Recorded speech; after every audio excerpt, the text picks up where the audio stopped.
This young man has been transported to the divine realm, a world where everyone is racing to become gods. He thought he would be a once-in-a-lifetime genius, but the body he is in belongs to Hanvu, a useless kid who has had a rough life from the start. While others awaken their divine powers at birth, Hanvu only gained his at 18, and even then, it is the weakest core power in his clan, the Hong Trung. Hanvu's divine realm looks like a lush green plain, on the swaying grass. There is a swarm of locusts called Hong Trung that is Hanvu's clan core power. He opens his status window to check his divine talent is a gift from heaven. With the power to accelerate growth, it sacrifices life energy. And the swarm numbers are countless 800,000 mature ones, plus 20 million eggs yet to hatch. Compared to the original owner's memories, this gift and the life sacrifice ability seem really strange. This must be some kind of glitch from all the times he has crossed worlds. Hanvu clicks to read more details. The gift from heaven lives up to its name each time he levels up. He gains a unique power attribute.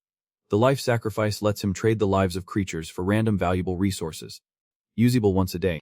Looks like Hanvu's life is not totally hopeless. He has got 2 golden skills with unique powers. If he works hard, he can fulfill his grandfather's last wish. Hanvu reads more about his insect minions. They do not just reproduce like machines, but have a super short 90-day life cycle, after piecing together keywords like reproduction, growth, and sacrifice. He adds that 1 day in reality equals a year in the divine realm. Hanvu's sharp mind finally gets how this all works. He decides this time he is going all in win, and he will put those who look down on him in their place. Lose and he will fall back into uselessness. The next day, Tan-san approaches Hanvu. Have you decided yet? Will you be my slave or not?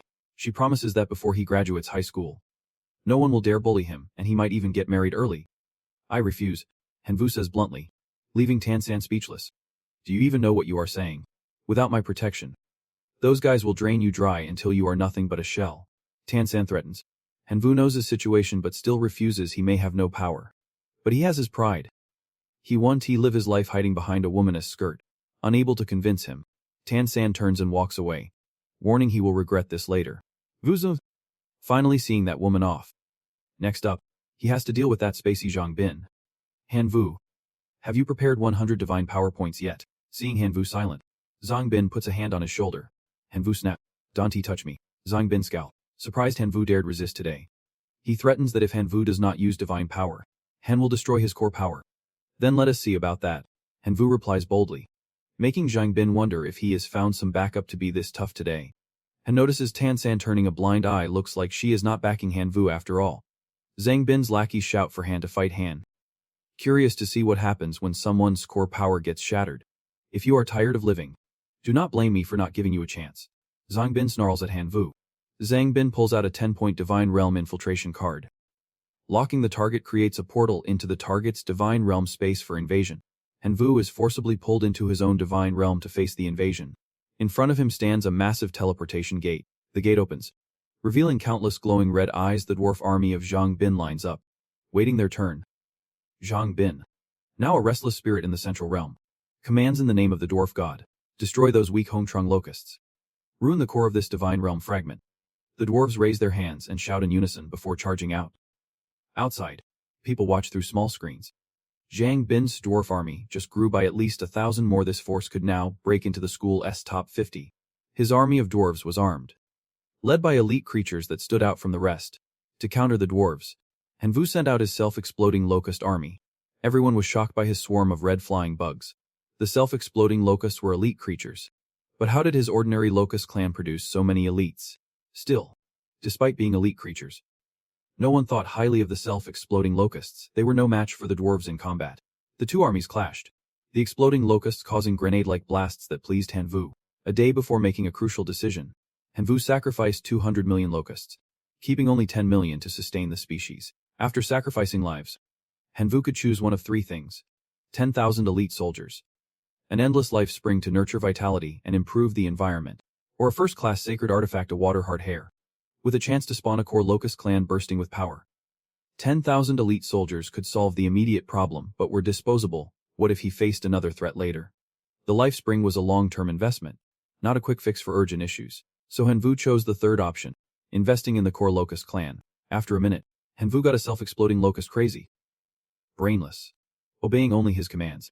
With a 180-day lifespan, Hanvu grabbed it and threw it like a grenade, making it explode midair.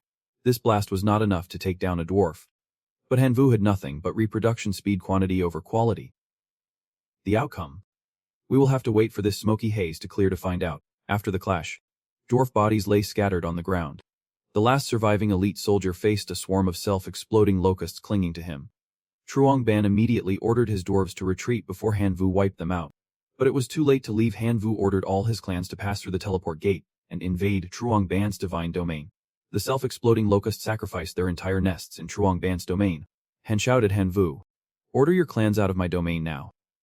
In moments, even the elite soldiers fell. Truong Ban hastily conceded defeat to Han Vu, allowing him to withdraw.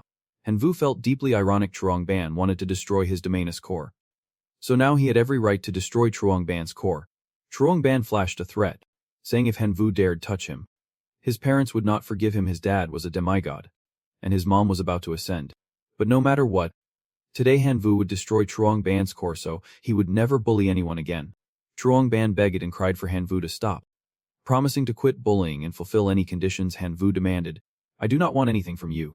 I just want you dead, Han Vu said coldly, showing no mercy to the bully who tormented him. Just then, a voice rang out. Enough, Han Vu. Stop this. A teacher appeared in Han Vu's domain, advising him not to push it too far. Seeing help arrive, Truong Ban pleaded. Teacher Lu, please stop this madman. My parents will definitely. Before he could finish, Han Vu's locust army struck Truong Ban's core, leaving him speechless with pain.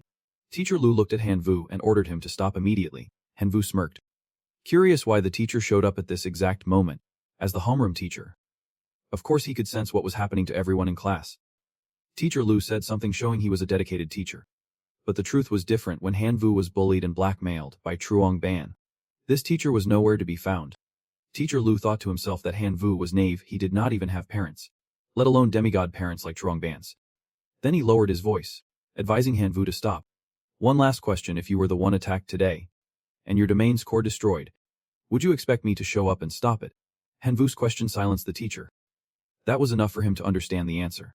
It stung a bit, but that is the harsh truth of this world. The exploding locusts created a fireworks display that shattered Jiang Ban's core realm into pieces, causing his divine realm to collapse rapidly. Han Vu made sure to kick that teacher Liu out of his divine realm before it got tainted. Once out of Han Vu's realm, Zhang Ban collapsed on the Gen Z ground. It is really over. I am done. Teacher Liu opened the door and called out to Han Vu, get out of my class, now. But Han Vu was already gone, leaving Teacher Liu frustrated and determined to find a way to kick him out of school. Inside Han Vu's divine realm, he was reviewing the situation after the battle.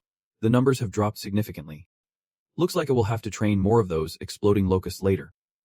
This time, Han Vu also got a shard of Zhang Ban's divine realm. Let us see what happens when he merges it into his own. After merging, Han Vu's divine realm expanded over 160 kilometers, and the core of his divine realm leveled up to Tier 2. The rewards were pretty solid. Looks like graduating high school here is within reach. The only question is whether Han Vu can even stay at this school after destroying Zhang Ban's core. Han's parents are demigods, and it is clear which side that wandering homeroom teacher is on. Han Vu has no choice but to rely on himself. He will sell the dwarf's mace and see if he can trade for something good. Just 5 minutes later, Han Vu got a reply: the other party wants to trade a fire element Niam Sai. This item boosts fire element endurance and increases explosive power, perfect for his exploding locusts. Han Vu traded for it and used it to upgrade his exploding locusts to level 2. They became plague locusts, with a lifespan of 250 days.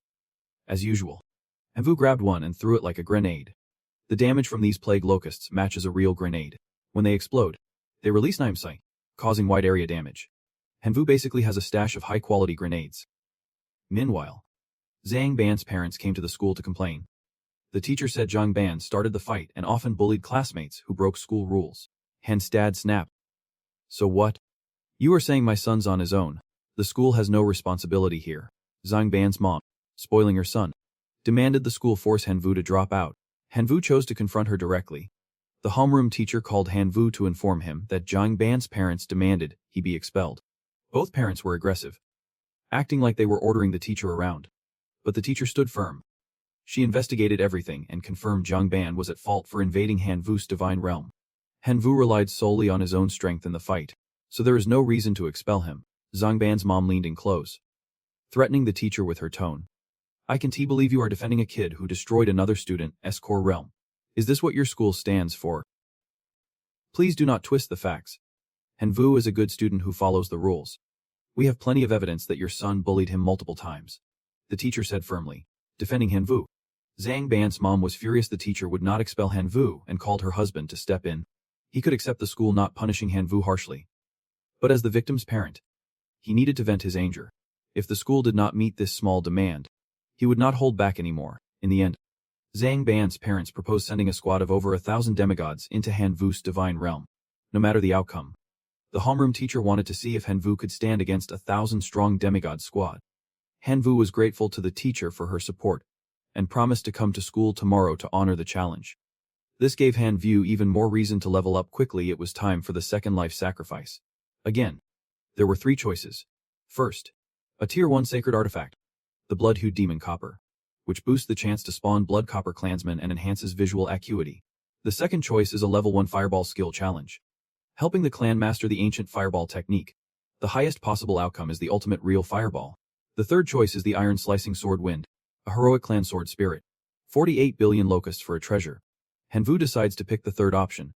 An old man with 4 arms, long silver hair, and a solemn aura appears. This is the Iron Slicing Sword Wind, a heroic creature now 150 years old. The first thing he says is, "O gods, grant me the sword." Han-vu is generous after spending 48 billion locusts to get him. He does not hesitate to pick a top-tier sword now. After 2 days of spending and earning, he still has 54 spirit points left to shop for gear. Gear is divided into 4 tiers. Normal gear is just crafted from materials without any energy. Elemental gear adds the synergy of elemental power with special effects. Spirit gear adds a large amount of spirit energy. Soul gear can develop on its own, but divine gear can only be used by gods, representing divine authority and power. Han-vu generously gifts Iron Slicing Sword Wind a massive Windbreaker Greatsword worth 50 spirit points. He grips the greatsword with both hands and swings it down. With 4 arms, Iron Slicing Sword Wind needs 4 identical swords to unleash his full power. Han-vu freezes 1 Windbreaker Greatsword costs 50 spirit points. 3 more would be 150 points. Does he think I am some rich CEO with endless money? But the upcoming battle against 1,000 demigods can be taken lightly. I have to find a way to gear him up. In the divine realm of Tansang, she is training to connect with her Thunderhawks. While training, Tansang recalls the past when Han-vu pulled her from the river during her trial and gave her artificial respiration, stealing her first kiss. She blames Han-vu's foolishness for not seizing the moment her grandfather is a true god. The clan has 23 demigods. Can't they protect him from that brat Truong Ban's parents? While cooking porridge, Han-vu calls, startling Tansang. She picks up and immediately brings up that matter. Have you changed your mind? Ready to be my servant now? Of course not. Vusa? He just wants to borrow her spirit power. You want to borrow my spirit power, based on your clan's bloodline. Right. Don't think beating Truong Ban means you are some big shot. Your self-created Emperor Worm is just food for my Thunderhawks. Hearing that, Han-vu hangs up. It is just borrowing a little spirit power, no need to insult her like that. Tansang is confused, rubbing her head. What am I doing? Why did I blurt that out? I did not mean it that way. He must have misunderstood. Then Tansang calls Han-vu back to ask for his account number. Borrow as much as you want.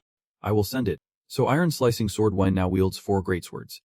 Han-vu hopes the old sword dad will step up so he does not waste his fortune on him. The next day, Han-vu arrives at class amid whispers from classmates. He actually dared to show up here. Not afraid the divine realm will be wiped out by the demigod Celestial Legion. Let us see if he stays calm when the core of the divine realm is shattered. Han-vu expected this. They are just here to watch him become a joke. Tansang arrives, advising him to retreat and not compete with demigods. A demigod celestial squad can easily handle his locust army, but Han-vu has no other choice. Speaking of which, Tansang tries to convince him to become her slave. She will pressure the Truong family through her clan to see if they dare resist. Han-vu knows she means well but refuses the offer. He tells her to leave so he can prepare to face the demigods. Please. Come in, Lilacthian says, fawning as he opens the door, leading Truong Ban's parents inside. Then he points directly at Han-vu so they recognize him. Truong Ban's mother slams the table angrily at Han-vu, forcing her husband to hold her back. Now backed by Truong, Lilacthian clearly shows where he stands. Han-vu, get over here quick. Don't waste him. Truong's time. But Han-vu has not come over yet, because he is waiting for Supervisor Ho-Mai to show up as a witness. He can trust that Lilacthian. Truong's lapdog. This little matter of yours even deserves Supervisor Ho's testimony. With me here, you are already saving face. Good. Now, let us get started. Don't blame me for being rude if you do not. Lulacthians just putting on a show in front of them. Just then, Supervisor Ho steps. Teacher Lu, who exactly are you being rude to? Lulacthian immediately switches to a flattering tone with her. Supervisor Hua. This little issue is not meant to trouble you. I am just disciplining my student a bit. Truong Ban's father sees Supervisor Ho has arrived and signals to begin, and Vu is ready. Supervisor Ho decides to start the match. Truong Ban arrogantly signals to launch, leading a battalion of soy soldiers into Han Vu's divine domain. The Xoi elite soldiers are top-tier creatures. Their captain is an extraordinary being with terrifying power, combined with the green brain and Tuolang, plus full advanced gear. Everyone can see Han Vu stun for this time. He appears as a spirit, still taunting Han Vu. Kid. Yesterday you shattered my son's divine core. Today, you will pay with blood. The Xoi elite soldiers clearly split into 2 combat units. Word is, 1,000 troops were sent here, so that is 2,000 combat units total. No wonder they are pulling out all the stops with strategy #2. The Xoi elite soldiers surge forward to face Han Vu's exploding locust swarm. Han Vu's elite locust army has grown to nearly 7 million. Yesterday, it was only 20,000.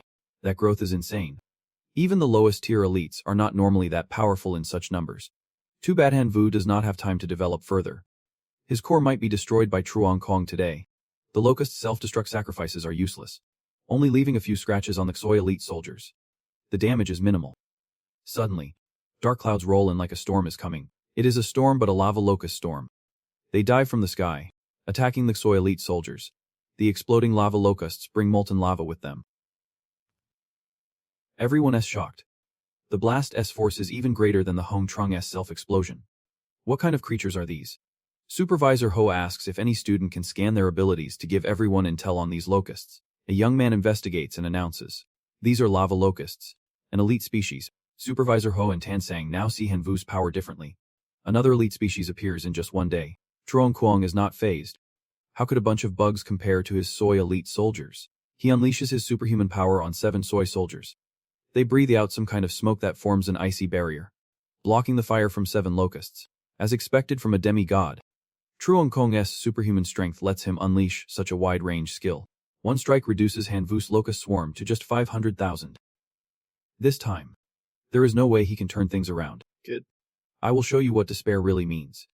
When your core shatters, your divine domain collapses. You will be kicked out of school. Then your fate will be in my hands. Truong Kong orders his 1,000-strong squad to break Han Vu's core. Supervisor Ho sighs, unable to watch. Looks like this is the end. Look, what is that in front of Han Vu's divine core? Everyone points to the figure of the sword executioner. Dad's been waiting here for you since afternoon. They only know that the great sword in Dad's hand is worth 50 divine power. 4 swords total 200 divine power. How could poor Han Vu afford that much? Supervisor Ho recognizes the sword executioner tribe beings born with superhuman bodies. But even a demigod like Truong Kuang has a captain of the Xoi elite soldiers with a superhuman body. Just keep the sword executioner busy while the other elite soldiers destroy Han Vu's core. Still, Supervisor Hua senses the sword executioner is not just superhuman, he is a true hero. Genuine and rare. For decades, Truong Kong only managed to raise 1 hero, but Han V, still in high school, already commands such an elite clan. He is definitely going to seize the body of the assassin Sword Wind. If he destroys Han Vu's divine core, the body of the fake Sword Wind will belong to Han. The assassin Sword Wind stayed silent and cold. With the fake Sword Wind here, let us see who dares touch Han Vu's core. He used his level 3 basic Violent Wind / and level 1 basic Death Wind / skills to tear through the tech soldiers. A green hawk breathed out a cool, fresh breath like a claw up. It did not do much this afternoon just to rally the brothers to charge. So those tech soldiers obeyed its command and charged like rabid dogs. The assassin Sword Wind rested both hands on the ground not to surrender, but to activate his super-level assassin awareness. He soared up and threw a power orb down, causing a massive shockwave that sent 3 acres of earth flying. Oh my. Terrifying. Unbelievable. The crowd outside all stood with mouths agape. The assassin Sword Wind had defeated the tech soldier squad and their captain. Truong Kuang gritted his teeth, furious that one of his talents was lost, and called in a higher-level tech soldier to level Han Vu's divine core. Spirit. Do you want to break our pact? A voice both strange and familiar startled Truong Kuang. He turned to see the principal had appeared out of nowhere, and ordered his tech soldiers to retreat before the principal lost his temper. The principal glanced at Han Vu below and gave him a line that was hard to tell if it was praise or a threat. Not bad. After the fight, the homeroom teacher promised to give Han Vu a lecture on citizenship, warning him not to get cocky with his hero powers. He was not even top 3 in the class yet. So when Vu decided to switch classes, he could not stand this toxic environment any longer. Lulak, startled, flipped his attitude 180 degrees toward Han Vu. I admit I did not pay attention to you before, but from now on, I promise to guide you well.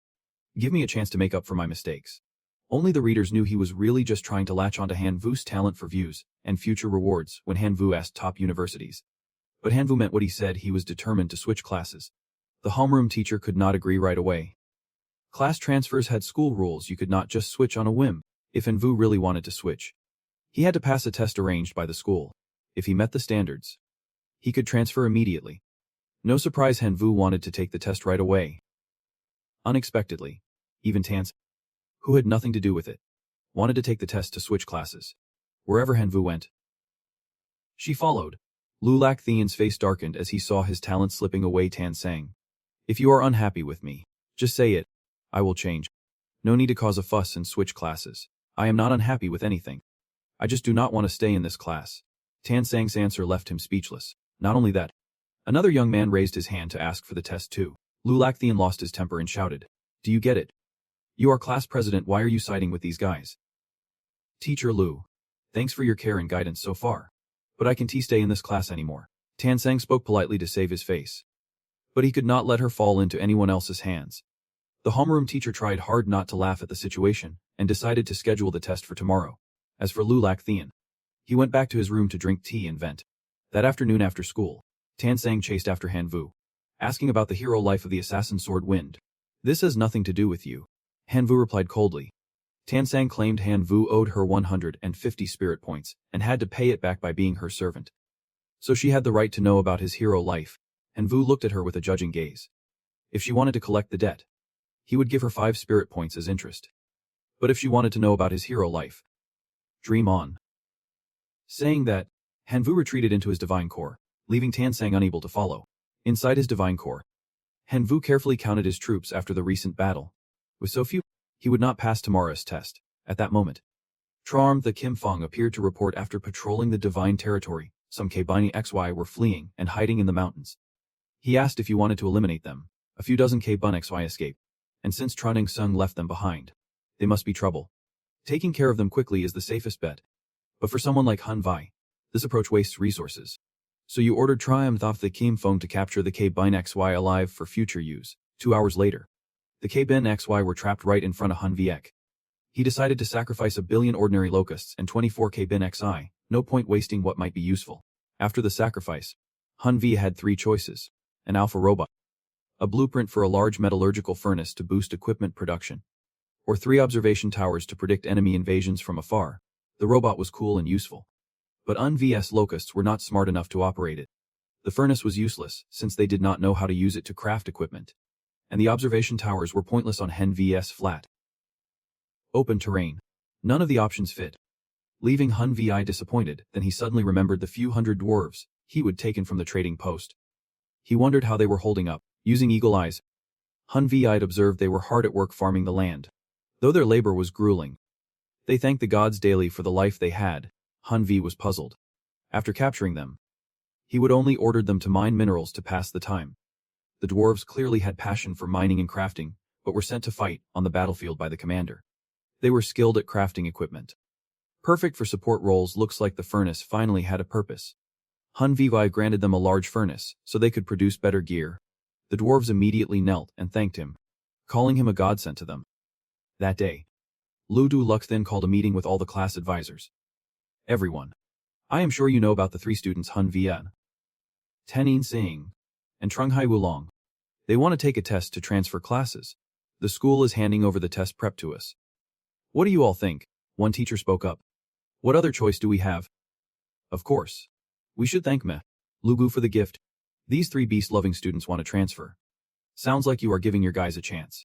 Luduluchi Thin might be a grump, but he still tries to play nice. He did not care about Tinosning and Trend Hai Yulong's tests. His real focus was on Han Vi. He wanted to make his test as tough as possible for disrespecting authority. "I rarely ask anything of you all, but this time, please keep this professional and save me some face." Lu Du Lux Thien's fake politeness struck a chord with his colleagues. The teachers all agreed, thinking Han Vi was ungrateful to him.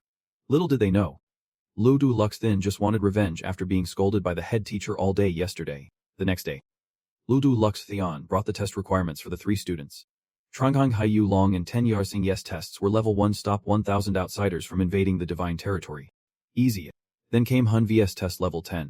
Stop 10,000 outsiders from invading. His face showed clear annoyance. Isn't Lu Lux Theon's intention obvious by now? The head teacher felt the need to review Hun vs test. But Eldu Lux Theon said it was the decision of all class advisors. Hun Via accepted the challenge. He was not on good terms with Eldu Lux Theon, nor did it concern the head teacher.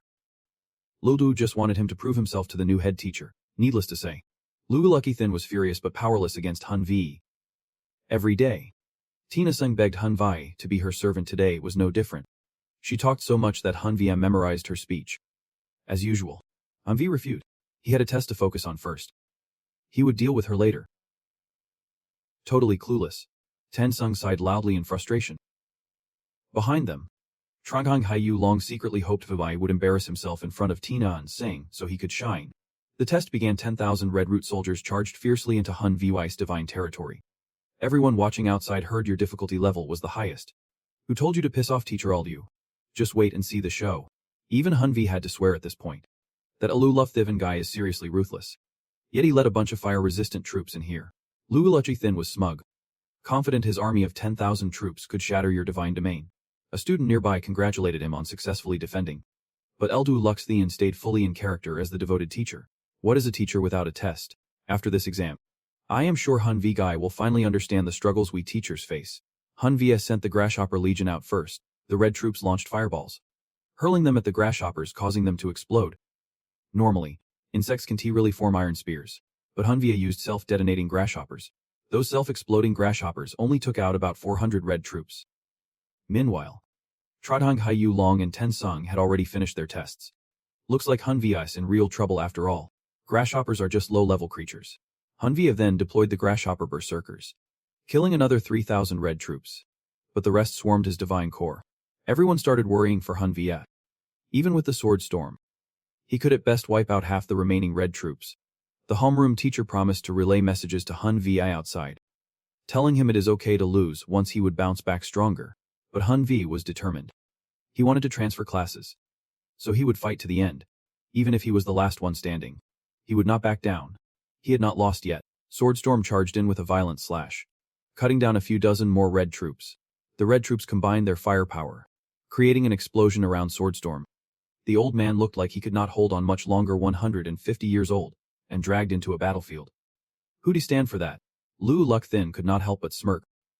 Hun Vi, this is the last lesson I am teaching you. You better learn it well. But before he would even smiled 5 seconds. Everyone shouted, "Look! What is that over there?" A dwarf legion appeared right inside Hun vs Grasshopper domain. Not only that, it was the leftover troops from Trunjing Ban. The blue troops wielded new weapons forged from materials Hun Viev gave them, protecting the divine core. The red troops were stunned to see their own kind now turned enemies. Everyone was even more surprised when they realized the dwarves were Trong Bai's core troops, proving Hun Vi was a rare talent. Within minutes, the red troops were defeated by the blue troops. Hun Vi was thrilled and praised them. Great fight. You almost had me there. Everyone happily celebrated for Hun Vi. Only Logolux Theon was bitter no matter how many dirty tricks he tried. He could not beat him. Then came a talent scramble among the teachers. Everyone wanted one of these 3 prodigies in their class. Trung understood his wish and followed Ikun Sung, while Tenzesung waited on Hun V's decision to follow him. Hun Vi asked the homeroom teacher why his test level was so high, 10 times the normal difficulty.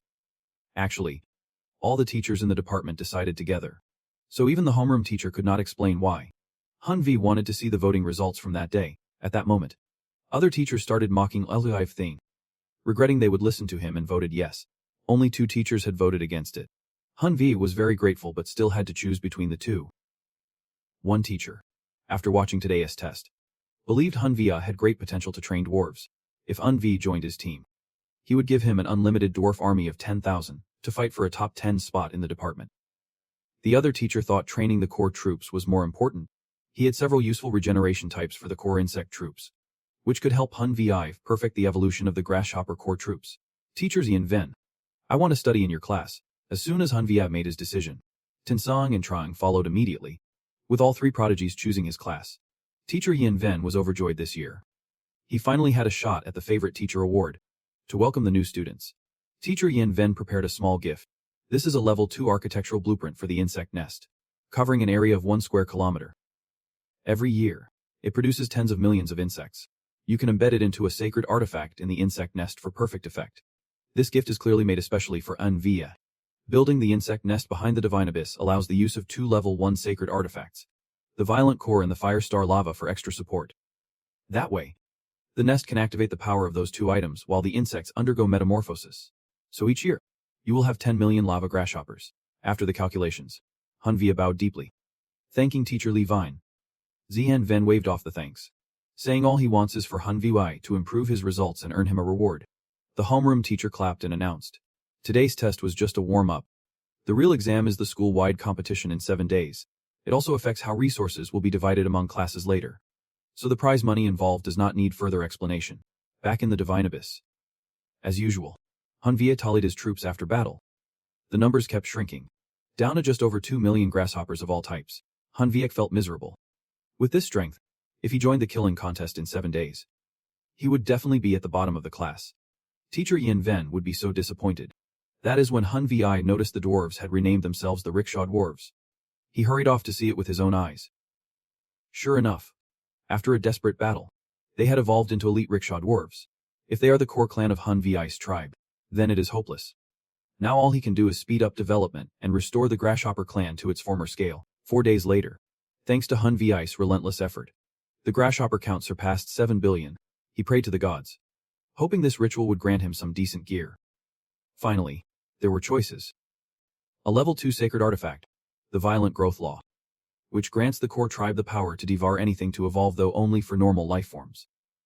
The Heroic Template, giving Manhwa a superhuman life form that can evolve into a hero, plus a divine attribute point. Manhwa's eyes sparkled at these 3 amazing options. All of them were great. He wished he could pick all 3. The Violent Growth Law can turn normal grasshoppers into elite life forms, but he might not have enough food to keep them fed. The Heroic Template takes time to raise a superhuman into a hero, and 1 divine point equals 100 million divine power, not much of a difference. It is basically a solo win. In the end, Manhwa chose the first option, the Violent Growth Law.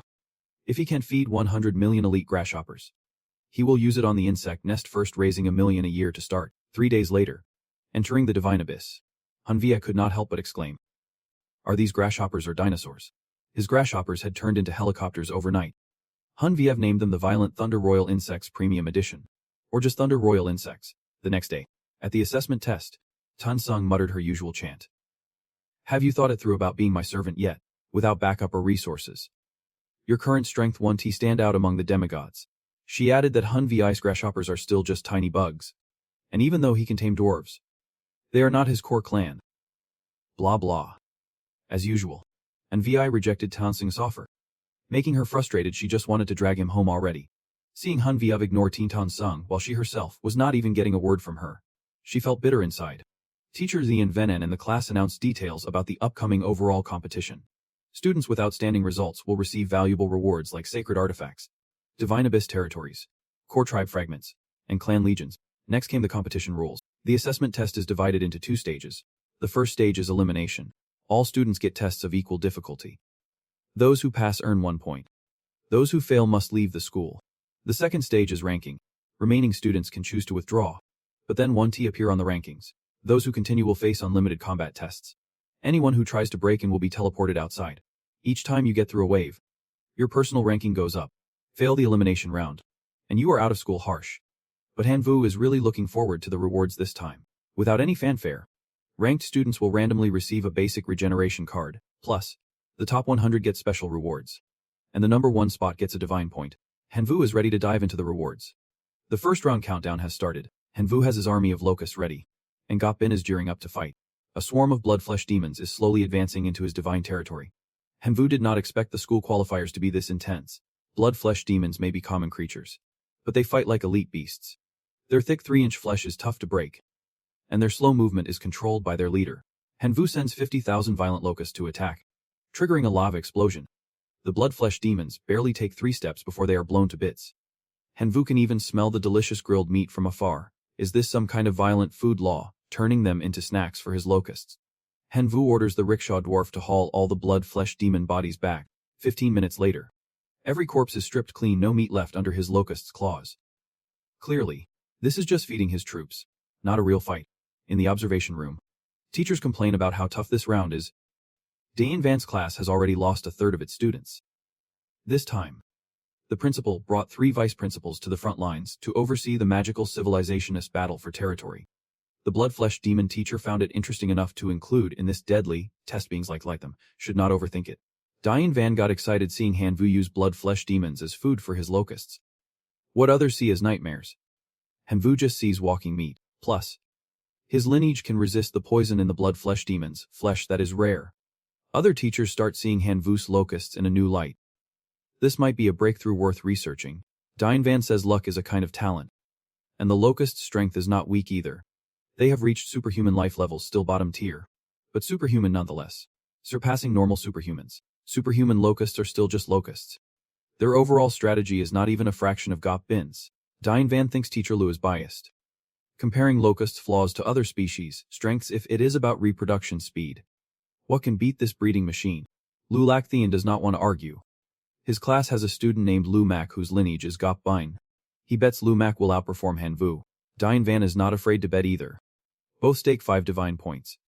Witnessed by everyone here. Lu Mak shares Lu Lacthian's surname and is actually his grandnephew. Lu Lacthian does not hesitate to sacrifice his own blood just to surpass Hanvu. Just dreaming once of bossing everyone around. The qualifiers ended with 430 students passing, 300 of whom chose to participate in the ranking evaluation. Yet 130 dropped out cowards with no guts. Hearing this, other teachers quickly objected. This test is really tough. Anyone who passes deserves to be nurtured. The ranking evaluation has begun. A squad of bone skeleton soldiers enters the field. Teachers are surprised. Does not this just hand out points? Vuzo. His locusts only eat flesh. He wonders if they can chew on these bone skeletons. Seeing is believing. He sends a billion violent locusts to swarm the bone skeletons. 2 hours later, Hanvu's so bored he is nodding off. Sure enough, a bunch of useless skeletons just became locust food. The second wave of bone skeleton soldiers explodes as soon as they step through the door.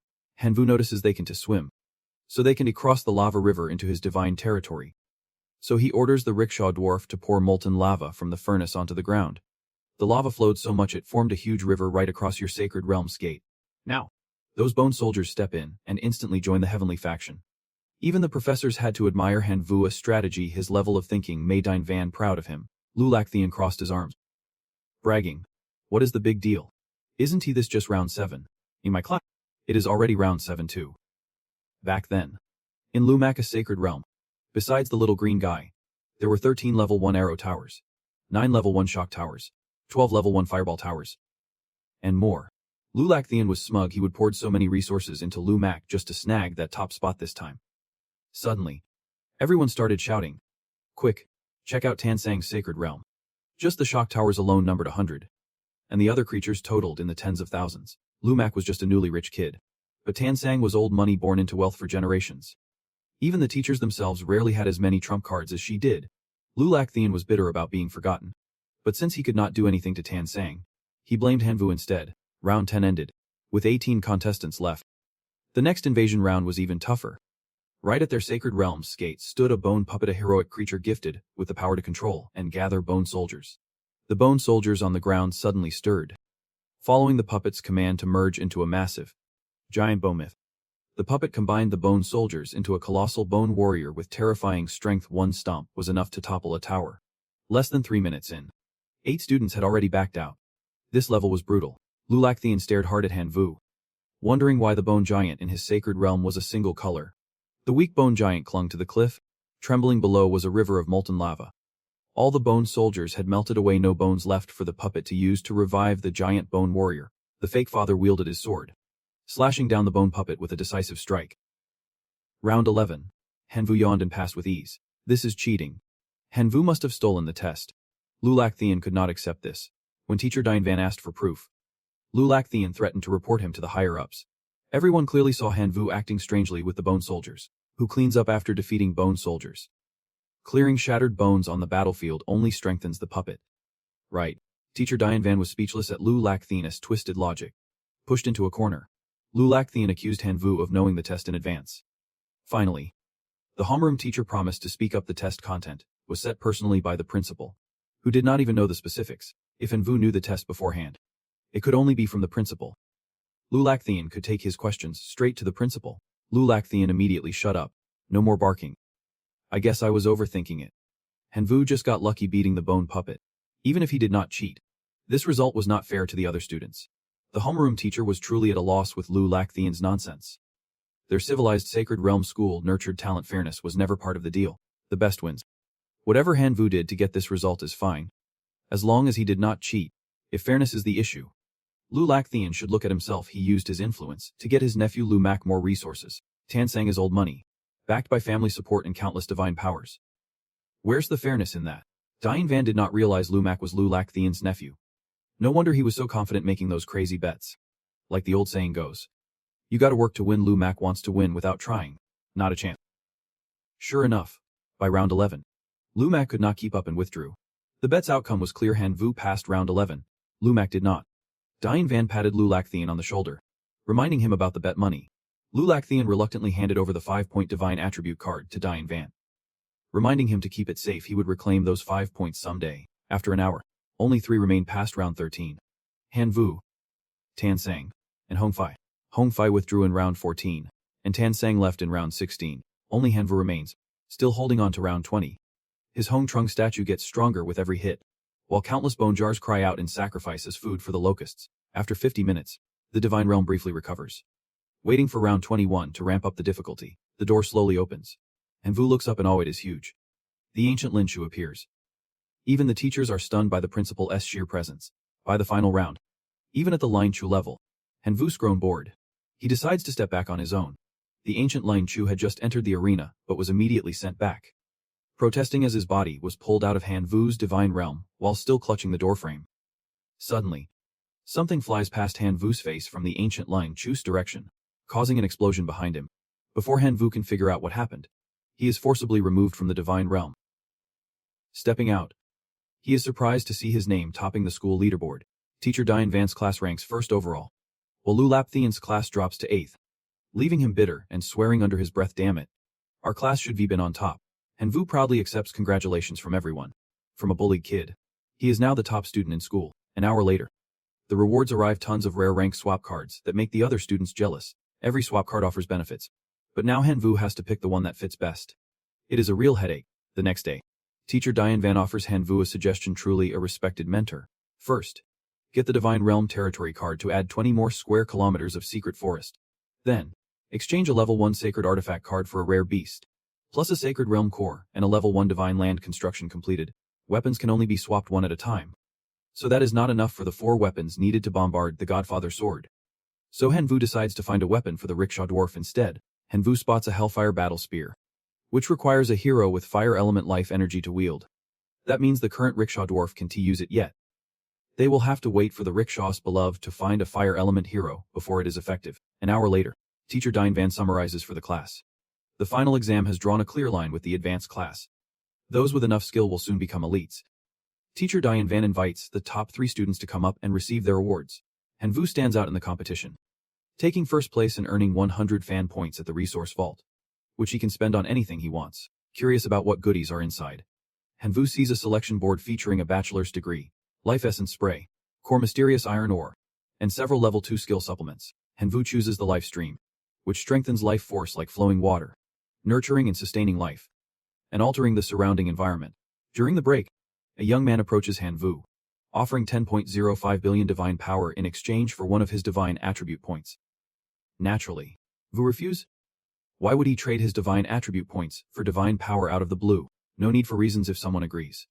10.05 billion divine power can change their fate and secure a comfortable life.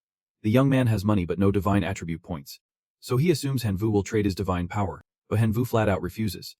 His family may be poor, but they are not that desperate.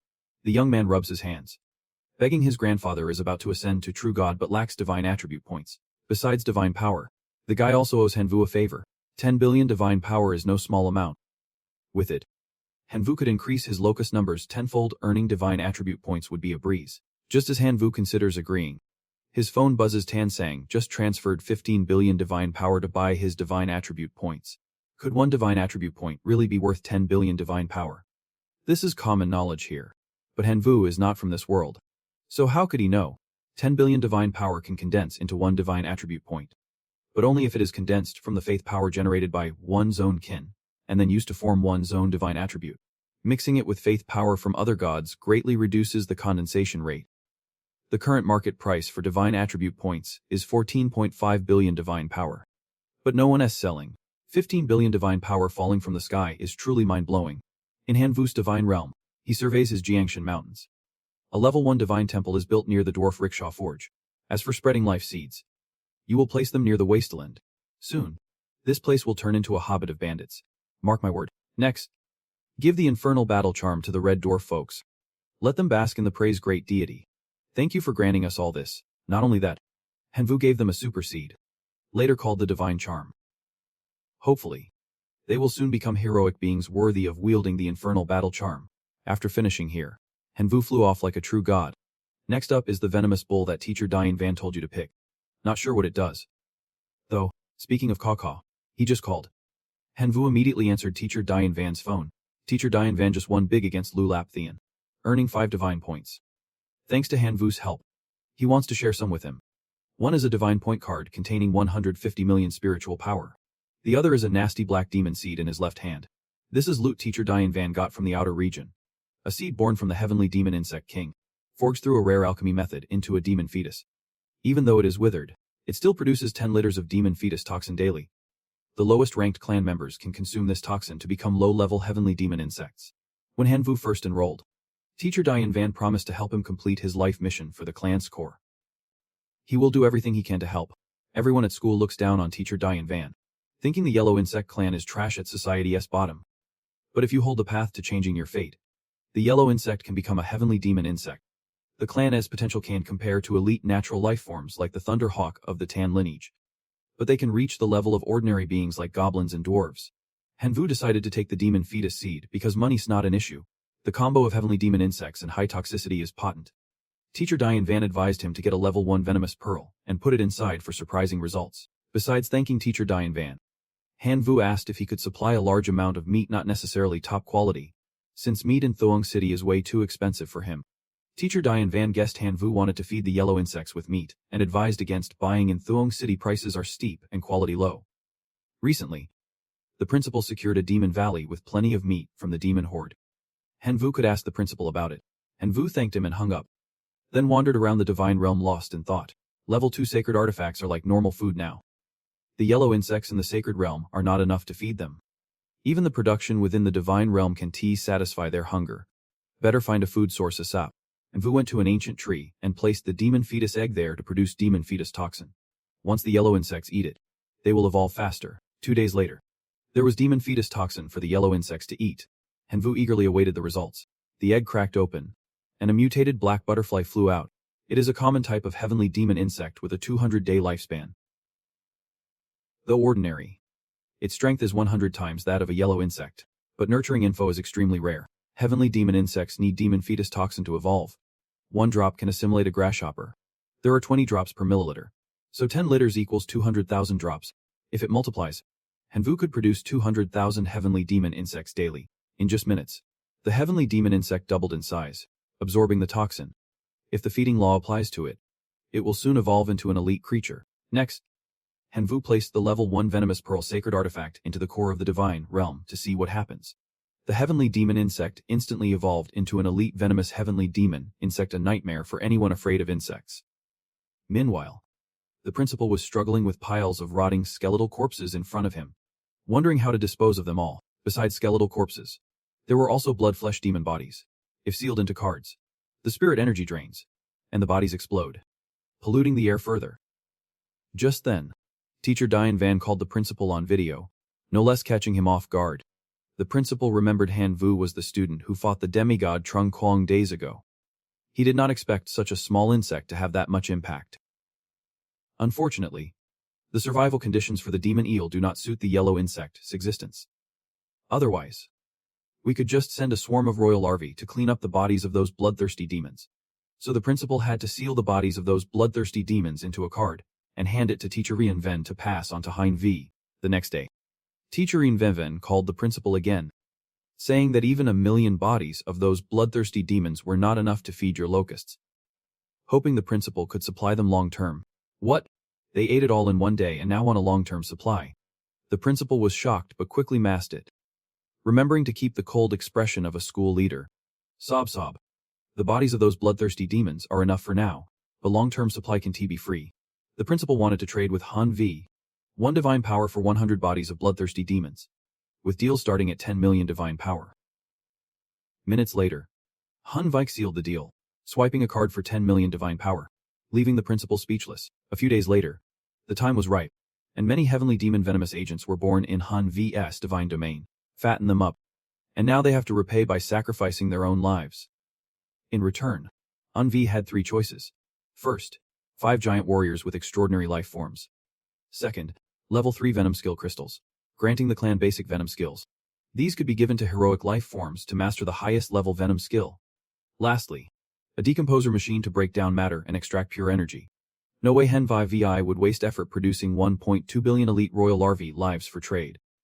Those 5 giant warriors were superhuman and had terrifying destructive power. Each could sell for at least 10 million divine power.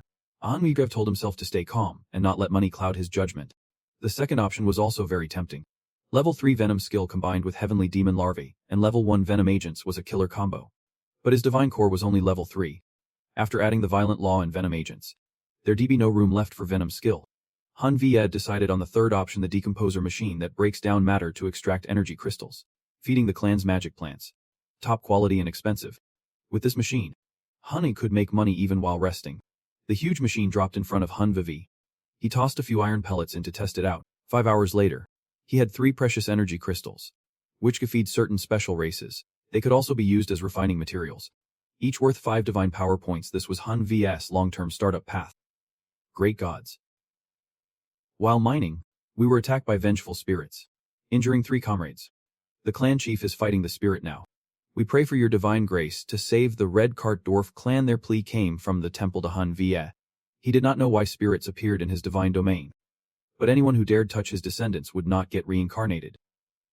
Upon arrival, Han Vie saw the Red Cart Dwarf chief battling a bone soldier. This one seemed to be a lord, not some ordinary skeleton.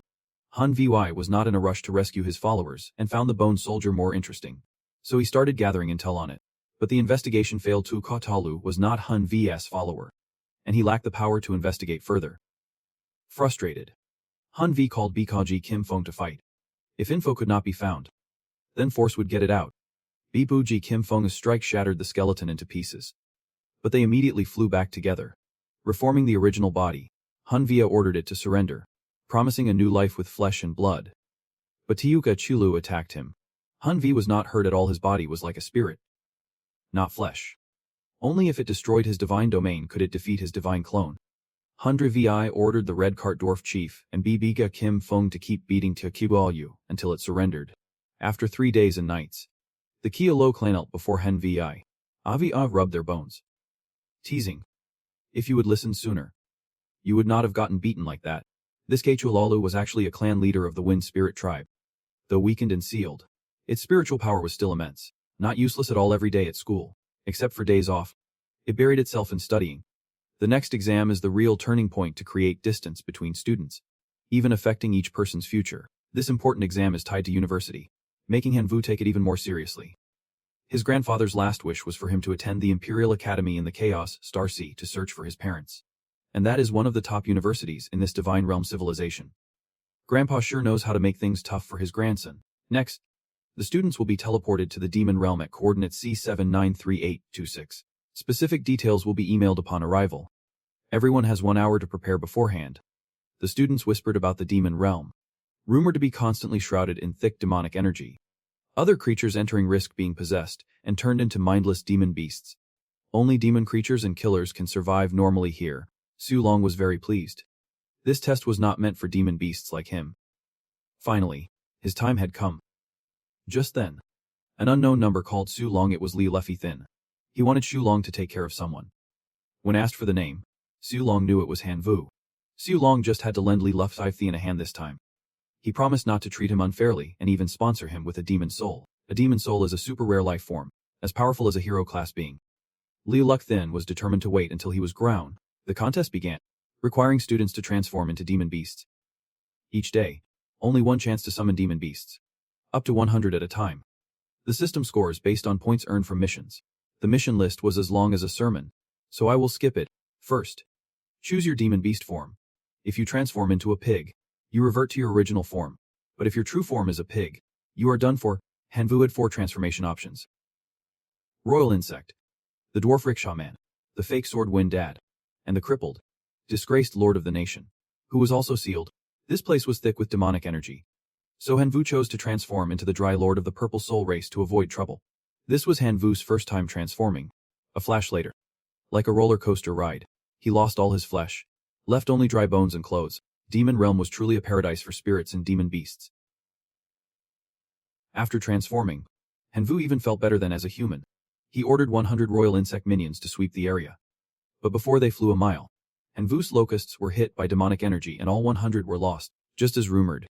The demon beast's weakness was demonic energy.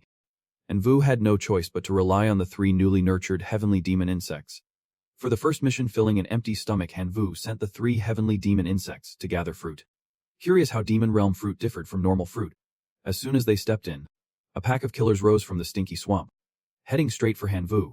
Hanvu wanted to test his Dry Lord's offense and defense. So he took them all on alone. 10 minutes later, Hanvu wiped out the killers, giving them a chance to line up for reincarnation. After a while, the 3 heavenly demon insects had gathered countless soul fruit. This mission was only worth 20 points for the exam. Defeating the boss would earn 100 points. But the boss was a demigod. Hanvu was not confident he could win, so he decided to go for quantity over quality, focusing on gathering soul fruit. After a day, Hanvu had stripped every tree in the demon realm of soul fruit. Points could only be exchanged once. So he came up with an idea. Hanvu messaged the class chat, asking if anyone wanted to trade 100 soul fruit for mission 49. Some opposed. Others agreed, but in the end, Teacher Zihan Van clarified that only resources gathered during the exam could be traded. First violation meant a warning. 3 violations meant disqualification. Hanvu smirked, proud of his business savvy. Now he had all the resources he needed to play. Meanwhile, someone everyone knew read Hanvu's message in the chat and pinpointed his location, gathering a cavalry unit to ambush him. Hours later, Hanvu's rank kept dropping because his demon beasts were too weak to compete. If he did not take the highest mission, he would lose for sure. What now? Suddenly, a bunch of skeletons was wandering toward Hanvu. You have got some tricks up your sleeve.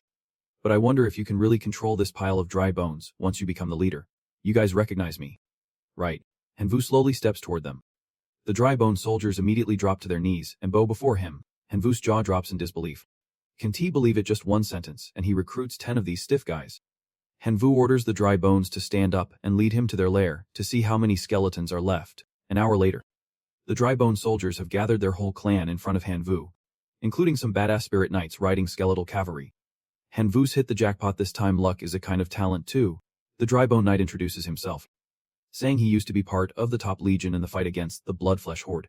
His unit got separated from the main army, so they had no choice but to camp here to fend off the enemy invasion. Every day, the numbers of soldiers drop from fighting the Flesh Horde, so they send troops out to find the Flesh Horde eggs to boost their power. If they are my soldiers, I will make them even stronger. Hanvu thinks, a new idea forming in his mind. The next day, Hanvu's rank plummets to nearly 180. That is the perfect moment to act. Hanvu grants the dry bone knight spirit stones, and they sort out the gear among themselves. 10 minutes later, his dry bone troops are more aggressive than ever, dragging the Flesh Horde's nest here. Time to settle this. The Flesh Horde's nest has between 8,000 and a few more. Hanvu plans to take on 1,000 alone. Since a head-on fight is tough, he comes up with a plan. First, one dry bone soldier dances at the cave entrance like a spring rooster to stir things up. Sure enough, the Flesh Horde inside rushes out like they are in heat. But when they get there, no rooster, just a bunch of dry bone soldiers lying in wait to attack. The first move goes perfectly, pleasing Hanvu. Even after being wiped out, the Flesh Horde can still turn into soldiers. The way the dry bones recruit new members is pretty clever. An hour later, the dry bones have grown to 7,000, while the Flesh Horde nest is down to 3,000. Now that is a fight worth having. Hanvu orders the dry bones. Brothers, charge. After 3 hours, the dry bone knights deliver the boss's heart to Hanvu. Mission complete. He earned 60 points. Meanwhile, Zhang Xiaolong is still desperately searching for Hanvu's shadow, just wanting to see his face, but can't on the leaderboard. Hanvu jumps from 180 to 108 with 60 points. And guesses he has wiped out the flesh hoarder's nest unexpected by Zhang, who is sure Han just got lucky. Zhang Xiaolong arrives at the flesh hoarder's nest looking for Hanvu. Learning he is hiding out raising a dry bone army to boost his score, he sends his Hell Abyss demons to tear apart Hanvu's dry bones. But the dry bones charge to protect Hanvu. Their bones are so tough even Zhang's demons can't bite through. It is only day 2 since the demon realm descended. And Hanvu's already gathered this much firepower. If he would waited a few more days, who knows if anyone could take him down. Zhang is determined to finish this today. Zhang transforms into the Azure Dragon Demon, charging fiercely to bite the dry bone knight in half. Hanvu has no idea when these two started their feud or why Zhang suddenly attacked him. Zhang snaps back, because you are a pain to look at. Time to meet your maker. The Azure Dragon Demon strikes Hanvu head on, sending him flying. The dry bones rush to attack the Azure Dragon Demon in revenge. But Zhang sees they are just weak bones not worth his effort, and pulls his troops back. Hanvu sits up clutching his chest in a bush luckily. The dry bone leader form lets him revive, seeing the dry bones frozen in place. Hanvu orders them to gather all forces and retreat. Smart people know when to back down. Hanvu lost to Zhang today. But next time they meet, he will send him to his ancestors. Zhang thought Hanvu would quit the contest. But his name is not on the withdrawal list. In fact, he is still on the leaderboard. Zhang is furious at being fooled by Hanvu's fake death. He flies off, determined to hunt him down and make sure he does not survive this time. But when he arrived, the place was deserted. Hanvu had already moved his troops elsewhere. Hu Long ordered the dark forces to sniff around and find any trace of him. Not missing a single corner within a 100-mile radius, after being ambushed by Trong He-long, Hanvu was left with just over 5,000 skeletal soldiers. So he gave them bone essence stones to speed up reproduction. Even after absorbing the bone essence stones, their strength was not enough to catch the Imperial Academy's attention. They needed a breakthrough. Hanvu scanned the mission board. Mission 64 was to wipe out the Trom Lun Ma tribe, worth 80 exam points and a level 2 skill essence. The Buffalo Horn Fireball. A Trom Lun Ma is a native creature sneaky and vicious but fairly weak. If this nonsense is worth 80 points, it means the tribe must number over 1 million. Hanvu could turn them into his bone soldiers. That would not be bad. So Hanvu set out to target the Trom Lun Ma tribe, aiming to wipe them off their land. 2 months later, in the meeting room, the teachers were once again bragging about their students.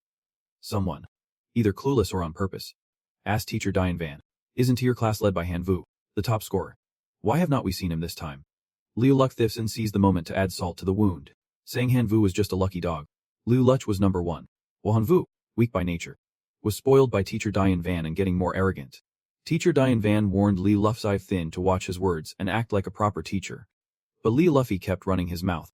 "Am I wrong? That kid Hanvu is useless. No matter how many resources you give him, it is just like throwing dirt on the wall." Teacher Diane Van could not hold back his anger and boldly bet Lioless that Hanvu would take first place this time and wagered 10 divine points. Li Luck did not have 10 divine points but had divine status, so he jumped in. This time, he set a trap so tight Hanvu would not have a chance to come back.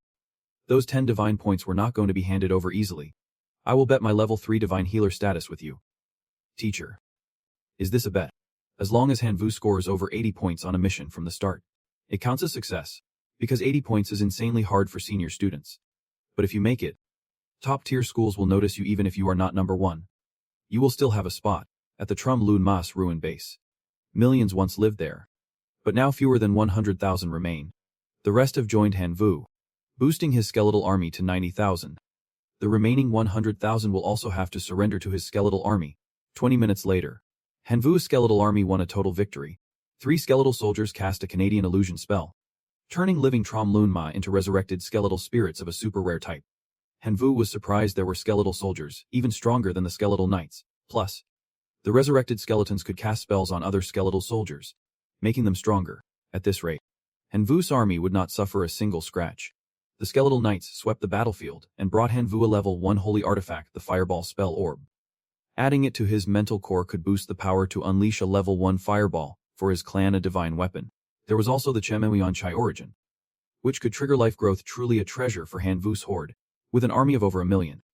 What is there to fear from that guy Truong He-long anymore? For now, Hanvu took on a mission, gaining 80 points. Then accepted another worth 70 points to stir up trouble in the Mai Oin native insect tribe. 3 days after Hanvu unleashed his skeletons, he climbed from the bottom to 4th place. No wonder teacher Diane Van treats him like a treasure. 4th place. It is not first. Liu Lucky Thin sneered, still looking down on Han Vu. Just then, other universities sent invitations to interview Han Vu after the exam. Even a second-tier university offered him direct admission. Liu Lukthian lost it, yelling at the homeroom teacher. Why only announce Han Vu's invitations and not the others? Ahead of Han Vu were 3 other students. But the rules said exam scores had to be over 3,000 and include at least one mission with 80 points to qualify. So far, only Han Vu had managed that. Next up, Tan Sang just finished an 80-point mission, bringing his total to over 3,000 points and earning invitations from other universities. Liu Lukthian tried to calm himself, thinking as long as Han Vu did not take first place, he would already won big. Liu Lukthian contacted Zhang Xiaolong, telling him to stop targeting Han Vu and just make sure he does not complete any of the last 3 missions. Zhang Xiaolong nodded and aimed for the 90-point mission. Han Vu looked over the last 3 missions. The 80-point one was to wipe out the invading demonic beasts. The 90-point mission was to annihilate the Enju Ma tribe. And the 100-point mission was to kill the half-divine dark spirit.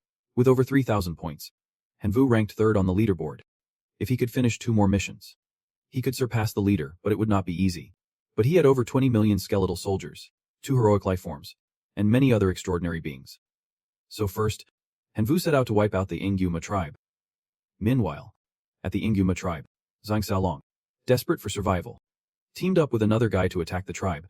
The Enju Ma struck their heads with sticks, hitting them once, but after an hour, nothing had changed.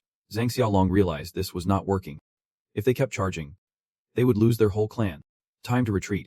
At this level of trial, even the 2 of us combined can win, let alone Han Vu. All alone. Just then, the ground shook. The 2 looked up to see Han Vu's skeletal army pouring in one beast against thousands of bone soldiers, countless in number. Zhang Xiaolong and the other guy saw Enju Ma surrounded and joined the fight. These bone soldiers were many but tactically weak. Han Vu did not let them take advantage, sending out 2 giant skeletal puppets to the front lines. The puppets, massive skeletal knights, knocked out each enemy one by one. The bone soldiers resurrected on the spot, turning nearby monsters into new skeletal troops. Every fallen enemy became a bone soldier, swelling their ranks as they fought. Zhang Xiaolong and his partner panicked and retreated, just trying to save their skins, not their clans. The skeletal knights blocked their path. No one's running. Han Vu stood tall and called out, Zhang Xiaolong, long time no see. Han Vu, are not you from the Hong Tronvan clan? Zhang Xiaolong talked back too much, so Han Vu kicked him square in the face.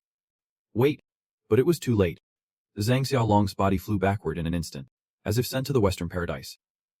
Seeing this, Tu Dan begged, Han Vu, we are classmates. Right, no big grudge between us. It was just a misunderstanding before. I am sincerely sorry. If you kill me, it won't help anyone. Letting you off won't help either, Han Vu said coldly, cutting him down with a sharp remark. Terrified, Tu Dan offered half his treasure to save his life. He should be said that from the start no need for Han Vu to act. With that, Tu Dan turned tail and ran, afraid Han Vu would change his mind. 5 hours later, the battlefield was piled with corpses. The survivors knelt and surrendered, pledging loyalty to Han Vu. This mission's success added 90 points, pushing Han Vu to 2nd place, just 40 points behind first. With 2 missions left, Han Vu had not decided which to pick, only one remained. It had to be Tan Sang. Han Vu was not surprised. Miss Thien Kim had powerful family backing. To claim the top spot, Han Vu had to take on the half-divine dark spirit mission. This was one of the toughest missions for Han Vu. He did not like dealing with trouble, but to get noticed by the Imperial Academy, he had no choice. So he ordered his bone soldier brothers to block the exit and target the dark spirit's lair. 11 classes had completed the trial. Only 3 students from teacher Diane Vannis' class remained. Tan Sang, Han Vu, and Tu Dan. Tan Sang was 2nd, just 10 points ahead of Han Vu in 3rd. Tu Dan was 7th. Teacher Diane Van had no idea what these 3 kids planned next. Nothing mysterious, just one half-divine mission left. If they dared to challenge it and failed, they would lose everything. Li Lukthian seethed nearby, furious that his plan to sabotage Han Vu had failed miserably. No one in Class 11 had ever tried this mission before, and no one had ever succeeded in history. But Teacher Zian Ven has great faith in his students. Both Han Viev and Tan Sung are taking on this final challenge. Tenzin Sung arrives first, sending her fledglings into action. The Thunderbirds may be small, but their thunderclaps are stronger than alternating current. Soon, they will be cooking up some midnight frog legs. The half-god red-eyed frog is a talking frog who casts the protective shield for Tan Sung's Thunderbirds. You dare attack our tribe, I will make sure you do not leave this alive. Tan Sung senses it is about to unleash something fierce. But before she can take flight, Tan Sung tumbles through the air. Thinking this might be the end, but it is not. She quickly uses a purification spell to restore her strength, then fires off a lightning strike. A thunderball charged with alternating current heads, straight for the red-eyed frog's shield. The rest of the Thunderbirds launch their lightning strikes all at once. One ball can break the shield. But many can, and then it is just a matter of roasting the 9 frogs inside. If it were that easy, it would not be called the final mission. Now, the half-god red-eyed frog calls in fantasymanhwa for backup. A giant, grotesque frog with a mouth dripping blood appears behind Tevin Sung, to fantasymanhwa. Tun Sung is just a buzzing fly, so it lashes out with its tongue. Tun Sung can flap her wings. She is swallowed whole by the giant frog, inside the frog's slimy mouth. Her lightning has no effect. If this drags on, she will be digested, just as things get intense. Of course. Annoyed, Tun Sung still picks up. Where are you right now? The scene looks pretty wild. Hun vs teasing right off the bat makes Ten and Sung want to smack him a few times. No small talk, Hun V cuts to the chase, proposing they team up. Otherwise, in 10 minutes, her Thunderbirds will be frog food. Tun Sung wants to fight back, but, seeing her hopeless situation, agrees on one condition. The red-eyed frog's territory belongs to her. Everything else is Hun V's. Hun V seals the deal, waiting for her coordinates so he can send his bone mist troops to assist. Tun Sung says she is at some cracked spot. Good luck, Hun Vi finding her there anytime soon. She just buries herself. She has already sent her Thunderbird Legion to Hun V's location.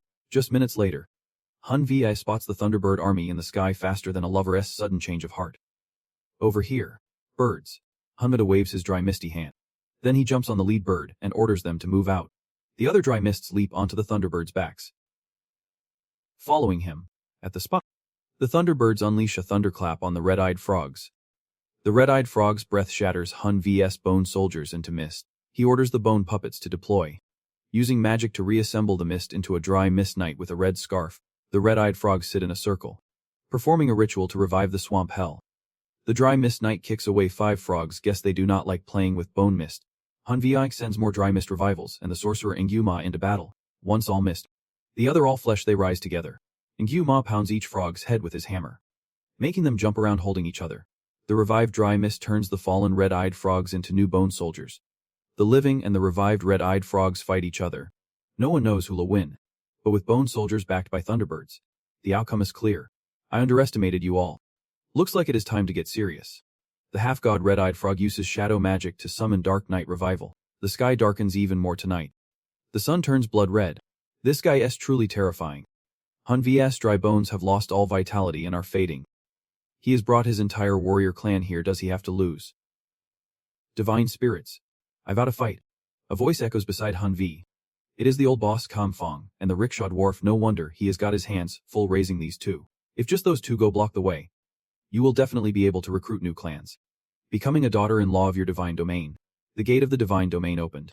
The old swordmaster wielded 4 great swords with majestic grace, leading the army of dwarf rickshaw riders to charge forward. A swarm of locusts also flew out, willing to sacrifice their lives for Han Vu, though Han Vu no longer shed tears.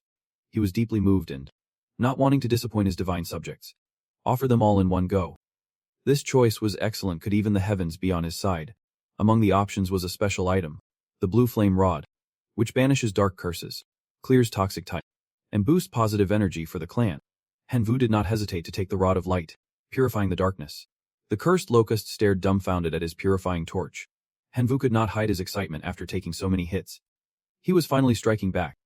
The cursed locusts still could not accept that a divine being like Han Vu could dispel their dark magic simply because he is the author's favorite. Han Vu flew through the sky with the blue flame rod and thunderbirds. Wherever his light shone, darkness was cleansed. Even the red-eyed frog stopped glaring. After flying around, Han Vu finally remembered he needed to rescue Tan Sang, but had been busy playing torchbearer like Lady Liberty.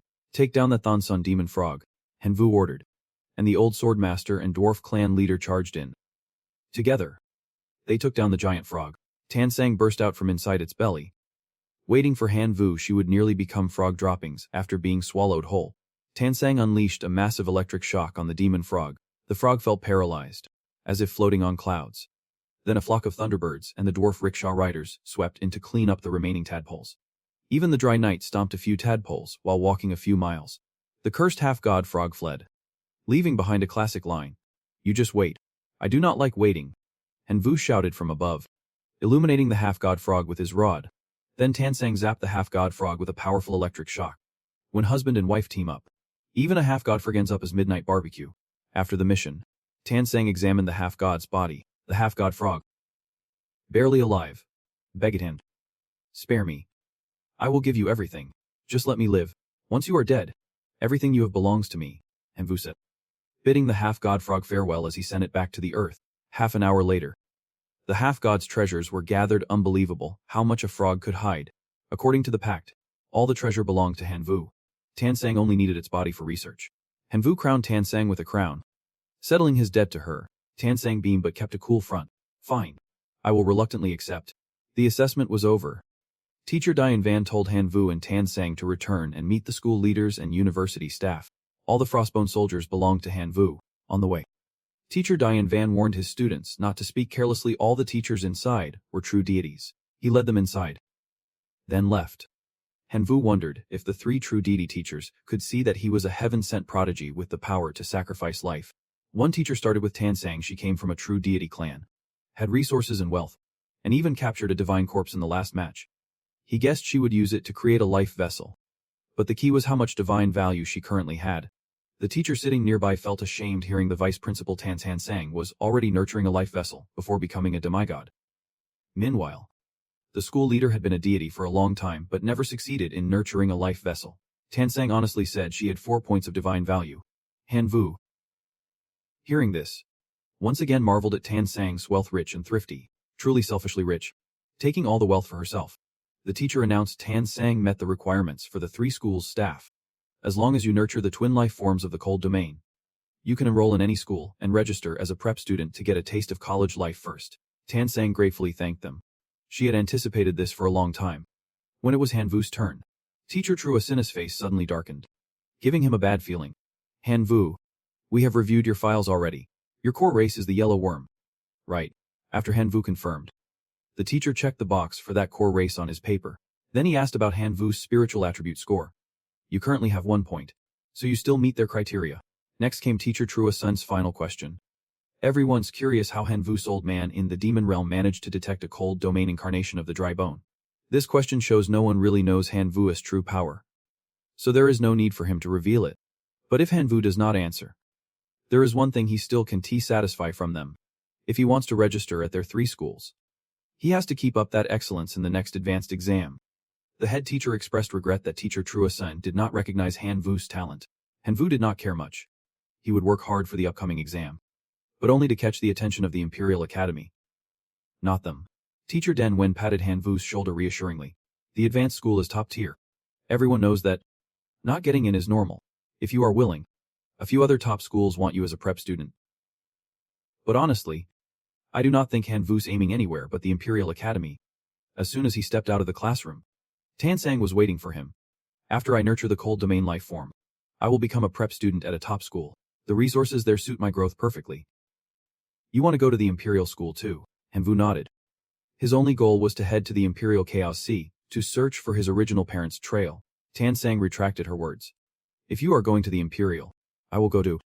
But as a prep student, I will definitely get a lot of resources. Level up. When we meet again, we might be rivals. I suggest you hurry up and be my servant while you still can. Hanvu did not understand why Tansang was so stubborn about being served by him. He could easily support himself for 3 lifetimes. Why slave away as her servant? Seeing Hanvu leave coldly, Tansang liked it even more. Thinking, he is as stubborn as my dry bones, but kinda cute. In Hanvu's divine realm, he used his spiritual attribute form. He now had 2 spiritual points and plenty of divine power. His core rank had risen to level 3. Besides the yellow worm core race, many dependent races existed. Some new faces like the Dry Bone Clan and Clam Demon Clan appeared. Hanvu considered upgrading strategic gear for these races, but more importantly, he needed to build a promotion path for his beloved yellow worms first. The first path used the cycle core source resources to build their cycle path. After entering the cycle path, the little locusts gained increased resistance and longer lifespans. Their other defenses and magic attack resistance improved too. In short, evolving defensively and counterattacking is called the cycle worm path. The second path used the Heart of the Shadow Ogre to build the Shadow Curse path. After this path, the locusts gained powers to vanish and reappear while flying, combined with causing some side effects to enemies. This is the Assassin path, so these are called Shadow Curse Worms. Suddenly, the voices of the Rickshaw Dwarf clan reached him. Oh gods, Please forgive our clan. This fool accidentally dissolved the sacred staff the gods gave us while processing ore. Please, punish us lightly. Envu sighed, fed and cared for.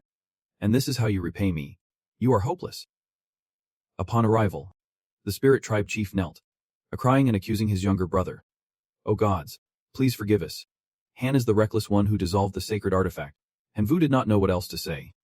Just told them to learn from this, and be more careful next time. Do not get dazzled. That is all. Then you turn around and wait to see what the artifact breakdown reveals. Envu received 2 fire star stones, 1 gold star core. Artifact materials are the original form of the artifact, used for upgrading and repairing it. Envu was surprised his Devourer law has been broken lately. He was not sure if these artifact materials could fix it. Seeing is believing. Since it is already broken, Envu was not afraid and decided to test it right away. After combining them, the Devourer law was partially restored, but only to some extent. Before, after a normal life absorbed energy over 1,000 times, it could evolve into an elite. Now, that threshold dropped to 999 times. If Envu had enough artifact fragments, he could fully repair the Devourer law. But he knew there was no way to get that many artifacts to break down. Envu then checked online to see if anything interesting was going on and found someone sending out a distress signal. This guy had a sacred weapon but broke it, losing its sacred energy and much of his fighting power. So he was looking for someone to help fix it. No one took the job because they would tried and failed before. But Envu was different. He had artifact materials that could repair artifacts. So surely he could fix a sacred weapon too. Envu messaged the guy, saying if he still needed help, to contact him. No sooner had he sent the message than a call came through fast as a microwave. Since the guy had been stuck for a while with no good solution, trying once more would not hurt. First, he just needed to send Envu some artifact materials. The guy was worried about being scammed, so he would install a top-tier anti-scam app. If Envu tried anything, he was ready. What level artifact do you need? If it is below level 4, I can send it right away. Above level 4, it will take some time. Envu did not expect to reach a rich guy with artifacts above level 4. But he only needed level 1. Just as he was about to back out, a huge crate fell from the sky right on his head. Man, does it have to be so fast? When Envu checked the shipment, there were 100 artifacts inside. Was this guy planning to take the goods and run?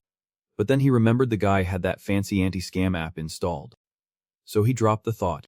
Envu dumped all 100 artifact crates into the breakdown furnace. 2 hours later, he got back 109 artifact materials. He kept 9 for himself and sent 100 back, hoping no one would notice. After sending them, the guy immediately praised Envu like a hero. Boss, you are my savior reborn. My team begs you to help us. Envu covered his ears from the guy's loud praise. You are way too polite. My greatest joy is helping others. Meanwhile, at Master Dian Van's place, he was testing a level 3 sacred healing technique from Lulak Thean. Lulak Thean was fuming but powerless, just mocking Dian Van. Master Dian, the road ahead is long. We have to keep moving and watch closely. Right then, Envu called to ask a tiny question. He wanted to know how to get a core rebirth seed to upgrade the sacred realm. He would search the top listings but found nothing. According to Master Dian Van, rare rebirth seeds like sacred techniques, sacred attributes, or core fragments can be sold online. The moment they appear, big corporations snap them up. Regular poor folks do not stand a chance. But if Envu helps Master Dian Van with the Lulak Thean technique, he will give him some rare items he has found. There is another, less common way. Dian Van once encountered a sacred realm core fragment that was too low level. Though it had good attributes, it could not be absorbed. Dian Van once joined a contest called Blood Star. The winner got a sacred realm core fragment as a prize. If Envu fought one-on-one against other sacred realm citizens or even races from other civilizations, it would cause heavy casualties for his clan. But if he won, he would gain core fragments to compensate the sacred realm. Envu spent a bunch of money to support his clan. This was also a chance to test their strength. Though they lacked everything, they sure did not lack grasshoppers. He would give it a shot. The next day at the Blood Star Arena, Envu headed there with teacher Dian Van. Before entering, they had to wear masks to hide their identities and avoid being tracked by the demigods. After all, this was dangerous territory. Then they filled out a form. Matches here were divided into 3 levels based on the opponents: divine creatures, demigods, and true gods. Unless specially requested, matches between different levels did not happen. Also, there was no limit on the number of clans in a match. But to concede defeat, over half of your clans had to be wiped out. The system here worked faster than a microwave. Envu's opponent was assigned as soon as he registered. Suddenly, he was thrown into a multidimensional teleportation space. Kida, though it is rude to judge by looks. I bet you are new here. Hanvu's opponent was a young man called Big Chut. The name Big Chut sounded dumb. But according to the crowd, he was ruthless. They felt sorry for Hanvu, facing such a guy in his first match. Hanvu overheard their whispers, did not expect to run into such a tough opponent right away. Both were told to release their clans. The match would start in 3 minutes. Big Chut summoned a bunch of long-tailed mutant hamsters. Squeaking annoyingly, this kid, probably never seen this many clans before. Scared now? If you are scared, just give up. If this was a numbers game. Hanvu was not worried. He called out tens of thousands of his grasshopper clans to fight. Big Chut laughed when he saw Hanvu's clans were even weaker than his hamsters. Let us see if the hamsters get eaten or become food for the grasshoppers. The hamsters took their positions, countless of them ready to shoot arrows. At Big Chut's signal, they rained arrows down on Hanvu. Hanvu ordered the Trom Loon Trung to defend. The arrows all snapped in half against Trom Loon Trung's iron wings. Big Chut commanded his hamsters to keep shooting nonstop. While defending, Hanvu sent shadow-cursed bugs to ambush them. One grasshopper with a curse circle behind, using 3 spells to make the hamsters scream in pain. Seizing the moment, Hanvu unleashed his heavenly demon bugs. The cursed hamster's eyes spun wildly, unable to tell friend from foe. The heavenly demon bugs sprayed venom from their tails, crushing the hamsters in seconds. In the end, Hanvu's clans had a 99.99% survival rate, while Big Chut's dropped to just over 20%. Big Chut raised his hand in surrender. If they kept fighting, his clans would be wiped out. After winning, Hanvu received a fragment of the spirit core. The moment he touched it, he felt something like life sacrifice power. After the reward, Hanvu was teleported backstage. Teacher Diane Van patted his shoulder, encouraging him. You did great. Your first match and such an easy win. That is a lot of divine power for me. Turns out Teacher Diane Van had bet on Hanvu earlier. His clans did not suffer many losses. The teacher was not sure if Hanvu would continue to the second match. But if he won again, he would get another spirit core fragment, and Teacher Diane Van would win big again. Hearing that, Hanvu decided to keep fighting. His clans needed more battle experience anyway. On day 32, Hanvu tallied his losses. 100 million heavenly demon bugs lost, but 89 wins in a row. His spirit core fragments had reached level 7. Leveling up to 8 was getting harder, requiring more fragments than before. Just thinking about it was exhausting. Teacher Diane Van suggested a match against a demigod. If a divine creature challenged a demigod, the rewards could be 10 times higher. If Hanvu won a match against a demigod, his loot from 90 consecutive wins would multiply by 10, meaning 90 common spirit core fragments. Hanvu thought it over, then submitted his application for the ranked matches. The crowd at the stands buzzed about the ranked matches. Some had already heard of Hanvu's grasshoppers. He would only been in Blood Star for 30 days, but was already a top killer in the divine creature rank. No one could beat him. Demigods use a very high-level core spirit rank, can carry higher-grade sacred artifacts, and even have divine roles. Everyone bets on demigods instead of Hanvu, thinking he is too arrogant, and those grasshoppers are just provoking the demigods. Teacher Diane Van sweats watching him. This bet is 1 to 100, and he is the only one putting it all on him. Hanvu tells Teacher Diane Van to bet 10 million spirit power on him. Teacher Diane Van thinks he is still young, so he only bets 5 million spirit power. His entire fortune is riding on him. Hanvu absolutely can't lose. If he wins, Teacher Diane Van will buy himself a divine weapon as a reward. Hanvu is not even leveled up yet. Thought the teacher was gifting him, but it turns out he is just treating himself. No need to get all excited and thank him. Hanvu enters his divine realm. After upgrading, he has not added any new sacred artifacts yet. His violent growth technique and poison dance seem different than before. Yuan Chung only guards Hanvu entering the divine realm to ask if he is refining sacred artifact materials today. Hanvu suddenly remembers last time he said sacred artifacts below level 4 are easy to find. Turns out, in Yuan Chung's realm, level 4 and below are scattered like grass. Hanvu smiles fiercely, asking Yuan Chung to send him a powerful level 2 sacred artifact with poison, earth, shadow, and fire attributes. No sooner said than a package bigger than last time drops in front of him. Hanvu can't help but say, money talks. Inside are 2 level 2 sacred artifacts. The blazing fire flowing orb with earth and fire attributes to boost defense and resistance for his clan, improving their recovery. The second is the shadow spike, with shadow attributes, letting the clan contract and master the level 2 shadow spike skill shootings to trap opponents and limit their movement. Hanvu is very pleased. These 2 artifacts fit perfectly with his shadow worm and poison curse worm. Without hesitation, he fuses the 2 artifacts, creating a massive explosion. Hanvu's worms evolve again, becoming fiercer than before. Just as the evolution finishes, the arena is ready. This time, Hanvu has more experience with teleportation. The crowd roars wildly in the stands, shouting, "Master! Crush Han! Show the power of a demigod." The master spins his hat, muscles bulging, arms crossed confidently. "Today's my lucky day." Yet he meets a newbie who does not know the rules. "Like you. Ready to bury your clan yet?" "Talkative." "Ah." Hanvu replies coldly. Still, the master mutters a few more lines before calming down. "Move out. My mammoth legion." Master rides his massive mammoth, leading with authority. The stands erupt with cheers. The mammoth lord is seriously impressive. "So cool." Master rides the furious mammoth, showing off his power. "Newcomer. Your time's up." Hanvu, as usual, sends out his little warriors. The poison violent sky demon worms raised in the nest, with violent growth technique and poison dance. The shadow poison curse worms raised in the nest, with violent growth technique and shadow spike. Plus the earth violent torment worms raised from the nest, with violent growth technique and blazing fire flowing orb. The master eagerly anticipates Hanvu's power since his grasshoppers have evolved since last time. Both sides clash fiercely. Hanvu sends the shadow curse worms forward. They shoot shadow spikes at the mammoth's shadows, freezing them in place. Once the mammoths are immobilized, the poison violent sky demon worms attack. Nowhere to run, despite the situation. The master remains confident. "So what if you raise grasshoppers into super creatures?" Hanvu casually asks with a smirk. Another blast goes off, forcing the mammoths to pull back their trunks. The master guesses Hanvu wants to overwhelm with numbers and won't he let him succeed. He orders the mammoth legion to protect the furious mammoth being attacked. Hanvu sends a squad of violent horned yellow worms to block the mammoths. The mammoths get blasted and hit with molten lava hotter than a lover's touch. The master grits his teeth, using 3 brutal divine spells on the mammoths, both armor and healing spells. With the spells, the mammoths gain the strength to hold off the violent horned yellow worms. The statue lord crossed his arms with a smug smile, able to force me to use magic that proved the strength of that tribe. "Once 50% of your tribe's members are killed, I will let you admit defeat." Hanvu still does not know fear. "And that grasshopper you just saw is only a tiny fraction of your subjects. Give up is not in my vocabulary." "Attack, fish demon tribe."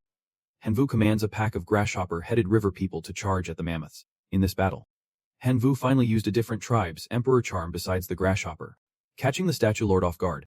The fish demons pound each mammoth's head with hammers, smashing them until they are nothing but paste. That is not all.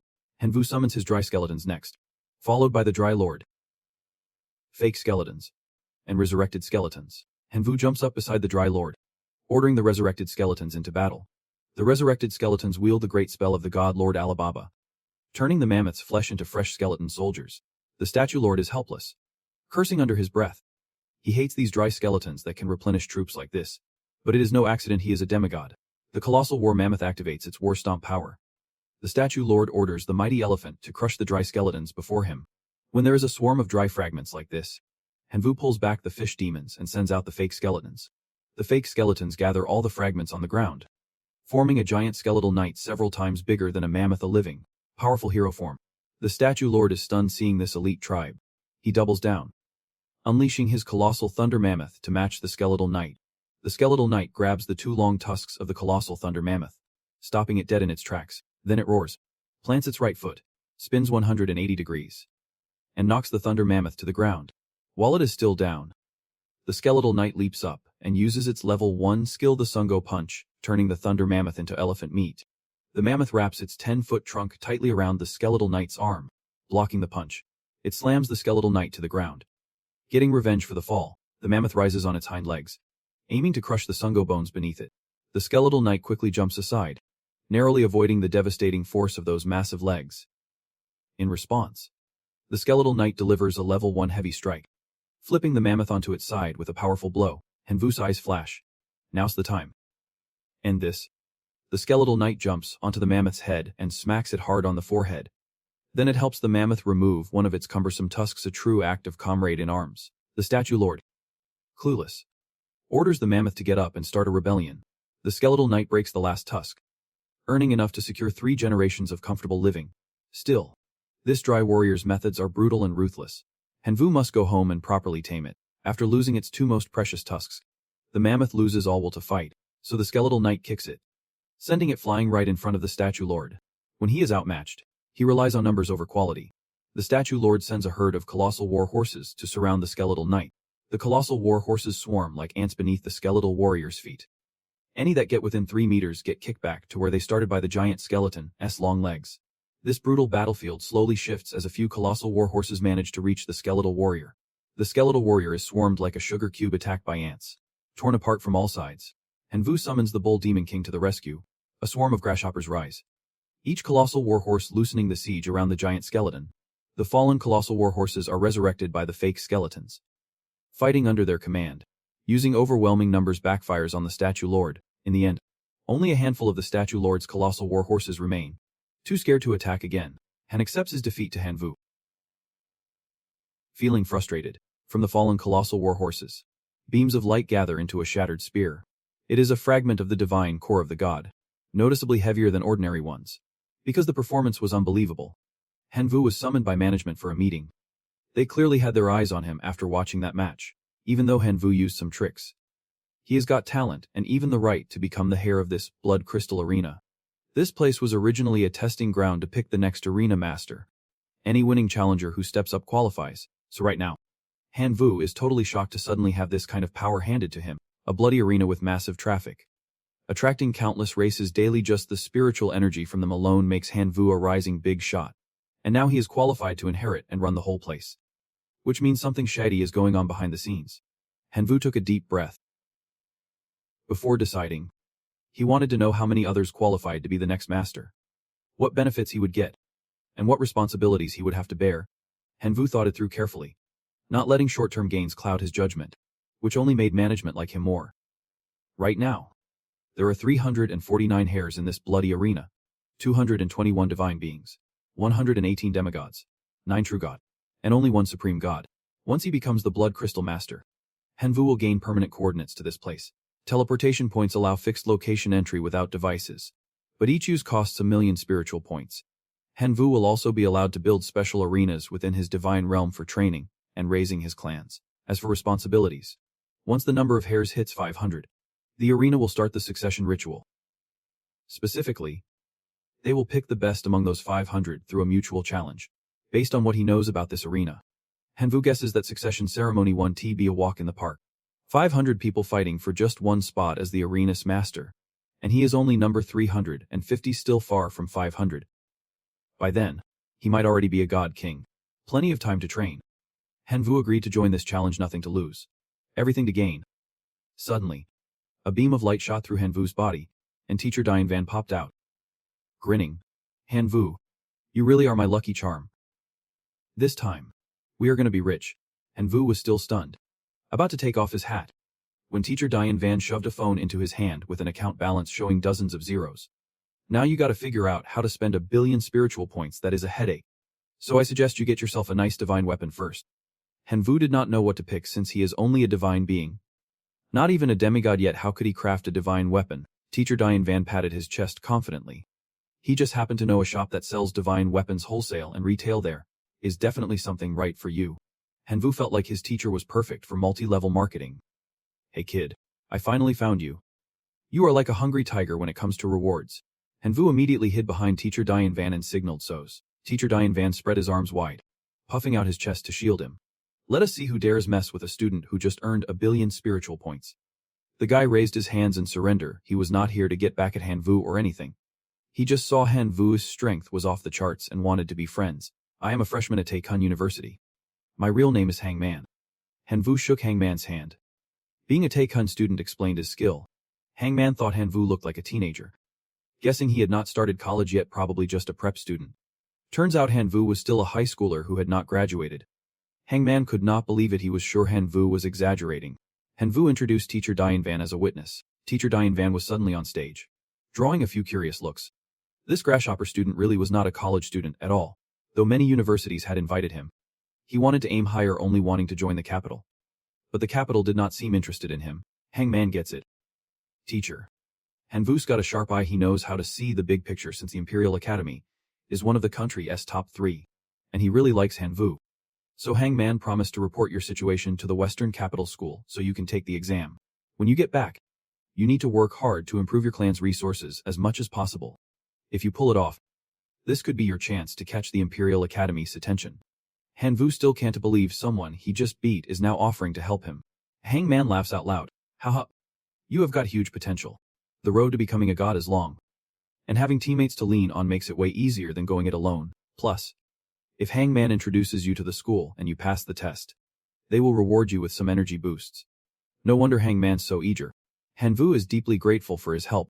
Hangman advises you to invest more in energy restoration ideally. Nurture heroic life forms to be fully prepared for the Imperial test. A little later, Teacher Diane Van actually takes Hanvu to a treasure spot that specializes in second-hand divine weapons. Not sure if the stuff's any good, but the staff are terrible. No wonder the wives do not want their husbands buying here. Teacher Diane Van and Hanvu follow her inside, wanting to meet some master named Tony. All the pro barbers are named Tony. Wonder if this Tony selling stuff is any good. You two, please come in. They arrive at the teleport door. Inside, Hanvu runs into a big-bellied, burly old man sorting weapons. Old Diane. Did you bring a fat enough lamb this time? Hanvu stiffens, just wanting to run home to his mom. Teacher Diane reminds old Tony to be serious. Hanvu's a student, not his little lover. Old Tony scratches his head, then explains the shop's mission. First off, they only sell the real deal, no knockoffs. Quality is top-notch, but the prices are sky-high. Hanvu thinks to himself, students do not have money to shop here. He is barely scraping together $1 billion. Teacher Diane, noticing Hanvu's bad impression, explains Tony's all talk but his goods are the best on earth. But Diane does not know Tony's talk is venomous. If Diane had not sent customers, Tony would be cut him off long ago. Tony shows Hanvu his works. Behind the red curtain is a flashy, spacious room packed with divine weapons. Each piece is personally stamped and crafted by Tony. Teacher Diane asks Hanvu which weapon he likes. If he wants it, he has to buy it. Diane can't afford to gift him anything. Hanvu ponders, considering the next step. He might get looked down on by the Imperial Academy for being dirt poor. So a 600 million energy ancient insect jar is worth buying. So Hanvu picks a level 2 ancient insect jar, useful for insect cultivation. Inside it holds a space that can trap up to 10,000 insect tribes for a cultivation ritual. Once inside, the insect tribes fight a bloody war. The sole survivor gets a chance to level up, with the highest rank producing a heroic life form. The insect jar also has a magic ability to attract insects, but its range depends on the energy stored inside. Though the level 2 jar is not powerful, it suits Hanvu best. Teacher Diane is proud to have found someone with his eye. 4 divine attributes or 580 million energy. Will you pay cash or transfer? Tony quickly closes the deal, startling Hanvu. Teacher Diane pulls him back to haggle. After all, they are acquaintances. Can't he cut a little for Diane's face? Tony does not want to, but since it is a customer, he does not argue. He charges Hanvu 600 million and throws in a bonus artifact, a scout's eye. After shopping, Hanvu leaves immediately. Staying longer means Tony will try to upsell him. Tony chases after him, pitching a special divine weapon he just made from the ruins of a lost civilization. Teacher Diane peers at it, and after examining, he suddenly looks furious. All right, Tony, I consider you a friend, but you treat me like an enemy. What is that about? Old Tony waved his hand to ease the tension, buying time to explain. This artifact is called Them Lang. It comes from a long-lost civilization and survives by devouring divine weapons. The Them Lang civilization was notorious for stealing others' treasures, especially divine weapons. Once a divine weapon bonds with its owner, no one else can possess it until its spirit descends. This golden orb looks useless, but the ruler of that civilization summoned the nation's best craftsmen and, after many years, created Them Lang. It grows by devouring other divine weapons and inherits the skills of those it consumes. This blatant theft led to Them Lang's rejection and the civilization's downfall by a united front. Of course, Tony brought such a prized item to trade, asking only 1 billion spirit points. Hanvu hesitated. Impressed by Them Lang's power, it destroyed a whole civilization, but the surprisingly low price made him doubt its authenticity. But Tony only had a fragment of the power, so rebuilding Them Lang might have flaws. Still, it can devour other divine weapons to grow, just 10 times slower than the original, and only gain some passive effects, not the full divine spells. Isn't that just junk? Teacher Diane Van said, making Tony feel insulted. Hanvu, on the other hand, wanted it but only offered 400 million points because he was out of spirit power. He really wanted to try a powerful divine weapon that others could not easily destroy. If he fed divine weapons to Them Lang now, it would weaken the enemy even more. Teacher Diane tried to stop him, but Hanvu launched into a smooth speech. First, he praised Tony as a master craftsman who could restore part of Them Lang from just a fragment. Then he expressed sympathy that he only had 400 million spirit points left. Sure enough, Tony loved the flattery. Hearing Hanvu praise his divine weapon, Tony beamed and immediately dropped the price to 400 million spirit points. Money can buy a true friend. Them Lang is yours now.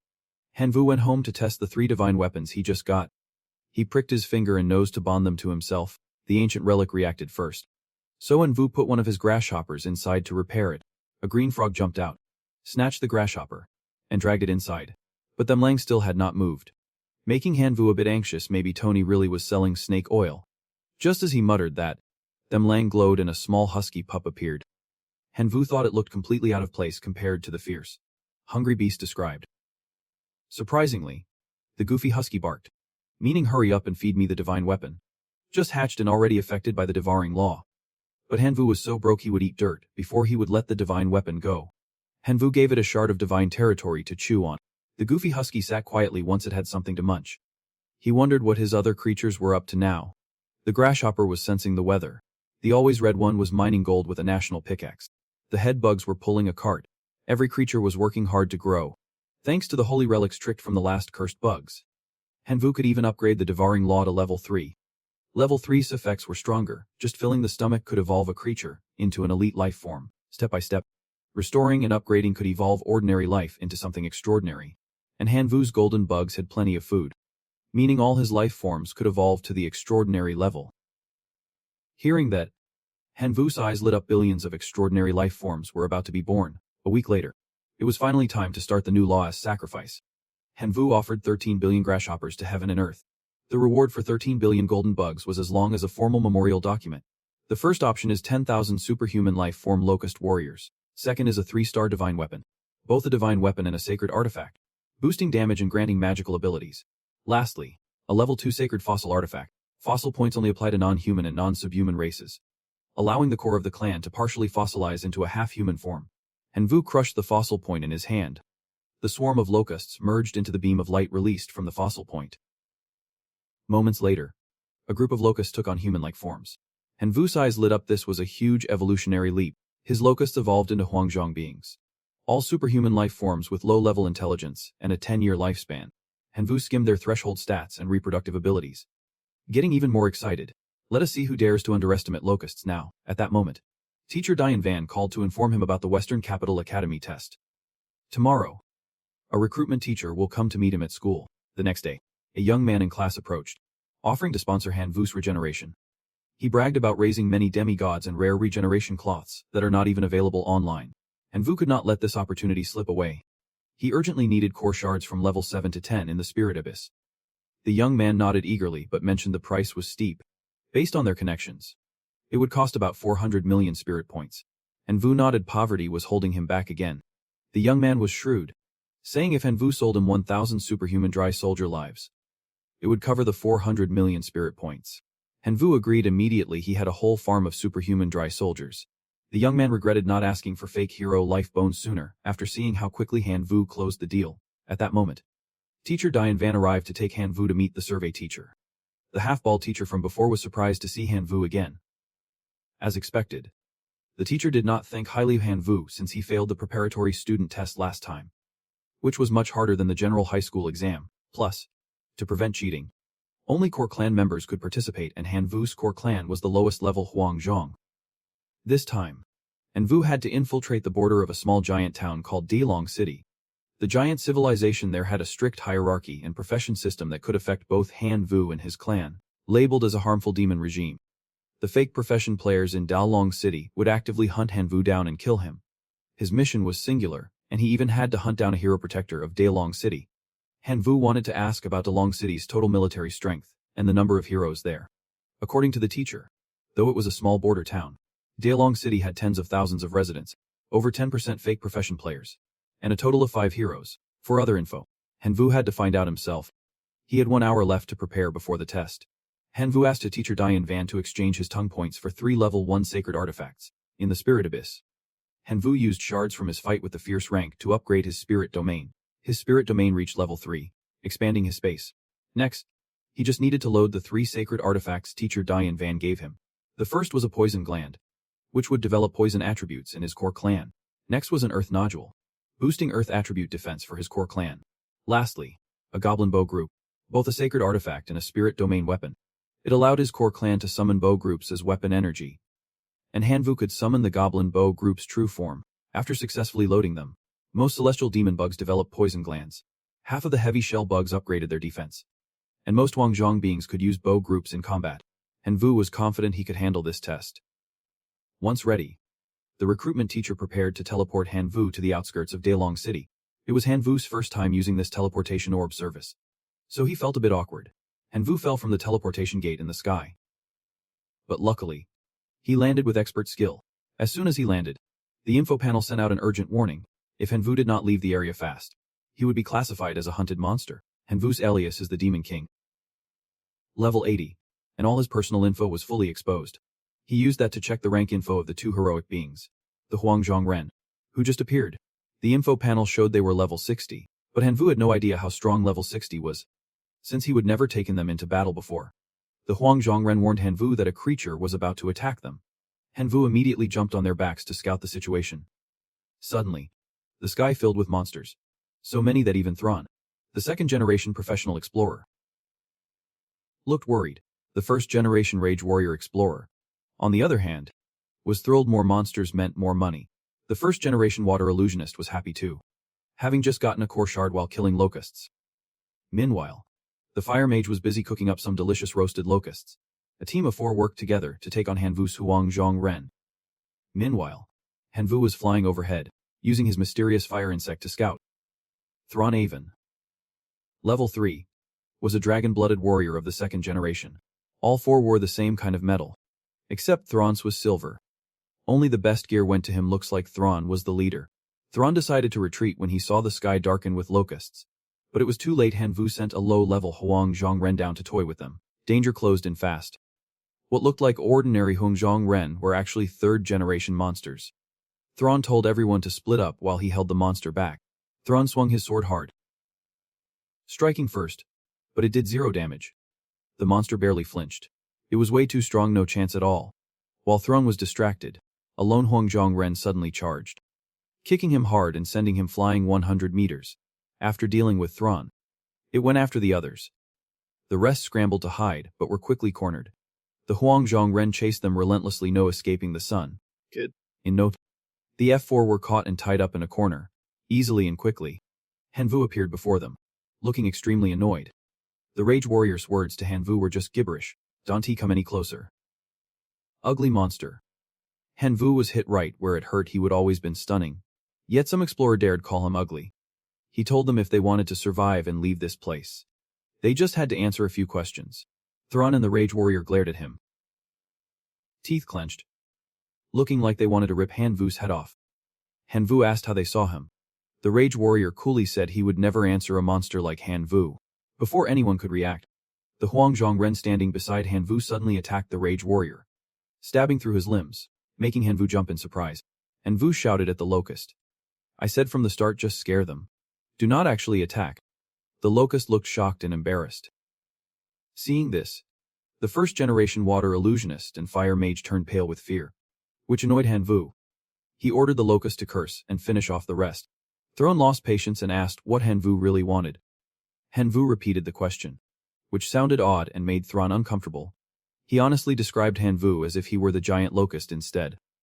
Big eyes, long antennae. Han Vu started overthinking, realizing Thrawn was describing the giant locust, trying to create a scary image in the invaders' minds, which actually worked perfectly for him.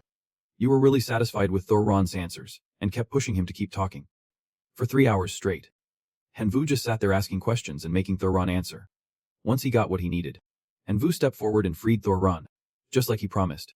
As soon as he was free, Thrawn bolted ahead like he would seen a ghost. He had to rush back and report the news about the Mao army to the Adventurers Guild. Even after letting Thrawn go, Han Vu kept a close eye on him, following silently from above. When he saw Thrawn reach the destination, Han Vu ordered the grasshoppers to knock him out given the situation. His info could not get leaked. Han Vu went back to work. From what he would just learned, there were hundreds of thousands of adventurers here. If he attacked now relying on just 3 people, it would not be enough. While brainstorming how to boost his fighting power, a group of exiled goblins appeared, eagerly waiting for his orders. Han Vu felt a flicker of disappointment. But hey, something is better than nothing. Most goblins were low level, but their leader was level 62 and had even reached the 3rd transformation. But how on earth did they get professional skills? Turns out the leader had eaten quite a few adventurers who held fragments of professional skills, so those skills were absorbed from them. Han Vu's mind clicked. He thought about transferring those professional skills to his grasshoppers. Thought it. Did it. Han Vu ordered all the grasshoppers to track down adventurers and collect the professional skill fragments. 3 days later, the fragments were gathered in one place. It was time to fuse the professional skills for the grasshoppers. Han Vu tossed all the fragments into the air. A menu popped up with 4 professional skill options: lawyer, martial artist, warrior, and assassin. He picked assassin, perfect for long-range attacks, and just right for his grasshoppers' heroic life points. He dreamed of leveling up even more. Then catching any hero would be as easy as flipping a switch. Another grasshopper came to report they could not get close to that mountain cave. Han Vu told them to lead the way. When they arrived, he noticed the air was thick with strong energy mixed with a bit of divine power. Looking down, he saw an orange dragon chained up and asleep. Han Vu recalled his teacher's words about some civilizations outside the world, sealing away enemies they could not easily kill. Maybe this dragon in front of him was the poor soul sealed by a powerful warrior. The dragon's name was Elphys. Level 103, originally 149, but greatly weakened by the seal. Elphys was a rebel class, a special race, so its other info like gear, divine attributes, or talents remained a mystery. Suddenly, Elphys opened its eyes, making the Huangzong soldiers start to panic and try to run. Before they could take 2 steps, Han Vu called them back, freezing them with fear. The rebel dragon Elphys sprang up, ready to attack Han Vu. Han Vu scrambled to run, telling the Huangzong soldiers to scatter and hide. Elphys kept attacking, black smoke swirling thick around them.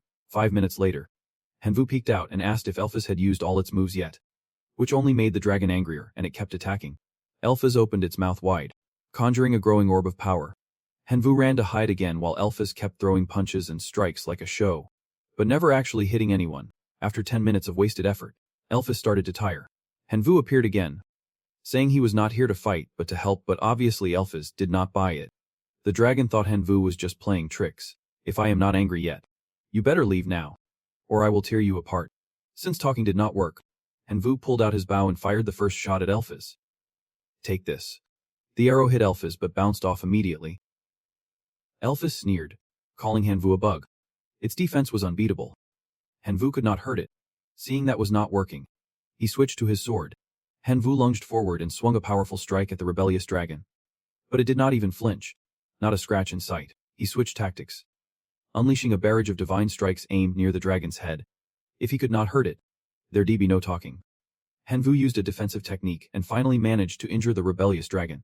Furious that Han Vu dared to harm such a mighty rebel, the dragon tried to intimidate him, but Han Vu cut him off, turning the threat right back. I've still got plenty of weapons left. Who knows? You might just log out for good. Only then did the rebellious dragon relent and talk, asking what Han Vu really wanted from him. Han Vu got straight to the point. He wanted to take down a hero inside Dragon City, but was not strong enough yet, so he needed the dragon's help. But Elphys has been sealed here for hundreds of years, unable to leave. That chain is a special artifact made just for him. Even his dark power can corrode half of it, let alone Han Vu's weapons. Han Vu stared at the lock on the dragon's neck. It was a divine relic. That is right. The rebellious dragon of Elphys does not lie. Han Vu conjured a fireball. He had a plan to break the lock, though he was not sure if it would work. His plan was to cut the chain in the middle. He pressed the fireball against the links and sliced them in 2, leaving the dragon stunned. Seeing the chain successfully cut, the rebellious dragon stood tall and demanded Han Vu cut the rest, even arrogantly ordering him around. The great rebellious dragon of Elphys is giving you orders. Han Vu was not happy. What did you just say? The dragon repeated his command coldly. Han Vu had just helped cut the chain to show his sincerity. He needed the dragon's help. But this guy was cheeky enough to boss him around. The dragon agreed to Han Vu's request. After all, it was just a physical thing, and a hero would log out soon anyway. It was as easy as snapping fingers for him. He kept reminding Han Vu to finish cutting the chains, but Han Vu changed his mind. He wanted the dragon to serve him for 100 years.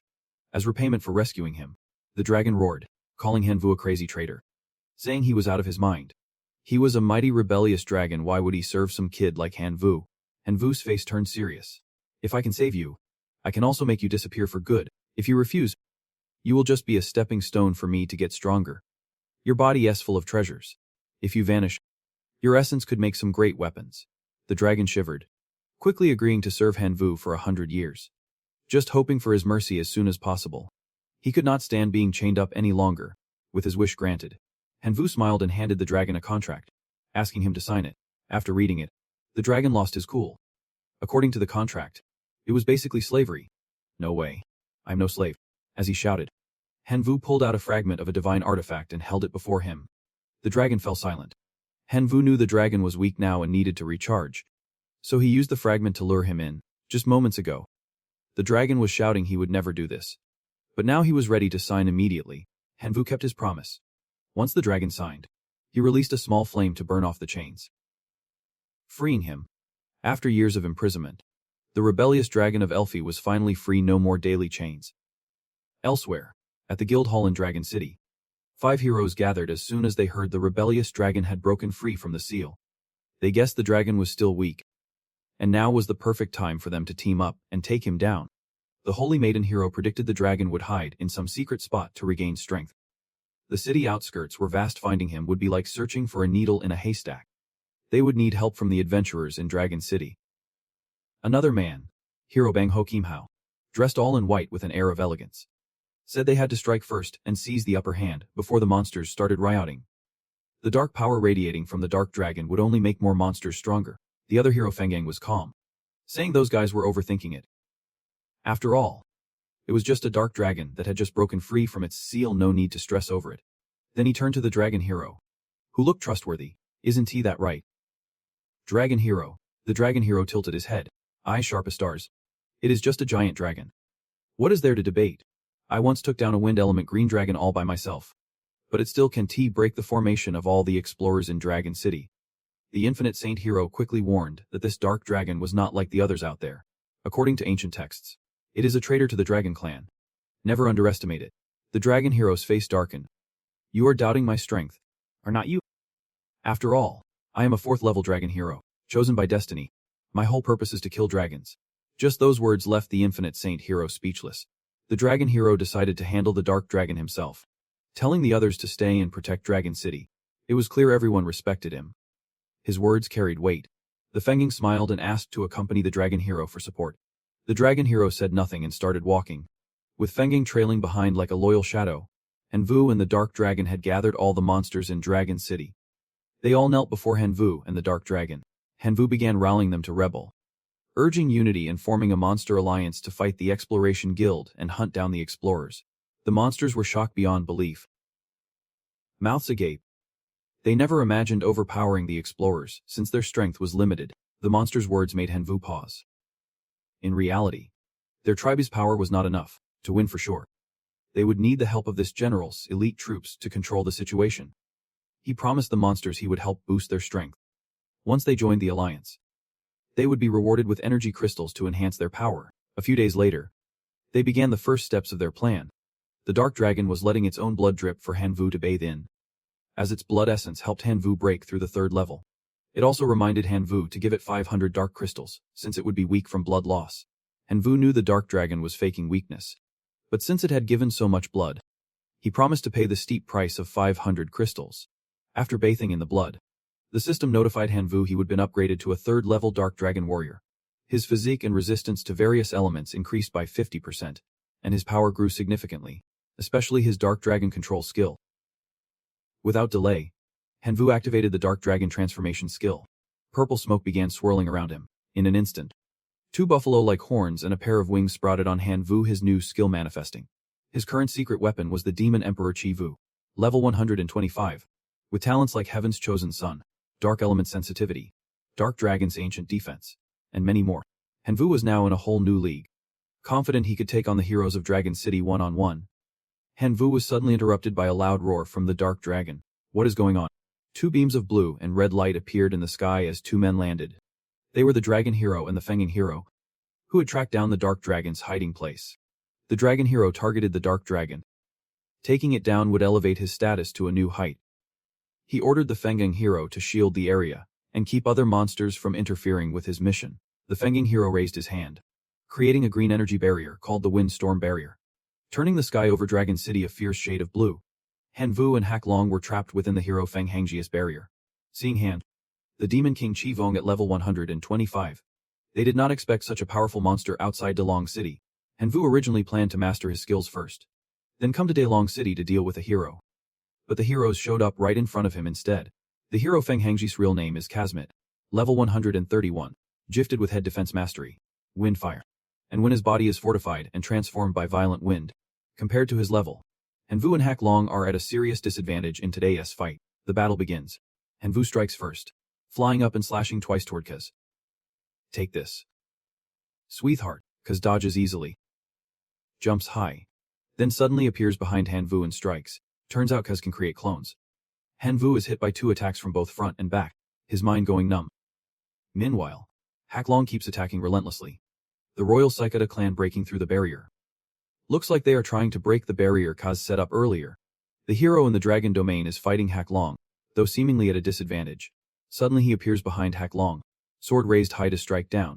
Hak Long takes the hit, lets out a harsh cry, then falls to the ground. Completely defeated and controlled by the false dragon. The false dragon orders the dragon soul to take Hak Long back to Dalong City, then asks Kaz if he needs healing. Kaz is confident he can handle Hanvu, so he tells the false dragon to leave first. He will follow later.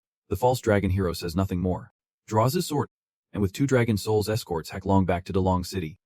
Hanvu keeps trying to break the violent wind barrier, determined to succeed no matter the cost. The royal cicadas swarm like a storm, breaking the barrier piece by piece. In no time, the wall collapses under a swarm of locusts, leaving Kaz stunned, but Kaz arrogantly says Hanvu underestimated himself, then keeps attacking him. Before Kaz can regroup, the royal cicadas surround him completely. Only now does Kaz realize the danger closing in.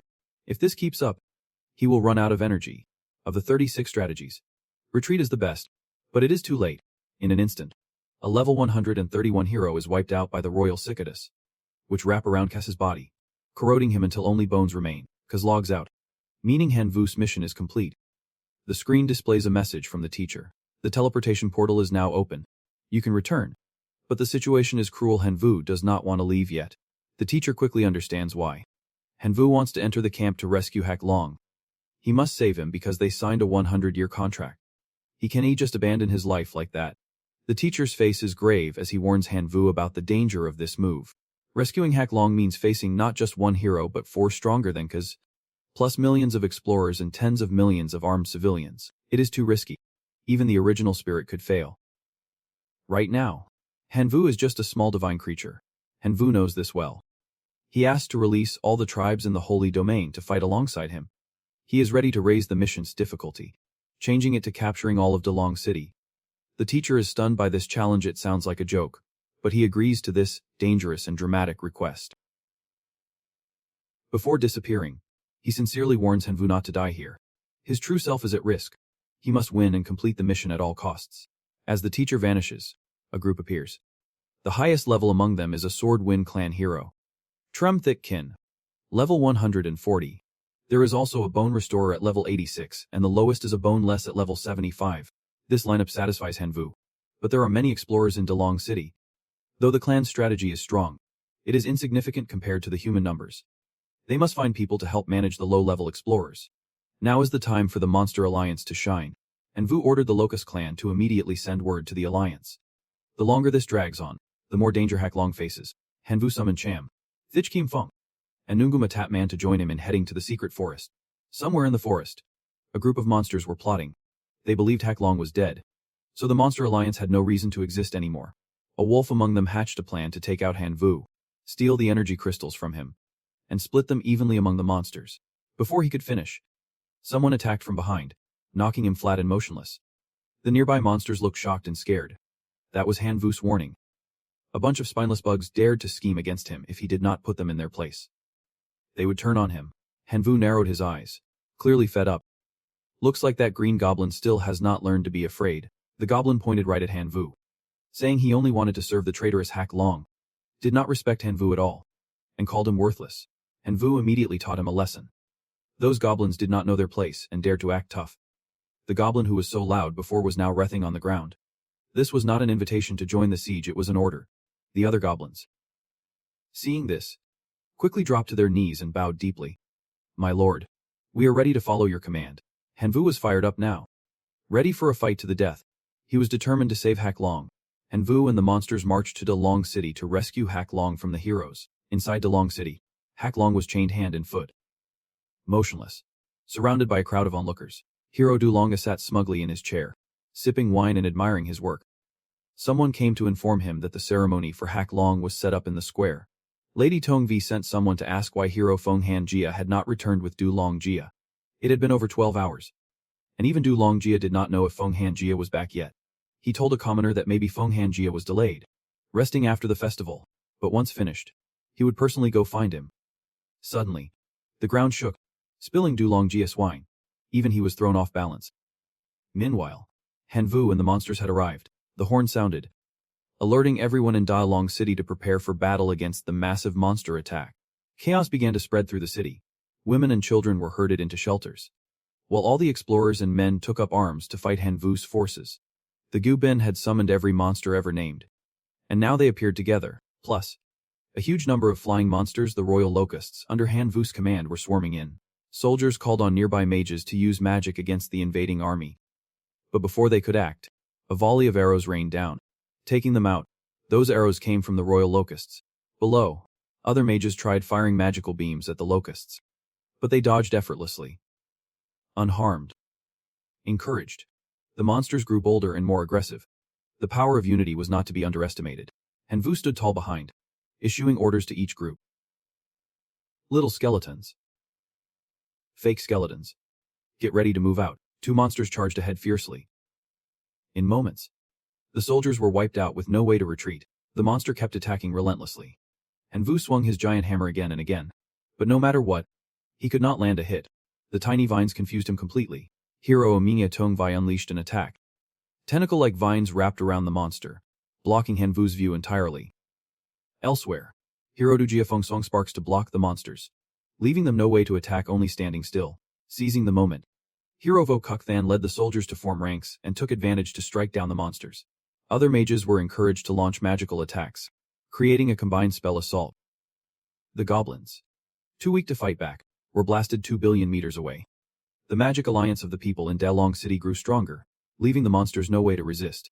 The fake dragon hero riled up the explorers to push back the invading Han forces, vowing to destroy the Hak Long. Facing the worsening situation, Han Vu finally unleashed the Bone Controller. The Bone Controller, like a god of summoning magic, shot out hundreds of bones at once, which then fused into a complete skeleton, the Dry Bone Giant. The Dry Bone Giant crackled with high-voltage electricity as it advanced toward the fire blockade, grabbing the climbing vine and easily breaking through the magic barrier. The monsters regained their strength and willpower, charging inside like rabid beasts. Han Vu's power had reached its peak. Elphista, I am coming to save you. Running and shouting loudly, Han Vu woke Elphista's eyes open. In the blink of an eye, Han Vu appeared before him. After days of being captured and immobilized, Hak Long was finally spirited again today. Why are you here? He asked. Above, the heroes looked down on them with contempt, unaware of their own limits, daring to enter a place like Dalong City. Then the infinite hero suddenly swooped down, aiming to attack Han Vu. But just as he was about to strike, the demon clan knocked him out cold, spinning him around until he lost all sense. Insulting my god. You are asking for it. Seeing this, the pink-haired hero lunged with a strike of thorny vines. But before reaching Han Vu, the thunder god's hammer stopped it with a billion-volt shock. The thorny vines writhed in a sea of fire, leaving the girl stunned. The fake dragon hero could not take it anymore. Just a few minutes left, but the plan was completely ruined. I can just let my level up slip away like this. He launched an attack, releasing dragon souls. But it was all for nothing. The dragon souls were destroyed the moment they appeared. The advantage was slowly tipping toward Han Vu and the monsters. The dragon souls and Dry Bone clan were locked in a fierce battle, neither giving ground, when suddenly the Bone Controller shouted, starving. Then he jumped onto the dragon's soul's back and bit down hard, causing the dragon to lose control and roar in pain. That dragon probably never imagined it would get chomped in the neck by a skeleton like that. The fake dragon hero, seeing his creature attacked, angrily rushed to the center to demand justice for his beloved, eating my dragon soul. Pathetic. And the Dry Bone clan is just a bunch of bones, not even alive, so how can they be pathetic? The fake dragon hero swung his sword, knocking the skeleton off. The ground cracked loudly. But a minute later, the Dry Bone clan's limbs healed up, and he jumped back up. The fake dragon hero's eyes went wide. Thinking he would taken it down, who knew it would be this hard to kill? The poor dragon's soul got bitten again by the Bone Controller, screaming for help, leaving the fake dragon hero speechless. What kind of monster is this guy? The fake dragon hero probably never faced a creature that could bounce back so fast for a meal, especially one that seemed untouched by his attacks. But the main mission in Dalong City was to rescue Elphys. Han Vu ordered them Lang to unlock Elphys' prison. Locked away. Elphys sighed, calling Hanvu a truly reliable partner. Showering him with praise like a great rebel, Haklong promised to remember Hanvu forever, and Hanvu was genuinely pleased. Hanvu told Haklong to serve him for another 100 years in gratitude, tossing him 2 shadow crystals to heal the wounds he would suffered. There was a bond between them though. By contract, Haklong was Hanvu's servant. Hanvu treated him like a true friend. Suddenly, Hanvu sensed something wrong. The Thunder God's hammer was faltering and in danger. The vines were about to attack him. Hanvu immediately ordered the grasshoppers to pull back and protect the Thunder God's hammer. But at this rate, things were not looking good. They needed to break free from this situation ASAP, or failure was waiting for them. His army will be completely wiped out sooner or later if this keeps up. Haklong could tell Hanvu really cared about him, so to show his thanks, he decided to give him a big gift. Honestly, Han really trusted Hanvu. Elphys wanted to give Hanvu a title from now on. He is a great traitor to his own clan. Then Elphys stood up, shot purple beams from his eyes at Hanvu, and recited a chant that transferred energy to him, in an instant. Hanvu's power surged significantly. Now he had 3 kinds of strength: Black Dragon Transformation, Shadow Support, and Violent Dragon's Wrath. Hanvu charged straight at the fake Dulong hero and landed a brutal blow he could not block in time. That power was so overwhelming his body could not handle it, and he started bleeding, while the fake Dulong hero was still weak from Hanvu's strike. The Bone Clan came from behind and stabbed straight through his heart, ending him right there. The Bone Clan used a summoning spell to steal the fake Dulong hero's soul, upgrading him into a mutated Bone Blood hero. Hanvu did not stand still either. On the other side, the Holy Heroine was under attack by him. The Holy Heroine refused to back down, guarding Dulong's legacy. Hanvu said coldly that it was her turn next, then ordered the Holy Heroine's spirit to strike back at everything she would done to him. After dealing with the Holy Heroine, Hanvu rushed to help Hanvu defeat the Ice Fire Sword hero, attacking from behind and throwing him off balance. The life form hero Ji Feng unleashed his final move, a cross slash that finished off the Ice Fire Sword hero. The Infinite Holy Hero saw the others fall one by one, panicked, and tried to flee, but Dulong City was now surrounded by monsters. The mutated Bone Blood hero suddenly appeared before Infinite Holy, ready to fight anytime. The Demon Clan's warrior jumped down with a staff, delivering a decisive blow. All the heroes were wiped out. Hanvu stood above and told the monsters they would clear the entire city, and he would keep his promise to exchange spirit stones for each person's loot. Hanvu brought a bag of spirit stones to Haklong, just like he said before. Use these. I hope you will return to Dinfeng soon. Haklong looked at Hanvu, tears in his eyes, and thanked him deeply, pledging to follow Hanvu for life. The teacher's screen appeared, congratulating him on completing the mission. His recent achievements were unprecedented in the school's history. The teleportation portal was ready. Hanvu had 3 hours to organize all the loot from the battle. Hanvu hinted to the teachers he wanted to create a stable portal linked to his divine realm, agreeing to hand over all the loot he would won. The teacher was thoughtful. He understood Hanvu's wish to settle into a new civilization, but it came with many hidden risks. Setting up a stable portal was easy, but what if an outside civilization launched a counterattack through it into Hanvu's divine realm? If he was not careful, Hanvu's core domain could be invaded, but he was determined to make it happen. Hanvu showed his resolve to the teacher. Teacher, I have thought it through. The teacher agreed with Hanvu's wish and promised to help him. Within 10 days, he would stabilize the portal and provide an early warning device. Any powerful outsider using the portal would trigger an alert for Hanvu. 10 days later, the portal was more stable. Hanvu handed over Dalong City to the Bone Clan and left spirit seals to guard against any roguey adventurers trying to strike back. Hanvu spoke to the Bone Clan like a friend, saying Dalong City could not be saved. He urged them to retreat to the Divine Realm as soon as possible, and warned them not to lose too much in the process. The Bone Clan silently acknowledged. After that, Hanvu ordered the portal opened. He was ready to return to his normal school life. Back at school, after all the battles, Hanvu's body had changed a lot, especially his eyes, which were no longer normal but now glowed black. Walking through the school, Hanvu's eyes caught the teacher's attention. Hanvu, what is wrong with your eyes? Hearing that, you just realized the difference in your body, thinking it must be because of the special rebellious talent. You opened your info panel to check your current level has reached Divine Creature, and your talent includes Rebellion. Hanvu wanted to see more details about that rebellion, but the system said his level is not high enough yet. He needs to reach demigod level to qualify for checking this talent. The teacher announced that Hanvu had excellently completed and passed the trial at Kun Tae Academy.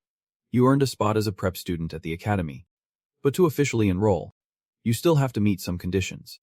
To become a prep student, You need special skills and must meet at least 2 out of 4 conditions. First, your soul must evolve into a celestial spirit life form.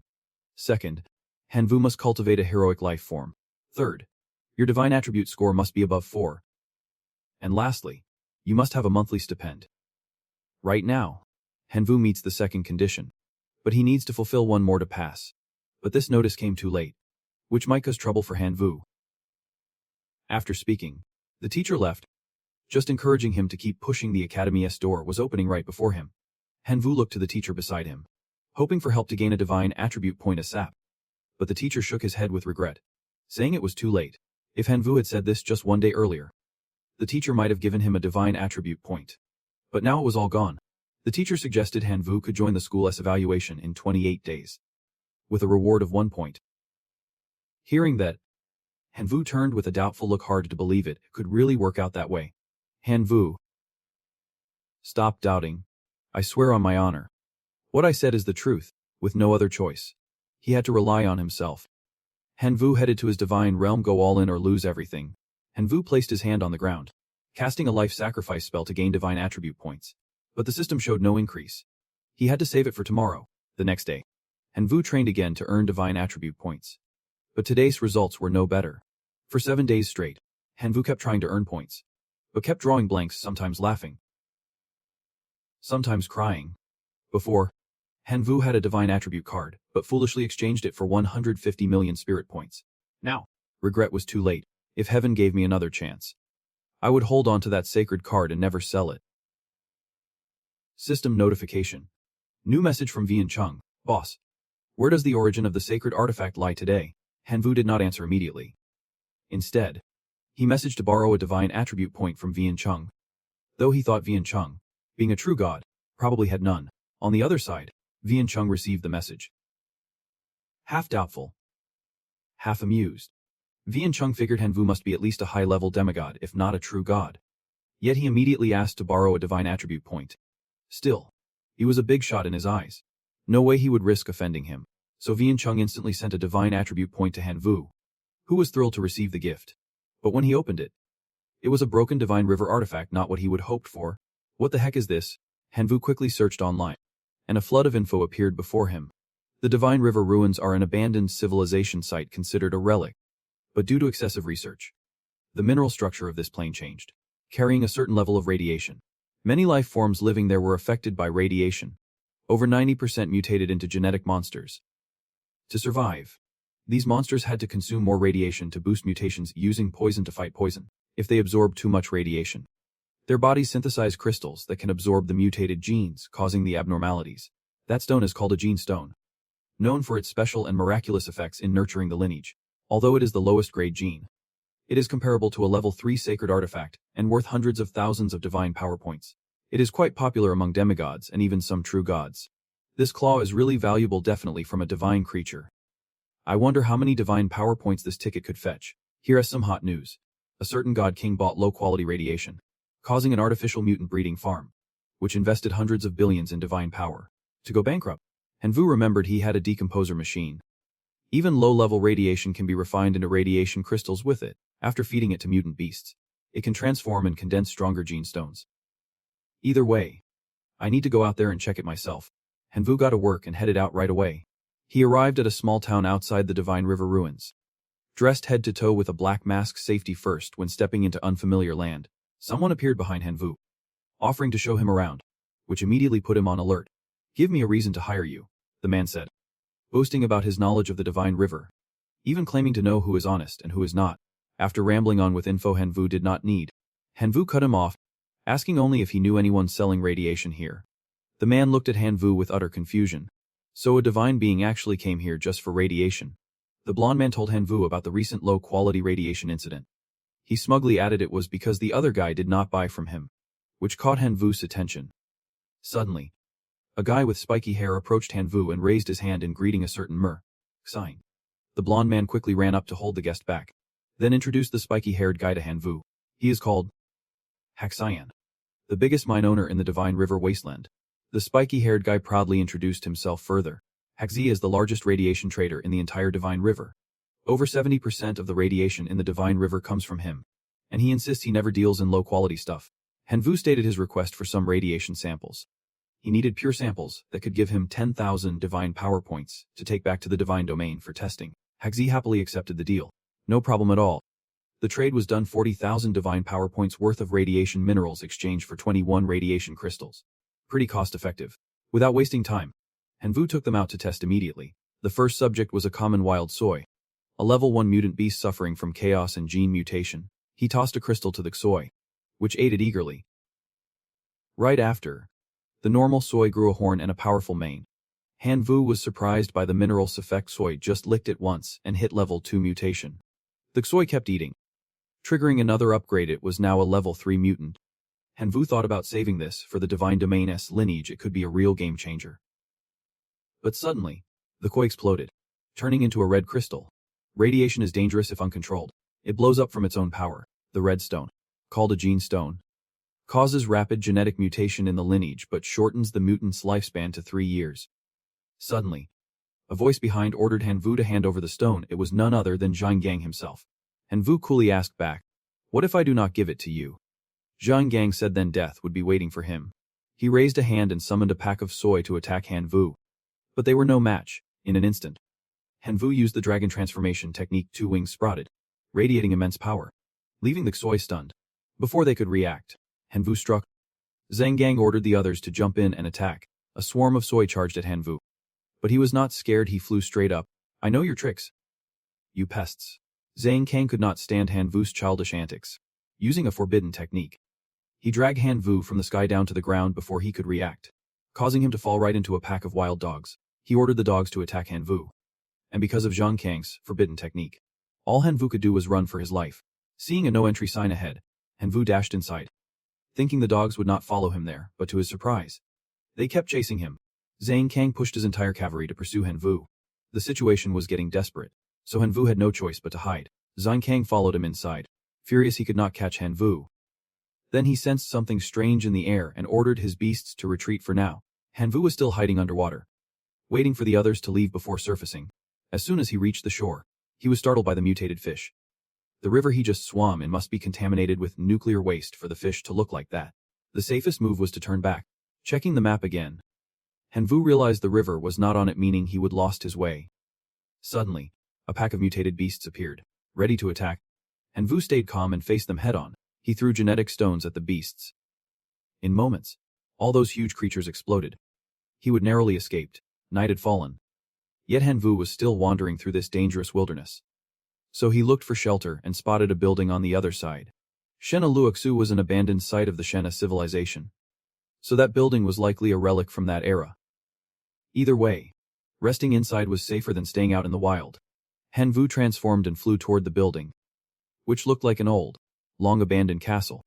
Although no one seemed around, Hanvu stayed alert. He could not tell if wild beasts were lurking nearby. Going deeper, he found scraps of paper scattered on the ground. A light shone from there, catching his attention. It seemed there was some energy source. Ahead, a group of people dressed in tight black robes were chanting before a strange glowing light. Hanvu was curious about what they were doing. He hid behind a wall, quietly observing the mysterious black-robed group. They were discussing a failed investment and how the Divine King had granted them hundreds of millions to hold today's ceremony. The black-robed group placed blue stones in a circle, which projected a powerful beam of light into the sky. It became clear the ceremony's goal was to break the seal left by the Shenhe civilization. The black-robed group succeeded in touching the seal. Hanvu recalled reading about a research project on Shenhe ruins. The civilization was sealed off due to extreme risk factors. It seemed the Divine King mentioned earlier was secretly studying the ritual to unlock the seal. Luckily, the Shenhe ruins had restrictions. Only life forms with less than 10 vitality points could enter. A warning announced that the mutated origin of the Shenhe civilization was breaking the seal. The real danger was just beginning. The system alert turned red, warning that the seal breaker was not a super warrior from the Shenhe civilization. Detecting an intruder, the seal-breaking process was temporarily halted. The system activated anti-theft mode, releasing mutated beasts, triggering a lockdown. The mutated origin was forced out of the seal and was now being suppressed. The black-robed people clutched their heads, screaming in pain from the noise. Hanvu stood aside, still trying to make sense of what was happening. A voice stirred the crowd. It introduced itself as the mutated origin, and wanted to find someone among the black robes who had weakened its seal to become its bridge. The mutated origin invited them to play a game. The winner would be lucky enough to become its bridge. One of the black-robed men scoffed, refusing to join the mutated Origin's stupid game. He even threatened that if not released, the Divine Realm's forces would level this place. But he underestimated the mutant Chiagian's abilities. From the start they could not connect with their Divine Realm. Then a level 6 beast mutant appeared first. As soon as it showed up, it knocked everyone around, terrifying them all. Hanvu raised his hand to speak, explaining he could not connect with the Divine Realm, so he could not undergo the clan's transformation. The black-clad group looked confused, not knowing where Hanvu had come from. The mutant Chiagian promised he would not disappoint, then opened a door allowing Hanvu to connect with the Divine Realm. 3 hours later, the black-clad group sat stunned. Their clan was either torn apart or shattered, while Hanvu sat there grinning, holding the treasure, the decomposition device. It can break down about 6,000 energy crystals. Right now, the grasshopper is a level 3 beast mutant. Hanvu kept encouraging the grasshopper to eat as many blue stones as possible. After 3 months of non-stop eating those blue stones, the grasshopper's mutation jumped from level 3 to level 6, leaving everyone around wide-eyed. The mutant Chiagian ordered his Gamora beast to test it out. The monster started hunting, swallowing everything it caught. The mutant Chiagian laughed like a madman, gloating that losers do not deserve to live. The Gamora beast targeted the black-clad group. All of them ended up in its mouth, screaming in desperate pleas for help. Help! I do not want to die. Finally, it was Hanvu's turn.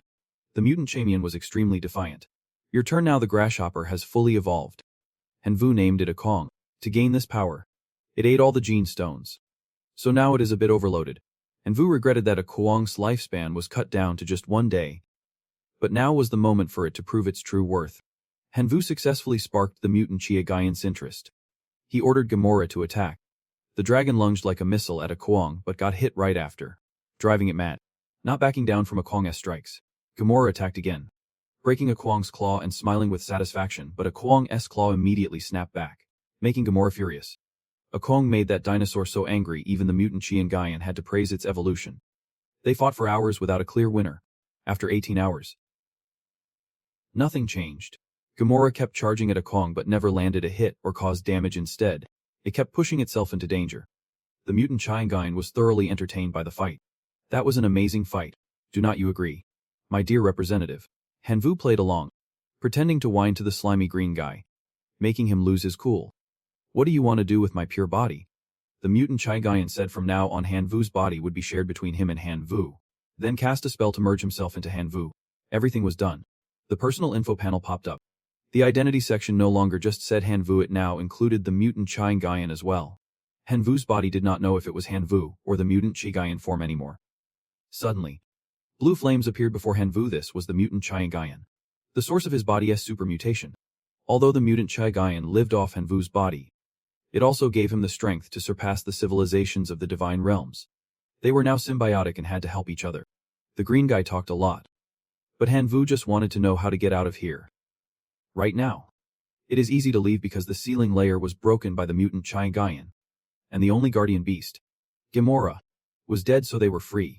But once the seal is lifted, it will attract many demigods and true gods to the battlefield outside the ruins, just waiting for the seal to fully vanish so they can slip in. Hearing this, Hanvu was startled. If those guys got in, he would hardly survive since he was alone with no treasures by his side. The only option now was to run. Hanvu cast a spell and teleported to the blood-soaked arena.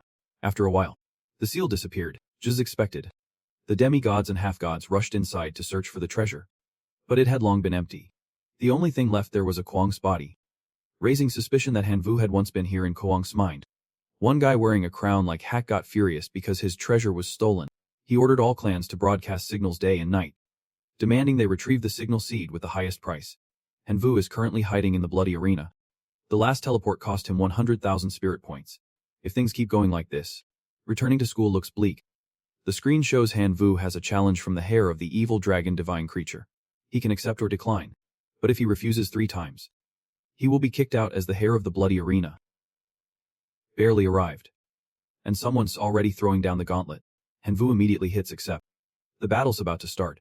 Hanvu and his opponent face off, trading taunts. Hanvu uses the dry bone tribe, catching the evil dragon hair off guard, who is acting pretty arrogant. Meeting me this time, you might as well be hitting a brick wall. Hanvu unleashes the golden locusts, telling the other guy to keep it short, fight fast, and get out. The half-dragons on the other side are also ordered to charge into battle. Right now, Hanvu's fighting the half-dragons with the golden locusts, not the dry bones. Hanvu's pissed off the redhead, who thinks Hanvu is mocking him and is furious. Sit back and watch. Let me see if you can beat my locusts first. The half-dragons breathe fire on the locusts. And Hanvu can't just sit there anymore. He keeps issuing commands like with the chameleon bugs. The locusts are tough, but the half-dragons keep spitting more fire, wiping out many locusts. The evil dragon hair warns Hanvu. If he does not bring out his trump card soon, his locust army will be wiped out, making Hanvu really worried. If this keeps up, the locusts will die for nothing. He considers summoning the spirit hunter demon. Just as he is about to contact the spirit realm, the Chingayan mutant stops. The Chingayan mutant advises using the locust clans to teach those half-dragons some manners. Hanvu thinks the locusts are not a match for the half-dragons right now. Chingayan immediately dismisses that locusts are not weak at all. Locusts are the ones who've already crushed a level 6 Gamora. Chingayan insists that with him here.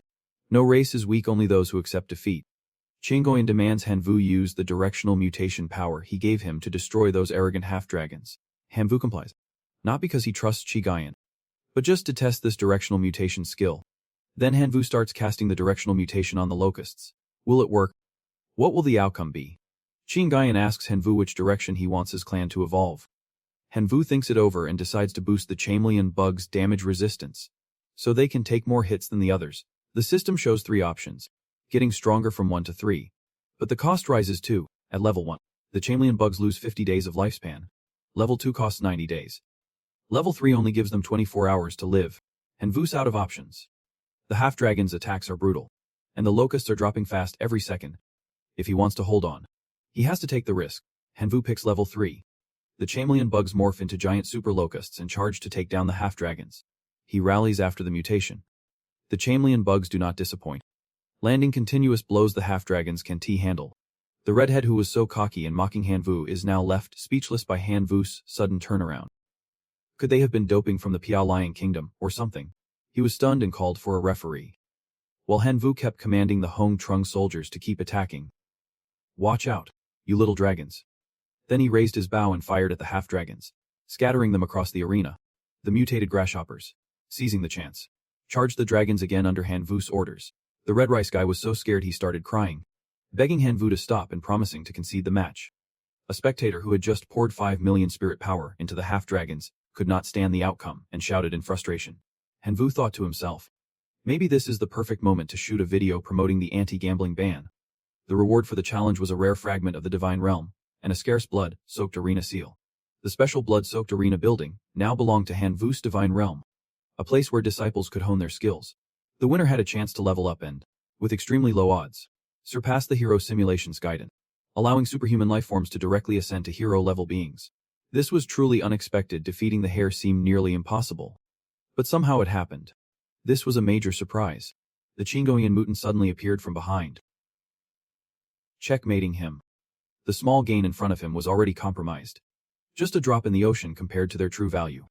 Since Hanvu's current strength came from Chingayan, he had no intention of resisting him.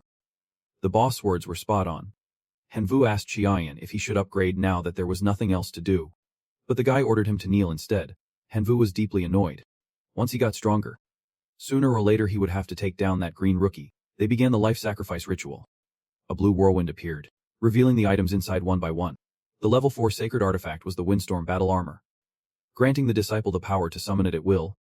There was also a level 3 building that allowed clear observation from 10,000 km away, and a crafting book for blood puppets, living bone and flesh constructs with powerful biological traits.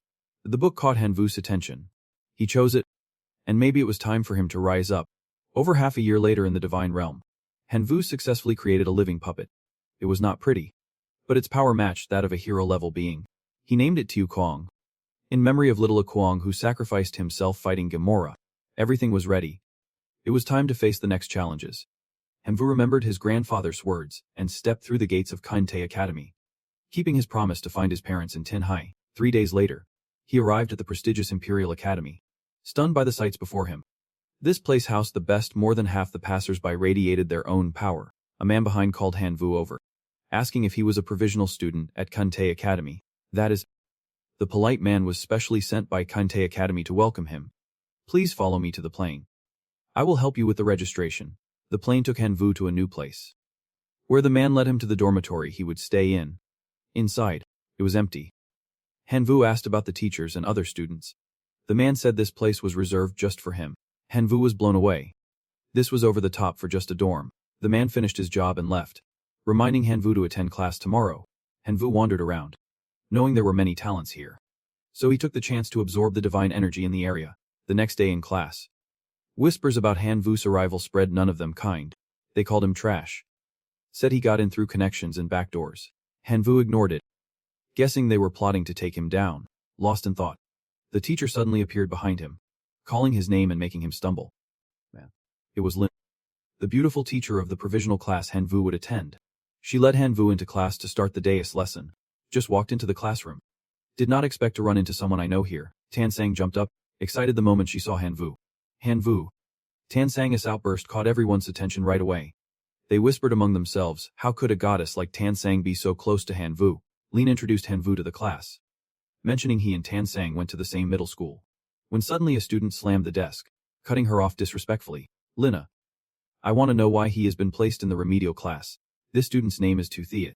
That outburst really rubbed teacher Lina the wrong way. Lina's face turned cold as she called him out. Tuthiat.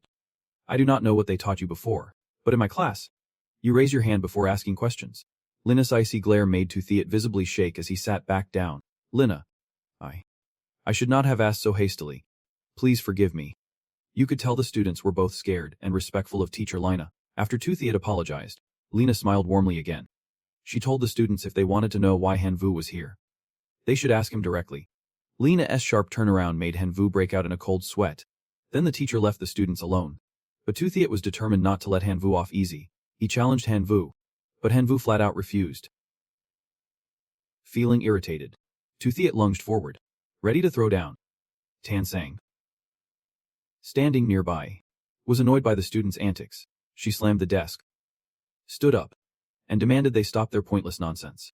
Hanvu looked at Tansang. Sure enough, wherever she went, there were always bootlickers following her around. But only for a moment the group came back to bother Hanvu again. 3 guys approached Hanvu's desk. Before he could say anything, Tansang jumped in front of him, confronting them. What do you think you are doing? If you want to mess with him, you better ask me first if I am okay with it. The guy refused to back down, shouting at Tansang to get lost. He even called Hanvu a coward who hides behind women, which pissed Hanvu off. Hanvu slammed his fists on the desk, standing up, ready to teach these clueless jerks a lesson. He stepped forward, facing the group head-on. He just wanted to study in peace here, so he did not bother arguing with them. But they just would not quit. What do you want? Just say it. Tuthiat insisted Hanvu got in through connections and had no right to sit in their class, demanding he transfer out of the remedial class. This guy got even bolder, pointing at Hanvu's face and laughing, threatening that if Hanvu did not leave on his own, they would keep messing with him until he did.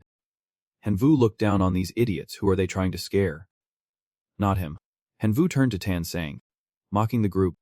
Having to share a class with these idiots is honestly embarrassing. Tansang, caught between them, looked uncomfortable. She said normally they would not go too far, but for some reason, they treated Hanvu differently.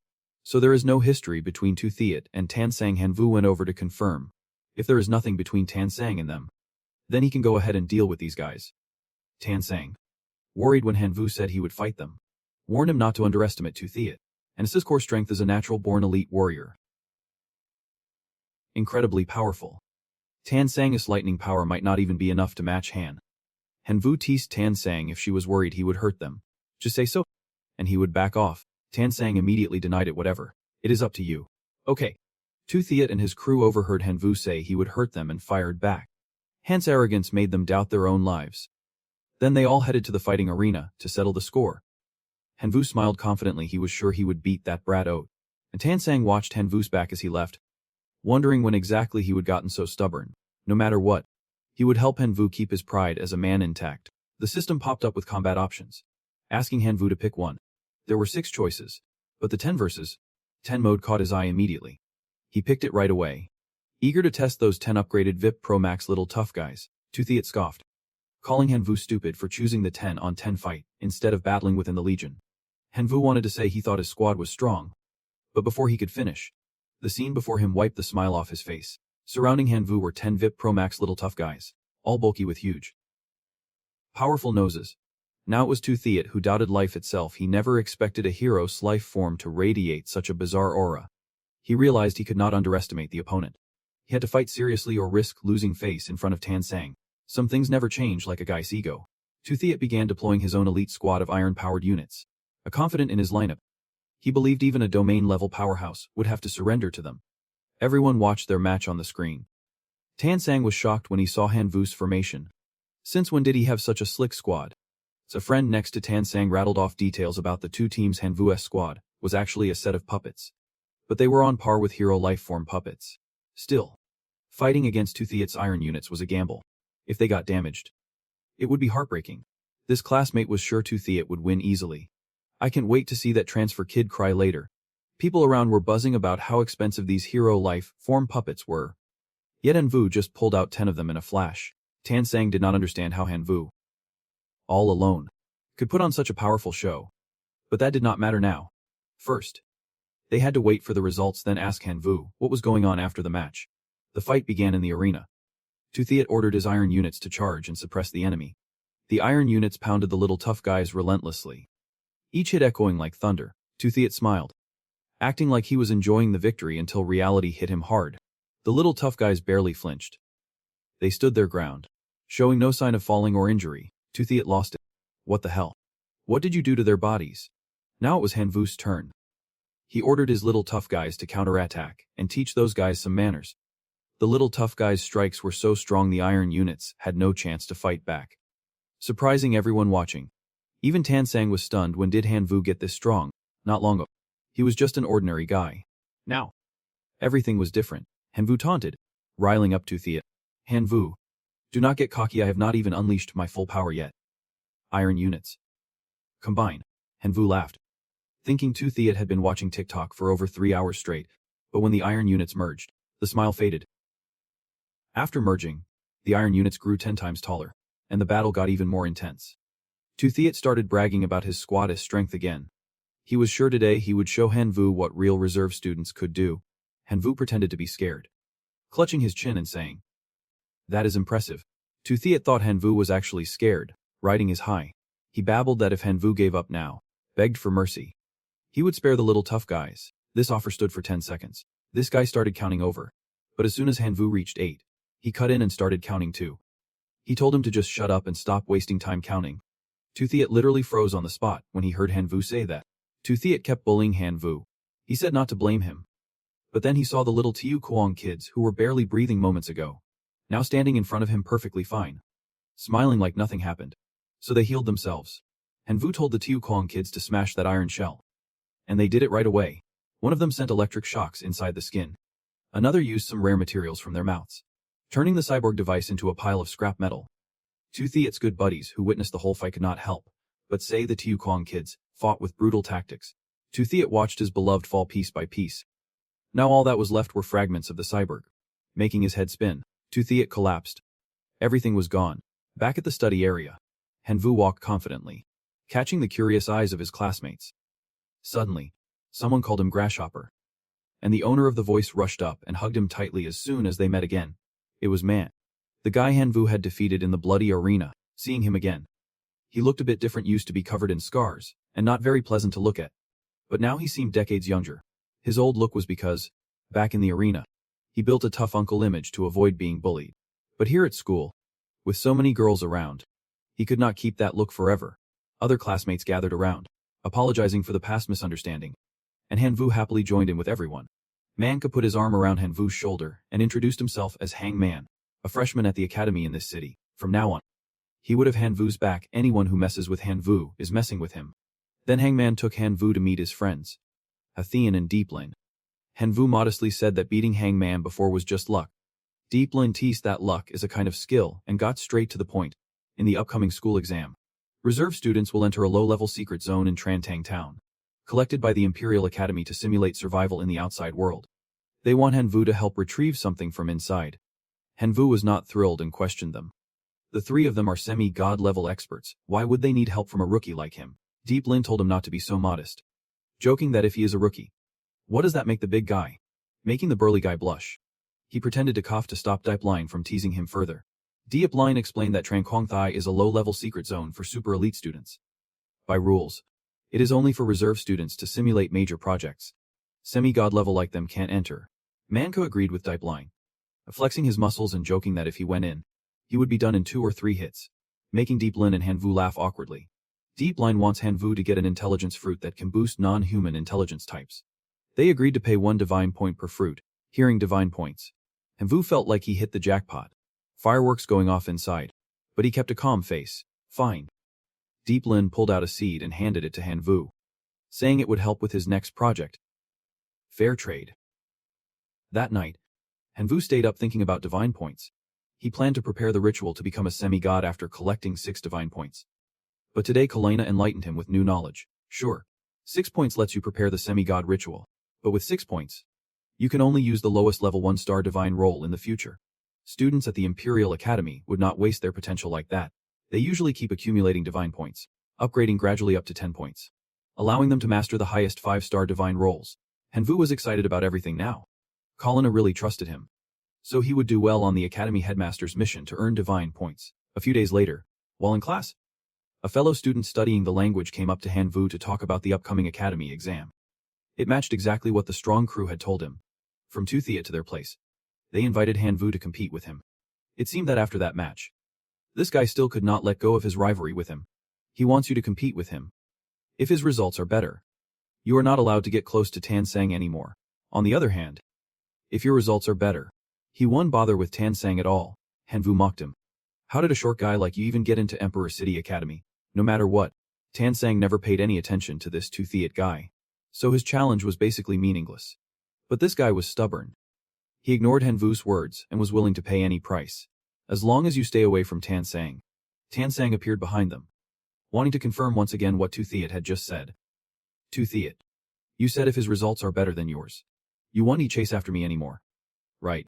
Tuthiat was frustrated. Frowning. Why do you reject me when I am sincere about you?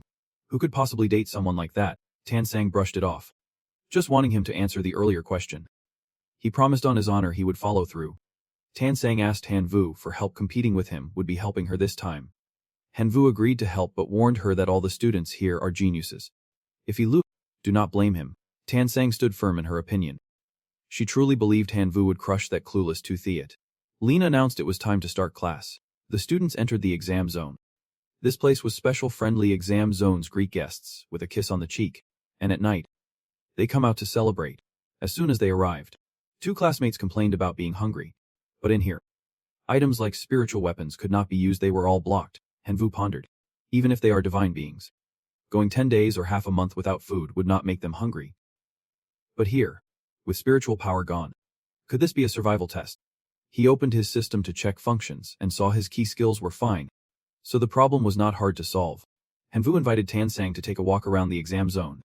She did not hesitate and agreed to go with him. Tan Sang brought out a little peacock, because it would carry her flying through the zone. She offered to help Hanvu get across, but he declined. No need. I can manage on my own. Hanvu transformed into a black dragon, spread his wings, and flew up toward the other side, with Tan Sang right behind him. The 2 of them took turns exploring the exam zone, trying to uncover its secrets. After a while of flying around, Hanvu and Tan Sang managed to get deeper inside the exam zone. Hanvu was marveling at how complete this zone was when suddenly Tan Sang's stomach growled loudly. She was clearly hungry. Hanvu could not help but laugh and invited her to try some nearby restaurants, making Tan Sang blush bright red. You are not allowed to laugh. They entered a small, cozy shop. As soon as they opened the door, the owner greeted them warmly. Hanvu awkwardly explained their situation, that they were travelers from another town and had lost all their money, with no cash left on them. The owner's face darkened. He pulled out a gun, pointed it at them, and spat out harsh words along with threats. Get out, you broke losers. For my shop in Tamao. Tan Sang was furious and wanted to teach the old man a lesson. But Hanvu stopped her, advising her to stay calm and handle things carefully. Right now, they looked just like ordinary people. If that got exposed, they would be sent back immediately. Hanvu suddenly remembered the life seed that senior sister Diep Lin had given him, saying it would be very useful here. He took the life seed out of his pocket, held it in front of the restaurant owner, and asked if he was interested in it. The owner's eyes lit up like car headlights when he saw the golden seed, as if he would spotted a precious gem. His expression changed instantly. That guy's face kept flipping like a tortilla just a moment ago. He called Hanvu a poor little demon, and right after, he addressed him like a respected guest. The shop owner seemed eager to buy that living seed, ready to pay 10 gold coins for it. It looks like this living seed is really valuable here. Hanvu suggested the owner prepare food for him and Tansang first. And the owner happily agreed. Soon, delicious and eye-catching dishes were laid out on the table. Hanvu and Tansang were excited. Hanvu took the chance to ask the owner about the current situation here. And since he had the living seed, the owner was very willing to answer his questions. This is a truly magical place. Humans and zombies live and coexist in this town. Humans hunt zombies for money and other resources, while zombies eat human brains to gain power. Every night, those zombies parade through the streets hunting any living creature they see, even invading human homes. Besides swords and pistols, humans rely on magical plants to survive. The owner confirmed that the living seed in Hanvu's hand is definitely a rare level 3 plant seed, which is why he is willing to pay any price for it. Hanvu frowned. This setting felt familiar. He would played this game before, when he was a top player in his previous world. It seems level 1 plants here correspond to common life forms. So level 3 plants must be at least as powerful as extraordinary life forms. If you want more of these rare seeds, you can buy them at the town's shop for a higher price, or get them by hunting zombies outside. Hanvu glanced back at Tansang. With just a look, they understood each other. Nights here are truly dangerous. They need to find a safe place to settle first. The owner also suggested that if they want to settle in town, they should meet the mayor to buy a house and officially become residents. Or find a hotel, but definitely avoid going out at night. With all the important info, Hanvu and Tansang left. First they needed to buy a house. Just as they stepped out of the restaurant, a student came in asking the owner for some food but got slapped down and even shot at. Screaming loudly. Tansang saw this and could not help but get goosebumps. The owner really means business. Luckily, Hanvu stopped her just in time. Otherwise, they would not have fared any better than that student. The two went to the mayor's house to look at homes. The cheapest property in town was priced at 1,200 gold coins per unit. Hearing the price, Tansang was a bit stunned. She did not have enough money on her to buy even the cheapest place here. Hanvu cheerfully offered to help with the payment. I have got this. Let me cover it. The mayor suggested they could buy a house together to save money. He currently owned a house with a great environment. That place was priced at 2,350 gold coins. Hanvu and Tansang were both thrilled when they saw the house the mayor showed them. It is beautiful. And it even has a big pool. Their eyes lit up as they told the mayor in unison. We want this one. The mayor was happy to agree, but mentioned the town had rules about jointly buying property. To buy a house together, the two buyers must be married to qualify for ownership. He asked a question that caught both Hanvu and Tansang off guard. How about you two get married while you are at it? The mayor looked at them sharply and asked. Don't you want to be husband and wife? Then you can buy the house together. He explained. Our town is small and traditional. We do not allow casual relationships between men and women. Tansang pointed at herself and Hanvu with 2 fingers, making a pitiful, playful face. We do not have that. Who would? Hanvu caught her meaning and leaned close, whispering, how about we? Before he finished, Tansang eagerly agreed. All right. After agreeing, she leaned into him, and he wrapped his arm around her waist. Hanvu said, we are. Seeing them agree so easily, the mayor gave a thumbs up, pulling out a wide pink slip excitedly. That is right. That is right. You two really are a perfect match. Once you fill out this form, you are officially married. Saying that, he brought out a tray with keys and seed packets. Here are your keys. As a gift, 130 sharpshooter snap pea seeds and 50 wildflower seeds. Wishing you a happy marriage. After filling out the form and collecting your stuff, you two left. On the way, Tansang said reluctantly. I had no choice but to accept that you and I have that kind of relationship. You can really take it seriously. Right. You smiled and rested your head on your hand, saying, got it. The form does not count. Seeing your teasing look, Tansang flushed with anger. I told you not to take it seriously. And now you do not care at all. Since when did you become such a good little obedient kid? On the way, a notification popped up. You have harvested snap peas and officially become a town resident. Points plus 1,000. Leaderboard. First place, Hanvu. Tansang plus 1,000. When they arrived, Hanvu's eyes lit up seeing the huge, luxurious house. He exclaimed, this room is huge. Tansang crossed his arms, turned to look at him with disdain. You really have no clue about the world, do you? Inside, Tansang headed upstairs complaining. I'm exhausted. I am gonna shower and take a nap. Meanwhile, Hanvu held the seed packet eagerly. It is time to get serious. 130 sharpshooter snap peas and 50 wildflowers. Let us see what special skills they can unlock. Hanvu walked down the hallway with his hands in his pockets, muttering. 1 hour's already passed. Thinking that, he rushed to Tan Sang's room to tell him. Wait. The sharpshooter snap peas are still. Before he could finish, the sight made his eyes go wide and his face flushed. Tan Sang was changing clothes.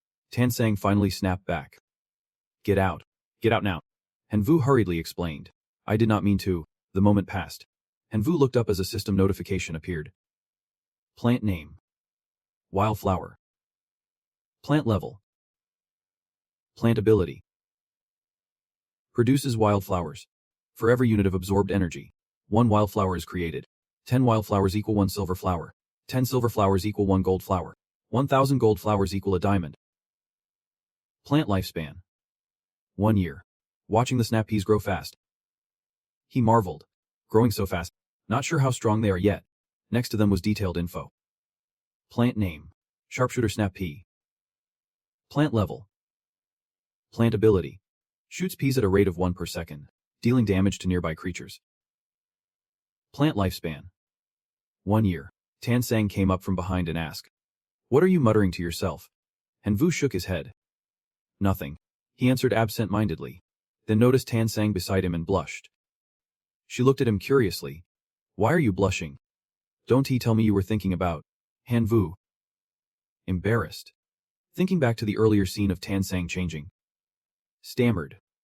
Nothing like that. Tan Sang angrily pointed at Hanvu's face and shouted. I am warning you. Do not think about it. You did not see anything, as they argued. They heard a noise behind them and both turned. Tan Sang asked suspiciously. What was that? She raised her hand. A golden light appeared. Then shouted, using awakening skill. Light shield. Suddenly, over 20 zombies charged at them. Snarling with fierce expressions and sharp teeth, Hanvu crossed his arms, grinning challengingly. Let us see what you have got. The sharpshooter snap peas opened their mouths, firing countless peas at the zombies. The peas hit the zombies, but they did not even flinch. Hanvu raised an eyebrow. That is it. Impressive fighting power. Then he formed a blue energy orb in his hand, saying, Sharpshooter snap peas. Add dark attribute. His power flowed into them, allowing them to evolve. Red light flickered continuously. The snap peas evolved into dark sharpshooter snap peas. Their peas could now kill zombies.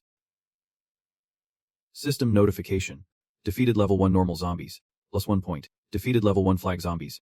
Dropped a small flag. +1 point. Defeated level 1 social zombies. +1 point. Watching the scene, Hanvu rubbed his hands, thinking, upgrading the dark attribute skill costs a lot of stamina. If we keep fighting like this, we will be surrounded soon. What do we do now? Suddenly, Tan Sang seemed to remember something and shouted. Toothiet must have bought property too.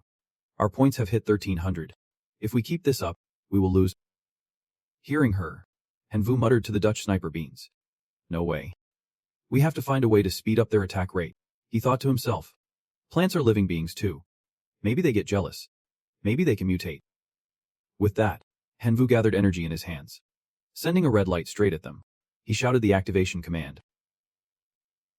Targeting mutation. System notification. Mutation options.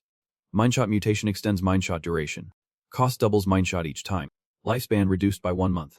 Mindshot extended up to 13 times. Dutch sniper beans have 12 hours left. Shooting speed mutation increases Dutch sniper beans, firing rate but costs 2 months of lifespan per doubling. Max 7 times speed. Dutch sniper beans have 12 hours left. 3. Multi-head mutation increases number of firing heads on Dutch sniper beans. Cost is lifespan reduced by 3 months per added head. Max 5 head. Dutch sniper beans have 12 hours left. 4. Plant size mutation increases size of Dutch sniper beans. Cost double size and reduces lifespan by 6 months. Max 3 times size. Lifespan left 12 hours. Hanvu smirked at them. Not bad. Let us do them all at once. After mutating, the Dutch sniper beans grew 2 extra eyes, radiating fierce energy. Surrounded by a yellow aura, they fired large beans 10 times bigger than before, like missiles at the zombies, knocking them back continuously. System notification. Killed a level 1 elemental zombie. Points +1. Eliminate a level 1 immature zombie. Dropped a hair growth potion. Points +1. Eliminated a level 2 normal zombie. Points +2. Suddenly, a huge dark gray zombie foot slammed the ground, cracking earth and sending dust flying everywhere.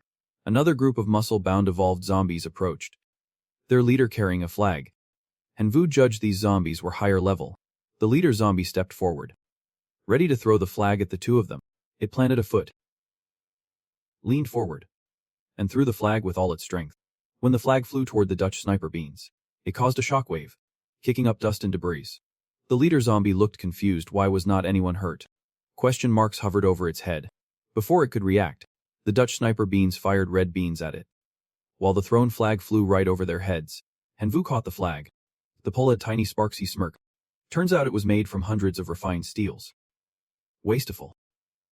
Confiscated. Saying that, he turned to the wildflower plants and ordered, almost forgot the wildflowers. You guys mutate too. System menu appeared. Wildflower mutation options. Versatile mutation increases wildflower yield. Cost doubles yield. Lifespan reduced by 1 month. Yield increased 13 times. Wildflowers have 12 hours left. Absorption mutation increases absorption range of wildflowers for death energy. Cost for doubling absorption range is 2 months lifespan reduction. Yield increased 7 times. Wildflowers have 12 hours left. Without hesitation, he shouted, I want them all. Lots of wildflowers. Instantly, countless wildflowers were unleashed. Tan sang, standing nearby, saw the leaderboard and clenched his fists excitedly. We have passed Tuthiat. Tuthiat looked up at the leaderboard in horror. What? Hanvu was first with 1436 points. Tuthiat second with 1313 in his hand. Tuthiat held a level 4 plant. Muttering, Hanvu, do not even think about surpassing me. Never. 2 hours later, the Hulongtho plant transformed into a blue dragon, surrounded by a yellow aura. It let out a golden roar. The Hulongtho opened its mouth, spewing flames at the zombies ahead. The zombies could not react in time, and were burned by the fire it unleashed. From the system ranking board, the points kept climbing. First place, Tuthiat with 1610, Hanvu second with 1586. He is Hanvu, I have checked your info. You are just an orphan. No parents. How could you possibly fight someone like me, a true powerhouse? I will make sure you fail miserably. Behind the mountains, a massive, strange fireball suddenly appeared, shining blinding light. The zombies tried to shield themselves with their hands, but still got scorched by the fireball. Cut to Hanvu's side. Countless gold coins on the ground. Tansang asked, first night's over. Luckily, the plant's explosive attack worked. How do you pull that off? Surrounded by gleaming gold coins, Hanvu crossed his arms and said, I actually have a mutated directional power that can control living things like that. Tansang stood up, looking at the system board. That power seriously twisted. But our score is still way behind. He opened the system board. Tuthiat was first with 201,000. Hanvu second with 128,000. And Tansang fifth with 23,000. Hanvu reassured him. Don't rush. This is just the start. We handle these guys to earn better seeds. Time passed. The sun set, and the moon rose high. Next to Hanvu were 2 huge plants with fierce looks. Ahead were the Peapod defenders. He smirked. With level 2 and 3 plants. We are set this time. On the rooftop, Tansang used binoculars to scout and reported. We might be in trouble. These zombies seem different. From afar, the mounted zombies were slowly approaching. She was shocked to realize these were level 3 zombie knights and level 4 violent zombie warlords. One zombie wore a red suit with wild hair. Hanvu gasped. Level 4 zombie warlord. What now? Tansang, unsure how to handle it, asked. What do we do? Tansang turned off the power and lights, hoping the level 4 zombie would not spot them. He nodded in response. Got it. As soon as the lights went out, everything around turned pitch black. The two hid to the side. Watching, Tang said. Any sign of movement? Seems quiet. Hanvu watched the zombies move toward a faint yellow light ahead and sighed. Good. They are heading to mess. Salem's crypt. They still did not dare take their eyes off the slow-moving zombie warlord. He grinned. Light spell. Kill the zombies first, then grab the points. Tansang agreed. Right. Without hesitation, she raised both hands and activated the light spell, creating a glowing yellow orb. The orb shot straight at the zombies, catching them off guard. After seeing their comrades killed, the zombie knights turned back and roared toward her. The Peapod defenders fired countless peas at them in response. The peas hit the zombies, knocking them backward. A mounted zombie charged straight at Tan Sang, just as it was about to strike her. A level 3 plant punched it square in the face, and Vu stood aside. Arms crossed. Watching the leaderboard. Toothiet still first with 232,000. Hanvu second with 140,200. Third was Tunkan Nian with 99,000. He muttered, Tunkan Nian. Why's his growth so fast? Suddenly, Tunkan Nian's voice came from behind. Haha, new kid in class. Scared of my speed. Turning around, he saw Tunkan Nian grabbing Hannah Sa's shoulders. Smiling. He thought, damn. Is Tunkan Nian mooching off her? Meanwhile, the zombies showed awareness. Using a long wooden stick to vault high like high jumpers, Tunkan Nian seized the moment. Ordering, Oak Spirit Defender. Attack. The spirits fired acorns from their trunks. The acorns hit the leaping zombie like grenades. Akan Nian laughed loudly. More. Keep it coming. First place is mine, and Vu frowned at his smug face. Annoyed. Can't he believe a mooch like him showed up? Tan sang. What do you think? Impressed. Jealous. Seeing her mocking me. I shot back a killer line that shut her up instantly. If you lose, you will keep getting stuck with that idiot from the design team. Meanwhile, the zombie Marshal King clenched his fists, raised his arms to the sky, and unleashed his ultimate spell. Suddenly, two zombies appeared, one old, one young with blonde hair. The zombie partner jumped to level 2. The two zombies combined their power and slowly advanced toward the house. Hanvu watched from afar, smirking. A level 4 zombie just broke through that leech's defenses. The zombie Marshal King stepped forward and suddenly stepped on something blue, letting out a suspicious grunt. Suddenly, the blue thing sprang up, knocking him back. It was a spring-loaded P-trap. Hanvu's eyes went wide in disbelief as he saw the zombie Marshal King get knocked flat by a P-trap. No way. He gasped. Swearing under his breath, Hanvu pointed ahead and ordered. P-shooters, focus your fire. Take down that zombie Marshal King. Obeying his command, they swarmed toward the zombie Marshal King, firing Ps nonstop, but the zombie Marshal King was unfazed. The Ps pinged off him with a clack. Clack. Clack. And he even smiled smugly. Tan Sang saw the situation and suggested, let us fall back inside. The plants here can hold off a level 4 zombie. But Hanvu shook his head. No way. Retreat means defeat. Then Hanvu transformed, sprouting wings from his back. I am not giving up that easily. Let me handle this. With that, Hanvu charged at the zombie Marshal King, fists ready to strike. The zombie Marshal King barely had time to gloat before Hanvu's punch slammed into his face. After the thunderous hit, a smoking wound appeared on his face. But Hanvu gritted his teeth. Unsatisfied. Not bad. But I am getting serious now. Hanvu squared up, crossing his arms in front of him, ready to take on the armored beast. He unleashed a flurry of punches to the zombie Marshal King's stomach. Shouting. Cannon fist. The zombie Marshal King could not take the hit, staggering back as his bony neck cracked loudly. Hanvu's punch sent him crashing down, dead on the spot. The system announced, level 4 zombie Marshal King defeated. Dropped a level 4 seed, crocodile leather shoes, a clack kid dance manual, and 500 points. Rubbing his sore hand, Hanvu muttered, level 4 zombie Marshal King's tough. My hand's about to lock up, and I only get 500 points. Far away, someone watched the fight through binoculars. Smiling slightly. This kid's pretty interesting. The observer was deep lying. She said with a knowing look.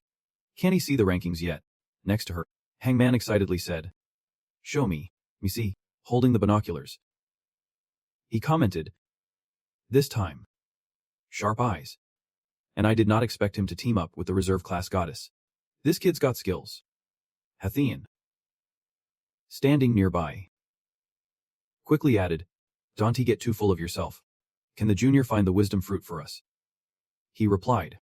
That depends on her progress finding the zombie town. If she thinks the zombie town is just a place to grow plants for zombie points, then she probably won teak at the high-grade rebirth fruit. Then she smiled brightly, hands on hip. But now, I really want to see if she can snag first place, or if Hangman should fight Lena for viewing rights. Huh. Just then, Lena appeared behind, whispering into Deep Lane's ear. Lena looks that fierce to you. The familiar voice made her shiver. Lena crossed her arms, striking a seductive pose. I am curious, who are you all betting on? Deep Lin and Hangman stammered. Hanvu. Madam, Lena smiled approvingly. Turned, and walked away. Fine. You get viewing rights. Come with me. Everyone followed Lina into the office. And the door closed behind them. Lena raised her hand, and a screen popped up showing Han Vu's battle. She crossed her arms and said to the group, "Now, you can watch to your heart's content." On the screen, Han Vu attacked the armored zombie. Commanding. P shooters. Focus fire. Take him down. They immediately followed orders and opened fire on Kwang Thi. Seeing that, he jumped up high, and the pellets kept hitting Kwang Thi's armored suit, one after another. Deep Lin saw such heavy firepower and said, "The firepower of Han Vu's Dutch P shooter is already on par with level 2 plants. Seriously? You lost because of her? That is just not fair." After a moment, she looked puzzled and asked, "What is going on? Why is a level 3 Kwang Thi attacking her territory?" Logically, the setup here should not attract level 3 or higher Kwang Thi. Looking inside the screen, Kai Nian was standing behind Hannah Salon. Right in front was a whole trap of spring peas, each one bouncing back any intruder. The group clicked their tongues. This is a bit much, clearly bullying. But who is sponsoring this reserve student? Didn't it expect him to be this strong? Lena crossed her arms and replied, "That reserve student is Tun Kan Nian. No one sponsors him." The strong guy did not believe it. "No way, then why is he so strong?" Deep Lin looked at the screen, saw Kan Nian emitters, Salen cozying up, and ground her teeth in contempt. What a leech! Among these reserve students, there really are all kinds willing to do anything for results, even if it means no integrity. The ranking system popped up. First was Tu Thiet with 314,000 points. Second Tun Kan Nian with 213,000. Third Han Vu with 198,000. Everyone gasped. Number 1 is Tu Thiet. Who is that? Way ahead of second place Tun Kan Nian and third place Han Vu. Let me see how his setup looks. In the match, Fire Dragon Grass was breathing fire at the Kwang Thi, while Tu Thiet just stood there. Arms crossed, he laughed smugly. "Haha. Han Vu. Let us see what you are counting on to beat me." Deep Line realized Fire Dragon Grass and Tu Thiet were sponsored by our one and only Hong Theng Quan. The strong guy clenched his fist angrily and said, "Hong Theng Quan once ravaged the Kwang Thi town, grabbing tons of valuable stuff. Looks like he is trying to cash in on these reserve students." Lena nodded coldly. "That is right. Tu Thiet and Hong Theng Quan secretly signed a pact. Hong Theng Quan sponsors Tu Thiet, and in return, Tu Thiet gives him 70% of the profits from Kwang Thi town." Deep Line-S group all cursed under their breath. Pathetic. Shameless. Lowlife. Just then, the guy they insulted appeared out of nowhere, and looked up and asked, "Who are you guys cursing at?" The strong guy narrowed his eyes and called out, "Hong Theng Quan," and immediately challenged the three of them, clearly confident of winning. "You guys here to watch the reserve students you sponsor? Wanna bet around? Let us see whose reserve student ranks higher." The strong guy was not easily fooled. He shook his head. "You think we are dumb? We already know Tu Thiet, your sponsored top player." Then Quan stepped closer, grinning provocatively. "So even if we throw down, you guys do not stand a chance. What a bunch of losers." And the Imperial Academy, one of the top universities in the Divine Realm, still supports and cooperates with them, setting up clubs just for fun. Being a student with you guys is a disgrace. The strong guy could not hold back his anger and was about to start a fight. But Deep Line stopped him, yelling, "We have to go all out today." Deep Line reassured him. "Calm down. He is just trying to rile you up in front of Lena." After holding him back, she turned to the others and said, "We formed this club to help some struggling students gather resources. Who do you think you are? Acting all high and mighty. If you want to fight, then fight. Let us see whose sponsored reserve student performs better." Then Quan shrugged confidently. "All right then. Betting 10 points of divine power, do you dare?" Deep Lane's face darkened. She pressed her lips. "I accept. Why would not I?" Saying that, then Quan turned away and said, "Then Lina will be the witness. When you lose, do not even think about playing dirty. Now calm." The strong guy turned to Deep Line and asked, "Xia Lin, you good with this? The setup your sponsor has looks pretty strong." Deep Lin replied without fear. "The more they say I can do it, the more determined I am. But Han Vu's Prodai we sponsor is not weak either," Lena said firmly. "If Han Vu's Prodai is the first to uncover the truth behind Kwang Thi town, then he can win." Daily roll call. Day 2 survival. Accumulated points plus 2,000. Han Vu lay face down on the ground, whining, "I can't move anymore. I am so I feel like I am about to pass out." Next to him was a pile of food and gold coins. Tan Sang saw this and said, "All right, you have worked hard. Just lie there. I will clean up the battlefield." Tan Sang felt relieved inside. Luckily, Han Vu's abilities were preserved in this strange situation. Otherwise, we would be lost last night. Han Vu smiled happily. closing his eyes and flirting. Okay, my lady. Hearing him call her lady boss, Tansang got angry, kicked him, and snapped. Wait. What are you calling me? She kicked him hard, making him wince. Wait. Is not this supposed to be a legal relationship here? At least you should act the part for yourself. After kicking him, she turned and walked away, leaving him sitting on the ground. She called out loudly, ignoring him, good for nothing. From behind, Akan Nian's mocking voice rang out, still relaxing and flirting. He stood behind with arms crossed, smirking. Even if you broke your arm, you would only be third place. Not like me. Haha. Hearing that, Tansang opened the ranking system and saw Tuncan Nian was already in second place with 356,000 points. Surprising her, especially since Tu Thiet was leading with 535,000 points, and Hanvu was third with 302,000 points. She worried. What now? There is over 200,000 points difference from Tu Thiet. Hanvu was not worried at all. He stood up leisurely, cupped his hands around his mouth, shouting loud enough to be heard. No worries. I still have a secret defense technique I have not used yet, that tongue guy. Even if I broke my arm, I am still better than him. That middle leg of his looks like it is about to break, Tansang said from behind, covering her mouth to laugh and warn. You are pushing it too far. Picking up on Hanvu's sarcastic tone, Kai Nian got furious. Hanvu. Just wait. Tonight, I will send you a special gift. Hanvu did not bother with his threat, replying casually. Whatever. Whatever.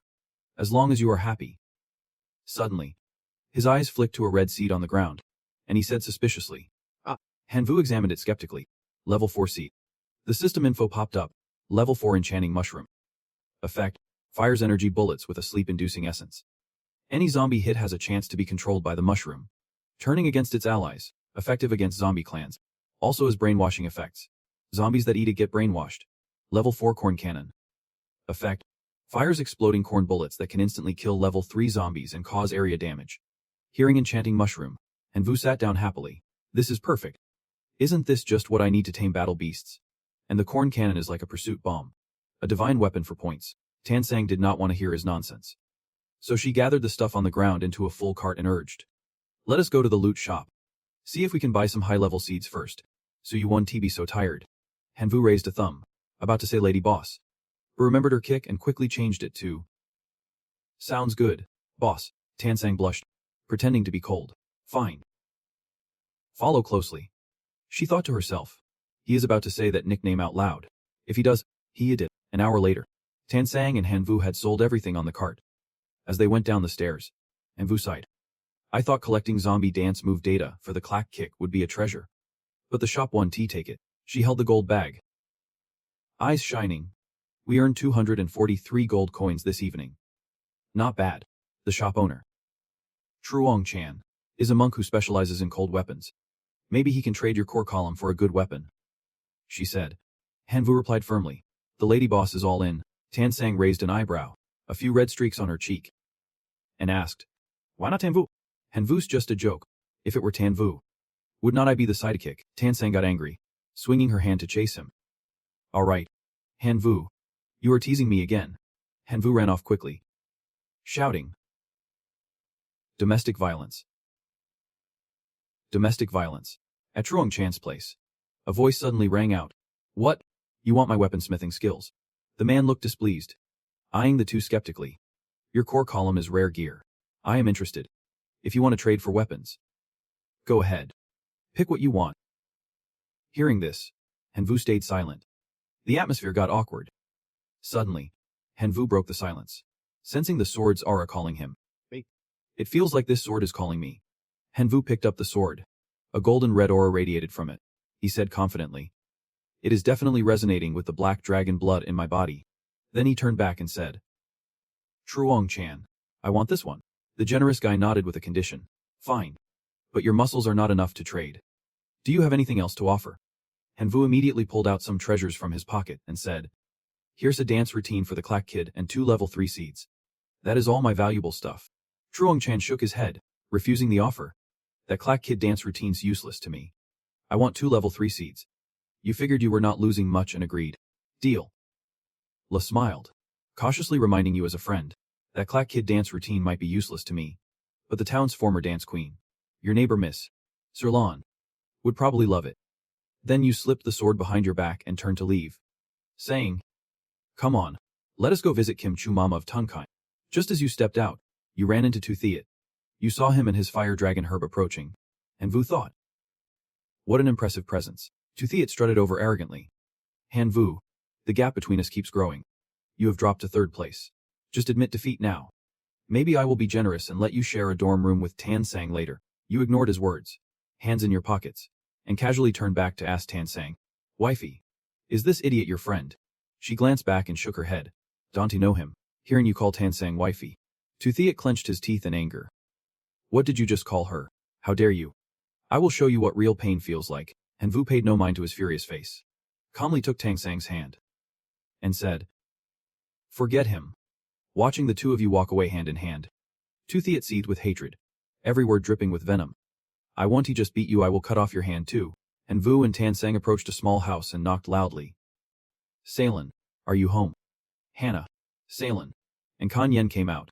He smiled and asked, "Is not this Han Vu's friend?" Salen assumed you came for compensation and cut you off. "You are the new neighbor next door, right? I already heard from the kid about last night. If you came here demanding compensation for last night, you can leave now." Hannah Salen here won Tia pay a dime for your incompetence. Kan Yen smugly added, "Han Vu, do not come looking for trouble." You shook your head. "Salen, you have got it wrong. I am here to admire your style. Chuang Chan told me. You were once the town's dance queen. Truly extraordinary. I happened to get my hands on an item I think only you would appreciate." Hannah Salen, blinded by love, coldly replied, "Don't you think your compliments will make me change my mind about the plants in the courtyard?" Duong Hong. Hearing that, you pulled a book from your leather bag and asked, "Salen, would this change your mind?" Hannah Salen looked curious at the strange book, but Kan Yen frowned, clearly annoyed, holding a tattered notebook. She sneered, "Han Vu, are not you a little too gullible?" Suddenly remembering something, her eyes lit up like she would found gold. "This is the lost dance of the Dance King, name your price. Even if I have to give up everything I own, I do not care." Seeing her so excited, Kan Yen's eyes widened in shock, thinking, if Han Vu asks Miss Salen to kick me out, then I am done for. With that thought, his attitude flipped completely. He smiled and said to you, "Han Vu, we are classmates. What do you say?" Han Vu ignored his fake smile, handed the book to Hannah Salen, and said, "Salen, no need for formalities. Please take good care of this dance. If I find any related materials later, I will be sure to send them your way." She happily accepted it and apologized. "Thank you so much. Please forgive my earlier rudeness. From now on, you can just call me Hannah Salen. I am glad to be your friendly neighbor." After handing over the item, Han Vu and Tan Sang waved goodbye and left.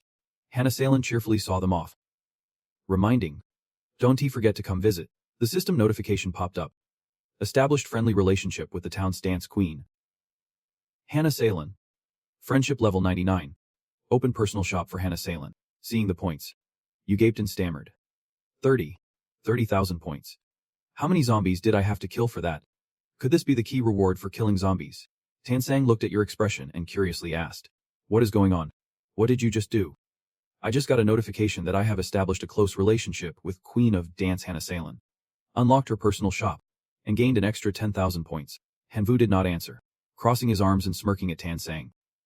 Thinking, looks like since we are married in town, Tan Sang gets points too. That is a huge advantage. Thinking that, you went back to feeding Tan Sang rice, saying, "This is what a husband should do. No need to be polite.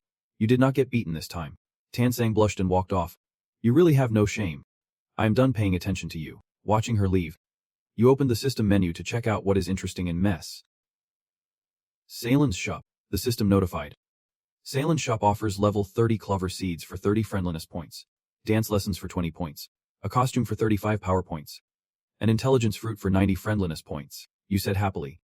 The intelligence fruit seems like the senior's hint might be fulfilled, but it needs 90 friendliness points. Better wait until the test ends to buy it. Scene shifts back to their house. Han Vu leaned heavily on Hai Long, thinking, both level 4 seeds have undergone mutation orientation. Tonight, I can earn points big time. At that moment, a horde of zombies was charging in to attack. Unfazed. You ordered the big cannon Wu to fire a rocket, creating a yellow sphere. The yellow sphere shot straight down, exploding and knocking the zombies back. Hanvu curiously asked, "Why are not there any higher-level zombies today? These little ones do not help much with points." "Do they?" Suddenly your eyes caught something, raising an eyebrow. In the distance, Hannah Salen stood at the gate, waving. "So that is it," she called out happily. "I am throwing in some golden beans as a little thank you." You sighed with eyes closed. "Looks like no chance to show off tonight. Might as well go check out the street." Then you transformed, wings spreading as you flew up from the ground. You observed the situation from above, and Vu slowly approached the zombies and realized he was about to score big. These are not just zombies, they are all points. Without hesitation, you drew your sword and attacked. One swing hit the zombies, using the move Violent Dragon Slash. Your slash cut across a zombie's face, revealing golden coins on its skin. Then Hanvu spun and flew away, zombies chasing below. He thought, time to find some level 4 beasts. These little guys are not worth the effort. 4 hours later, Hanvu stood atop a tower roof. You opened the system ranking. Top was Tunkan Nan with 831k points. Second was Tu Thiet with 757k. Third was Hanvu with 723k. You smiled inwardly. Good. The gap's closing. But I still need to push harder. Daily check-in. Survival day 3. Points plus 3,000. Hanvu returned to find a man standing at his door. Curious, he asked. "Who are you?" The young man turned and introduced himself. "I'm Eric Grimm, town resident and captain of the town guard. Last night I saw you bravely fighting the zombies. So I came today to invite you to join the town guard." You put your hands on your hips and asked, "I have only heard of the Silver Guard. What does the town guard do?" Eric Grimm replied, "We guard the town's gates, stopping level 5 or higher zombies from breaking in. Without the town guard, the zombies would be surrounded the town long ago." Hearing this, you felt thrilled inside. Level 5 zombies. That is a high-level battle. If I keep killing those, my points will skyrocket, you said. Captain Eric, sign me up for your team. He happily patted your shoulder. The town guard needs driven young men like you. Welcome aboard. As he finished, the system notified. You have established a friendly relationship with Eric Grimm, captain of the town guard. You unlocked Eric Grimm's personal shop and gained 60,000 points. Joining the town guard unlocked the town guard's achievement shop, adding 50,000 points. Then the ranking board popped up, showing some changes. You are number 1 with 836,000 points. Second is Tukunen Kai Nian with 834,000. And third is Tathit with 761,000. You stammer in shock. I am number 1 now. After the team leader added a member. Eric Grimm turned and left, waving goodbye. See you tonight. As you walk in, Ten Song rushes over, excited, trying to hug you. You are number 1. That is amazing. Tell me, how did you do it? What big thing did you go through? Seeing her grab you. You reply, I just...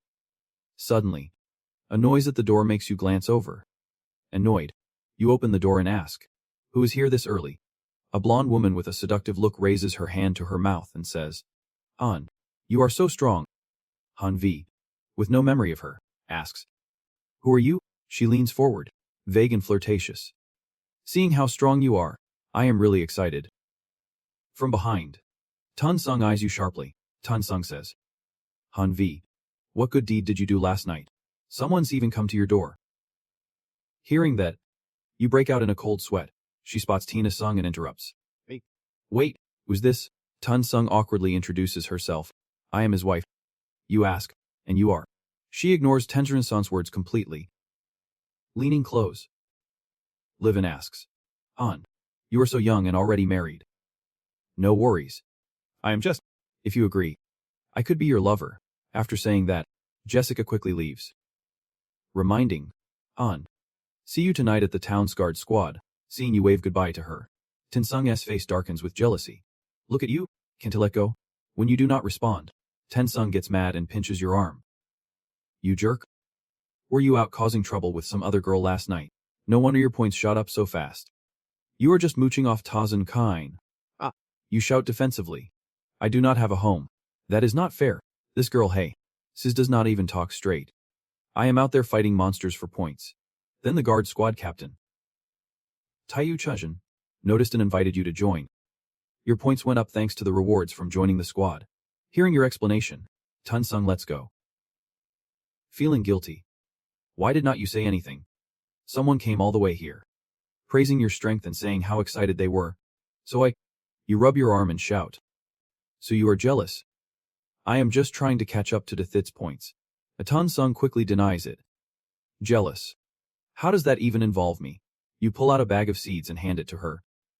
Tonight, I am heading to the guard squad to kill high-level zombies. You take care of the home side. These are all premium seeds. Tun-sung takes it and warns. You have to be careful tonight. Protect yourself. Don't get. Before she finishes, you turn with a cheerful smile, cutting her off. Don't worry. Last night I tested my sword skills. I can kill a level 4 zombie instantly. Nothing is gonna happen. Saying that, you leave. And Tun-sung, seeing you misunderstood, shouts after you. I meant do not let some fox spirit lure you away outside. That night in town. Silence blankets everything. Hunmi strolls up to a group of Jessica's people. She calls out, An, you are here. As you approach, Jessica grabs your arm and whispers, An, have not seen you for a few hours. Miss me. A muscular guy with 2 big hammers crossed on his back folds his arms and says, Hey Jessica. Not again. Hun's already married. Then he introduces himself. I? Former soldier, David, holding a sword nearby, asks, An, what is your combat specialty? Hearing that, you say nothing and transform, radiating your power. Then you fly up, turning back to say, I can transform twice. Jessica's eyes turn into hearts. Admiring. So cool. Definitely my type. Captain. Why do not you let me guide him?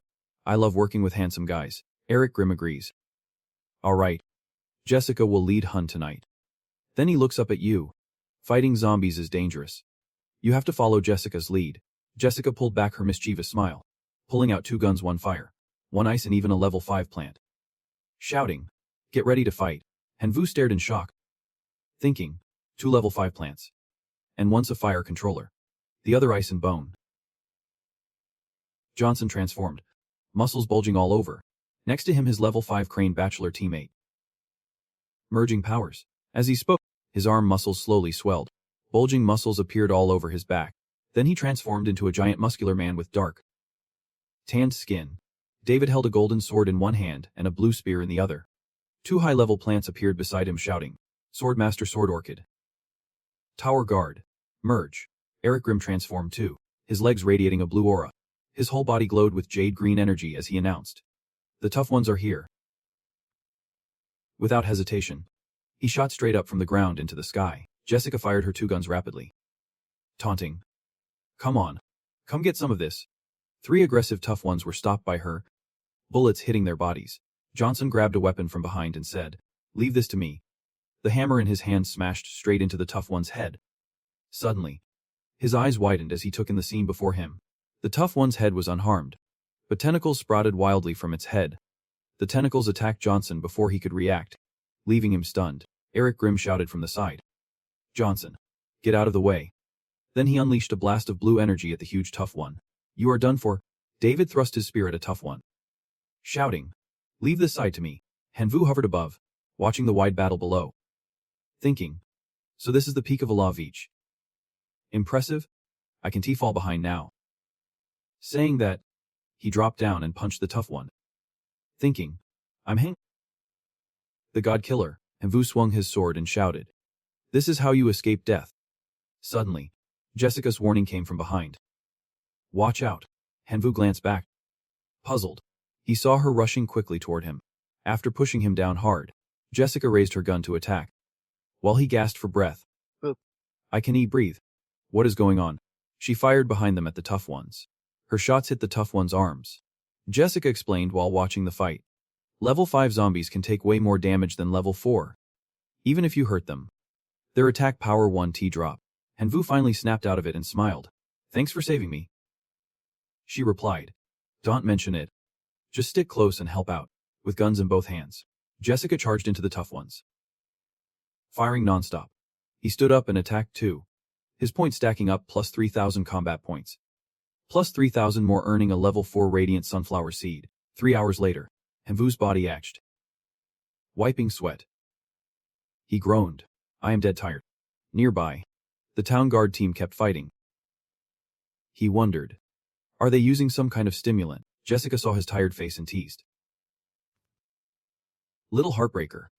The fight just started and you are already wiped out. Physically. You are not cut out to be my lover. Hearing that, he thought, if I still had the physique of a divine creature, I would not be this tired.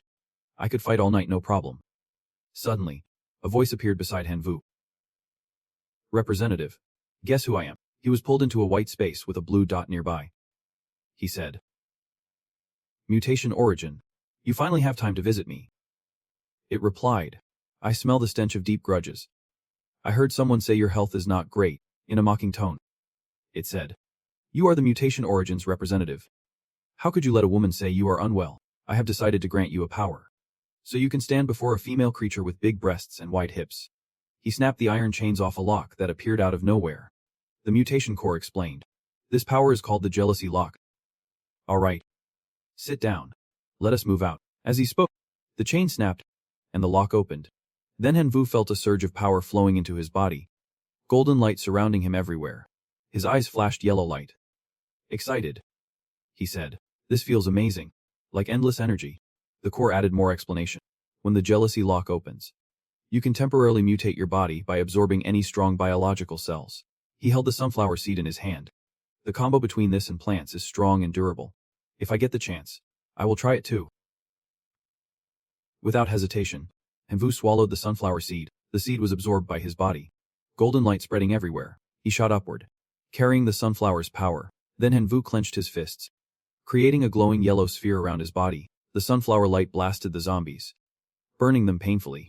Jessica stood below, shielding her eyes from the dazzling light. Look, she cried. That light's coming from the man's body, whoever he is. He is an angel. The town guard took advantage and charged forward. Eric Grimm jumped up, shouting. Attack hard. The light tore through the zombies, scattering them. Suddenly, a desperate zombie lunged, trying to crush Hanvu with its hands. Eric Grimm saw the danger and yelled. Protect Han. Stop them. Johnson rushed in but got slammed hard by the zombie's arm. Flying back, Eric Grimm shouted. Danger. Level 6 zombie defense is too strong. Get out of here. Hanvu stood firm, watching the zombie's fist coming at him. His eyes shone like the sun, a mocking smile on his lips. Bring it on. The zombie's punch hit him, and a burst of light exploded. The light burned a huge patch on the zombie's body. It screamed in pain. After burning it, the golden light around Hanvu faded. Johnson's eyes went wide in disbelief. You did it. You are incredible, Hanvu asked eagerly. Representative. Does unlocking the gene feel as awesome as it looks? He answered excitedly. Hell yeah. Before he could celebrate too long, the core appeared and said solemnly. Then it is time I give you some bad news. Hanvu frowned. Bad news. What else do you want from me? I have nothing left to give you. The core cut him off coldly. No one cares about your divine traits. Honestly, you are pathetic. The bad news is the jealousy lock has side effects. Hearing that, Hanvu sighed in relief. So it is not some lying kung fu. Just side effects? But then he looked at the core suspiciously. Wait. Side effects? Why did not you say that sooner? What happens to me? What kind of side effects? The mutation core chuckled. Calm down. You are the supreme mutation carrier. Why scared? The side effects won't threaten your body. It shrugged. You just can't keep using the gene lock. In your terms, it is like a cooldown period. Hanvu raised an eyebrow. You know quite a bit. If the side effect is just waiting for cooldown, that is fine. But how long is the cooldown? What if I do not follow it? The core explained. With your weak physical condition, you won't be able to use the gene lock for about 10 days. If you use it too often, genetic chaos will happen, and temporary mutations will become permanent. Brave representative. Wanna try. Hanvu shook his head fast. I do not want to be a giant light bulb forever. Eric Grimm came up from behind. Concerned. Do you feel any discomfort now? Hanvu turned and smiled brightly. Jessica kept flirting, her slender fingers gently lifting him up as she said. Handsome boy. Your performance just now completely won me over. Now you are more than worthy of being my boyfriend. Want to spend an amazing night with me? He blushed and exclaimed. Johnson. Seeing he was about to be pinned down, spoke up. Jessica, please stop teasing Han. You are not planning to dry him out. Are you? Han said. If you are tired, just go rest. I can handle the rest of those level 5 zombies on my own. He did not refuse their kindness and laughed. Honestly, I do feel a bit tired. The rest of the fight's up to you all. I will head to the back to rest for a bit. Saying that, Han Yu left, observing his surroundings as he went. I want to be able to use the gene lock for the next 10 days, so I have to boost my basic combat skills. Right. Is not there a supply shop here for the security team? Let us see what I can buy. He stopped, opened the shop system, and said cheerfully, call me the little tyrant of the market. Half an hour later, after opening it up, he looked around and chose the plant fusion skill. He smiled. Maybe plant fusion can replace the gene lock's cooldown time. The mutated Chi-Yuan beside him squinted and laughed. Haha. You are already satisfied with this junk. Plant fusion is just a trick to splice life forms together, Yu said. Narrowing his eyes at him, David and I lost 70 points on this skill. You say it is useless. But is not that because your gene lock just recovered recently? Hearing this, he laughed loudly. Isn't it because your body is too weak and small? Believe it or not, with a few tweaks, I can take plant fusion to the next level. Right. I am only asking for 2 spirit points from you. What do you say? Remember, you refused me before. No money. No deal. Otherwise, why even meet? Seeing he would not pay, he started nagging. Look at you. Really stingy. Fine. 1 spirit point then. Can't he get any easier than that? And you sneered inside. What? You are acting all high and mighty. The king of this little market. You are just some outsider from a savage land. Nowhere near that level. But on the surface. He agreed, pretending to accept the loss. Fine. Deal. Hearing Han Yu agree, he snapped his fingers to transform. Suddenly, Han Yu's head split in 2, fireworks shooting out, leaving him bewildered. Looking at the system screen, he swore under his breath, damn. This upgraded plant fusion can combine 1 to 3 plants. There is even a quota for level 6 seeds. So real, the guy beside him reminded softly. Remember, you owe me 1 spirit point. Han Yu nodded quietly. Not forgetting, Han Yu happily inserted the attribute card. His attribute was dark, so the first card he slotted was for level 5 floral plants. Daily check-in. Day 4 of survival. Your score? 4,000. He crossed his arms, looked up at the leaderboard, and smiled happily. My score's gone up. Tansang's here too. Looks like I can beat Tu Thiet in less than 2 days. On the leaderboard, first is Han Yu with 1.4 million points. Second is Tuncan Nian with 1.2 million. Third is Tu Thiet with 986,000. Fourth is Tansang with 736,000. Scene shifts back to their house. Han Yu entered and saw Tansang busy, so he asked, You busy? She sat on the floor with 2 huge bags, looking up at him teasingly. Feeling jealous. Having fun with a hot girl. He smiled awkwardly. No way. Tansang was sorting stuff to sell and tossed him some. This is yours. Take it and sell it yourself. Han Yu took the sword, chuckling as he stepped forward. I do not need this stuff anymore. You can have it. Besides, why act like strangers when we are married? She blushed angrily, then punched him hard on the head, yelling, No matter how late you live, I will tear you apart. I said split it evenly. So split it evenly. Tansang. I am not the type to take advantage of others. And I do not need your pity. Han Yu groaned in pain. Surrendering. All right. All right. Hearing his agreement, she let it go and turned to leave. Fine. I am off to learn martial arts with Miss Salanday. You go rest on your own. You hold your aching head carefully. Head home a bit earlier. Deep down, you think Tansang really is smart. Knows how to score points by befriending the townsfolk. She has got that bold capitalist spirit. The next day, the town basks peacefully under warm sunlight. Han Vu shows up cheerfully, waving. Hey everyone. Hi. Jessica spots him and waves back openly. Hey. Handsome kid. As you get closer, you notice everyone looks off. You ask, what is going on? Why does everyone look so worried? Jessica explains. Hey. Handsome. You do not know. Tonight's the monthly lunar eclipse. The zombies get even more aggressive. Last month's eclipse, Jasmine, one of our protectors, did not make it. Eric Grimm folds his arms, guilt heavy on his face. Jasmine's death is on me. Eric Grimm. Swear if I am alive tonight, no one dies on my watch. Johnson and David echo. Captain Eric. Jessica steps forward, gripping your hand anxiously. I might not be able to protect you tonight. Promise me if you are in danger, run. Got it. You fall silent, deep in thought. I am the weakest on the town's defense team. If things go south, I am likely the first to go. So she is worried about me. Then you flash a sunny smile. I should be the one protecting you. That smile makes Jessica smile back. Softly reminding, take care of yourself. Okay. Hanvu opens his system panel. Thinking, in times like this, I need to hit the donation shop and gear up. The screen shows the shop with countless items. You have 95,000 credits left. After shopping around, your credits drop to 0. You raise your hand and tap to add Golden Dragon Herb. As you select it, a spreading black mark appears on your face. You think, Golden Dragon Herb is an ancient dragon gene. Is it starting to attract black dragon blood? Instantly, your body mutates. Strength doubling. Eric watches the changing sky. Face serious. The time has come. Suddenly, you look up at the sky, now swallowed by darkness. Seeing the sun obscured, the zombies below panic and scream. They start mutating from skinny. Bonnie forms into six-pack zombie. Eric Grimm hovers above. Observing, the zombies have mutated. Their ranks have risen.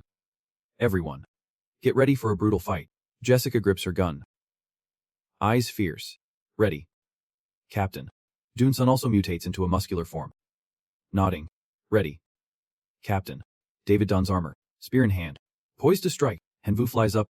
Serious. Yep. Captain. The mutated zombies roar and charge like a storm.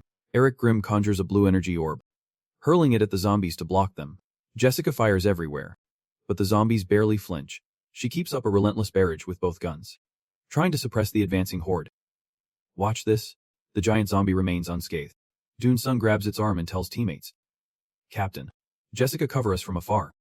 We will hold them back. Hanvu speeds in from a distance. Thinking, I can fall behind now.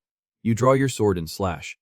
Using the violent dragon slash to cut across the giant zombie, smaller zombies rush toward you. Without hesitation, you lift your long legs and deliver a flash kick straight to the lead zombie's face.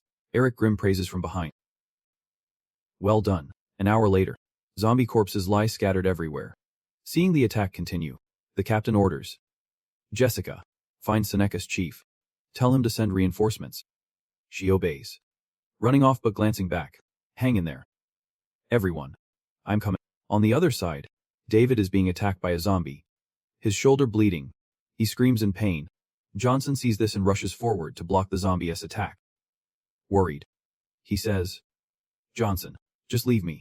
Seeing both in trouble, Eric Grimm also charges in, firing at the zombie to cover them. Hang on.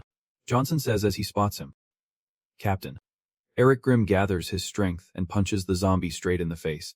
In this critical moment, the system suddenly announces, 10 days cooldown complete, and Vu smile. Perfect timing.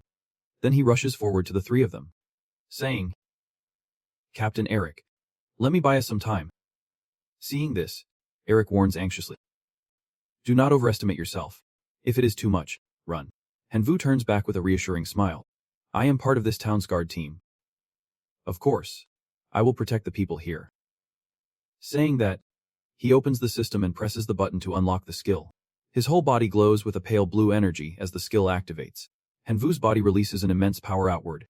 This power transforms into spears that pierce straight through the zombies. Eric Grimm watches wide-eyed. Mouth agape. That is insane. After a moment, seeing the zombies all collapse, Hanvu exhales deeply.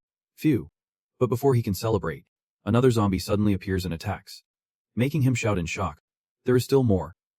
From afar, Jessica runs up shouting, Get ready. Behind her, a group follows.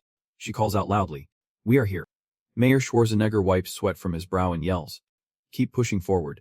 Jessica is also giving it her all from behind. Suddenly, Eric Grimm above warns them. Everyone stop. There is something up ahead.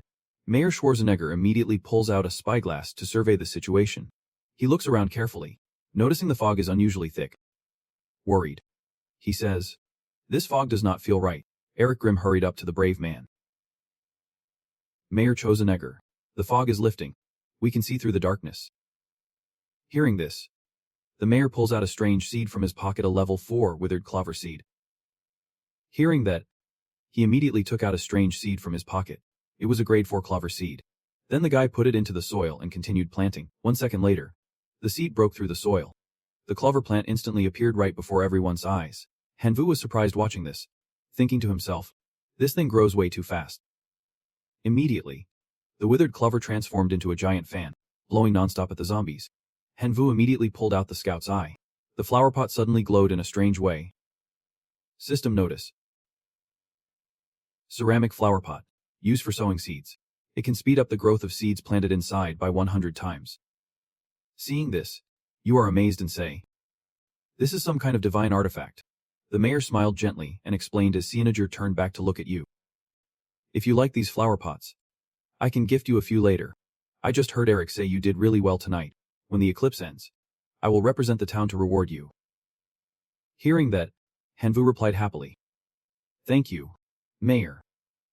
Right after, a system notification popped up. Surprising you. It said you have formed a friendly bond with Mayor Arnold Schwarzenegger and unlocked Arnold Schwarzenegger's personal shop, plus earned 100,000 bonus points. Hanvu opened the system and happily scanned through the list. The mayor's shop definitely has a lot of treasures. A screen popped up showing the mayor's shop. Right in front of you was a mushroom called the Death Cap, capable of releasing tens of millions of spores at once. These spores will feed on energy from the zombies and quickly grow into new Death Cap mushrooms. Then Hanvu threw the mushroom toward the withered clover, and tens of millions of mushroom spores shot toward the zombies, driving them into a frenzy of screams. You said excitedly, just a bit more, and I can try a new strategy. Keep it up. Then Hanvu assessed their situation. Noting the parasitic fungi were spreading well, our success depends on this. Standing high above, he waved his massive wings, his body glowing with a strange golden light. Hanvu said, these parasitic fungi belong to my life force. Begin the life sacrifice. Instantly, the swarm of zombies below, thick as ants, was surrounded by that golden light. That golden glow immediately blew those damn zombies to bits. His screen popped up a new message. Option 1. A level 9 wisdom tree seed, to be planted in the divine zone. It stabilizes the zone and extends the Ixuan tribe's lifespan. Once mature, it produces wisdom fruit. The tree matures in 1,000 years, with a growth cycle of 100,000 years. Option 2. Mix in the golden panic flower and special gel plant seeds, granting immortality. Option 3. Build level 4. A plant guardian in the divine zone. It produces a special plant seed every 24 hours, with a 50% chance for grade 1 seed, 40% for grade 2, 9% for grade 3, 0.9% for grade 4, and 0% for grade 9. He just stared, cursing the system. Damn. How am I supposed to choose? He sighed and picked the golden panic flower pot. Muttering, guess I will go with this. With mutation guidance in this pot, the tree should become immortal. The future holds endless possibilities. The level 9 seed will come eventually. Seeing the zombies return to normal, Eric Grimm warned loudly. Worried, this is not good. The zombies are rising again. Immediately, Mayor Chozini, Jessica, and David took defensive positions. Hanvu, seeing this, grew uneasy. The necrotic fungus core strength was too weak. He had to use this time to develop them. He looked at the golden panic pot and said, activate mutation guidance. Then he planted the necrotic fungus into the golden panic pot. The system announced, mutation successful. Significantly increased spore spray volume, spore activity, and spore growth speed. Hanvu stepped close to the fungus, grinning confidently, raising his hand. Initiate all 3 qualitative mutations at once. The clover instantly grew huge. He hugged its stem tightly, shouting as tens of millions of fungal spores spread toward the zombies. Eric Grimm, seeing this, happily announced, the horde speed is slowing down. They cheered. Nice. Great job. That is awesome. Mayor Schwarzenegger looked up. Warning. The eclipse is reaching its final phase. The zombies' counterattack will be fierce. Everyone, stay alert. Suddenly, Hanvu sensed something was off. When the eclipse hit, the zombies instantly grew into a forest. They were strong before. Now they are like a tiger with wings. Mayor Schwarzenegger immediately reached behind his badge, signaling everyone to fall back and focus on the entrance. The crowd panicked and scattered. Voices rising. Are we going to die? I am so scared. Hanvu watched them, thinking, with everyone's morale this low, we can fight. I need to boost their spirits. Then he soared above, lifting everyone's spirits. Zombies are nothing to fear, we can definitely win. At that moment, Hanvu circled around a group of zombies, having already taken them all down. They cheered. All right. Great fight. That was awesome. Hanvu turned back, smiling at the crowd below, shouting. Everyone. Suddenly, a strange blue tentacle shot quickly toward him. It wrapped tightly around Hanvu, who panicked, shouting, "What the hell is this?" Jessica saw Hanvu in danger and rushed toward him, shouting. Eric Grimm grabbed her arm. Warning. If you go in like that, you will die. We need to combine our strength first. He stepped forward, firmly saying, "Hang in there. We will get you out." Furious, Hanvu tore the tongue like appendage off with his wings, yelling, "Get this disgusting thing off me." He immediately flew high, keeping the zombies below from getting close. Hanvu turned to another direction, calculating, "If I fly the way they are pulling me, I will end up back at the small town soon enough." Half an hour later, you are flying and scanning around. What is going on? None of these directions are right. Where the hell is it? Suddenly, a familiar voice speaks up. "Hey. You there? Still do not get it. You are trapped." Surprised, you turn to the Chai and Mutin and ask, "Do you have any way out of here?" It thinks for a moment, then replies, "I am the first super gene of the divine galaxy civilization. How could a little scene like this trap me? One divine point and you will be safe outside." Hearing this, Hanvu's tone deepens. "Want the divine point or not?" "Your call." The Qingai Mutin smirks menacingly. "Then you better pray you get out alive. As your super gene, I can give you some honest advice. Do not waste your time. Don't expect to escape by dawn. Because the moment you step into the fog, your time stops. You look around, thinking to yourself, if what it says is true, I am really in trouble. But southeast and northwest are both wrong. You want me to just walk into the heavens and Earth's trap." Suddenly, a thought hits you and you quietly mutter. Then Hanvu changes direction, flying straight up, thinking, "I do not believe this fog has no source." A minute later, you are startled to notice something unusual ahead. Could it be a shield? Freezes, staring at the huge, thick shield before him. You immediately swing your sword at the shield and shout, "You really think I am some turtle stuck in a cage?" The shield cracks slightly where you hit it. Surprised, Hanvu quickly slashes multiple times at the shield, shouting, "This thing is tough. Let us see how long you can hold up." The shield instantly cracks off a small piece. Then it keeps breaking apart, shards flying everywhere. Looking outside, Hanvu surprised. What is this place? Right in front of you stands a massive ancient tree. The Qingai mutant sees you and greets. "Welcome, outsider, to my domain." Hanvu grips his sword tightly, wary, thinking, could all this be caused by this ancient tree? And how does it know I am an outsider? Didn't I just reveal my identity in the survival simulation test? Seeing your caution, it quickly reassures. "Outsider, do not worry. I want to kill you." You ask, "Then why bring me here?" It sighs and replies, "Because I need you to do something, save this world." Surprised, Hanvu lowers his sword and asks, "You want me to take care of all the zombies?" "Right." Suddenly, the ancient tree booms right in your face. "I want you to drive all the residents of Xiaozhen away." You sit down in front of it, thinking, there is something off about this. Calmly, you ask, "Can you explain?" The ancient tree slowly begins its story. "I am the tree of wisdom, guardian of this secret realm, and I have been here for 10,000 years. This place was peaceful, until an outsider found this secret realm and claimed it for himself. He sent a large force to gather the special seeds I nurtured. They turned into a source of rare trade. I have seen my own offspring turned into trading pawns. How could I stand by?" Hesitating, it continues. "But we have lived peacefully here for thousands of years, with no strength to fight off invaders. So I went to the god of death and begged for power to take revenge, at the cost of worshipping death itself." Then it sighs.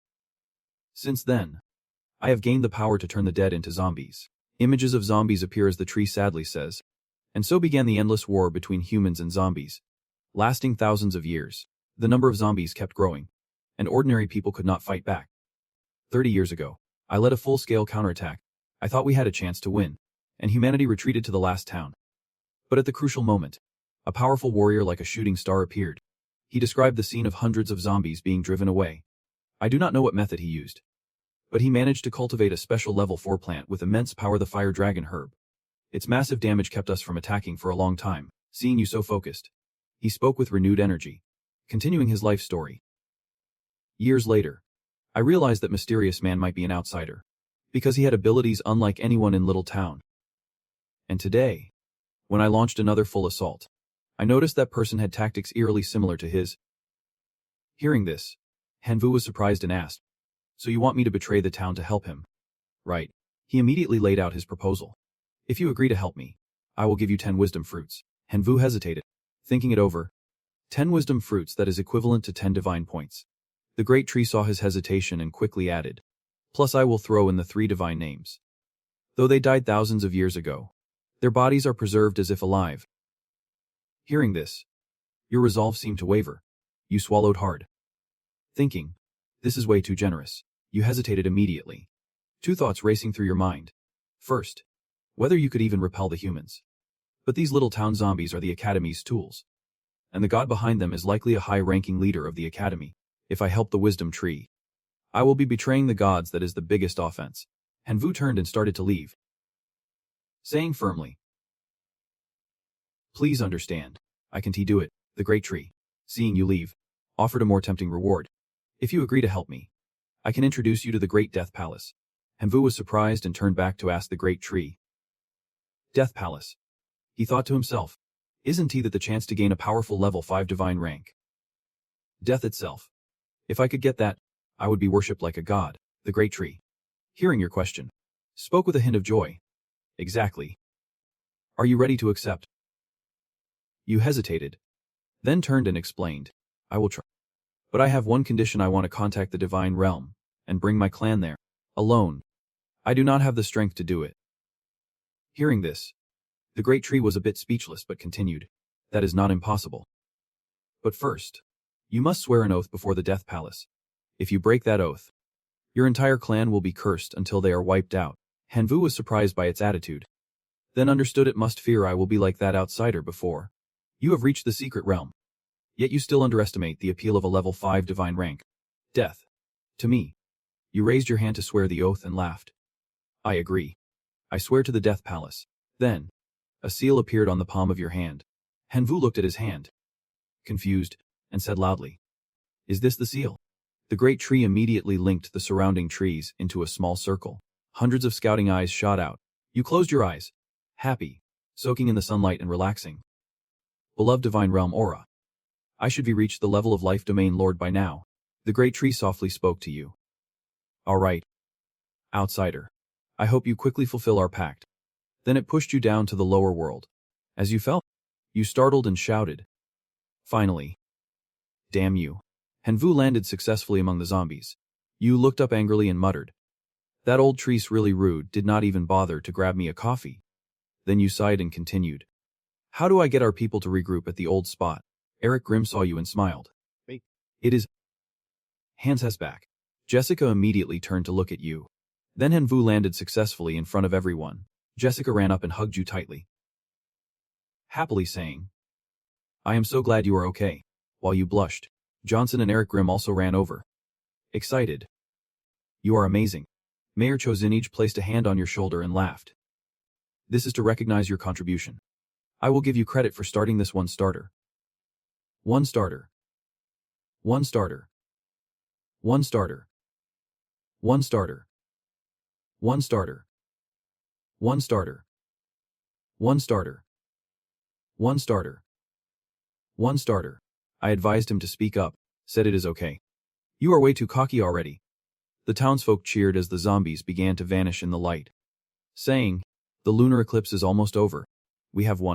So why am I still not winning? A cruel plan popped into his head. If showing up does not beat them, then wait till I drag them down with me. Right after, Tithit hauled a big sack of stuff out of the house. 20 minutes later, he slammed the bag down on the table. Tithit looked at the man in front of him, angry, and said, You are the deadliest assassin in this town. Right. Here's 8,000 gold coins. I want you to kill Hun Vai. The assassin nodded slightly. Confident. Got it. Expect good news. As Tithit stepped out of the shop, a scout's eyes locked onto him. Cut to the large mansion of the two men. Hun Vai watched everything, arms crossed, chuckling. Can't he win head on? So you want to play hide and seek? Fine. But do not blame me when I kill you. He immediately ordered the Golden Locust clan outside. Golden Locust clan, go into town and feed. The Golden Locust clan instantly started wrecking the flowers around. They did not just destroy flowers, they moved onto the trees. With their sharp zombie teeth, the plants here were slowly ruined by them. And Teen Sung met Hun. Confused. Those locusts are your clan. Right. Why let them in here? What are you up to? Hun Via looked at her and replied, it is a secret. If I told you, I would have to kill you. Tan Sung pinched his ear angrily. Come on. You would kill me. Won't you at least explain? Hun Via yelped in pain. Ouch. That hurts. Suddenly, a noise outside startled them both.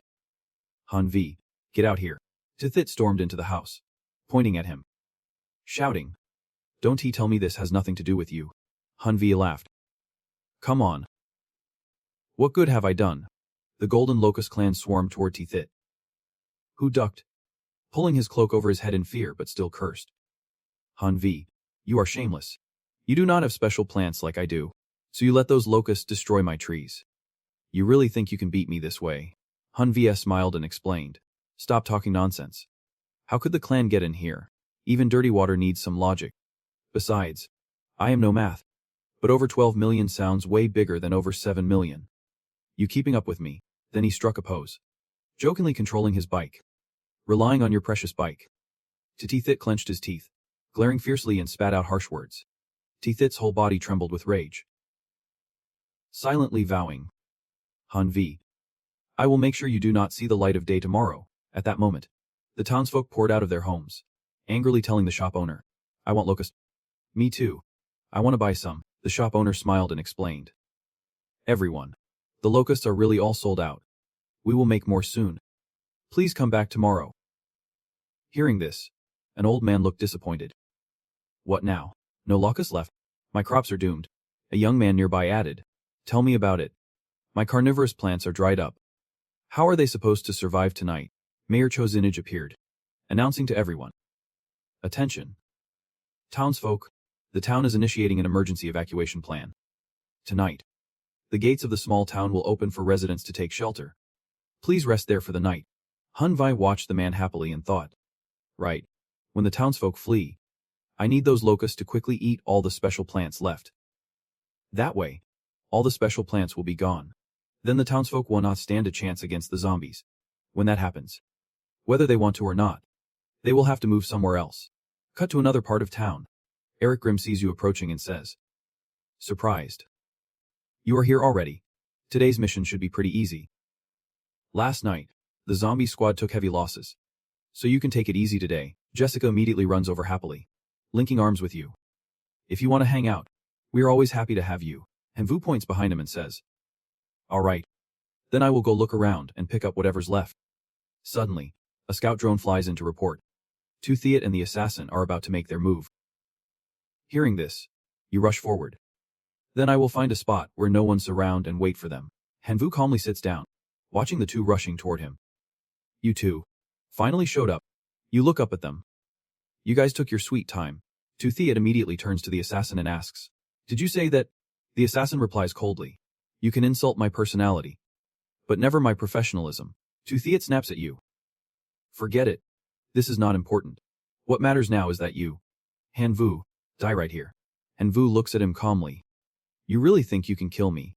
The university will have a record of this. How are you going to explain killing me to the school? He grits his teeth, glaring at you. If I kill you, it is the assassin from Xiao Zhen's doing. Nothing to do with me. The assassin beside him adds. Why waste time arguing with a dead man? I still have to finish this. Then he gets into attack stance, using the ghost shadow spear technique. A long spike shoots straight at you. He lunges forward, stabbing at your handsome face with his spear. Ghost shadow strike. A flash of light sweeps over the spear, making him flinch. What the? Using dragon needle transformation. You break the spear's tip. You smirk mockingly. 8,000 gold coins, and that is all you have got. Hearing this, the assassin snaps angrily. Tithit, are you seriously standing with him? Tithit, confused and furious, yells. Hanvu, how the hell do you know that? Hanvu looks at the two stunned men, then smugly says, next up, it is my turn. He turns and orders behind him. Guys, let us welcome our guests. Tithit panics. No way. How can you control the clan's power? Not wanting to waste time, you point at the assassin and command, "Kill him." Instantly, the clan members rush the assassin, who panics in desperation. Hanvu slowly steps forward with his sword toward Tu Thiet. "And you? I will handle personally." Tu Thiet, terrified, tries to scare you. "You can kill me. The academy will record this. If you kill me, how will you explain it to them?" Hanvu feigns surprise, then smirks confidently. "Right. Good point. Then I will toss what is left of you to the zombies. Once they are done, this won't have anything to do with me." Seeing the situation go south, Tu Thiet bolts, shouting, "Dante, come near." "Stay away. Help." A second later, Hanvu gently grabs him by the collar, then effortlessly pins him to the ground. Tu Thiet's face is pale as he begs, "Please, stop. My clan won't forgive you. Just wait for the retribution of the true god." Hanvu calmly helps him up, smiling. Those who do not show up become the nephew. Then he tosses Tu Thiet toward the zombies waiting outside. Elsewhere, Hanvu sits planning the battle, ordering his subordinate, "Brutal. Check if there is anything left. Not bad. Leave me some stew to feast on." Then he flaps his wings and flies off quickly. "You all rest up? I am heading to the master now." Time passes. The red sun sets slowly. Cut to a high-level meeting in town. Voices rise in frustration. "That is it. All my trees are gone. There is nothing left. How are we supposed to survive now?" At the meeting, Mayor Kozenegger sat there listening to the residents' complaints. "Mayor, I can't live like this anymore." "Yeah. The church can't hold all the residents." The mayor lost his temper a bit and replied, "I know the situation is tough right now." But before he could finish, Hanvu interrupted, "I have another idea."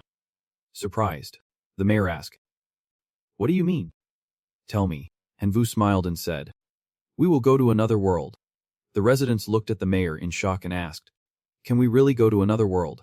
I have already had enough of living here." One said, "Yeah, zombies keep attacking. I have not slept well in ages." Mayor Chosenegger looked surprised and worried. "It is not that we do not want to leave, but the teleport gate was destroyed in the fight against the zombies. Besides, we do not even know where we could go." Hanvu placed his hand on his chain, thinking carefully, then said, "I am just afraid no one will agree to move. If that is the case, here's what we will do. Dandalong is perfect for everyone. I have a way to rebuild a new teleport path to another world. Just give me some time." Hearing this, the mayor immediately brightened up and said loudly, "All right. Just tell me what you need. I will give you my full support." The scene shifted to a large open area. Hanvu stood before a giant tree and spoke, "Here's the situation. The people in the town have agreed to move. As long as someone can restore the teleport path, we can find them a new place to live." Hearing that, he laughed and said loudly, "This is great. Finally, the day has come. Thank you, outsider. I promise to keep my word. Tonight, when the moon is full, just bring them to the entrance of the secret forest." Night fell, and the scene shifted to the entrance of the secret forest. When Mayor Kozenegger's group arrived, they asked in surprise, "Does the teleport gate really appear only on a full moon?" Jessica looked up at the giant tree, then asked, "Everyone, look, is that the tree of wisdom?" Everyone then pointed at it. It was a tree with a wide canopy, and the full moon behind it cast a strange glow right before their eyes.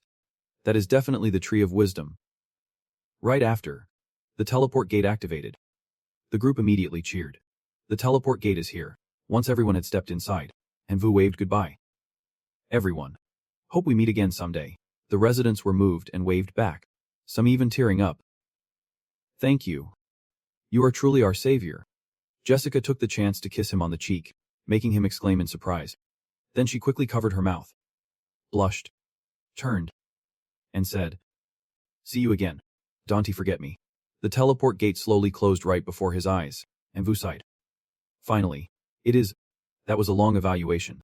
In a moment, Lena looked seriously at everyone and said, "Dear students, the zombie survival evaluation ends here." Then, she and everyone suddenly appeared back in the classroom. She scanned the room and said seriously, "First, congratulations to all of you for successfully returning from this survival test. 2 students died in the secret zone. I hope they will be stronger for the next evaluation." Hanvu whispered to himself, "Of course, those who die in the secret zone also die in the real world. This evaluation is brutal. Tu Thiet, do not blame me. Suddenly, he was startled to see Tuthiat glaring at him with eyes full of resentment. He thought, that guy is still alive. How did he come back?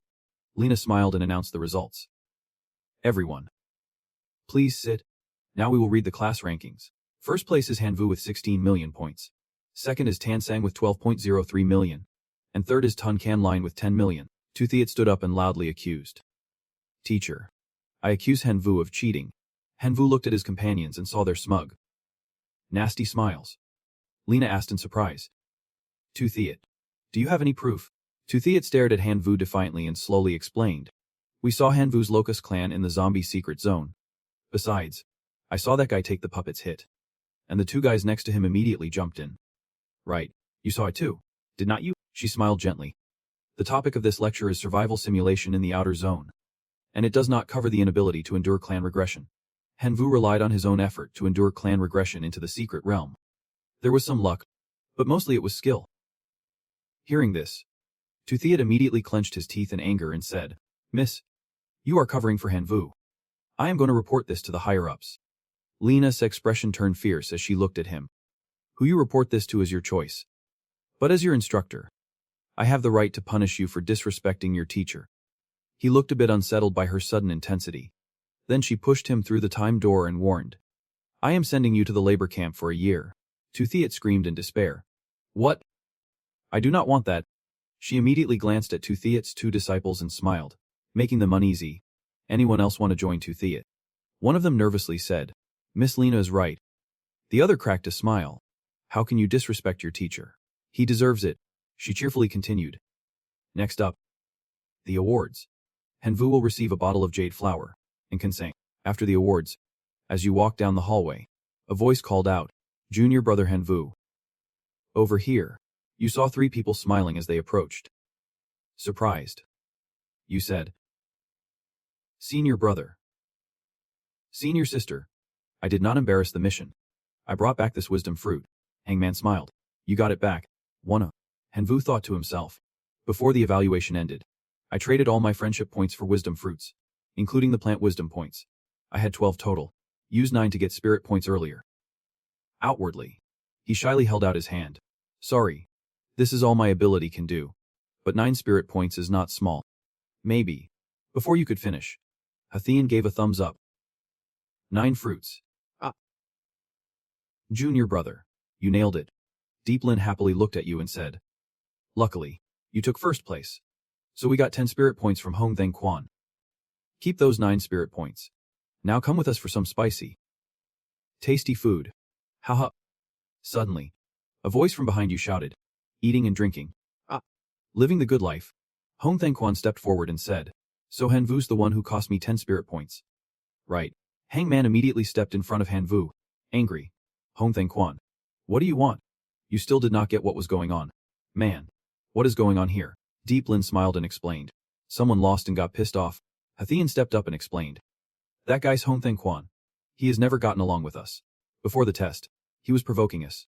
So we are all out to get him. Whoever gets support can take first in the test. Junior, you helped us win 10 spirit points. Hanvu looked surprised and asked. Senior, who is backing you? Hathian smiled and answered. That kid with the fire dragon herb. Hearing that, you laughed mockingly. Tuthiat. Senior Hong, you are blind. Hong Theng Quan angrily shouted. Say that again if you dare. Hangman and 2 others charged at him, laughing and taunting. Say it 10 times. See what you can do. Hong Theng Quan saw things were not looking good and wisely ran off, glancing back and warning. You better watch yourself. Your next focused lesson is fighting seniors. Cross me, and I will show you hell. Hangman looked at you and said. Junior, sorry about this. We bet big but ended up offending Hong Theng Quan. During the focused lesson, we want to be able to protect you. Hanvu placed a hand on Man's shoulder and said, Man, it is. I have been threatened plenty these past months. Didn't I come out stronger? This lesson's over. And I have learned a lot. I'm heading back to focus on improving myself. Deep Lin also spoke up. Junior, come to us if you need anything. Hathian nodded softly. We will definitely support you. Cut to a vast place.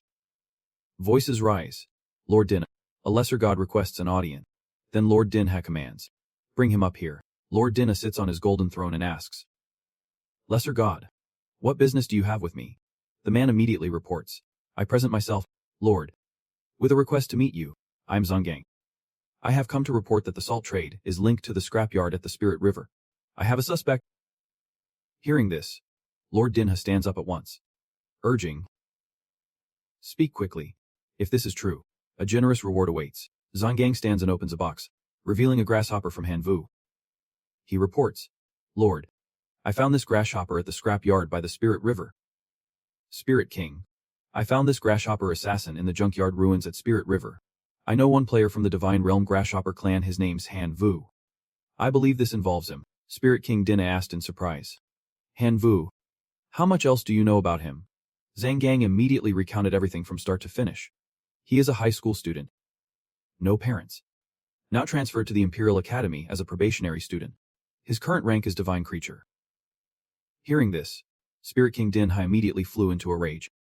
You think a student with divine nature could enter the Spirit River junkyard and defeat 6 half-gods I sent? Seeing the Spirit King Dinha's fierce attitude, he immediately dropped to his knees.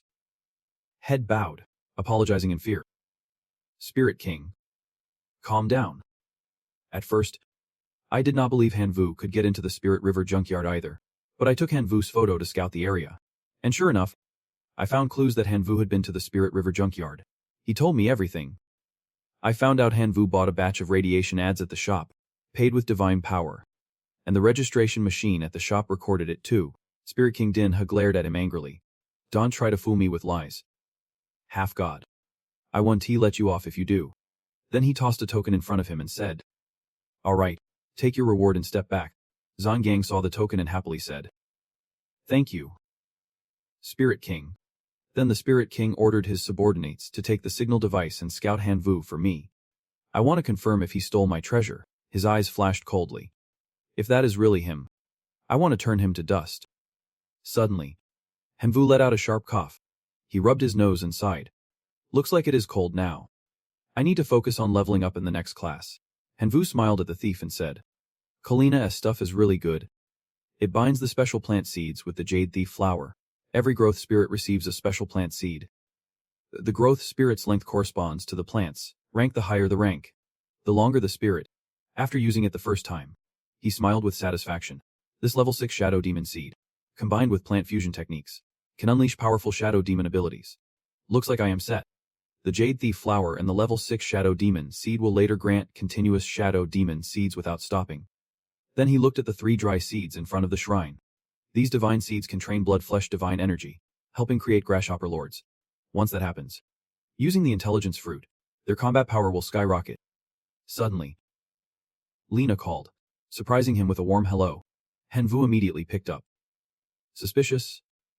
And said, Lena, Leon, I have some bad news for you. Surprised? He asked. Is this about the zombie town in the secret realm? She quickly replied. The zombie town is controlled by one of the 3 chief gods of the Imperial Academy. Chief God Hoahakwan gifted it to the Academy. Now the town's lost because the coordinates were sabotaged. Teacher Ho investigated and found out it was you. He is very angry. Hearing this, Hanvu immediately pointed at himself, worried and stammered. Am I going to be kicked out? Lena smiled and shook her head. Of course not. This is not breaking school rules. But Teacher Hoa is upset and wants to duel you tomorrow. She will be the referee. Hearing that, you immediately breathed a sigh of relief. With Mims. Lena here. You are not worried about getting beaten up. She has got your back. That kid. Just do your best. Teacher Ho won't make it too hard on you. Don't worry. After ending the call, Hanvu lay on his bed, sighing. Well, what is meant to happen will happen. No avoiding it. Sleep well tonight. Then go all out tomorrow. Scene shifts to the next morning at the martial arts arena. Seeing Hanvu step onto the ring, his 3 senior disciples cheer him on like it is a race. She is all in if you can win. Just admit defeat quickly. Lena steps forward, points at a strange man, and says, that is Hanvu. Go ask Master Ho right away. That man is Master Hwahai. Hanvu greets him. Hello.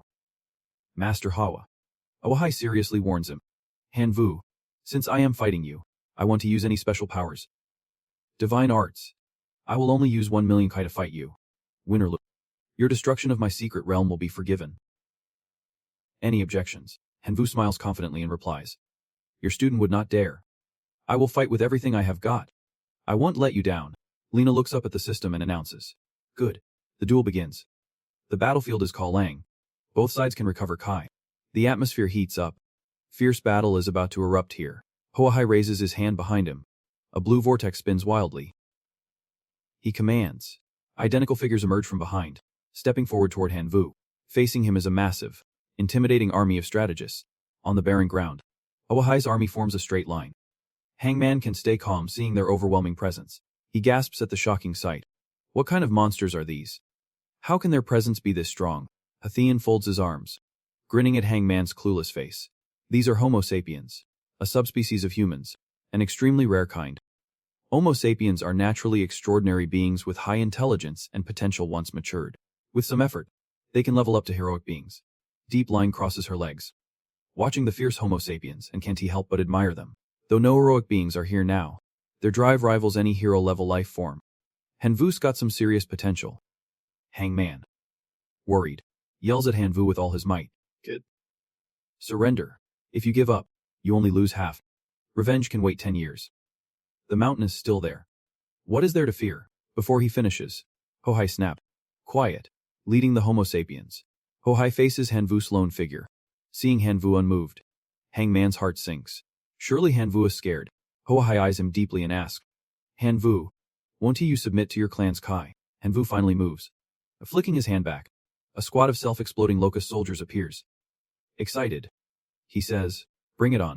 What is there to fear? At the blue gate, the Homo sapiens stand solemn, unmoving, surrounded by countless self-exploding locusts overhead.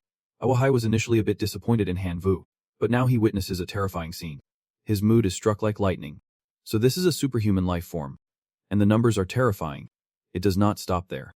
His eyes widen again at the horrifying sight. What is that? Before him appears a powerful spirit life form. It stands out among the swarm of self-exploding locusts, making Hoahai realize. A spirit life form leader. His gaze shifts behind to the dense locusts, where red-clad humans with fierce expressions deliver another shock. Behind the locusts are red-clad people, and their leader is also a spirit life form. Hanvu's reinforcements are all tough fighters. Even a locust from the Clam Demon tribe is powerful and intimidating, freaking him out. They even have Clam Demon tribe members, and still spirit life forms. Following those mighty legions is the world-cleaving sword Wind. It appears at Hanvu's command, shaking Hoahai to exclaim, spirit life form of the sword Wind tribe. What other clans do you have? I am running out of words here. From the barrier gate, a line of bone-armored soldiers marches, led by a skeletal commander. Their presence can't be underestimated. Hoahai's mind reels at Hanvu's forces and wonders. Bone tribe too. He could not stop staring at the strong creatures of Hanvu, his eyebrows rising at the sight. There are 5 types of spiritual life forms, and among them, the female hero form has the strongest fighting power. Even demigods can gather a legion this big. Is this kid really just a divine being? The tough guys watching the drama have to admit Hanvu's endurance is on another level. He is always chatting with Athene about it. Damn it. I thought I would at least get a chance in this bloody arena. But now I see I do not stand a chance at all. Athene was eavesdropping too. So when he heard that, he spoke up to reassure him. Stay confident. Who knows? Maybe none of us guys could pull off a formation like Hanvu's, unlike those 2 annoying guys.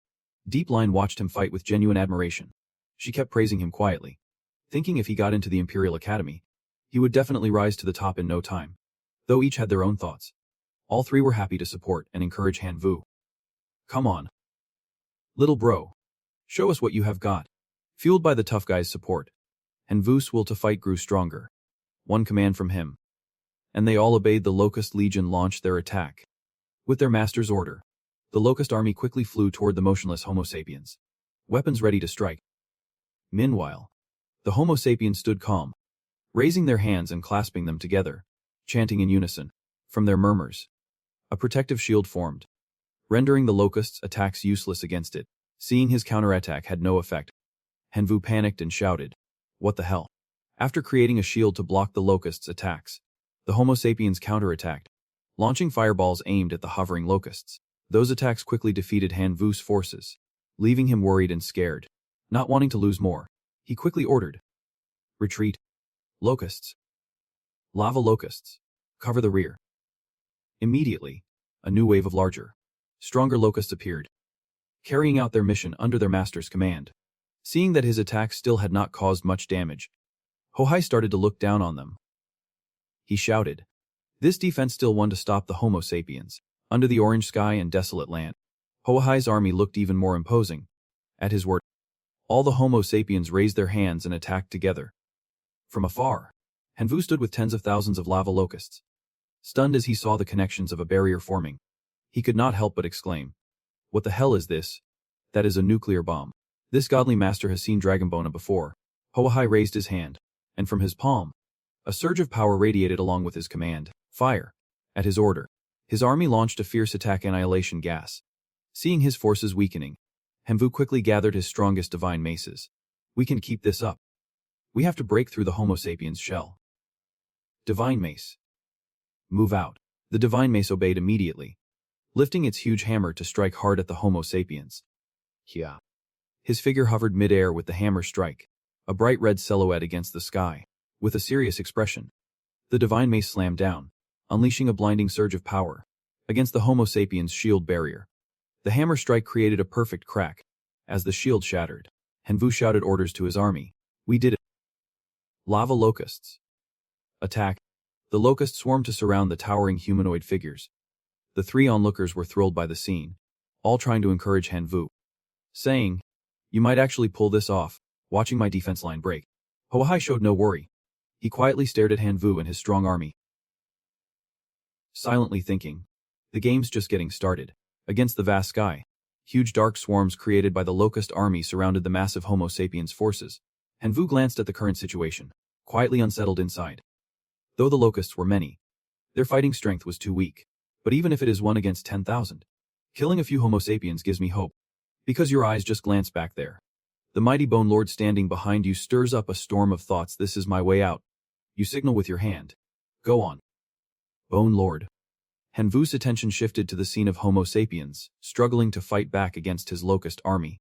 That sight made him constantly marvel. The intellect is strong, and their combat skills are top-notch. Realizing the advantage was tilting toward Homo sapiens, he grinned, but his face suddenly froze in silence. "Not good. Too few Chai soldiers are falling. We need to boost the locust's attack power." Mutant origin. Suddenly, a voice rang in his ear, startling him and surprising him with its words. "This opponent's rank is way too high. To avoid detection, I will retreat first." Mutant orientation and temporary seal on the mask. "We will meet again later." Hearing this from Mutant Shigayan, Hanvu flew into a rage, almost losing it. "Hey, you are kidding me." "Ah." Bullying the weak, fearing the strong. "Hey, little flower spirit, come out here." He shouted for a while but got no response. Feeling like he was about to ascend to heaven, he could only block it and silently hope. Looks like mutant orientation is hopeless now. Hang in there, little Bone Lord. The Bone Lord defeated each Homo one by one. Hanvu watched him with longing, hope, and trust in those eyes. As soon as the words left his mouth, the bones were instantly bathed in a dazzling magical light. Hangman was thrilled seeing Hanvu gradually gaining the upper hand. His heart stirred with admiration. It is coming. It is coming, the ultimate move. Everything seemed on track. But unexpectedly, the Bone Lord stood behind the Frostbone soldiers, making a mysterious move. Suddenly, a huge explosion erupted before everyone's eyes. Hanvu was terrified and confused by the horrific scene. Shouting, "What is going on?" Hoahai stood proudly above, speaking words that cut straight into Hanvu's mind. "Hanvu, the love for the spirit tribe is truly immense. Their way of waging war to fuel more war was a nightmare that terrified every civilization for tens of thousands of years."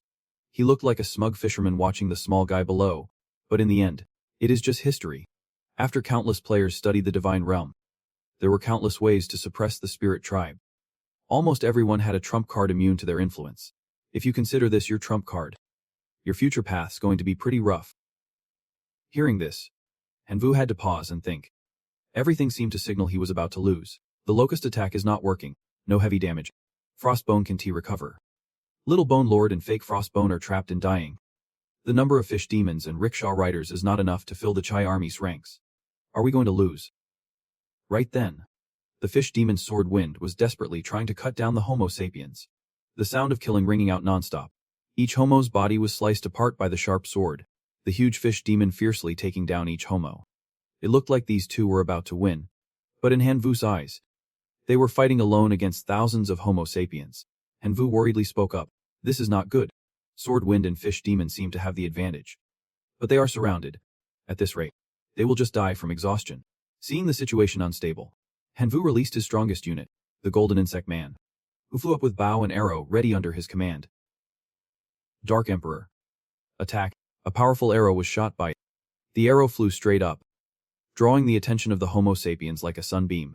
Then it split into thousands of arrows, changing course to fly straight at them. Shadow Arrow Storm. The black arrows carried corrosive dark properties and immobilizing effects. The intellect army would be corroded and immobilized. Hanvu could not stop marveling at its overwhelming power. True intelligence stands apart. The Shadow Emperor only ate a bit and already evolved like this. While they were still struggling with the barrage, Chi Mem Thit Kim Fong and Gumai Tp Mun joined forces to charge into the Homo sapiens and scatter them. Each tiny Homo body was blasted away by the two of them. Looking utterly pathetic, though beaten to hell, they quickly recovered, stood up, and regrouped into a crowd. Watching their numbers grow, he grew worried. This genius human recovers way too fast. Something caught his attention so sharply he gasped. Ah!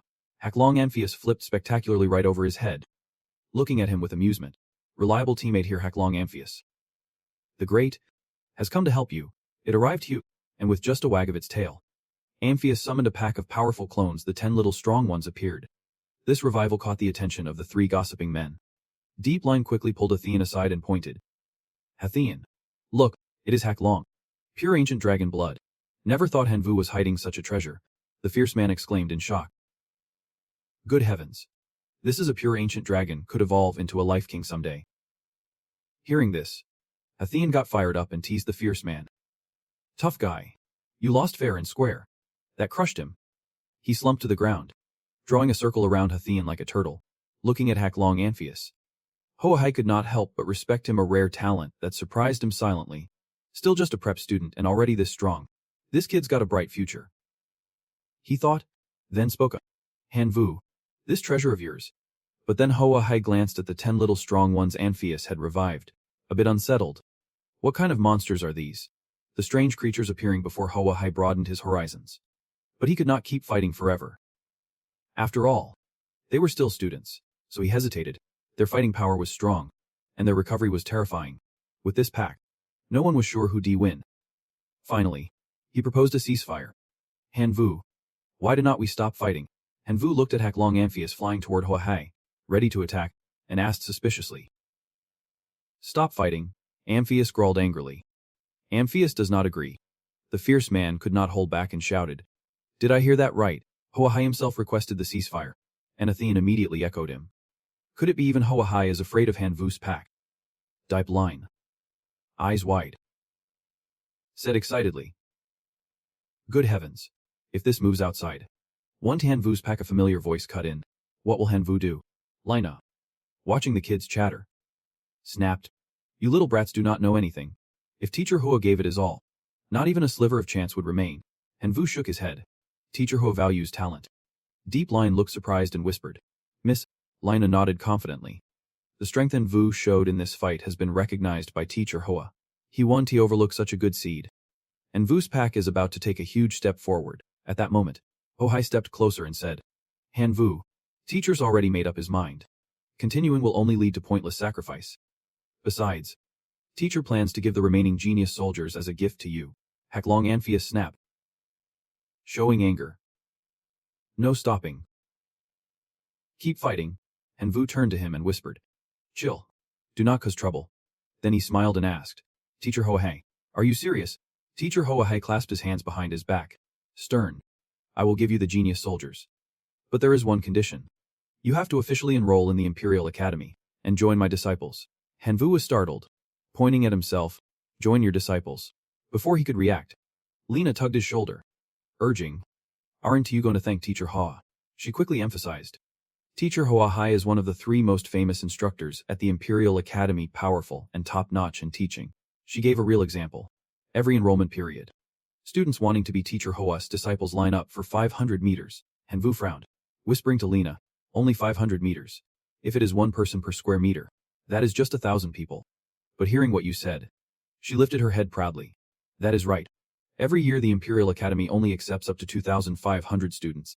Hanvu seemed convinced, then bowed deeply at the end, saying, Teacher, I agree to be your student. If needed, I can formally apprentice right now. Teacher Hoa then also straightened up, speaking solemnly. Good boy, consider yourself agreed to my terms. The remaining 820,000 intellect points of your clan. Bring them under your divine domain. Think of it as a small favor from me. But as for the apprenticeship, you will have to wait until you officially join the Imperial Academy. He raised his head proudly and said, I do not care about anyone else. But if you want to be my student, you have to hold yourself to a high standard before officially joining the Imperial Academy. You must level up to half-god completion. Understand? Come here. And Vu, still cautious, replied. Understood, sir. So my divine nature must reach a score of 10. Then Teacher Hua's tone turned serious. Besides that, you must find clues related to the Death God's divine role from the Grim Reaper. This is another challenge. Complete both tasks, and you can officially become my student. Right after, a group of tough guys rushed over loudly, and Vu's crew. Congrats, man.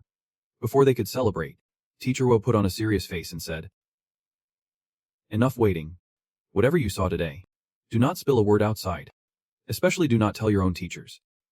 Got it, Athene grinned. Teacher Hoa, we know your style. If they ask, how could we not say anything? Understanding him, Teacher Hoa tossed 3 gold cards to them and said one word. Seeing this, all 3 smiled quietly among themselves. Athene flattered. Got it. Got it. We want to say a thing. Lena could not help but chime in. You guys really have guts daring to mess with even the main god. Cut to a building the next morning.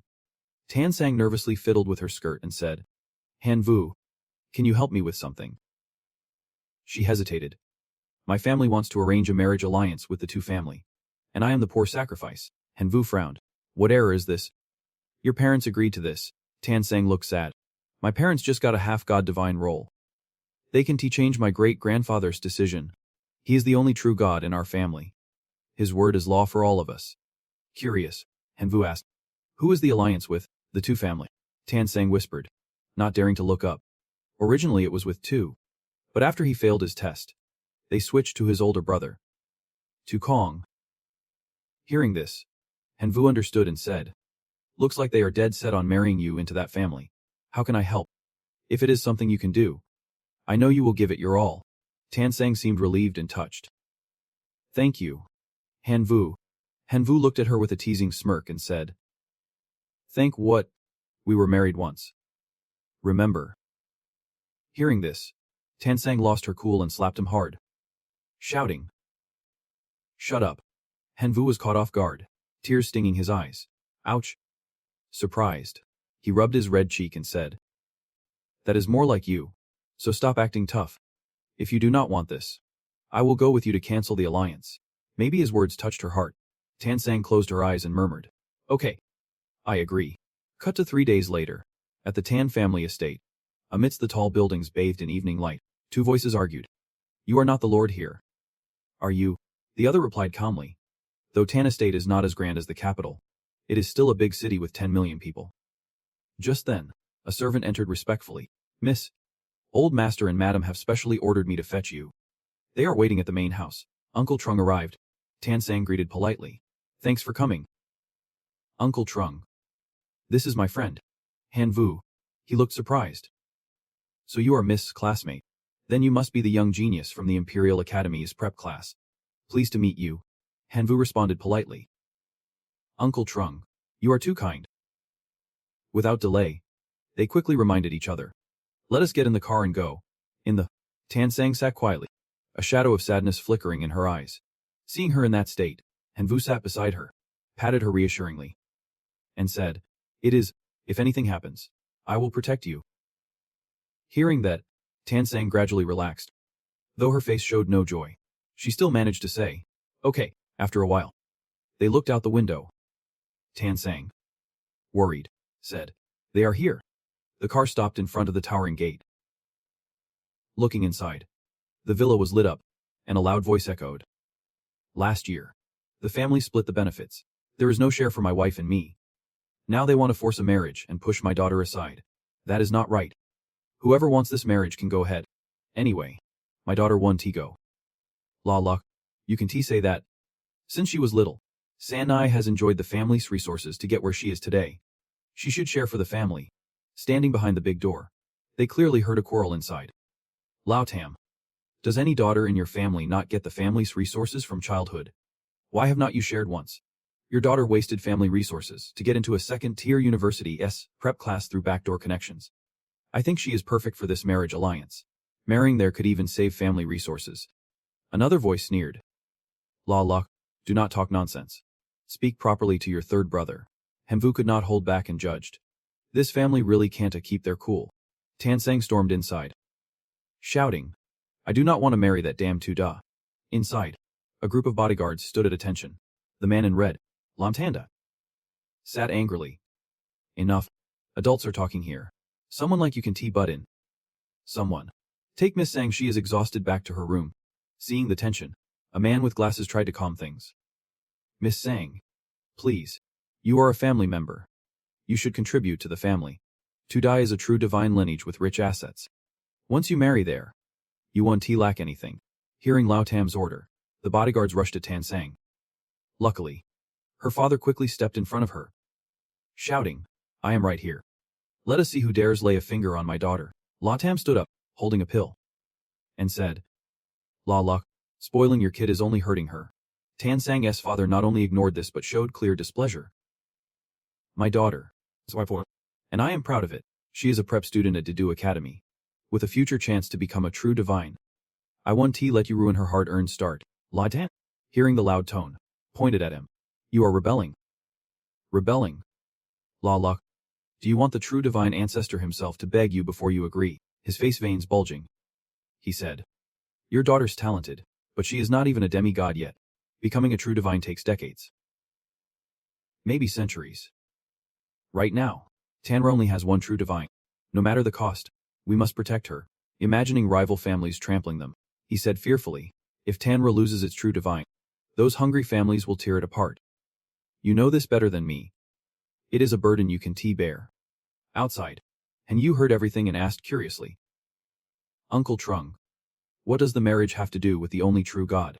Uncle Trung sighed and said, Tan Ra's only true divine was detained in the outer civilization, and only a true divine can intervene. Tan Ra's true divine was the only one who agreed to help. Hearing this, Hanvu silently thought, Tan Sang's potential to become a true divine in the future is high. Tan Ra wants to seize this chance to pull Tan Sang to their side.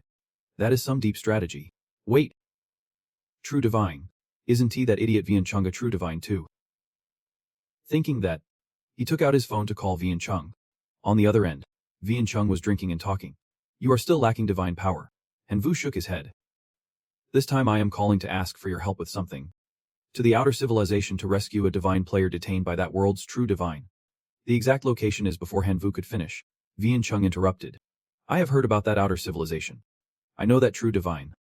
Strong, but a bit weaker than me. Hearing that, Hanvu smiled and said, you are agreeing to this. Right. That guy on the other end did not answer you but spoke up, asking how much your fee is. If it is too low, I am not going. Then, he stormed out, thinking to himself that inviting a true god would not come cheap, and if Tan had to pay that fee, spending a huge amount would definitely make Tan Ra complain to Tan Sang. If you are helping, help all the way. With that, you replied, the fee will be paid in sacred spirit stones. When you asked how many sacred spirit stones you needed to cover your fee, the man smiled slyly and said, simple. I am fixing my divine gun. The total cost is 30,000 sacred spirit stones. Let us settle on 30,000 stones for this job. Fine. It is a deal. 30,000 sacred spirit stones to rescue a true god. I will send you the coordinates to sign the contract. Inside the guest room, Old Third was still angry, yelling at Tan Sang. Tu Sang. You can be this selfish. Suddenly, a voice caught everyone's attention. Wait a minute. Hanvu Hinan stepped in, saw Old Third yelling, and snapped. Kid. Who are you? Why are you at the Tan family's main house? Get him out of here. Sensing danger, Tan Sang stepped in front of him and said loudly, he is my classmate, here to help me. Hearing this, the man with glasses immediately scowled. Your classmate? Ah. Looks more like your boyfriend from school. No wonder you refused to marry Tuda. She did not hesitate to retort. You are lying. The boss here was not backing down either. Speaking in a lecturing tone. Tu Sang, you are the descendant of a true god. If you are looking, you should be looking for a man who can protect you. Kid. Tell me, does your family even have a true god? Not wanting them to argue more, Hanvu quickly said, I am the only one in my family. No true, not even a minor god. Just a few low-level guys. Hearing this, Tan Sang could not help but exclaim, "Baho! The boss." Hearing this, jumped into cover. If your family does not even have a true god, what will support you? If you marry him, won't you be starving every day? This spirit power card has 500 million, enough for you to live comfortably for the rest of your life. Take this spirit power and leave Tiu Sang alone, seeing the golden card in his hand. Han Vu, a bit stunned, smiled politely. Really, if that is the case, then this 500 million spirit power will be my capital to hire a true god to rescue Tie-Dye of the Tan family. Seeing his expression, the boss turned to Tan Sang and said, "Tiu Sang, 500 million spirit power is enough for you to see a man's true colors. Did you hear that? He even said he wants to use 500 million spirit power to hire a true god." "Yeah, 500 million spirit power to hire a true god." Nearby, the man with glasses lost his cool and sneered. 500 million spirit power. 10 true gods coming to help. Are you kidding me? You think true gods are like weeds on the roadside? You just invite them. I think this kid is just stalling, trying to drag out our rescue of the true god. Seeing Han Vu was not trustworthy. Although he did not agree, Tan Sang's dad still warned him, "Even if this kid is willing to step up for you, do not be unreasonable." Saying, "Tell your friend." Before he could finish, Tan Sang interrupted. Han Vu said he can use 500 million spirit power to hire a true god. I believe him. Seeing his granddaughter's stubbornness, the boss challenged angrily, "Kid, if you say you can use 500 million spirit power to hire a true god, then do it. Let me see how you get a true god to show up with that." Feeling their contempt, Han Vu replied firmly, "Who said I want to hire a true god to show up? Isn't it true that only a true god can show up on their own?" The boss lost his temper and shouted, "I know you are here to cause trouble. Take the spirit power and get lost. If it were not for you being Tiu Sang's classmate, I would." Suddenly noticing a strange change, Old Third interrupted, "Boss, wait." The boss was shocked, realizing this was the aura of a true god. Not wanting to keep everyone waiting, Han Vu said, "The one I am inviting is another powerful true god. Looks like he is here." Not believing his eyes, Old Third said, "That is right. It has to be. Tanra has stood frozen all these years. When the head of the family is in trouble, why would not a few true gods come to help?" The man with glasses was not backing down either, adding, "Kid, once that true god arrives, your lies will be exposed." Losing patience, Han Vu snapped with a tone of disgust, Yeah. Are you done talking? Wait until I get there. Then you can ask." At this moment, the elder stood silently at a distance, watching everything unfold. The elder spirit hovered high above, quietly observing the situation. The teacher landed, and the group rushed out together, hurriedly greeting, "Welcome. Elder spirit, you must have heard my ancestor is in trouble. So you came specially to help, right?" The elder looked at him without respect and said, "Half spirit. Not worth mentioning." Hearing this, the man's face paled and he turned away stammering, while Han Vu stood aside, covering his mouth, smirking mockingly. Not wasting time, the elder asked, "Who is Han?" Watching the three from afar, Father Tan frowned, thinking, could this elder spirit be the classmate Sanji invited? On this side, the third and fifth elders asked in unison. That kid actually has the power to bring an elder spirit here. Hearing his name, he looked worried and spoke up. The elder showed surprise. Really? Then he pointed at him, thinking, this kid, just a half-spirit, not even a true divine being. How could I call him brother? Then he asked, "Are you really the Han Vu I have heard about?" Han Vu gasped in surprise. Then to prove it, pulled out an item and smiled. "Isn't he this me?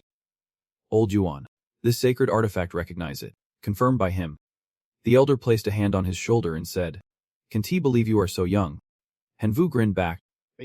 "You do not look so old yourself." Entering the living room, looking at those in front, the elder asked, "Are these all your family?" Han Vu glanced at the eldest Tan and said, "I am not related to them." Seeing his look, the elder quickly realized, thinking, damn, this kid's holding a grudge. Quickly dropping pretenses, he turned to Father Tan saying, "Old Lu, that kid Han Vu's younger brother is your daughter's classmate. You have got to convince him to help the Tan family." Third elder added, "Right. Sao. We are all Tan family. We share the good and the bad. You should not sweat the small stuff and cause trouble for the family." Fifth elder also urged, Sao. Think carefully. If this elder spirit steps in, your daughter won't be forced to marry into the two family. Isn't that what you want? But unsure what to say, He glanced at his daughter, who looked confused staring at the three men. Father Tansang approached her. Daughter, I never thought you had such good judgment. The guy you found is even stronger than our family's men. This is your chance. If your grandfather is saved, you will be the biggest hero in the house. Then let us see who dares mess with your marriage plans. Hearing this, Tansang bowed his head. Blushing, Dad. What are you talking about? We are not like that. Seeing his daughter embarrassed, he laughed loudly. It is just a matter of time. You know your own nature. If you did not like the kid, why bring him home? Besides, he is not bad looking. Go talk to him. Looking at Hanvu, Tansang hesitated. Then before she could speak, Hanvu called out. Tansang. Come here. He has agreed to help you rescue the Elder Spirit Tan. Let your family know. Tell them to bring any news or tokens related to Elder Spirit Tan. Then he will set off right away. Seeing this, Tansang asked. That fast? What about the formalities? Is it really 500 million spirit points? Before she could finish, Hanvu covered Tansang's mouth and said, Forget the formalities. Just do as I say. She thought to herself, 500 million spirit points. That can be enough. Hanvu must have covered the rest. He is really good to me. Then Tansang said, Don't forget what you promised me. He quickly replied, I have not forgotten. After a while, the elder left. Hanvu raised his hand and called out. Don't worry. Old man, on this side. The three Tan family members looked relieved. The eldest said, Little brother Hanvu. Thanks for your hard work. Hungry yet? Third elder smiled seriously. Hanvu. Little brother, since you are here visiting Tan, let me show you around. Hearing that, you immediately pulled Tansang in and said, If it were not for Tansang asking you, you would not be here. So she is the one who deserves the credit. Everyone should be thanking her. From afar, Tansang's father looked at Hanvu proudly and said, Good. Very good. This kid's got potential. Haha. Cut to 2 days later at the Du Academy. At this moment, in the hallway, Tu Thiet blocked the other students and asked, Have you guys seen Hanvu and Tansang? The person on the left spoke up. Over at the sports yard. No sign of them either. The person on the right added with a worried look. Not even in the cafeteria. Hearing this, he snapped. Damn it, it has been 2 days. How are these two still missing? They have definitely gone to Tanra together. I want to let them off easy. Kututagia Bao. A harsh voice rang out. Boss. I'm sure Tansang has taken that brat Hanvu back to Tanra. They are clearly disrespecting our family, from the old patriarch and his 2 sons. Anger flared. The woman's about to give birth. Yet she is with another son. If this gets out. What then? Tu Thiet. Tu Kong. You two come with me to Tanra. Both gritted their teeth and said. Yep, Dad. Tu Thiet thinks Hanvu is as good as dead this time. Meanwhile, Hanvu and Tansang sat quietly cultivating. Hanvu looked at Tansang and thought, 500 million spiritual power. Exchanged for a total of 103,000 sacred essence stones. We keep 30,000 for ourselves. And the remaining 73,000 will upgrade the violent law to level 4. Looks like I will soon have a legion of heroes. Tansang noticed something odd and glanced at him. Hanvu's face was lit up with excitement. He even chuckled aloud. Haha, Tansang asked. Confused. What are you thinking about? You are drooling all over the place. Suddenly, Uncle Trung came running over. Panicked. Shouting, It is really bad.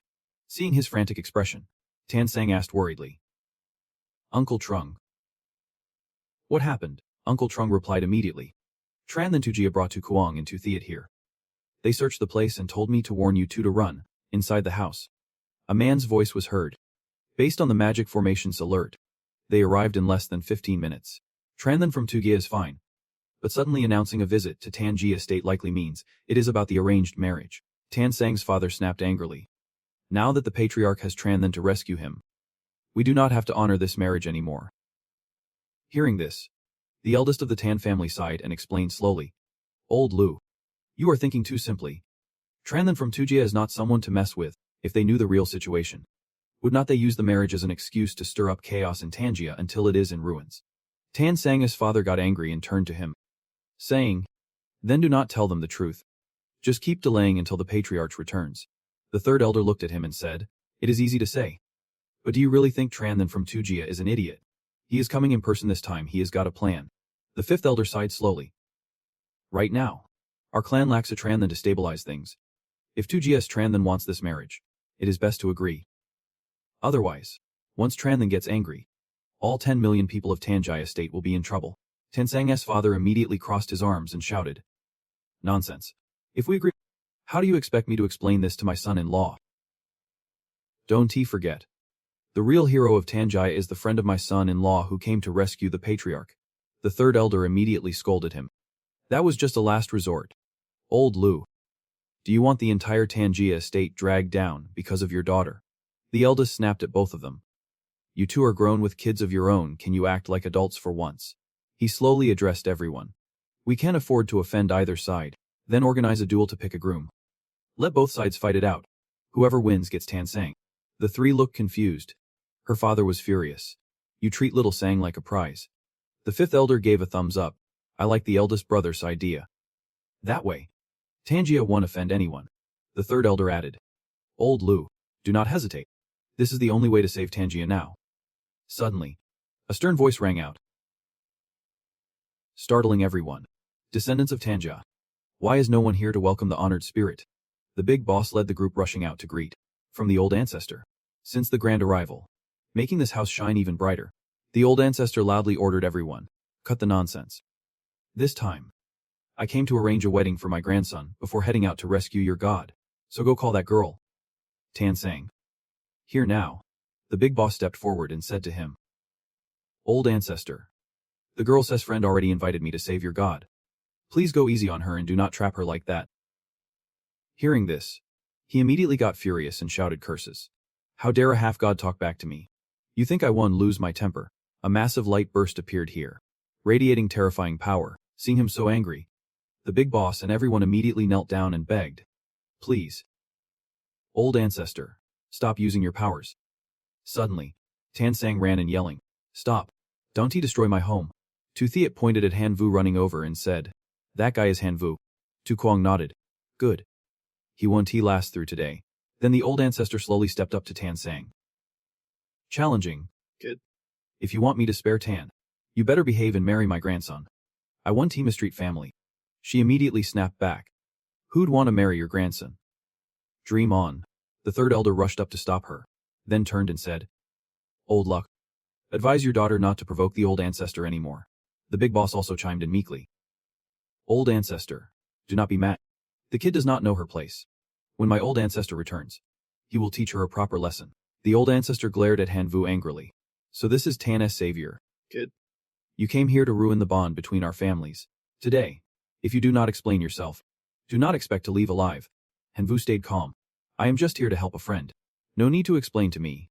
Does your divine realm forbid rescuing Tan? Immediately, Tu Thiet scolded him. Han Vu, you are bold. Disrespecting my grandpa like that. Han Vu laughed. I said something fair and you call that disrespect.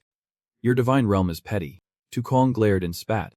Han Vu, if you know what is good for you, leave now and we will forget this ever happened. But if you stay, I will treat it as you provoking us. Han Vu smiled, looked him straight in the eye. Not scared. And said. Provoke you. So what? I am not leaving. He immediately raised two fingers, ready to unleash power and charged at Han Vu. Bold move. Then you are dead today. Tan's father jumped in to intervene. Wait.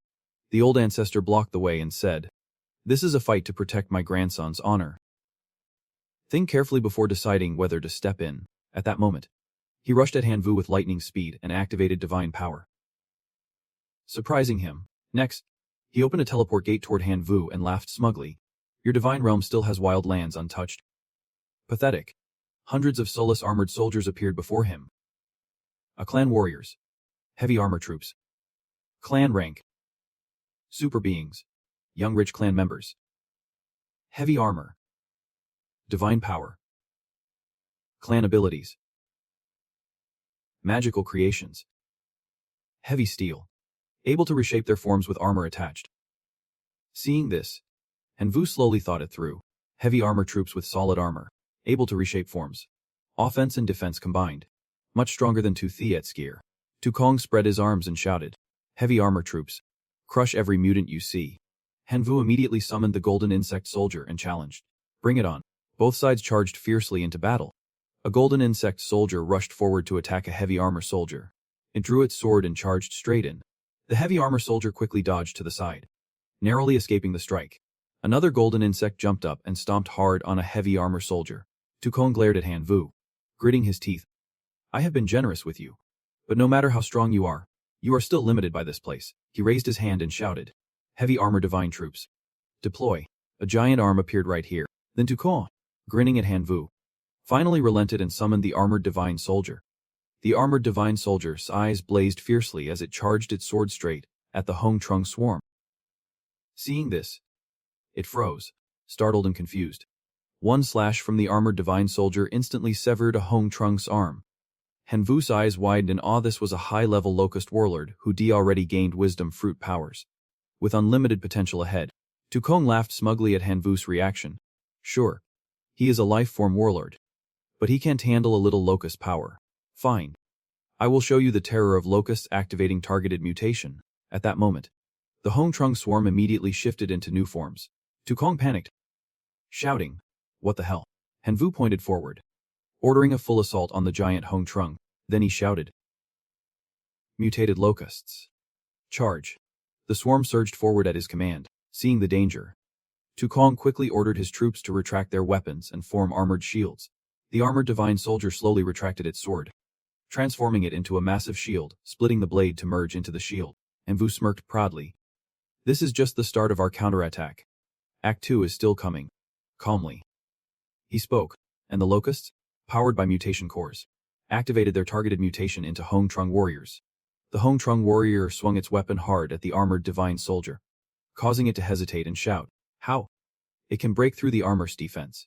Hanvu laughed confidently and shouted back, "Tell me honestly, do locusts still have a heart?" When Tukong stayed silent, Hanvu pressed on. No answer. Then watch this. He threw mutation cores at the Hong Trung warrior's arm and ordered, 1,000 poison attribute cores, defend yourself. Immediately, a green aura enveloped the warrior. That was the poison armor effect. The Hong Trung warrior's arm instantly regenerated. Seeing this, it glared fiercely as a system notification popped up. Acquired strong corrosive poison ability, regaining its arm. The Hong Trung warrior charged the armored divine soldier for revenge. It unleashed its full strength, but the armor shield absorbed the blows, though the shield was slowly breaking down. Tukong gasped in panic. What the hell is this? Fall back. Retreat to the divine realm. Hanvu smiled at him. This is my turf. You want in? Fine. Want out? Go ahead. Tukong, terrified by Hanvu's tone, stammered. Well, what do you want to do? Seeing the 4 warlords behind Hanvu, Tukong panicked. F4 warlords. Tukong collapsed to the ground, backing away nervously. Why are there monsters like this? Suddenly, the divine realm gate trembled strangely. Haklong Anpheus appeared before Tukong, who stammered again. Well, why are there monsters like this? Meanwhile, the warlord Ugumatatman attacked fiercely. Another warlord fought just as fiercely. The skeletal warlord stood commanding soulless skeletons and skull knights. Tukong screamed in terror. I am done fighting. I am pulling out of your divine realm. Stop attacking. Hanvu glared and snapped. Your invasion's over. Now it is my turn. All clans, invade Tukong's divine realm. Tukong looked back, worried. This is bad. We can't wait any longer. If I do not stop his clans, my divine realm will be overrun. He clenched his teeth, made a decision, then shouted an order. Close the annihilation gate immediately. The annihilation gate slowly began to close. Amid the chaos, some of Hanvu's locusts slipped into Tukong's divine realm without him noticing. The armored divine soldiers immediately fled. Seeing this, Tukong let out a light sigh. Suddenly seeing the main door open right in front of him, he panicked and shouted, What the hell? Hanvu slowly stepped forward and explained, I have got some basic locusts. Not strong, but enough to build a bridge connecting the divine realms. As long as they are here, you can cut off the connection to the divine realms. Just wait and watch me devour your divine realm. He immediately dropped to his knees. Helpless. End this fight. I have lost. Take your clan out of my divine realm. You stood there, defying him, and said, You crossed into my divine realm first. Now I am taking it back. Fair enough. The smart army has already invaded Tukong's divine realm. Hearing that, he spun around angrily, yelling, Hanvu, I demand you pull your entire clan out of my divine realm. I am already going easy on you. Don't forget. My grandpa's outside. He is a true god. You think a genius like you can stand against a true god? You replied with a hint of disdain. You think I am an idiot? When I cut off the divine realm, you will say your grandpa will personally use divine power to kill me. You are just my bargaining chip. As long as I hold you, your grandpa won't dare kill me. Tu Kuang immediately changed tone. Begging. Please. Spare me. I promise I won't let my grandpa harm you. You put a hand over your mouth and hissed. Don't say that. My locusts are already heading for the core of your divine realm. Then Henvu smiled smugly. Found it. An hour passed. Tu Lao paced. Thinking. Why is it taking so long? Has something gone wrong? Growing more anxious, he decided to check the virtual screen. Latam immediately turned to Lao Day. Big brother. Let's go see. The group's eyes widened in surprise. The scene shifted to the big screen. Tu Kong hovered over the central hill, looking extremely uncomfortable. The divine armor was being dragged away by the royal locusts. La Tam said excitedly. What is going on? La Dai explained.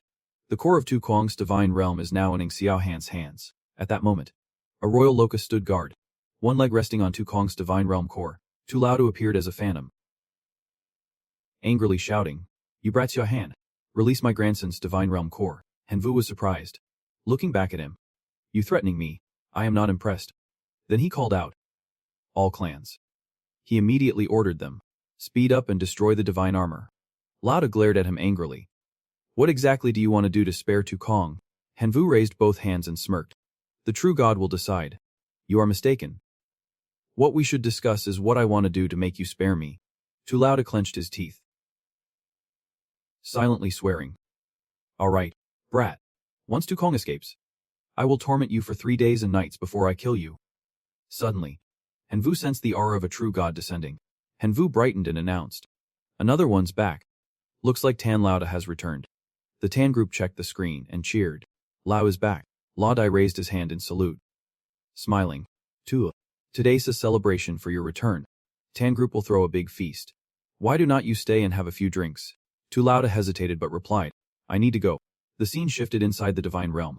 He angrily urged. Brathan. The true god you have been waiting for has arrived. Then why not release my grandson's divine realm core already? You laughed. I will wait until my friends arrive before I let go.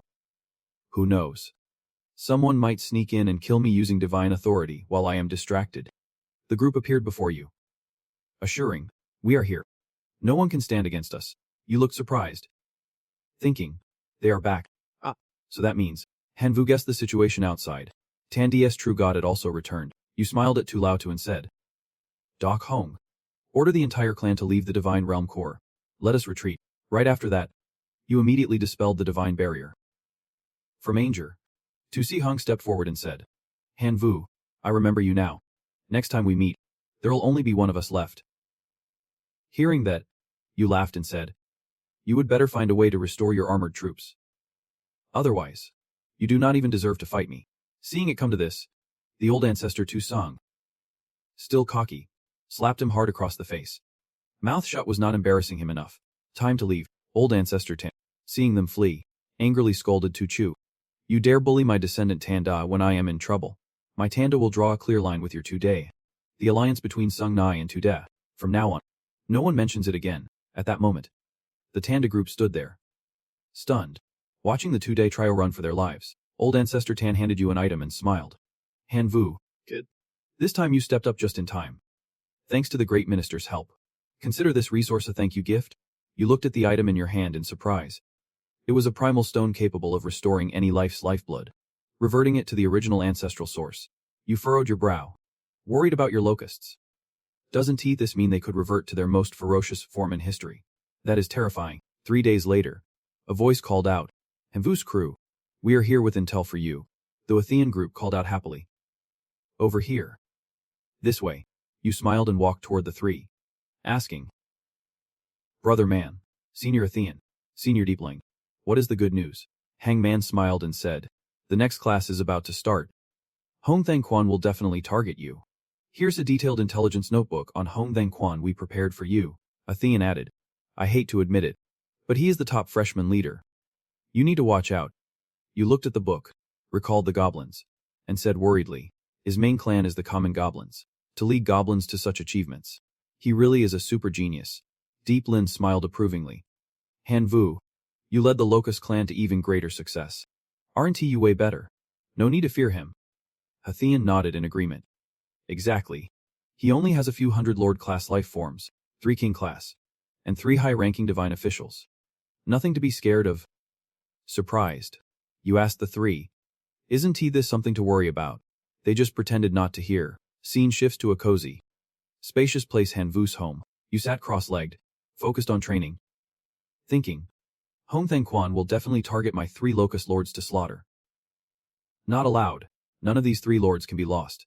They have super regeneration powers, created using a huge amount of radiation crystals when I made the little strong one. But that only protects the Locust Lords. It still won't be enough to fend off Hong Thang Quan's attacks. Then you looked at the mushroom pot. You had grown the black spore mushroom. It helped debug when defeating the armored army before. If it can still deal wide area damage, it would be much safer. You opened the system search. After a while, you got excited. Found it. Right after placing the item in your hand, the system announced, order successful. You slowly began to merge the thing you just bought with the black spore mushroom. The scene shifts to the academy hallway. Miss Lena happily pointed at the board and spoke slowly to everyone. Everyone. This class will test your defense against infiltration. The freshmen seniors will be the examiners. They can only use the strength they had a year ago to challenge you. Those who can protect the divine barrier from the seniors' invasion will get rewards. As for those who have not yet resisted the invasion of the elder brothers, what awaits you is a journey of dry and difficult singing prison, so be prepared. The invasion of the elder brothers is coming soon. Suddenly, a bright light appeared before Han Vu. You stepped slowly into the strange light. Someone was already waiting inside. Hong Thang Quan smirked. I told you. Han Vu. This class. I will show you what hell really is. Before you can react, Han immediately shouts nonstop. Kill. Han Vu's eyes widen in surprise. Impressed, this battle formation is seriously intense. You realize the goblins in front of you are the close combat unit. Then you glance another way, goblins lined up in formation. Smirking cruelly. That is the ranged physical attack unit. Next, Han Vu looks at the red goblin's supernatural life forms. The Goblin Flame King Squad. Then a group of blue goblins with a fierce look supernatural life forms. The Goblin Icebone King Squad. 2 goblin leaders charge forward, casually swinging swords while riding giant wolves. You quickly assess they are Lord-class life forms. Han Vu charges at the goblins and shouts, if that is the case, my Locust Legion needs to set up a formation too. Standing there, he spreads his arms wide, giving orders as the Locust Legion forms up in battle formation. His Locust army consists of squads. Normal Locusts, Demon Locusts, Abyss Locusts, Shadow Locusts, and Primal Locusts. And finally, the Locust Lord appears. Hong Thangjin watches this and feels a bit unsettled, reaching this level by relying on the Bloodline's purification power. He really is strong. I have to take this seriously. No way I am losing miserably. He immediately turns back and orders the Icebone Goblin and Flame Goblin formations. As soon as he commands the attack, thousands of fireballs shoot toward Han Vu. The Locusts are hit by the barrage. Seeing this, you worry silently. Already trying to intimidate me with firepower. Not that easy. Then you command the battle. Abyss Locusts set up defenses. Demon and Shadow Locusts flank past the first Goblin line to ambush the ranged attackers in the rear. At that moment, the Goblin ranks fall back as you predicted, and the front Goblins fire crossbows at the Locusts. Hong Thangjin senses trouble and shouts an order: frontline melee formation. Fall back and defend, and Vu smiles confidently. Bring it on. Primal Locusts. Block M. The Locusts launch their attack against the Goblins. Han Vu rushes forward, shouting orders. Demon Locusts. Shadow Locusts take out the Goblin ranged attackers now. His face darkens, then hardens with fury as he glares at you. So you think I am some low-level grunt? Fine. I will show you my true power. Hong Thangjin points forward, yelling. 3-4 formation. Shift to combined magic attack. Focus fire. Instantly, countless fiery projectiles fly toward Han Vu. Seeing his defense shield starting to crack, you panic. The shield's about to break. Not stopping there, Thangjin orders another attack. A massive explosion rocks the ground as he shouts. 3-4 formation. Continue focused fire. Locusts outside the shield get hit hard by Thangjin's fiery projectiles. He spreads his arms, grinning smugly. Now I will make Han Vu pay for insulting me earlier. Goblin Lords. Attack. Right after, 2 Goblin Lords appear, swinging at your Locust army as he commands. Take down the Locust Lords. Hanvu watches carefully, analyzing the battle plan. With 2 goblin lords anchoring their formation, his heroic locusts can deal real damage. Moving them now would just be inconvenient. So he orders, Locust Lord, lure the goblin lords away. Following Hanvu's command, the locust lord spins and flies off fast, with 2 goblin lords chasing behind. Seeing the goblin lords fall for the trap, Hanvu seizes the moment and orders, Locust Army, release the Black Death Spores. Infect the goblin formation. The Black Death Spores silently descend from above. Countless spores fall, sticking to the goblin lords. One goblin lord suddenly sprouts a black mushroom from his head. Thangjin stares wide-eyed, shouting, What is that? Hanvu smirked, watching the goblin lords pull off the black mushrooms themselves. Good. The moment's coming. Now. Act 2. Less than a second later, a huge explosion erupts in the goblin lord's formation. Hanvu panicked. This is some serious attack. The goblins gawked around as the fog began to lift. Theng Quan laughed out loud when he saw the fog clearing, and the goblins unharmed. Huh. You are using this kind of magic. Just a little attack power. Planning to scratch my goblin's itch. Hanvu stayed calm, explaining to Theng Quan about his magic. This is called continuous chain cannon fire. It keeps exploding nonstop, and each blast gets a bit stronger. How many times do you think your goblins can take this? Before he finished, another loud explosion rang out. One by one, the goblins started dropping, some clutching their arms and screaming in pain. Realizing he had been tricked, he angrily wiped his hands. Damn it. Then he summoned a blue aura, shooting it toward the goblins. Wood Spirit. The aura surrounded the goblins, healing them, blessing the area, and restoring their wounds. Hanvu saw his locusts enjoying the fearless boost and laughed loudly. Senior Hong Theng Quan. So your family's an ally. Theng Quan raised an eyebrow. You scared? You blow up one. Let us see who is really afraid. No sooner had he spoken than another explosion rocked the goblin formation. He stood frozen, staring at the scattered goblin corpses. Heavy losses he could not believe. Theng Quan's eyes widened. This can be. Didn't you say each blast only gets a little stronger? Hanvu scratched his head, smiling. At first, yeah. But with your advanced magic, it seems my orb's been growing stronger. Hearing this, he clenched his teeth in anger. What? Seeing a goblin sprout a huge black mushroom on its head, Theng Quan jumped back, startled. Whoa, what is that? Hanvu sat cross-legged, propping his chin on his hand, feigning concern. This is not good, at this rate. The next explosion might wipe out Senior Hong's entire army. He wiped sweat from his brow, thinking, this big class was supposed to showcase reserve students' strength. If I fail here, can I still hold my head high later? No matter what it takes, I can lose. With that, Theng Quan confidently said, Hanvu, I won T9. You are strong. But compared to me, you are not there yet. Hanvu smirked. You are not done yet. Suddenly, from underground, a magical army appeared. War spirit boosting combat will, enhancing physical ability, and dulling pain perception. Theng Quan held up 2 fingers, purple light radiating as he muttered. War magic. The goblins' eyes sparked, claws flashing as they attacked enemies, absorbing 25% of damage dealt to heal themselves. Excess energy shifted into amplification mode, boosting their movement speed proportionally. He raised 2 fingers again, shouting, Earth magic. Instantly, each goblin was surrounded by a glowing shield that absorbed damage, protected them, drew power from the earth, and continuously healed their wounds. Theng Quan sighed, wiping sweat. All right, now it is my turn. The poisonous mushrooms on the goblins' heads fell off. Hanvu stared in disbelief. His finishing move was just broken like that.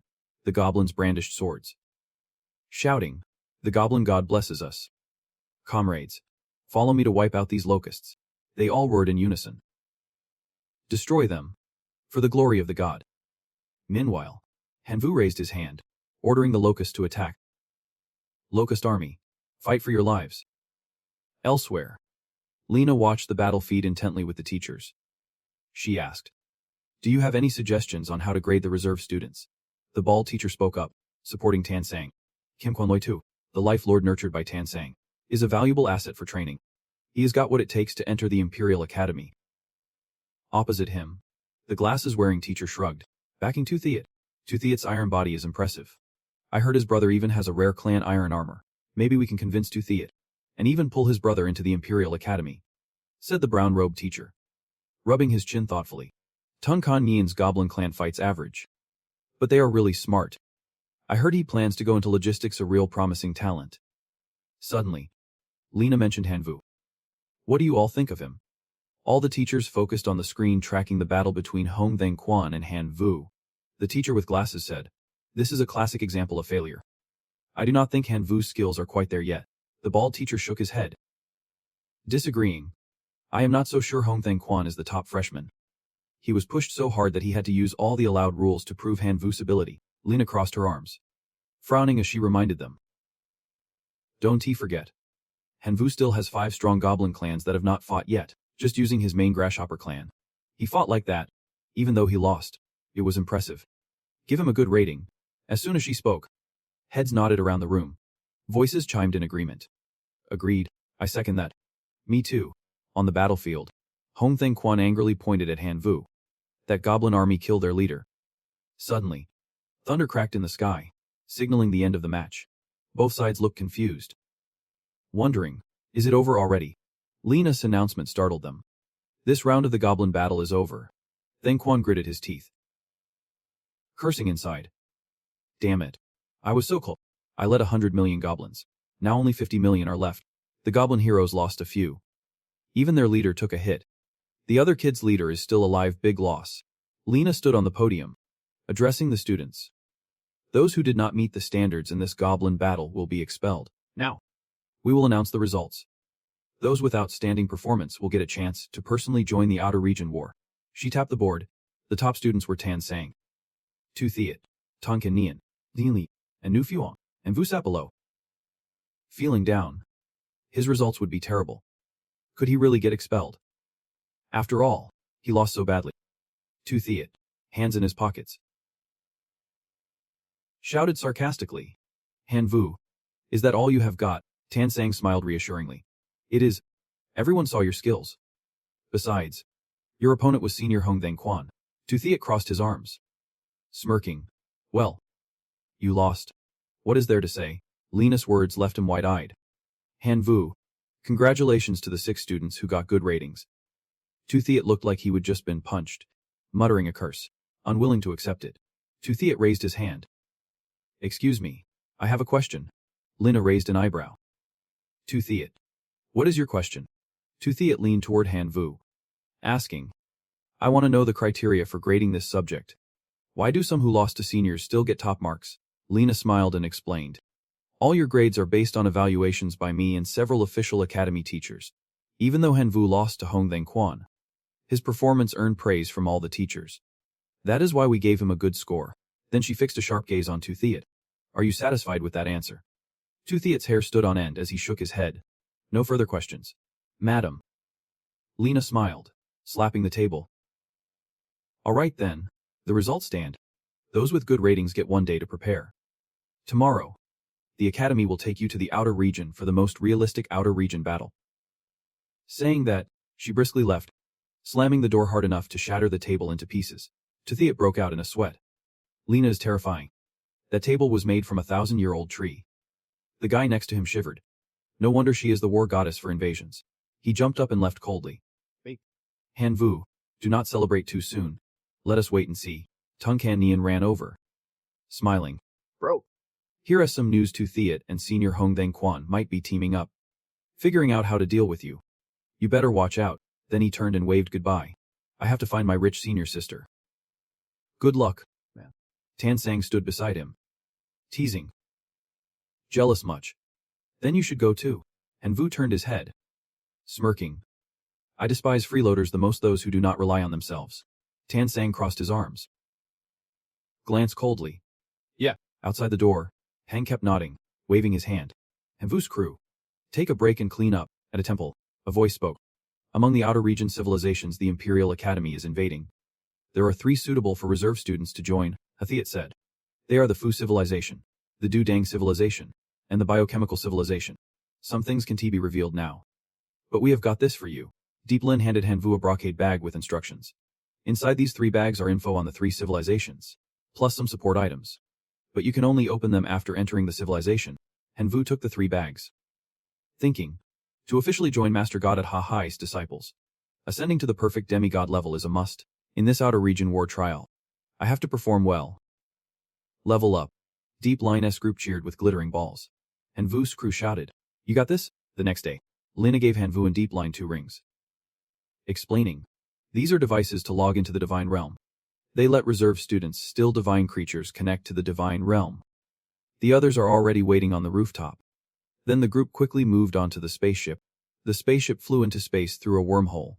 The spaceship kept flying straight ahead. Inside the ship, Han Vu looked out as the system announced, "The outer region war has officially begun." The ship stopped in a wild place. Han Vu stood on a rock, gazing into the distance, then pulled out a brocade bag. Murmuring, "Let us see what the seniors gave me." Suddenly, 2 of the brocade bags vanished into dust. He blinked. Stunned. Damn. They are gone. Only one left. Curious, Han Vu opened the remaining red bag. Muttering, "Let us see what is inside." Inside was a scroll and some talismans. He took out the paper. It said this realm is under the Fu civilization's control. Fu talismans are the source of power here. The Fu civilization recorded that there are 26 basic talismans, arranged in combinations with billions of possibilities. Among those billions, the stable effective combos are called Fu talisman language. When strong, they can even reshape heaven and earth. Reading this, Han Vu took out the talismans. According to the explanation, the inscriptions on these 10 cards are a type of energy called realm origin. It is an energy that boosts the realm's willpower. The more realm origin you have, the higher quality life forms you can create in the outer region war. Realm origin is a consumable item used to communicate with the divine realm. The common way to get it is by hunting life forms here to extract it. After thinking, he flung the talismans away. "All right then. The 5 little strong ones. Get out there." Han Vu's eyes turned cold. The slaughter begins. An hour later, he sat on the ground, smiling happily. "An hour. I have gathered 5 units of realm origin. No point holding back now, time to ramp it up." Looking at the talisman cards, Han Vu summoned grasshoppers to attack. 5 cards left, summoning 50 primal grasshoppers. He watched below the cliff, aimed carefully, and called out, "All right, let us move." At the signal, the grasshopper army flew straight down, taking over the enemy camp. The energy of this demon soldier surpasses that of a lord life form. It is definitely capable of killing Han Vu. He pulled a plastic bag from his pocket containing a black string, given by Senior Hong Theng Quan Bao. Just by inserting Han Vu's hair, the demon soldier can lock onto him and kill him. Tu Thiet put the string into the box directly. After placing it inside, a purple veil covered the box. Surprising him, Tu Thiet handed the box to his subordinate and ordered, "Go smash that porcelain jar." Without hesitation, the guy smashed it. The box shattered, and thick smoke poured out. From the purple smoke emerged a giant demon beast. The demon soldier unleashed. Seeing his subordinate Tu Thiet right in front of him, the demon tore him apart with both hands, making him scream in excitement. Brutal as ever. "Han V, your end has come." Ignoring Tu Thiet's nonsense, the demon spun around and quickly left with a roar. The enemy who imprisoned Ano for thousands of years needs blood to fuel his rage. Elsewhere, Han Vi fought through the sky successfully, holding 10 of their units in his hand. He closed his eyes, thinking it was time to level up, unlocking the Dark Heart transformation. Then he took the runes from his hand, using 5 more units to revive Tiu Sipo. The troops were ready. Ten Tai Vu Sigao took the field. Suddenly, a pair of giant XY legs slammed into the ground, followed by a red-eyed XI with a seal on its forehead. Han Vi commanded, "Tentiu Siviv, charge." A terrifying roar echoed through the forest. The Lang Ving cave was a vast cavern carved into the mountain. Inside, there was a scroll, a fang, and 4 stones with symbols. Seeing this, he gasped in surprise. "This is curious." Han Vigak picked it up and gawked. It was a rune of wisdom. Sitting down, Han Va began arranging the rune stones he would just gathered, laying out each character carefully. System notification. Wisdom rune. Fake nature. Low level. Effects on body. Plus 10% strength. Plus 20% defense. Plus 20% wound recovery speed. Effects on bladed weapons. 20% chance to cause bleeding. Plus 15% attack speed. 10% life steal. After arranging the runes, Han Va stripped off his shirt, feeling the change in his body. He thought to himself, the fake nature is embedding itself into me. He tested his inner power. His body felt completely different. Suddenly, a noise outside made him frown. Wondering what was going on, he immediately transformed into a river and rushed outside.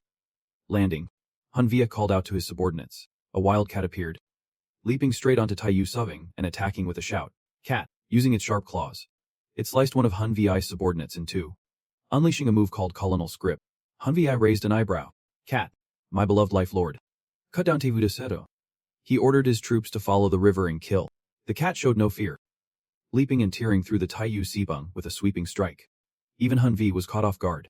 But what shocked it was how quickly Hanva's legs regrew. The cat bared its teeth, eyes narrowing as it stared at him. It swiped its claws angrily at Hanvi, yelling, Cat. Suddenly, Hanvi's energy surged. He grinned, just in time. The cat swung its claws at Hanvi at full speed. Shouting, Cat. Hanvi clenched both fists, his eyes glowing red as red energy swirled around him. He used the move Heart of Darkness. Before its claws could reach him, he punched it square in the face. The blow sent the cat flying, killing it instantly. System notification. Life Lord defeated. Gain 2 units of dimensional essence. Hearing the system, he smirked. Good. Now I can revive the Sango troops here. With this power, maybe I can even ascend to demigod on the outskirts. 3 days later, a grasshopper buzzed by Hanvi's ear, alerting him to a fire crystal cave ahead. He ordered his army forward. The troops moved out, heading for the cave. Arriving at the cave entrance, a purple aura flowed out. Hanvi paused to catch his breath. Not right. There is human breath inside. Could someone have found this place before me? He cautiously observed before entering. Suddenly, a heat wave hit him unprepared. He gasped. Too hot. Before the heat wave faded, a fire lion appeared. Hanvi panicked. This is not good. He immediately transformed, his body radiating red energy. Come on, lion. The fire lion charged but suddenly slammed on the brakes, confusing Hanvi. Behind it, a girl was pulling its tail, making it sweat nervously. She yanked hard, causing the fire lion pain. Then shouted, Where do you think you are running? The lion wanted to flee but could not, growling as if begging her to stop. Hanvu saw her suspiciously ask, She is Nu Fuang. Nu Fuang ignored him, still holding onto the fire Kailan's tail, not letting go even though it was shedding tears. This is my turf. Get out of here. He was not scared at all, even provoked her. Forget whether this is her territory or not, even if it is. If I want to take it, I will. Who are you to tell me otherwise? Nuhu Fuang, annoyed, left the fire Kailan lying on the ground and charged straight at Hanvu, yelling, I have been too nice to you. If you do not leave, you will die here. Hanvu stood still, his body radiating a blue aura deathly calm. Plant fusion. Ghost shadow strike. Plant fusion. What are you standing there for? Draw your sword. If you do not, I will end you. Nu Fuang gritted her teeth and threw a punch at where he stood, but Hanvu vanished instantly using ghost shadow chains. Her punch missed and slammed into the ground hard. Nu Fuang's eyes widened in shock. She did not expect him to dodge her attack. Elash. Hanvu appeared behind her. He said, Next time, I will aim right at you. Hearing that, she looked up silently, a cold sweat breaking out on her face. After a long silence, Nu Fuang turned and admitted, You win. I can beat you. The fire lion in this cave belongs to you. Hanvu sheathed his black sword. What do I need that fire lion for? It is just a life lord. Killing it won't yield much original energy. I want the entire fire crystal mine.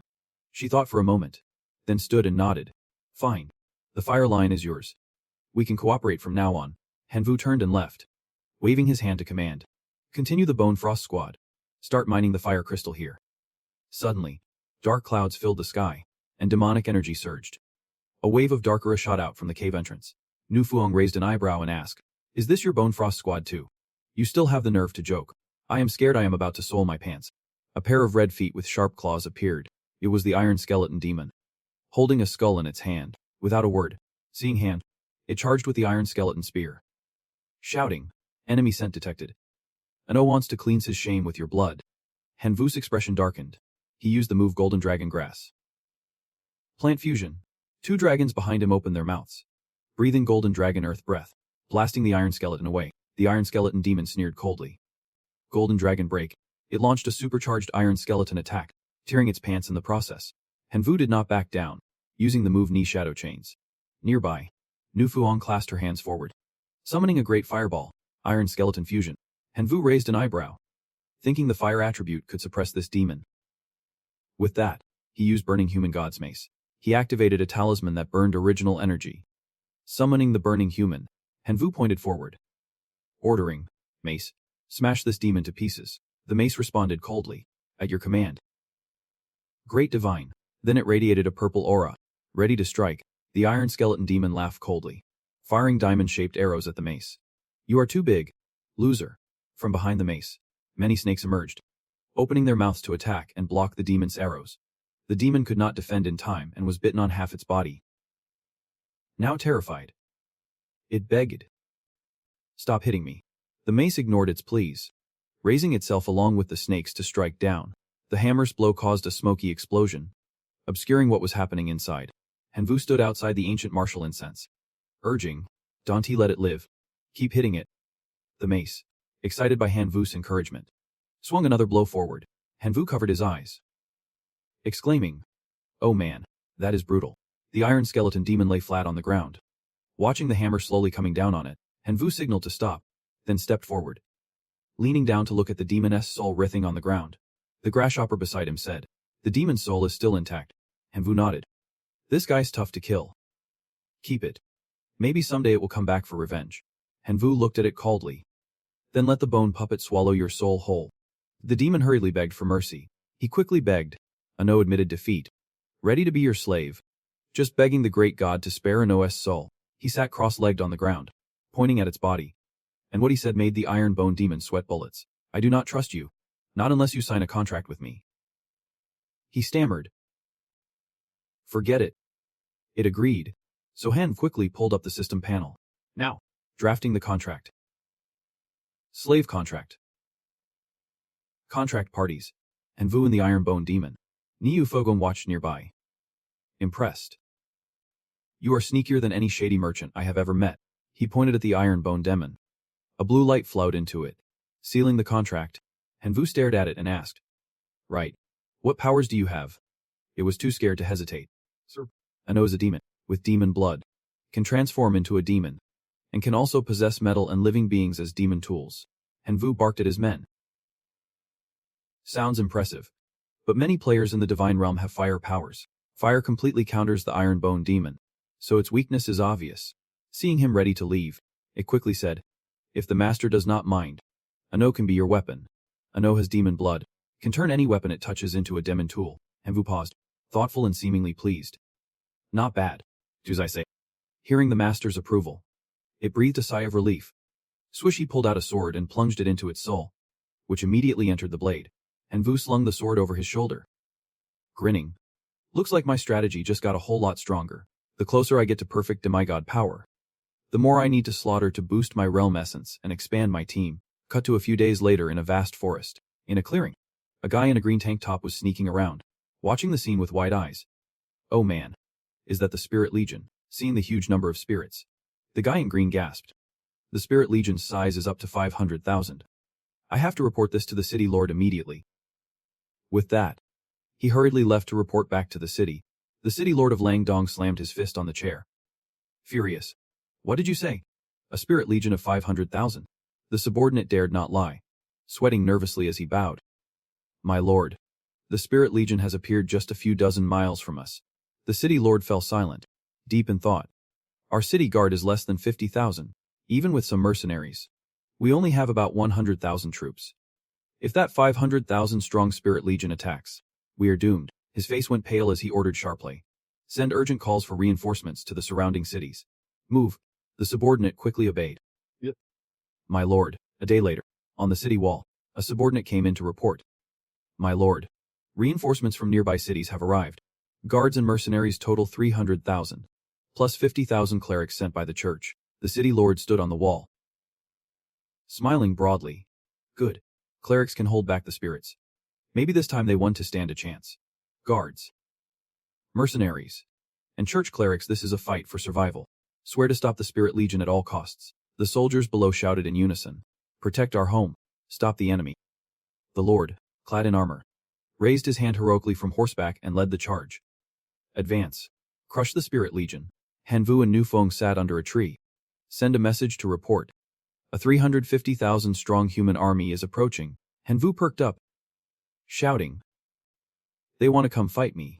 Nufeng startled and asked. Well, he stood, cracking his knuckles with a grin. My scouts say a huge human army's coming to wipe us out. What do you say? Want to shake things up a bit? Nu Fuang raised an eyebrow. You want me to be your tool? You think I am that dumb? Han Vu ignored her and headed alone toward the human army. Lying low on the ground to observe, hearing a rustling sound. You glance over and see Nunju Fang mimicking you. Surprised. Did not she say she did not want to watch? She just does whatever she wants, no reason. I am just itching to get involved. Not trying to help you. Han Via laughed softly, rubbing Nunju Fidong's head like a proud owner. I like your fierce style. She glares, brushing his hand away. Don't touch me. Someone's about to arrive. In the distance, a cavalry unit kicks up a cloud of dust, moving in perfect formation. Sensing the moment, Han Viek suddenly stands and shouts, Dry Fog Legion. Ambush. A soldier spots the ambush and panics. Barking orders. Defend. Defend. The rest of the troops turn pale, crying out for their parents. We are trapped. Oh God, I want to go home. From afar, skulls and sharp claws approach. The Dry Fog Legion clashes with the soldiers, controlled by fake bone puppets. The Dry Fog Legion fights chaotically. The Eastern Tome City's commander frowns. Shouting. Spirit Talisman. Cleans. The Spirit Talisman emits a blue energy as ordered. The energy envelopes the Dry Fog Legion, swallowing them up. Seeing trouble. Aviels. Not good. The Spirit Talisman's holding the Dry Fog troops back. We have to take them out first. From behind, multiple arrows shoot forward. Whizzing past Hunvada, he transforms too. Voice playful. I am not losing to you. She rushes the Spirit Talisman users, knocking them down. Then Hunvia slashes through them, splitting them in two. Back to back, he commands loudly. All units. Charge. The Dry Fog Legion immediately launches a full assault on the human troops. A soldier rushes in, stammering to the Spirit Talisman Master. Master. We are shattered. The Spirit Legion has. The Spirit Talisman Master rushes forward, rolls onto the Talisman platform to assess. Then shouts. It is. Retreat. Everyone. Hours later. Han V. Exhausted, says. 350,000 Dry Fog soldiers lost for just a few thousand original dimension points. Feeling thrilled, Gyu Furong cups her cheeks. We are rich. This time, we are really rich. Han Vu kills her excitement. You are only getting so far. Anyway, there is talisman scrolls in the loot. Let us split them. Opening the system panel, he checks the stats. Strength. Low level. Affects body. Boosts muscle power by 40%. Affects mace-type weapons. Causes shattering effect. Blaze. Low level. Affects body. Grants fire magic mastery. Fire resistance up 20%. Fire affinity up 15%. Affects magic support gear. Grants fireball skill. Fire magic power up 20%. Affects armor. Grants flame shield skill. Reduces fire magic damage by 30%. Mid-level shield skill boosts armor durability by 50%. He rubs his chin thoughtfully. I still have 4 slots for talisman scrolls. These levels are too low, save them for the originals. She stands nearby, hesitating, then picks Blaze. I want this one. After selecting Blaze, Ingigu Fungus body glows red. She beams. I am one step closer to being a life monarch. Thanks. Han V. Han V. No big deal. And Gyu Hung puts her hands on her hips, thinking. That kid. He has got something special for you. In Hexel? A disbelieving voice asks. Is this true? The king grips his throne armrests. Face dark. The Spirit Legion attacked Eastern Tome City. A soldier nods firmly. Confirmed. Not just Eastern Tome City, 4 surrounding fortresses are destroyed. The Spirit Legion numbers near 10 million. The king jumps up, shouting. Summon the Grand Master and the kings of the Elf, Dwarf, and Village nations. In the conference room, the king summoned his ministers to discuss strategy. They were shocked. The Spirit Legion is that vast. A human village elder sitting nearby spoke up. We must unite against the enemy. Our human army is ready to face them. The Elven Queen nodded. Our elven forces are ready too. The king raised his voice. The alliance of our 4 nations, together with the holy warriors of the church, will join forces to wipe out these Spirit Legion troops. In the princess's chamber, she and Kainanian were being affectionate. The princess straddled him, saying, My father mainly plans to ally with the clergy, the demons, and the humans to jointly crush the Skull Army. Akanian opened his eyes, a smirk curling his lips as he asked. Really, in his mind, he was plotting to defeat Hun Vi, the invader controlling the Skull Army. Who else could it be but Hun Vi? Hun Vi. Only a few days into the invasion. and you have already become such a force that it takes 4 kingdoms to unite against you. You truly are the friend I value. Akan Nain stared ahead, his gaze dropping into deep thought. After all this time with the princess, he finally found a clue to ascend to demigod status in the divine realm civilization. Becoming a demigod only requires meeting the godly nature criteria. But in the outer realm, you must also satisfy the current civilization's standards. He always wanted to ascend to demigod to defeat Hun Viet. In this Fu script civilization, ascending requires possessing a Fu script spell of ascension. But there was one thing he always found difficult. Even the royal family had never truly obtained this Fu script spell, showing just how hard it was. Kyan Nian thought to himself. Han Vi, I am planning to cooperate with you. I will provide clues. You send troops. Together, we might get that Fu script spell. That person can't afford to get hurt. I have to find a way to keep them safe within the allied forces. Seeing him dazed, the princess showed irritation. You are talking to Hein. What is he spacing out about? Tomorrow, the Elven Queen from the Elven Kingdom will come to see you. The princess' words snapped him back. Regaining his composure, he smiled slyly. The Queen. She is definitely no match for you. Kian Nian's hand wandered restlessly over the princess' waist. Thinking. Perfect. She is the Queen. We are saved. There is no woman I can handle. He spun around, pinning the princess down. I am just teasing. You are too soft. Cut to Hun V's place, where a dragonfly messenger arrived, leaving him wide-eyed. What? The 4-nation alliance and a society are surrounding us. And Fi Hong placed a hand on his shoulder. What is there to be afraid of? You have so many skull troops. Hun Vie shook his head. Having many does not help. Our strength is too weak, facing a well-trained alliance. We will likely be crushed. Hun Vie, running his hand through his hair.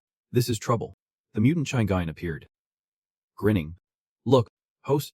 At the crucial moment, it is still me who helps you out. Hun Vi was not in the mood for small talk. Got any good ideas? Chingain said. I do. But I want a good deal. One godly point up front. Hun Vi wanted to keep his plan secret but was forced to ask. Besides godly points from me, what else do you want? He spoke cautiously. You have to tell me your plan first.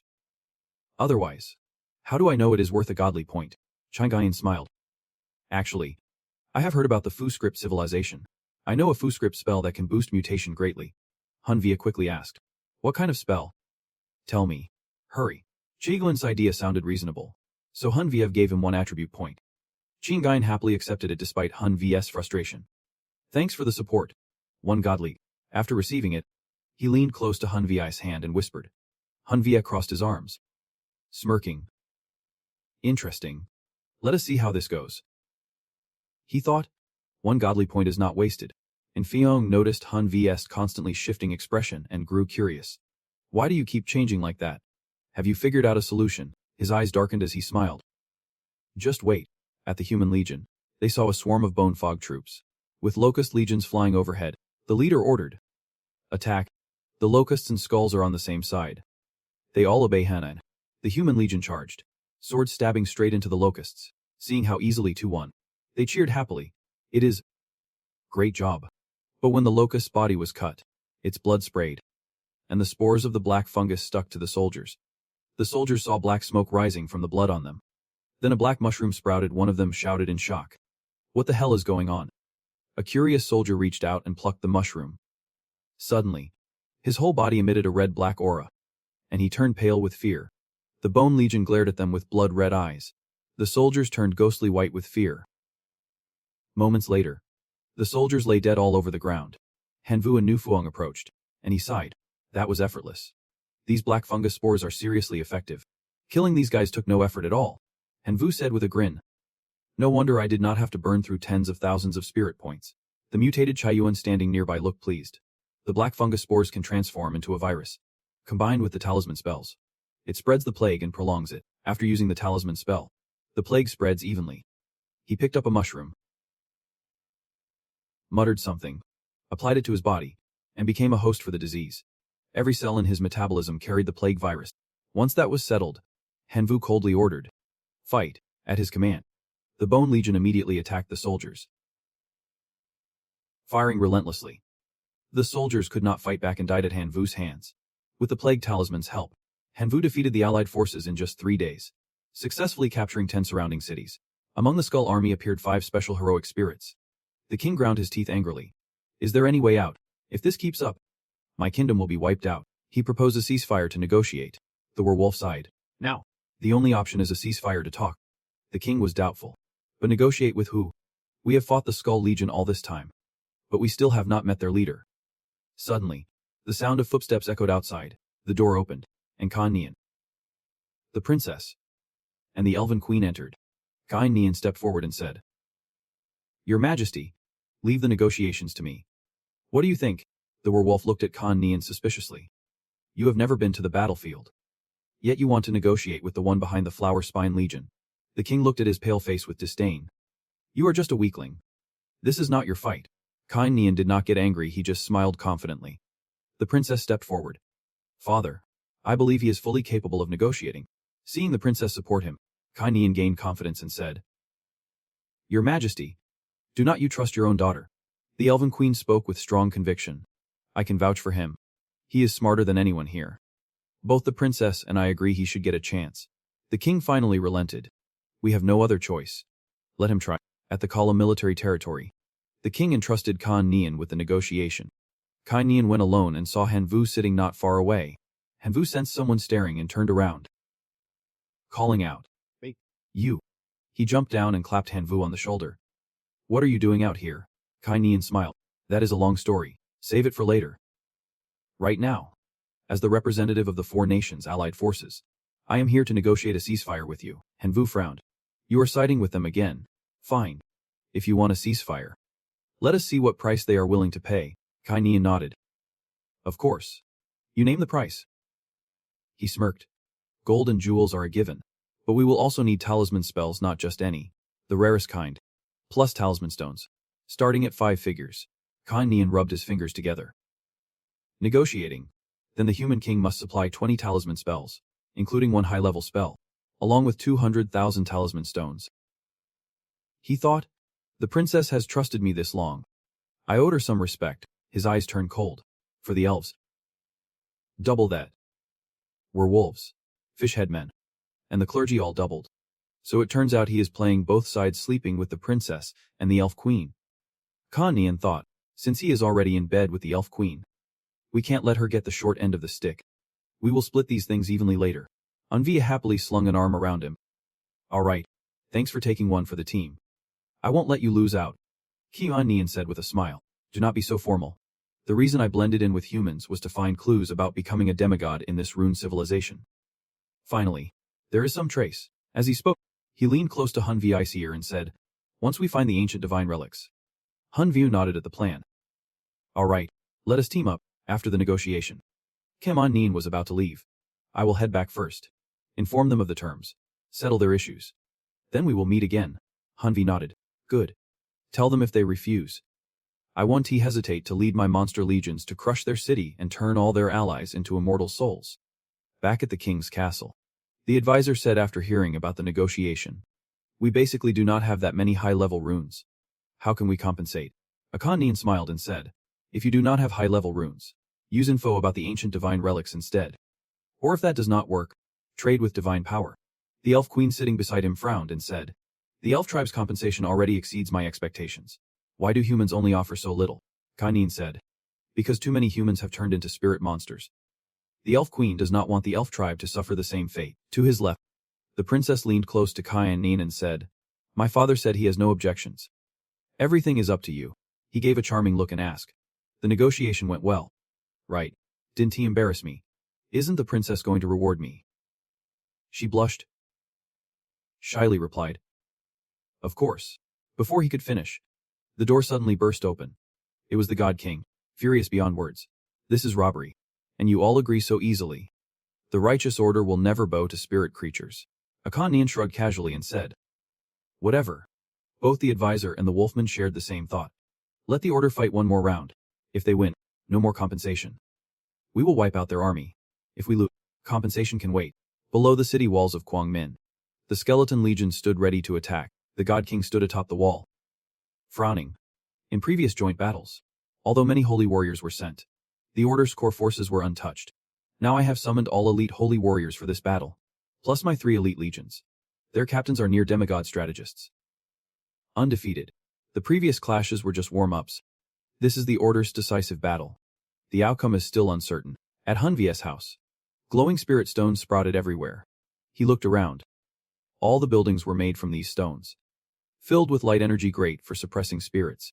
Wearing a black shirt, he watched the human soldiers and thought, the Pope really did give me intel on the elite legions ahead of time.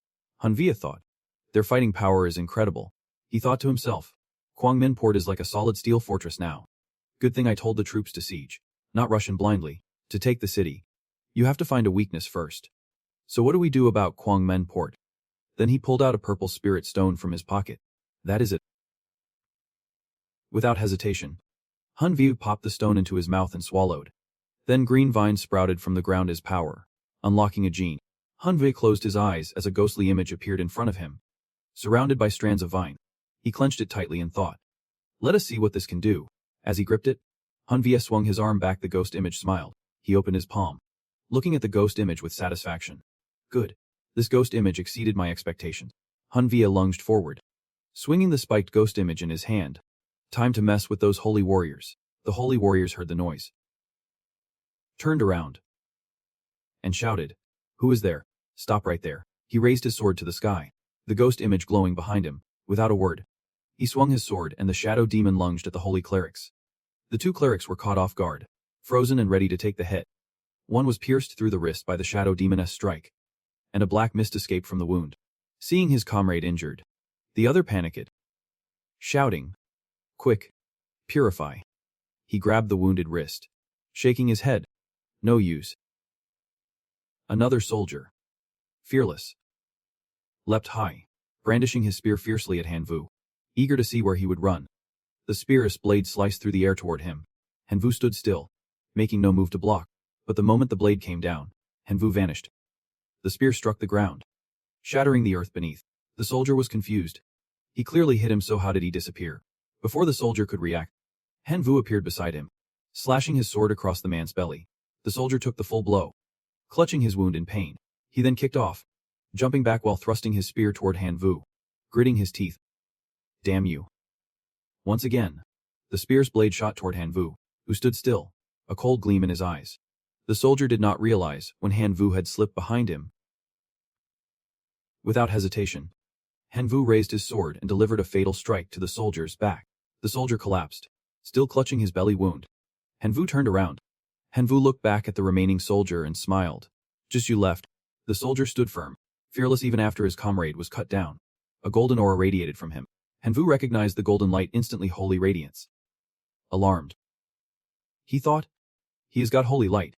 It is suppressing my energy. Seeing Hanvu momentarily stunned, two clerics behind raised their hands, forming a shield of energy. Now's our chance. Grab him. Hanvu spun and charged at the two clerics, slicing through their necks without hesitation.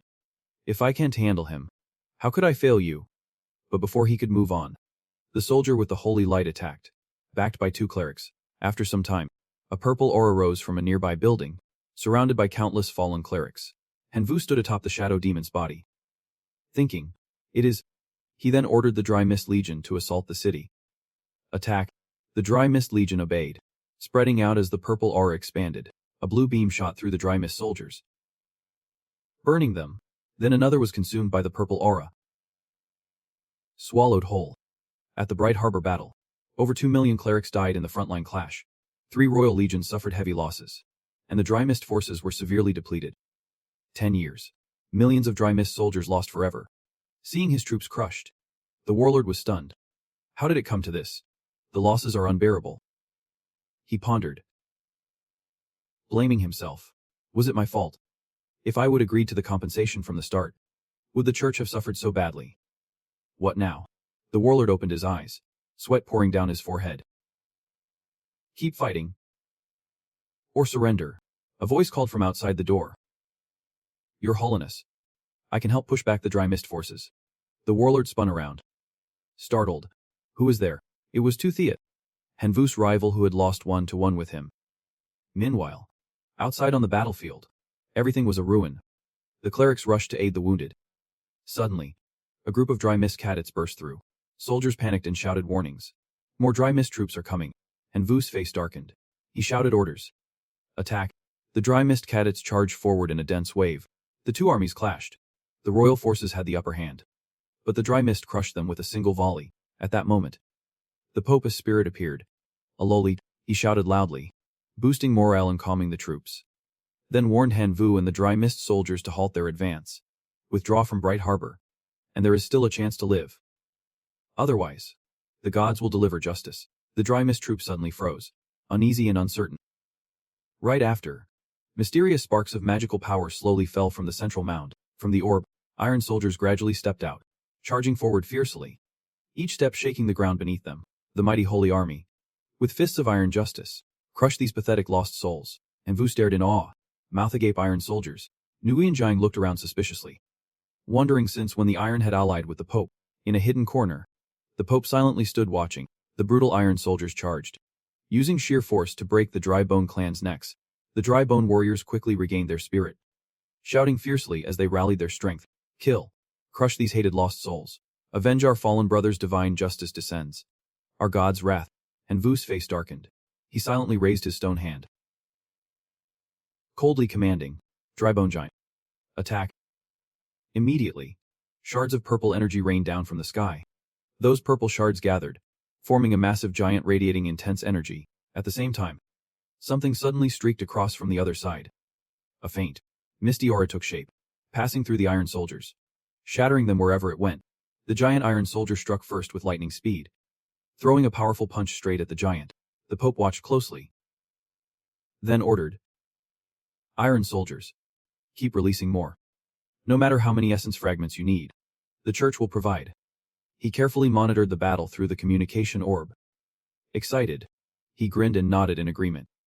Right after he spoke, another iron soldier battalion slowly appeared from the mound. Flashback a few minutes earlier. Inside the Pope's office, the iron soldier confidently proposed cooperation. My iron soldiers can counter your army, but he asked for essence fragments in exchange. The Pope raised an eyebrow skeptically. Why should I trust you? With a sly smile, he assured, I will let you inspect the troops first. You decide. Tomorrow, and Vu will attack again. Then you choose. Back to the present. Thanks to the iron soldiers' support, the Pope's forces gained the upper hand. The Dry Bone warriors immediately hunted down and slaughtered the skeletons. And Vu saw the situation worsening, thinking it is no way to keep going. Retreat for now. No need to destroy the church yet. He ordered loudly. The Dry Bone army successfully withdrew. In the forest, Nu Fuang approached Hu Kai, asking, the entire Guangming port is now guarded by iron soldiers. What is your plan? And Vu clenched his teeth in anger and regret. Iron soldier. I should have wiped him out long ago. Hu Kai frowned seriously, warning him to focus on the current situation and forget about him for now. Now, the Niu and Moxoi factions, seeing the church's advantage, started flattering the Pope, and even declared they would join forces with the church to crush the army again. And Vu shook his head, voice heavy as if expecting all this. They will shift with the wind. Not a big deal. We will handle it when the time comes. But, suddenly, a Dry Bone soldier came running with news. The human king sent an envoy, requesting to meet you. And Vu's face darkened. He nodded to let him in. Wary and suspicious are the humans trying to take advantage of this chaos. Akan Min entered calmly. Speaking first, the king asked me to tell you he accepts all previous compensations. He just begs you not to wage war on human territory anymore. And Vu laughed. Pleased. Smart move on his part. Just as he wants. Kind Min casually asked. Curious. What is your plan for dealing with the church? And Vu looked at him with a calculating smile. Let the Pope enjoy his moment. I will deal with his lackeys first. Kind Min grinned. Excited to handle some personal matters too. After that, I found a divine relic. Once we are done, let us go together. In the following days, the Dry Bone infantry stayed ready. Hanvu led reinforcements, continuously striking multiple spots in the Soi kingdom. Those brainless Soi were no match and quickly fell. After 5 days and nights, the Xoi suffered a crushing defeat, unable to counter the black fungus resurrection and infection, and in the end, the result was 12 million Soi people, all becoming part of the Legion, under Hanvu's overall command. A small country on the map was instantly wiped out. The Xoi kingdom was destroyed. The Rengu kingdom witnessed the Xoi kingdom's disaster, so terrified they no longer dared rely on the church, immediately surrendering to the Legion. Hanvu stood there, hands in pocket. That arrogant brat sneered. Scared. Too late. When you agreed to double the tribute as promised. Or else I would have wiped out your Rengu kingdom too. The foolish Rengu knelt obediently, nodding without daring to say a word. I agree. I agree to everything.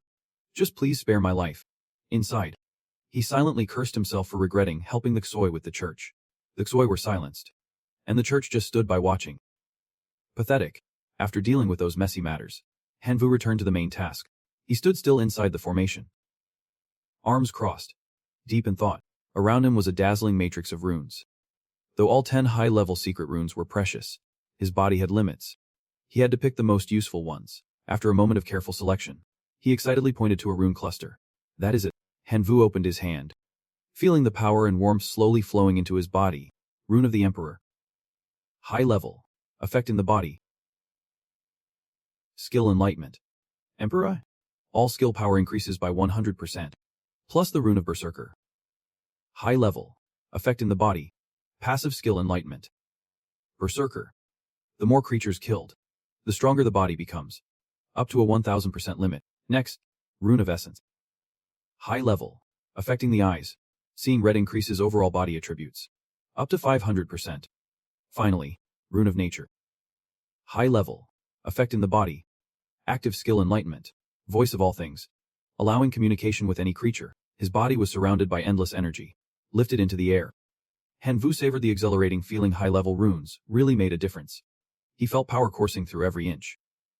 He smirked, pushed off with his foot, and shot upward, commanding sharply. Light Harbor, avenge our honor. The Dry Mist Battalion gathered, fired up, and immediately prepared to move. He furrowed his brow in anger, eyes cold, silently vowing, to Theot, this time I won't let you get away. Scene change. Later at Light Harbor, Hanvu led the troops, sensing something wrong and shouting, stop. Kind Nian beside him was pale with shock. No way. Not a single survivor. Who could be so cruel? Hanvu stepped forward, inspecting the body of a dead saint not far off. The bruises looked like someone had beaten him to death with bare fists. The two exchanged a glance and came to the same conclusion. Iron Man. Suddenly, a weak, broken voice called out. Soldier. Mist. Yang. Lake. Hanvu snapped his head toward the voice. Calmly, he spotted the Pope barely breathing, collapsed in a pool of blood. Hanvu rushed over, urgently asking, where's Tu Theot? Recalling the scene of his betrayal and slaughter at Light Harbor, the Pope weakly replied, he is, gritting his teeth. The Pope whispered, he drained the church's core essence, slaughtered all the saints. I want revenge. Kind Nian bluntly mocked the Pope. Isn't it your own fault for inviting the Xoi in? The Pope was too weak to argue. Moments later, his eyes glazed over, fresh blood spurted, and he died. Hanvu sighed, piecing it together. No wonder the church did not react when I attacked the Xoi. They would already been wiped out by Tu Theot. Kind Nian did not care. He casually crossed his arms and said, fine. Forget them. Let us find the relic quickly. This place is a ruin now. Hanvu chuckled, trying to hold back. We will leave soon. But we have to take these light crystals. Leaving them behind would be a waste. After gathering the spoils, they quickly moved deeper into the forest, surrounded by towering, dense trees. Hanvu reminded them, this kind of relic probably has traps. We need to be careful. Soon, they successfully reached the spot. In midair appeared a faint, mystical purple aura. Kind nodded and said, I already told Ho to mark the spots with problems. Just avoid those signs when you see them. The arrows all pointed deeper into the forest, growing darker the further they went. When they reached the last arrow, a cold breeze swept through, sending a chill down their spines. Suddenly, a massive monster appeared out of nowhere, catching the two off guard. Watch out.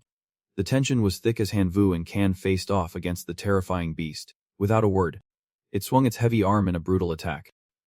Luckily, Hanvu reacted quickly and dodged to the side. Hanvu immediately countered with a spell Emperor's script, advanced level boosting his body's power and activating the Emperor's triple aura skill, doubling his entire skill set's strength. The energy burst instantly took effect. The monster's life force drained, and it knelt respectfully at Hanvu's feet. Seizing the moment, Hanvu pulled back to run. Surprised, Gan, still locked on, turned to the monster and loudly praised Hanvu. The Emperor's triple aura is insane. The script and you sync perfectly. Hanvu just shook his head. Enough talk. Let us move. After a while, they arrived at a path lined with steps leading underground. There, they encountered more giant monsters, which immediately went on alert and took offensive stances. Hanvu eyed them with irritation. Here we go again. He then cast a spell Emperor's script. Natural advanced level connecting his consciousness with all living beings around. Closing his eyes, he calmed his mind and reached out mentally. We are just here to train. One Tika's trouble. Please let us pass. The monsters roared in protest. No choice. Hanvu sprang forward, pushing off with a jump. No thanks to your invitation. If you want to fight, fine, then do not expect me to back down. He aimed a punch straight at the monster's chest, right where its core was. The beast was caught off guard and immediately fell backward. Hanvu's voice turned cold as he grew larger, roaring a warning. Anyone else? Without hesitation, he dashed at lightning speed and slammed the second monster square in the chest. Stunning it, someone dared to invade and take down two of our own. The remaining monsters roared and charged to attack Hanvu. Hearing their deafening roars and seeing Hanvu's excited expression, Khan sighed, raising an eyebrow. All right, that is enough. Hanvu was not done yet. But considering the situation, he reluctantly summoned reinforcements. Skeleton soldiers and bone warriors rose up immediately, ready to fight. Kine joined in, snapping his fingers to summon the Ho army. Without wasting time, the skeletons and Ho soldiers teamed up and charged, holding the monsters back, taking advantage of the distraction. Hanvu and Gan hurried down. Hanvu glanced back at the fierce battle, quietly relieved. Damn. Good thing I dragged him along. Otherwise, I would be dead here. Below, in the vast cave, countless spirals of light floated above jagged stalactites. Kai's eyes lit up excitedly. This is it, the training zone. Passing the trials here not only boosts your spirit, but also grants special secret scripts. Suddenly, they heard crashing sounds behind them. Growing louder, probably the monsters closing in. Hanvu stared around, lost in thought. No way out now, time to take a risk. Kine dashed off like the wind. He leapt onto a blue spiral, eyes gleaming. This one suits me. Before going in, he turned back kindly. Be careful. Hanvu, watching him vanish in a flash. Hanvu frowned in frustration, running off so fast. After looking around, Hanvu approached a spiral and picked a script for himself. This one it is. Stepping inside, he was met with a barren, desolate landscape, just wind and towering mountains. The system kindly warned him. This area is a famine zone. You will need to keep eating to survive. No sooner said than his stomach growled. Hanvu showed no emotion. No wonder it is a famine zone, already starving. Good thing I am connected to the divine realm. Food never runs out. Seeing the system did not assign any tasks and the signal kept fading, he frowned in doubt. Why is there nothing? No way. Could the connection to the divine realm be cut off? Just as he was confused, Hanvu suddenly sensed something appearing, some uninvited guests. He snapped to alert. What is that? Turning around, he finally realized the grotesque skeletal monsters were starving death fiends, lost souls who starved to death when alive. The cultivator had to fend off their attacks while avoiding starvation himself. Hanvu clenched his teeth, face dark with tension. Damn. So here, these things are both enemies and food. To survive, he would have to eat human flesh. The starving death fiends growled and circled, preparing to swarm and attack Hanvu all at once. One death fiend suddenly lunged first, but Hanvu saw through it, dodged nimbly, and took the creature down in a flash. Amid the fierce fight, Hanvu pulled out a seed and planted it in the ground. In a short time, a sapling sprouted. Seconds later, it grew rapidly into a giant tree, blooming with deathly flowers, dragon grass, and ghostly shadows. Hanvu sat at the center, protected by the tree's branches, furrowing his brow as he calculated silently. But I want to eat people. First, use 3 types of plants to absorb nutrients from the soil to sustain myself. Then, send frost soldiers to fend off starvation attacks and keep myself safe.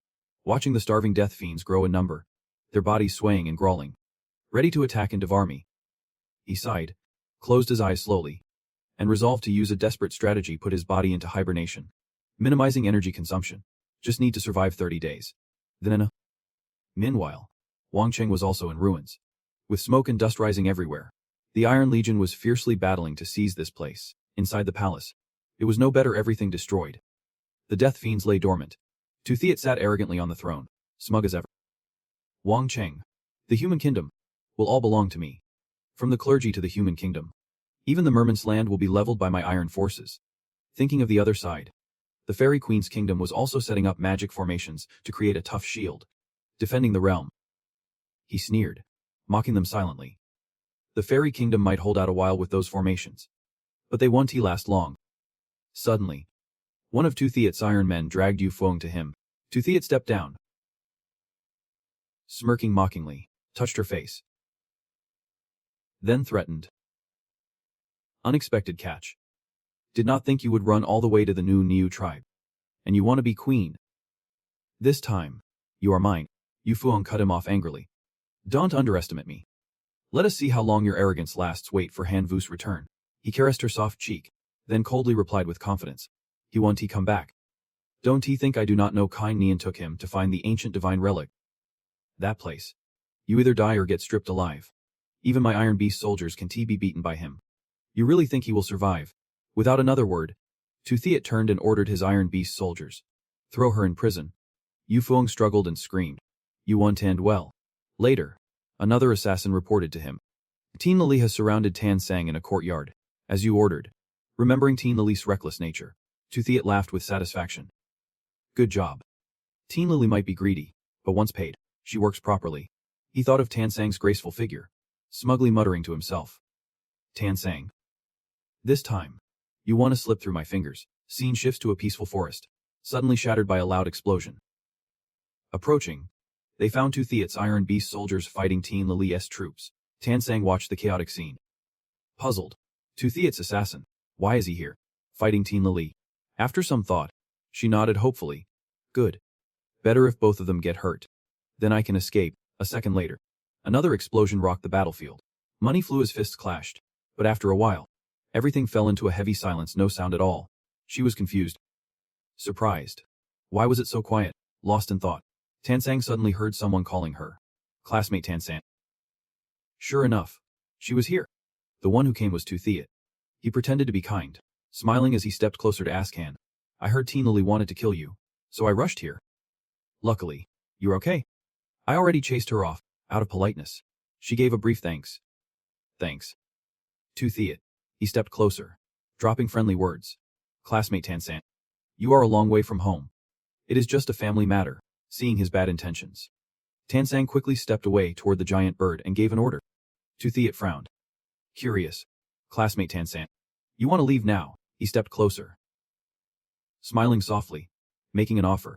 Why do not you stay and work with me? Together, we can take down the local powers in the Fu Van civilization. They could share the rewards. But inside, Tu Thiet was laughing, thinking, pay a big sum to put on a show with Teen Lili. No way I am letting her go. Before coming to Tan Sang, Tu Thiet met with Teen Lili. They negotiated. She loudly demanded her cut. I did as you asked, forcing Tan Sang into the Mist Valley. Pay the rest. Tu Thiet praised her but made one condition. Good job. But you still have to help me finish the act before you get the rest. She frowned suspiciously. What act? He answered simply, getting beaten by my Iron Beast army. Teen Lili got fired up, pointing in protest. Are you kidding? I command a 2 million strong legion. We have used up countless resources. No way you can say beaten and mean it. Tu Thiet casually threatened her with his forces. Maybe I will bring my 30 million strong Iron Beast army here to negotiate. Annoyed, Teen Lili gave in, leaving him 500,000 troops. Plus, the remaining payment had to double. She was calculating inside, knowing she could not turn on him. Her own troops were strong, but the Iron Beasts had numbers. If she burned bridges, she would lose both the money and her troops. Satisfied with the deal, he smiled. Fine. No problem. Back to the present. Tan Sang firmly refused his help. Classmate 2. I appreciate your kindness, but I have other matters. Let us part ways here. As she turned to leave, Tu Thiet called out loudly. Isn't what you want to do find Han Vu? Let me tell you Han Vu's dead. The one who killed him was my Iron Beast demon. Tan Sang was not easily fooled and shot back. Han Vu's powerful. Your Iron Beast demon is not a match. Besides, he has the Mist Legion protecting him. Before she finished, Tu Thiet cut in coldly. The Mist Legion. Worthless. They can't even stand one blow against my Iron Beast army. Annoyed, Tan Sang did not want to argue. She snapped. I do not have time for this. Goodbye. No sooner had she spoken than a loud noise erupted. She turned, stunned to see the Iron Beast demon struggling to hold on to her giant bird. Furious, Tan Sang confronted him. Tu Thiet. What is your game? He stopped pretending, bluntly pushing her. What game? I want you to stay with me. Listen. I am the strongest now. You do what I say. Otherwise, you won't even get out of this Mist Valley. Tu Thiet grabbed Tan Sang by the collar, lifting her off the ground with one hand. Smirking. Let us see where you run. Terrified, she started crying out. "Hanvu, help me. Please." Hearing this, he panicked, calling her name. Tansang. Hanvu jolted awake, gasping, realizing it was just a dream. Just a dream. I have been secluded so long. I wonder how Tansang's doing. Then, seeing his own emaciated hand, he stared in shock. Hanvu could not believe his eyes. Looking himself over, confused and doubtful. How did it come to this? Distracted by the sounds of fighting between starving killers and the Mist Legion, Hanvu slowly pushed himself up, making the killers and dry-boned soldiers freeze in shock. Seeing both sides suffered quite a bit, Hanvu sneered. 30 days really flew by. After 30 tough days, he successfully obtained the special Supreme Level Talisman script, which effectively enhances the body and lets the host control the digestive power of their life force. Hanvu held the talisman in his hand, looking satisfied. Without hesitation, he decided to absorb the special Supreme Level Talisman script inside Hanvu's consciousness. The special Supreme Level Talisman script fully integrated, forming a small vortex within his mind. Seconds later, seeing energy surge through his body and restore him to normal, Hanvu grinned, wondering, I have reached my realm. Plus, the path out was now open. Hanvu turned and spotted the exit, worried about Tansang. He immediately decided, I will head out first, then figure things out. Hanvu led the way, with the Frost Soldier Battalion quickly following behind. As soon as he stepped out, the talisman cave sealed shut. Hanvu took a deep breath, eager to test if leveling up brought any breakthroughs. Following Hanvu's command, the system quickly responded. Name: Mutated Origin Vu. Rank: Demigod Outer Realm. Super Jealous Soldier Level 3. Gifted Divine Being. Only Child of the Heavens. Rebellious. Divine Power-Oriented Mutation. Life Sacrifice Unique. Gene Locked. Supreme. Ultimate Skill. Shadow Support. Violent Dragon Skill. Dark Dragon Transformation. Swift Adaptation. Plant Fusion Technique. Emperor's Triple Aura. Divine Nature 9 points plus 5 bonus. Currently absorbing. Upon reaching 10 points, he can ascend to Perfect Demigod in the Divine Realm. Divine Power 39.7 million. Self-generated Divine Power over 322.74 million. Externally generated Divine Power. Strength Threshold 49.08 million. Core Rank 10 Sacred Artifact. Violent Reality Law Level 4 Seal. Sacred Fossil Artifact Level 2. Sacred Shadow Artifact Level 2. Sacred Venom Artifact Level 1. Provided by Demon Squad. Hanvu rubbed his head. Disappointed. Only gained a Divine Power ability after reaching Demigod. That is underwhelming. Tomorrow, the Mutated Origin will rise to Level 2. Unlocking Jealous Power. He quickly pulled himself together and sighed, letting it go. Well, no matter what, I have leveled up to Demigod in the Outer Realm. Once back, he will absorb all Divine Nature and reach Perfect Demigod. That is the real deal. Just as he finished speaking, a door suddenly appeared above his head. Before Hanvu could react, Kai Nian crawled out from it. Not only that, he gave Hanvu a hard shove. Hanvu was speechless, watching him half-conscious and dazed. Bragging. Finally, I'm a demigod too. Kind-hearted, Hanvu told someone to toss Kai Nian back into the door and asked, was that really necessary? At such a ridiculous level, Hanvu snapped awake, jumped up, and looked toward the noise, alert and suspicious. Outside, another battle was raging. Turns out the noise came from the Precedent S soldiers fighting gate-guarding monsters. Following the noise, Hanvu ran out and was shocked to see her. He asked, what are you doing here? Knowing Hanvu's connection to Tansang, the Precedent smiled and started discussing business. You and Tansang are close. Right. I have news about her, something about her survival. Want to hear it? It will cost you 100,000 origin points. Without hesitation, Hanvu immediately handed over 10,000 origin points and urged her, spit it out. The Precedent regretted internally how fast Hanvu paid. Kids quick with money. Should be asked for more, but she kept her word, revealing the truth. Tansang was trapped in the Iron Prison Mountain Valley, unlikely to escape. Hanvu sat briefly, then transformed into his beast form to rescue Tansang. Hanvu sped toward the mountain valley, calling out, Tansang. Tansang. Soon, he arrived and gently landed on a mountain top. Hanvu looked around, deciding to use divine power to sense her aura. Let me check her presence first. But after a long moment, he still could not detect anything. Hanvu clenched his teeth in frustration. Damn it. Can't he sense her aura? Just as things heated up, suddenly something shot past from behind, startling him. Hanvu turned and immediately recognized it as the thunderclap spear. He startled, noticing its feathers scattering in the air, while below the rocky mountain, the Iron Men of Tithit were suppressing and capturing it. Immediately, Hanvu spread his snake wings and used a seal. A glowing symbol appeared on his belly, an advanced royal emblem, radiating imperial power. The Iron Men were blasted by the fierce wind from Hanvu's wings, staggering as if about to fall, gritting his teeth in frustration. He prepared to strike again. Hanvu took the chance to test his newly acquired power. A mighty force surged toward it. The divine ability of the wild core completely overwhelming the Iron Men, forcing them to the ground. Lightning sensed the distraction among the Iron Men caused by Hanvu, and quickly broke free with a powerful flap of its wings. Lightning was relieved for less than 3 seconds before suddenly sensing a massive force closing in from below. It turned in alarm to confirm. To its surprise, it was Hanvu, who leapt up and clung tightly to its tail. Urgently ordering Dawn to look back. Take me to Tansang, there is no time to waste. Understanding, Lightning lowered itself for Hanvu to climb on, then took off swiftly, soaring over the hills. Meanwhile, deep in the White Forest, a small cave appeared. Inside, Tithit had lost patience and started attacking. He tore open the outer shirt of Tansang, who struggled and screamed. Tithit smirked cruelly, probing deeper, taunting, let us see who'll save you now. Exhausted, Tansang was powerless to resist. Just as things reached a critical point, Hanvu appeared in time, gritting his teeth as he kicked a rock toward Tithit. Tithit took the rock square in the head. Caught off guard, his plan ruined, Tithit spun around furiously, shouting, what is this? You dare attack me from behind? Seeing Hanvu standing there cold and steady, he blinked in shock. You are still alive. Hanvu ignored his words. The scene before him ignited his blood with fury. Flames surged as he charged forward, landing a solid punch on Tithit's face. Warning coldly.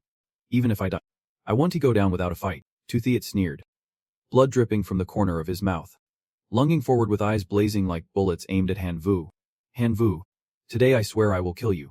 Hanvu raised an eyebrow confidently, smiling at Tithit. Is that? Without hesitation, Hanvu silently unleashed a new divine technique, the wild core power. A seal appeared above Tithit's head. Moments later, Tithit suddenly felt strange, clutching his stomach and groaning. So hungry. Why am I so hungry? Gritting his teeth, he glared at Hanvu. Did you mess with me? Hanvu said nothing, delivering another strike straight into his gut. Unable to bear the pain, Tithit collapsed, vomiting violently. Once sober, fear crept in as he asked, you have become a demigod. Hanvu coldly summoned a red sword, deliberately informing him, your iron beast demon can't kill me. Instead, it has become my slave. As he spoke, Hanvu struck with a deadly blow. The sharp sword flashed before Tithit's horrified eyes. You should taste what it is like to be corroded by iron. What followed was a brutal onslaught, tearing Tithit apart. After dealing with Tithit, Hanvu hurried to help the weakened Tansang up. Tansang. She gave a weak smile. Embarrassed but reassuring. I am. Hanvu carefully lifted Tansang in a princess carry and headed out. Outside, Lightning waited at the shop's entrance. While Tithit's Iron Men were in chaos, Hanvu narrowed his eyes coldly, watching the Iron Men scatter. Tithit's dead. His clan can't sense him anymore. No one controls them. With that done, Hanvu turned and jumped onto Lightning's back, ordering. Riding Lightning, Hanvu held Tansang close, anxiously asking, feeling any better? She nodded weakly. Much better. You really have become a demigod. Hearing this, Hanvu gave a thumbs up and laughed teasingly. Go ahead. Pretend all you want. Tansang smiled brightly. That is great.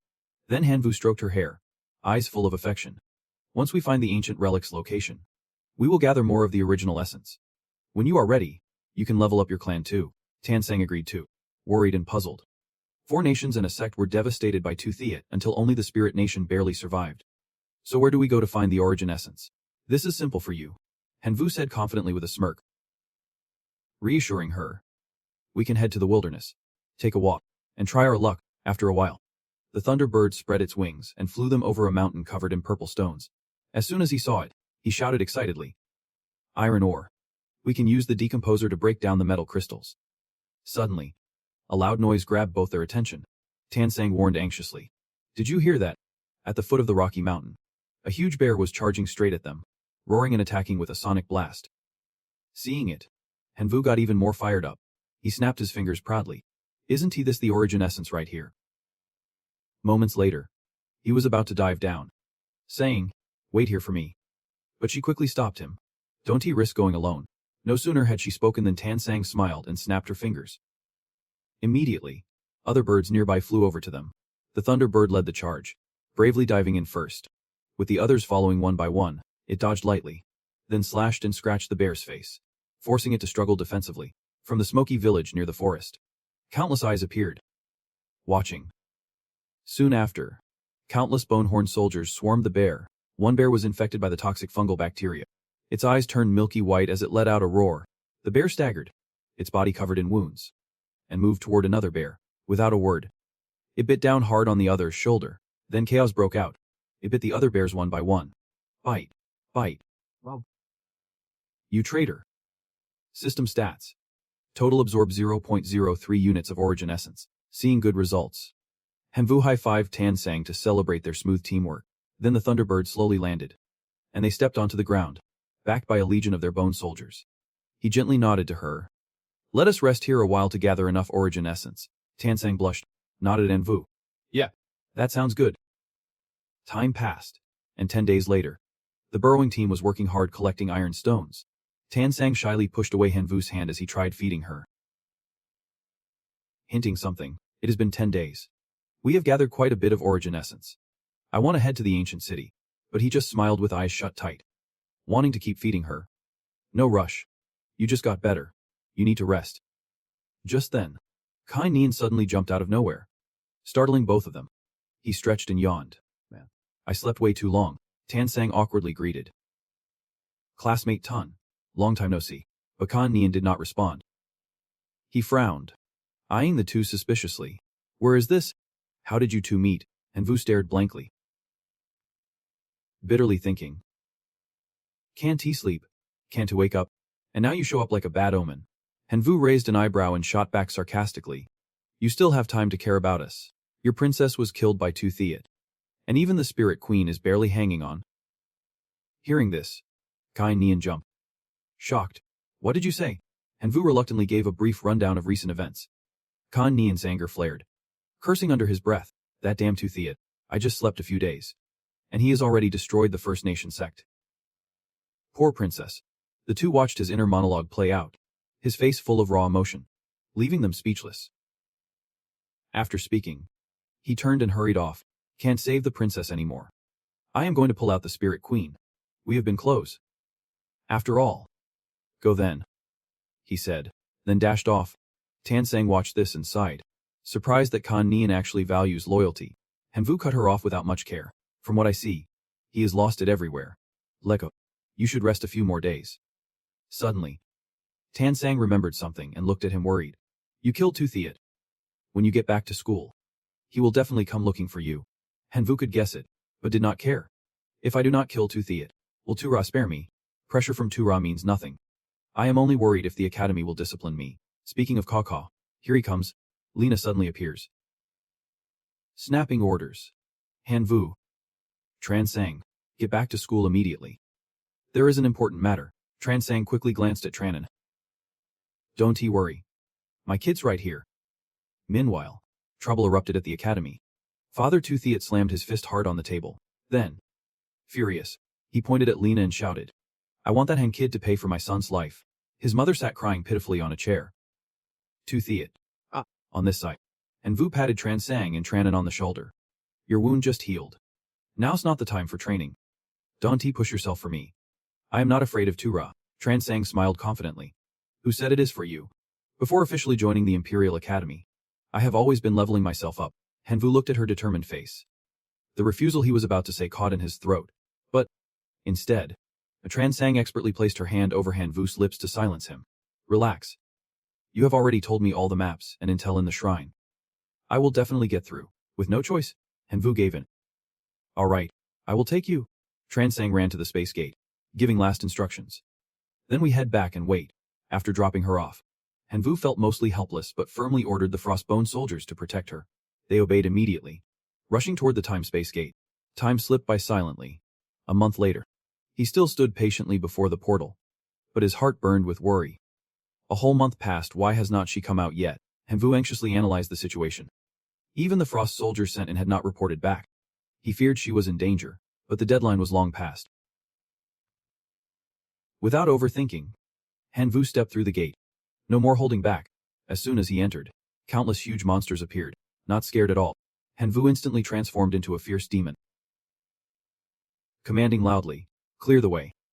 Suddenly, a massive dragon appeared, its overwhelming power forcing the monsters to tremble and kneel. Then, Hanvu quickly soared upward, searching for Transang. At that moment, Hanvu spotted a glowing orb on a hill. He touched it, sensing clearly the training gate was closed. Locked from the outside. If it won't open, I will break it. Hanvu resorted to brute force, charging at the orb. Seconds later, he was thrown back.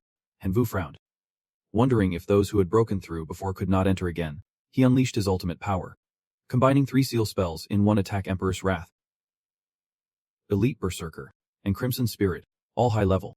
Hanvu blasted the orb with all 3. The sphere cracked slightly. And finally, he broke through inside. But before him now were countless gates in different colors. He was confused, wondering which one Transang had chosen. Realizing his nerves, Hanvu took a deep breath, calming himself. Stay calm. Find the gate with the strongest sign of Transang's energy. As he prepared to scan with his spirit, a gate above suddenly flashed, and Transang slid out from it. Seeing her safe, Hanvu could not hold back his joy. Calling out, "Transang." He quickly caught her, easing her to the ground safely. Transang startled awake in his arms. Hanvu cheerfully asked, "Are you okay? Hurt anywhere?" Unfortunately, Hanvu tripped over a stone, losing balance. They both tumbled down hard. When they settled, the scene was enough to make anyone's heart race. Hanvu had been holding Transang, so close their lips almost touched. She blushed, quickly pushing him away. "Get off." Hanvu scratched his head, face red. Yeah. Then, excited, she proudly showed him her new seal. "Look, I finally leveled up. Special Thunder rank boosts the human body. All lightning skills get a 500% power increase. Understanding the lightning domain." Hanvu praised her. "My energy feels like it is about to break through to Life Domain Lord, almost at Life Domain King." Suddenly, Lena called again, her tone serious. "Hanvu, the school demands you return immediately. I only managed to send that one message." Then the signal just cut out. Transang stood up, worried, grabbing Hanvu's hand firmly, and said, "I am coming with you." Elsewhere in the academy, 3 people stood by the teleport gate under the moonlight, looking surprisingly approachable. As soon as he noticed the movement, the principal clenched his teeth and shouted, "Stop Hanvu immediately." Transang and Hanvu stepped out of the space with serious, blazing determination. Transang quickly stepped in front of Hanvu to explain.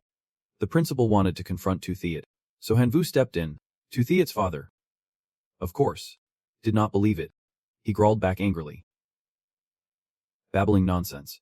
His mother also stepped forward, demanding, "On what grounds are you defending this kid?" Transang approached the principal, firmly insisting, "You can read my memories. I definitely did not plan this." The principal nodded in agreement and immediately used his power to look into her memories. Real. Short clips appeared slowly. Tuthiat restraining Transang. Then Hanvu showing up and clearly confronting him. Tuthiat's parents still refused to believe it. "No way. This can't be. Principal, you have to protect us. No more questions. Step back now." He turned to Hanvu, sternly warning, "Hanvu, I know you were eager to help, but you went too far. You are suspended from school." Effective immediately. Hanvu raised an eyebrow, skeptical. "That is it." Transang looked worried. "Suspension is a harsh punishment." Hanvu smiled, ready to reassure her. "It is. I was planning to take a break anyway. Focus on absorbing divine energy.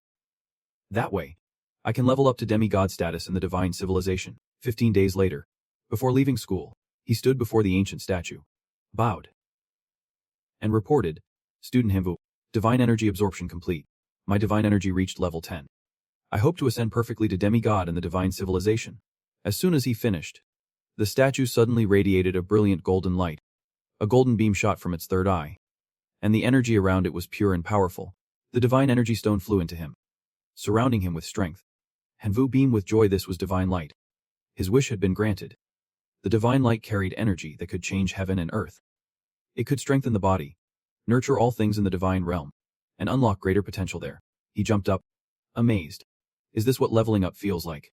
Hanvu tested his new power, breathing it in. From now on, he would not need to use dragon transformation. His power alone could reach the level of a life form king. Suddenly, a dark light flickered, making him jump and stay alert. What is that?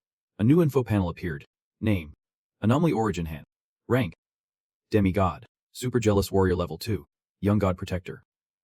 Chosen 1. Unique. Rebel. Divine Power. Directed Mutation. Life Sacrifice. Unique. Jealous Lock. Wild Core. Life Blessing 4.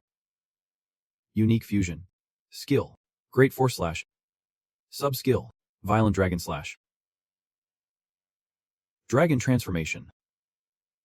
Pure Adaptation. Plant Fusion Technique. Emperor's 3 Kia. Rebel Spirit. Spirit Level 5. Divine Awakening. Soul-devouring fusion of all compatible things. Hanvu explained with interest. After leveling up to demigod, I awakened the rebel spirit and soul-devouring fusion. What I am seeing is free soul energy in space. He rested his chin on his hand. Thinking deeply. Fusion. Is this my divine energy? Then, he tested all his powers. Sub-skill. Dragon Transformation. Plant Fusion Technique. Emperor's 3 Kia. Fusion. The different energy streams around Hanvu gradually drew closer, merging into a new power. Hanvu gained a new form, sprouting black wings and tail like a forest. He swung his arm, releasing a blast of energy. The terrifying force cut through the air. Moments later, a section of the wall was sliced off. Hanvu smiled, satisfied. As expected, fusion boosts power. This form's called Dragon Shift. He returned to his original form and summoned a giant insect for testing. If fusion worked on himself, what about his tribe? A black aura surrounded the monster. Then a flash of light triggered a transformation. Hanvu looked at the giant beast, nodding in approval. Nice. It reached hero-level life form. It could definitely kill a hero-level bull demon in an instant. He was pleased. It is definitely stronger now, but fusion still uses a lot of spirit power. I lost millions of spirit points just from repeating it earlier. You are definitely feeling that excitement, those fire orbs in your hand. That is right. The fire orb slowly condensed and fused into a blazing red crystal. And Vu sat calculating one fire orb could sell for 1.6 million spirit power. Fusing one a day. That is hundreds of millions a year. Enough to trade for a divine point. He laughed out loud. Thrilled, another way to make money down the road. Keep fusing. Keep fusing. A few days later, at the school gate, the guards were firmly blocking someone. No entry for anyone who is not a teacher or student here. The one stopped was Hohei. He muttered angrily. I am a true god here. Whatever. This is the Imperial Academy. True gods. Divine lords. Even god kings are here. Throwing a tantrum won't get you anywhere. And thought to himself. The quick signal response means he is getting closer to the thief who stole the god king's treasure. Hohei was suspicious, wondering if Hanvu in this academy was the thief the god king was after. He had to find a way in, just as things got tough. Suddenly a furious shout from Tu Thiet's father echoed from inside the school. Cursing wildly. Damn an academy. Covering for the culprit. His mother's crying. Hanvo, I won't let you off. Hohei suddenly had an idea. A sly smile spreading as he approached them. Can you help me with something? I am ready to pay well. My target's Hanvu. Later. In the reception room. Somehow they got inside again. Tu Thiet's parents acted arrogantly. Even killing Han's classmate. Aren't you afraid of consequences? Lena warned bluntly. Tu Thiet's death was fully investigated. If you keep chasing him, no one will pity you. Hohei stood in a corner, quietly activating a device aimed at Hanvu. Strong waves reacted back from Hanvu. Han smiled. Satisfied as he expected, he really is the thief who stole the God King's treasure. Bring him in. The God King will reward me handsomely. But how to get him out of here? Tu Thiet's father cursed wildly. Hanvu, you won't die so easily. Han's mother joined in bitterly. Damn it. Lena frowned. Warning sharply. This is a school. Not a place for your nonsense. Step outside now. Suddenly, Hohei complied easily, stepping forward to pull the two away. All right. As the door closed behind them, Tu Thiet's father hurriedly asked. True God. We have brought you in as you wished. You are just going to let Hanvu off that easily. Hohei confidently promised. Leave Hanvu to me. I will give you a satisfying outcome. But do not get involved yourselves. The couple knew arguing was useless. So they left, frustrated and angry. Hohai stayed behind, quietly eavesdropping. Inside, Lena was comforting Hanvu. Hanvu, do not pay attention to what they say. She smiled, standing by him. To Theat's death was his own fault. He overestimated himself. You defended yourself. No mistake there. Of course. It won't affect you. He nodded to ease her mind. Lena, do not worry. They can't touch me. If anything, it just pushes me to get stronger. Lena laughed. Pleased. That is my student. You are already a perfect demigod now. If you do not pass, you will be expelled. She suddenly produced a yellow talisman and handed it to him. Here's a ticket to the ancient outer battlefield. You can try your luck there. It will help you adapt to the competitive spirit of demigods. Good for your future. Hanvu gratefully accepted, determination burning in his eyes. I won't let you down. Outside, Hohai overheard everything, smiling to himself. Ancient outer battlefield. Interesting. Watching Hanvu leave the room, and silently thought, then we will meet there. On the way back, Hanvu suddenly realized, wait, each ticket lets 2 people in. Going alone's a waste. He called someone. After a few rings, the call was answered immediately. Diane Vance's face appeared, smiling warmly. Hanvu, how's life at the Imperial Academy? You excitedly told teacher Reen. I just ranked up to half-god Honen. By the way, I want to invite you to form a team and explore the ancient battlefield in the outer abyss. Are you free? Zine Van was both surprised and happy, accepting the invitation. Half-god. Ancient battlefield. You have gotten that strong already. All right. I am definitely coming. You nodded, giving the time and place. Then, Ada. Tomorrow, let us meet at the Imperial City Teleport Station. Later, at your place. You were packing and thinking about what to bring for the trip. You had to leave tomorrow, so you picked out some useful sacred items. Finally, you settled on a few things. This is what I am taking. Specifically, a level 4 violent attribute sacred item with law ceiling, a level 2 fossil point sacred item, a level 4 clone treasure classic, and a level 4 thunderfire violent pill. Your face was full of determination as you promised yourself. This time, I have to succeed.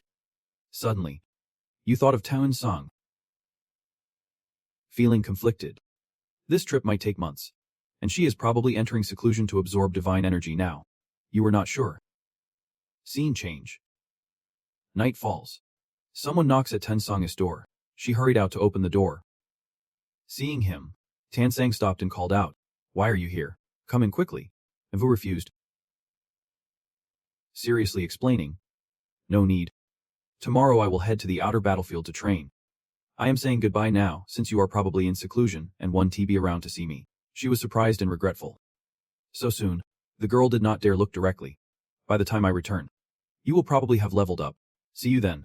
I am heading back now. Suddenly, Tansang reached out and grabbed his hand, inviting, "Come walk with me." Later, beneath Tansang's building, they strolled slowly side by side under the streetlights. Tansang smiled and spoke, "Luckily I only start seclusion tomorrow.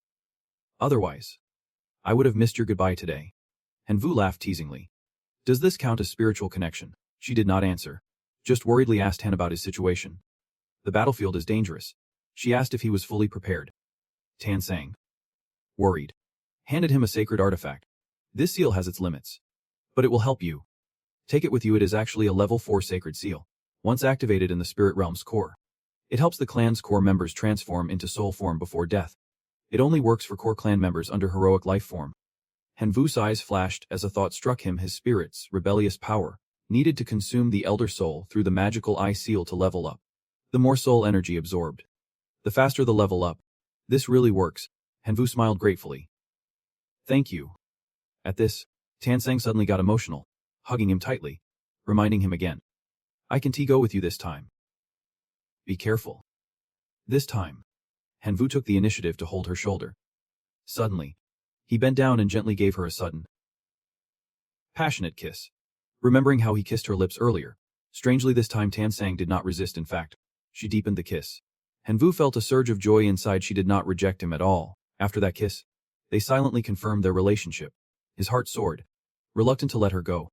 Holding her one last time, Hanvu blushed, staring as Tansang warned him, "Wait for me to come back." "Okay." She blushed but still reminded him, "Be careful." The next morning, Hanvu arrived at the meeting point to see old Diane. "Teacher Diane, you are early. The old man smiled politely and asked. Then, eager and restless, I could not sleep, so I came here to wait for you. Let us get going. Then they both bit their fingers, letting their blood drip onto the golden emblem to store the portal's location.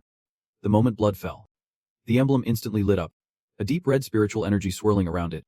Then the energy thickened, forming a swirling portal. Both took a deep breath, nodded, and stepped through. As soon as they stepped through the gate, Hanvu and Denvan were teleported to the battlefield entrance.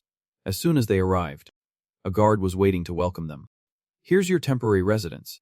He gave a brief explanation, then left.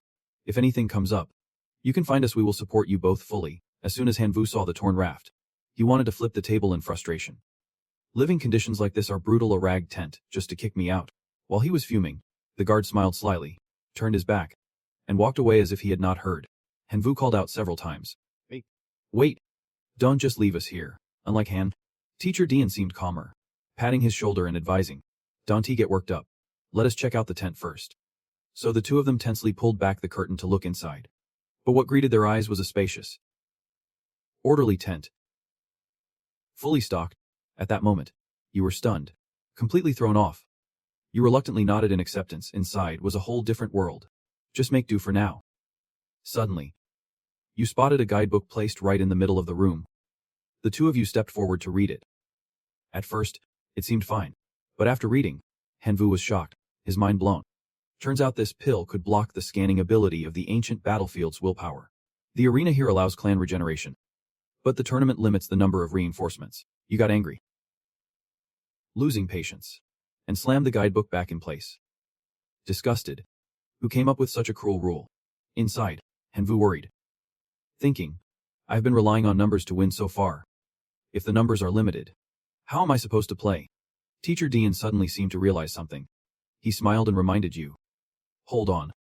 Didn't the guide say we can link up with the Tent S system and the stars? Let us check it out first, then figure it out. Hearing that, you opened the system to take a look.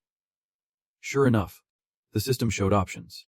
Choose the number of clan members to regenerate 500,000 elite locusts, or 50,000, or 5,000 hero class locusts, or 5 locust lords, 3 million skeletons, or 300 elite soldiers, or 3,000 knights, or 3 skeleton lords, 1 sword wind lord, or 1 intelligent robot lord. After some hesitation, you finally decided to pick the largest number. Teacher Dian had also finished choosing. He snapped his fingers, and a rabbit-shaped message appeared. The system popped up a reminder. Only core clans regenerate first inside the tent. Core clans on the battlefield can replenish troops during battle. Note: in the ancient battlefield, various spirit fragments are produced. The rarer they are, the more valuable. Identical spirit fragments can be combined into a complete spirit. Spirits can be exchanged for other fragments or materials to upgrade the tent. After roughly understanding, Hanvu was eager to get going and complete missions. Collecting spirits would let him upgrade the cloth tent. We are heading to the battlefield to find more spirit fragments. The two quickly left the tent and stepped onto the battlefield. Teacher Dian began explaining the spirit fragments briefly before they arrived. He had studied the spirit fragments on the ancient battlefield. They are born from gods wandering the battlefield. Defeating a god lets you claim their spirit fragments. Gods come in many types. The difference lies in the glow beneath their feet. The lowest white glow produces level 1 spirit fragments. Blue glow produces level 2. The last piece of info Teacher Dian shared was very useful. The strongest gods step on red glows, producing level 5 spirit fragments. Just as he finished, Hanvu suddenly stiffened. Hearing some noise, he immediately signaled for silence. Then quietly moved with the group behind a rock. Hanvu smiled happily, looking toward a direction. Teacher. Look. As he looked up, a flash of light streaked by. Unexpectedly, in front of them was a god standing on a white glow, with an aura very different from the red one Teacher Dian described. Dian Van was thrilled to have encountered a divine spirit so soon after entering the battlefield. He carefully assessed it. Though it had a white glow, judging by its brightness, it was probably a fairly skilled god among the lower tier ones. Hanvu, eager, unleashed the spirit beast he had assigned in the tent, the Shadow Phoenix. Test your strength against it. As soon as he finished, a giant bug appeared, following his command. It spread its wings and quickly lunged to strike the divine spirit ahead, so fast that all you saw was a streak of dark energy. The armored fighter seemed to realize it was an ambush. As the energy neared, he seized the moment, smoothly parrying with a quick, precise strike. After its attack, the Shadow Phoenix lost one of its claws. Sliced clean off, it immediately flew into a rage, thrashing wildly. Unexpectedly, the dark energy it unleashed moved with a will of its own, charging forward to attack the armored fighter all at once. Part of the black spiritual power was knocked to the ground, but it immediately clung easily to his feet, then silently drifted up as sharp, blinding strands that wrapped tight. By the time the armored soldier noticed, it was too late. Those black tendrils, like grasping tentacles, locked down every movement. The Shadow Phoenix seized the moment and lunged fiercely. Its sharp attack instantly pierced right through the soldier's armor, completely shattering his soul. The soldier winced in pain as his body began to transform. From that hole emerged level 1 spirit shards, floating gently above the battlefield. The mad teacher could not hide his excitement, jumping up from his seat, muttering with thrill. Completely hooked. Gathering those spirit shards, though only level 1 fragments. There were 8 of them, definitely a decent haul, and Vu stepped forward, carefully picking up a level 1 spirit shard to examine it closely. He looked intrigued and puzzled. Could this really be the spirit power from up there? Even though they were just level 1 shards, having 8 was a solid find. Van was overjoyed. His first battle already brought a good haul, and he went on a little motivational speech. Though level 1, these powerful spirit shards carried very effective magic, making them worth more than other fragments, probably enough to trade for a level 2 spirit core, twice the value of ordinary shards. And Vu smiled, impressed by his deep knowledge, and said, "Teacher Van, I picked the right person to form a team with. Here, my haul might even get better." Soon after, a squad of Shadow Phoenixes flew in, quickly reporting in. He smiled, ready to pick the next unlucky prey, eager to spot a new target. In front of them was a whole pack of divine spirit beasts cornered by the Shadow Phoenixes. But Hanvu did not care about the minerals. They carried mostly low-grade stuff, and the output would not match the earlier divine spirits. "Let us move on." Before he could finish, Van waved him off. "No way. It is still meat on the bone. We can pass this up." Hanvu found his point reasonable, smiled, and called the Shadow Phoenixes out again. "All right, let us wipe them out." Van agreed to join the fight, and the Shadow Phoenixes roared with fierce energy, emitting piercing sonic waves. After a fiery battle, loud explosions, and clashing sounds, Hanvu and Van finally wiped out the Spirit Beast squad. Watching the spirit shards float around, the rewards were underwhelming. Van assessed over a dozen divine spirits only yielded 30 shards. Even with some 2-star shards, it was not much. Hanvu felt a bit discouraged. At this rate, getting high-level spirit shards would take months. Suddenly, a Shadow Phoenix landed on his shoulder. "Reporting something?" Van asked curiously. "Another discovery." Hanvu shook his head, eyes sharp and cautious, briefly informing him, "At 30 degrees to your right. Behind you. 2 people are staring at us, probably after the spirit shards. What should we do?" Hanvu's face sharpened. He smirked coldly. "If anyone tries to steal from me, I will make sure they regret it." The tailing group remained unaware of the danger closing in, smugly watching from behind. "Boss, those two's clan is small, obviously rookies." "Easy pickings," the chubby accomplice warned. "They have only taken down a dozen low-level divine spirits so far. Not much loot. Let us keep following.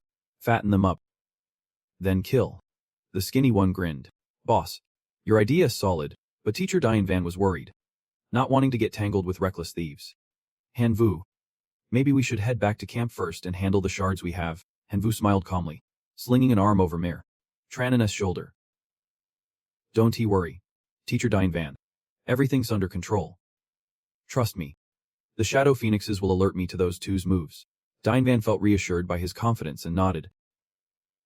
"All right then," he could only think to himself. "I am a teacher, yet my student's the one encouraging me." He had not even caught his breath yet. Hanvu sent the Shadow Phoenixes to scout, continuing to gather intel. After a quiet moment, they pressed on through the desert. The Shadow Phoenixes returned with some very interesting news. As soon as Hanvu heard the news, he brightened up, happily telling Van that they spotted a deity standing in the garden glowing purple. Hearing this, Van could not hide his excitement either. Purple means at least they can grab a level 3 divine shard. Then the two quickly set off. "With both of us working together, our chances of winning are high. Let us move." When they arrived, the scene before them was thick with dust and smoke. On the ground lay a man, badly wounded. Whether he was alive or dead, no one knew. Meanwhile, the deity in purple robes stood there, calm and arrogant as ever. Hanvu and Dan lay in ambush, assessing the situation, figuring out how to handle it. Looks like it just came out of a fierce battle. They could not stop marveling at its power.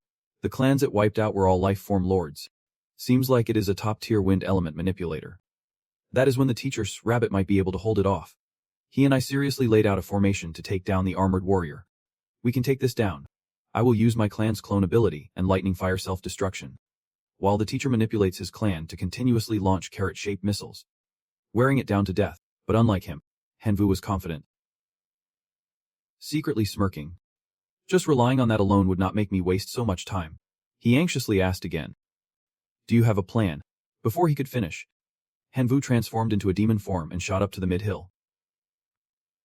Without hesitation, he charged straight at the armored warrior, shouting with confidence. Attack! The armored warrior spotted the enemy and raised his fan, ready for battle. Strong spiritual energy from the mid-hill converged into the fan in Han's hand, and Vu was unfazed, calmly flying right up to the armored warrior and unleashed a move to weaken its fighting ability. Burn from it. The armored warrior was startled, confused before suddenly being sealed by a mark. A swirling hole appeared in front of its body, and Vu did not hesitate. Immediately drawing the spirit sword in his hand, he swung with all his might, sending a massive force crashing into the armored warrior. Instantly, the warrior felt an overwhelming pressure crushing its body, unable to hold on. The shards of divine consciousness shattered and scattered. Two followers lurking at a distance accidentally caught some of the small shards. They were overjoyed it was a level 3 divine shard. Quite a catch. Back to Hanvu. He had already gathered all the remaining divine fragments. A skinny guy watched Hanvu and Dian Van exchanging words. Though they would achieve their goal, greed still stirred.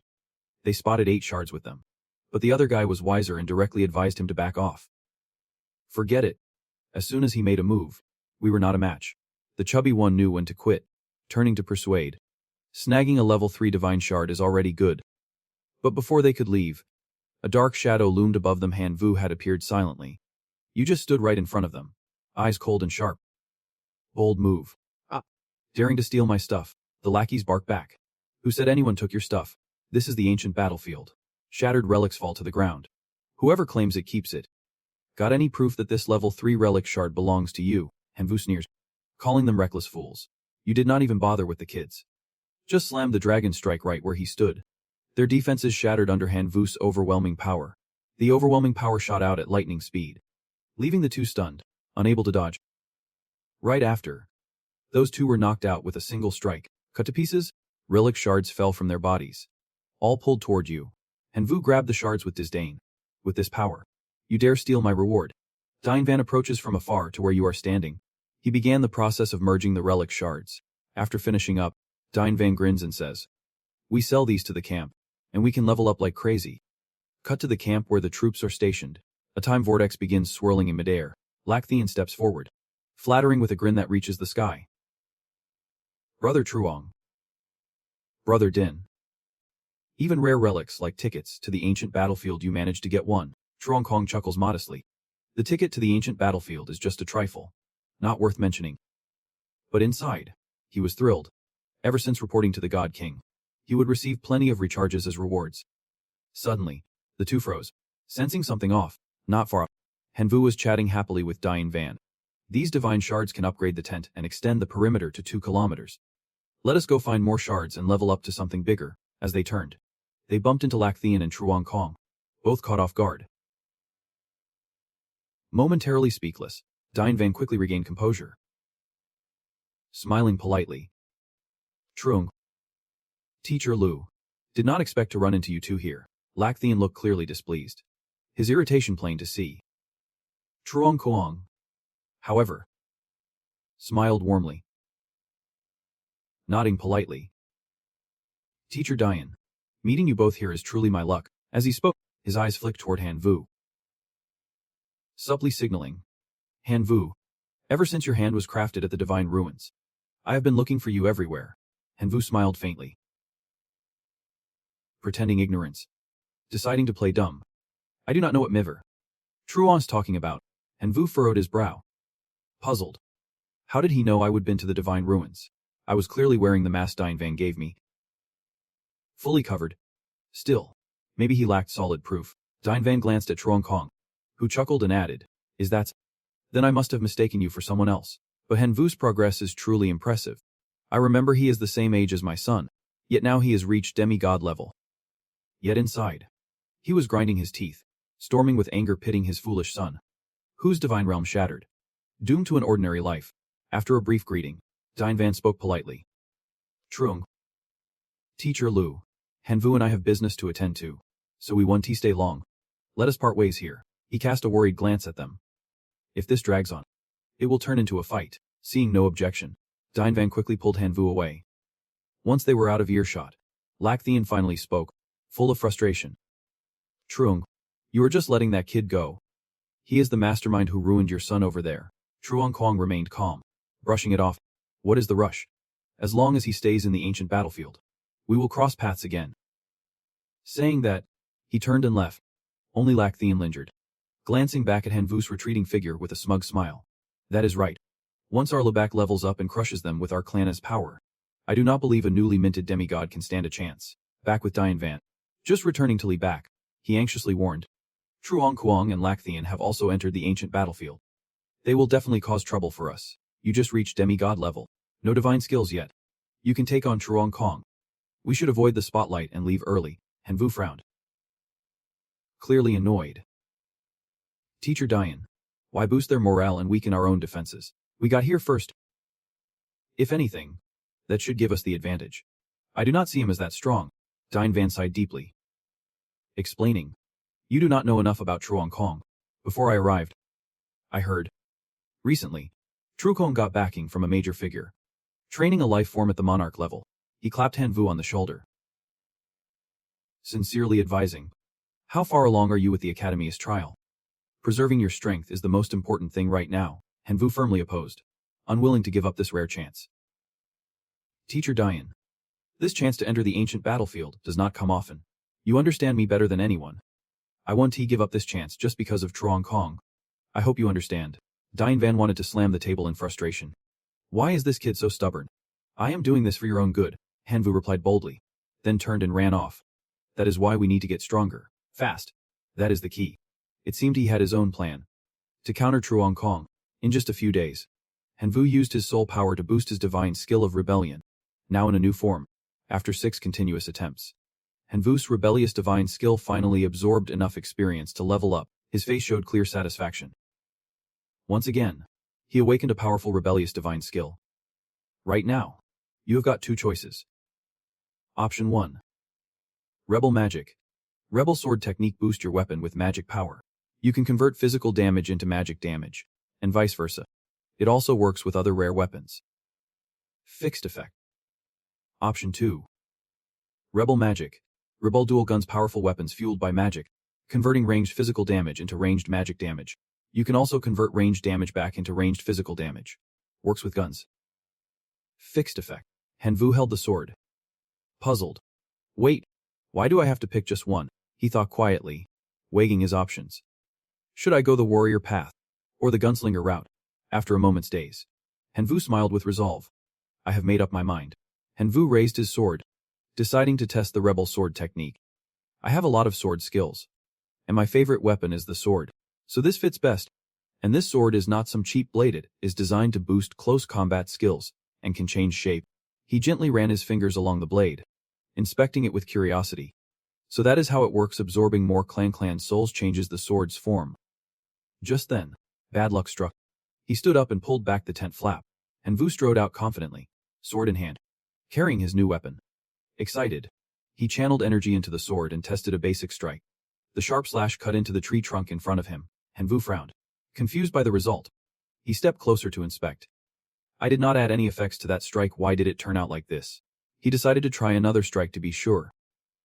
This time, the sword glowed brightly as it sliced through a nearby tree. The trunk was easily cut, but Hanvu was startled and confused. I used a corrosion effect this time. Why did not it work? That bothered him deeply. Determined to get to the bottom of it, Hanvu struck the ground with his sword. The spot where the blade hit shattered into dust and debris. He was amazed to discover that the shattering effect of heavy weapons appeared on the rebel sword technique. Hanvu held the sword up to examine it closely. It clearly had a shadow attribute, but it did not behave normally. No usual shadow effect. The rebel sword technique really is rebellious. Suddenly, he smiled. An idea for me. If I use this to trick someone, I am sure it will work every time. From behind, Van appeared, cheerful and loud. Hanvu, the magic number seller is ready. We can upgrade the tent now. Wang looked over, startled by the wreckage, and worriedly asked. What are you doing? Hanvu smiled and said. I have evolved a very interesting magic skill, one that suits me perfectly. Then Hanvu quietly explained everything. It does not work like normal magic. It is like this. Van was stunned. Mouth agape. It can do that. Confident. Hanvu slung the sword over his shoulder and challenged. If Chungsing dares to mess with me, I will fix him. Van still looked uneasy and gently warned. You should be careful. But Hanvu did not care much. He eagerly urged. Master Dian, see how our tent upgrade turned out. Wang looked on. Partly helpless. Partly amused. Later, at their new tent, a notification popped up. Congratulations on upgrading the tent. Combat range increased to 4 kilometers. He stepped inside, admiring the new comforts around him. Hanvu grinned and said, 4 kilometers. That is great. Now I can absorb even more clan souls. Wang nodded in agreement. Let us make the most of our time. Then the two entered a telepathic training state. Hanvu focused all his energy on maximizing the swordman's power. After days of training, Hanvu's rebel magic experience grew rapidly. As for Van, he had a lord's life form with incredible combat strength. They were both thrilled. Unaware that Hohai had silently appeared, he had been quietly tailing Hanvu, secretly plotting against him. Turns out, he was the one who stole the Divine King's treasure. This time, I am definitely bringing Hanvu before the Divine King. A portal just opened behind us. Someone's about to arrive. Turns out it is Toothiat's parents. They showed up right away. Pressing hard. Lord Divine, do you really have a way to kill that brat Hanvu? Hohai replied with a sharp edge. I can bring you both in. Of course. I will help you get revenge for Toothiat. He only stepped forward after hearing that firm promise. All right then. Unexpectedly, another portal opened soon after. The next arrivals were Truong Kwong and Lac Thien. As soon as they met, Lac Thien greeted excitedly. Lord Divine, you have finally arrived, he asked eagerly. We have been watching that Hanvu kid for a while. When do we strike? Hohai answered calmly. Not yet. Let us get familiar with the environment first. Inside, he cursed silently. Spitting venom. I am a Lord Divine, with 4 demigods backing me, facing off against a newly promoted brat. What a waste! But if it is an order from Lord Shen Wang, then I have no choice but to obey. The more Hohai thought about it, the more confident he felt. He smirked. Hanvu, you are dead this time. In the following days, Hanvu's group and Van kept hunting gods.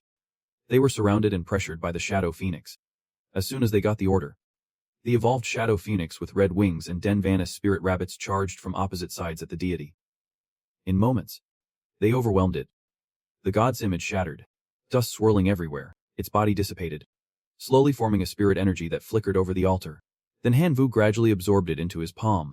Hanvu smiled faintly, pleased watching the flame in his hand. After leveling up, the number of clans able to recover increased, and their strategies got stronger. Rebellious god level upgrades became easier too. Van clenched the spirit energy, absorbing it into his body, then smiled approvingly at him. The energy form you upgraded yesterday works really well. Van examined his palm, feeling excited. Honestly, in just a few days, you have mastered 3 divine skills. Suddenly, a strong wind blew, revealing 2 figures behind them.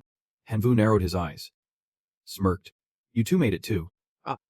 Toothiat's parents glared at him with burning hatred the moment they saw him. Without a word, Hanvu seized the moment, drawing his sword and leaping forward. Thinking, they came for revenge. No need for talk, strike first and gain the upper hand. Toothiat's father pressed his lips, immediately took a stance, pulling out a blue glowing sword from the portal. He gripped the hilt tightly, bracing to block Hanvu's strike. The clash was fierce. His sword gradually lost ground under the force of Hanvu's rebellious blade, starting to crack. Toothiat's father snarled with rage. You bastard! You killed my son. Destroyed my spirit energy. I will tear you apart piece by piece.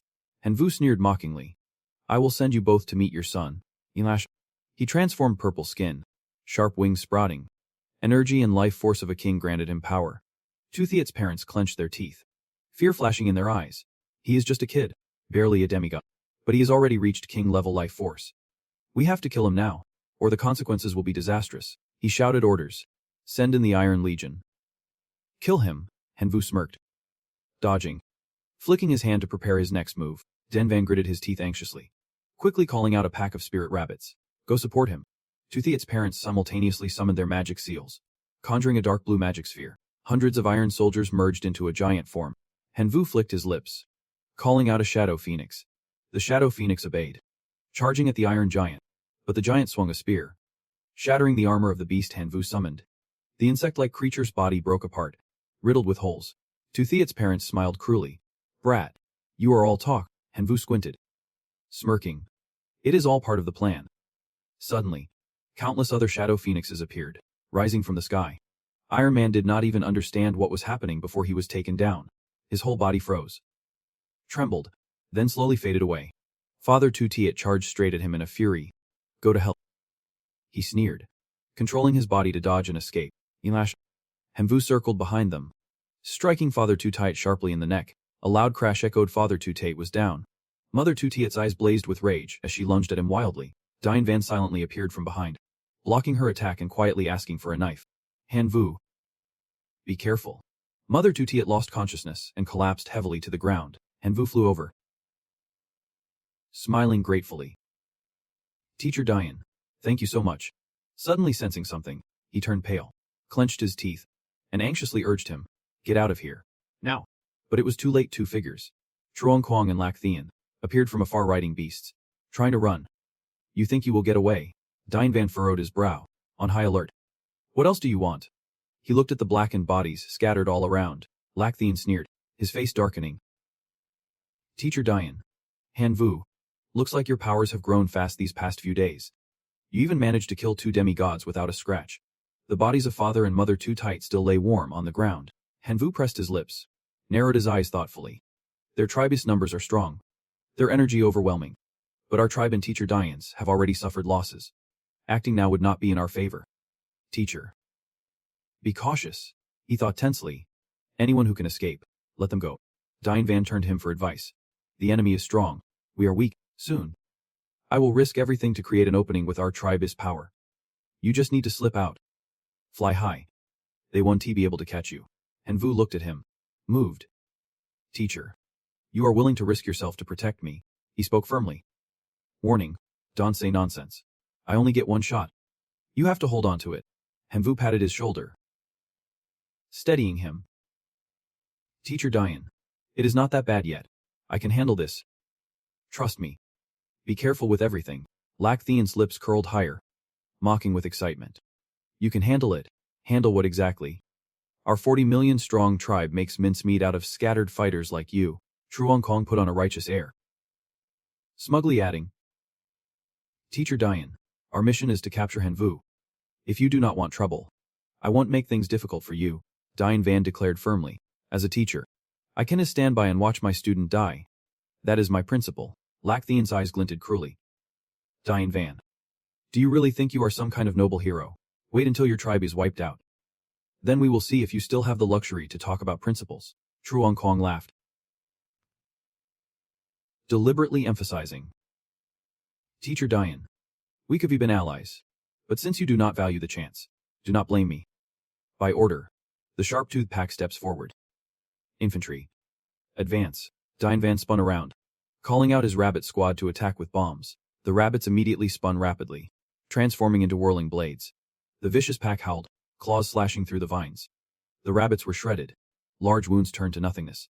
Diane Van bit his lip, closing his eyes, unable to watch. He was heartbroken. How could he kill such adorable rabbits? Hanvu frowned, pulling out a magic-infused leaf and putting it in his mouth. The sword in his hand began to change shape. Its sharp tip curled inward, enveloped in dark green smoke. Behind him, a massive tree trunk rose. The rebellious sword twisted into a soul-calling spear.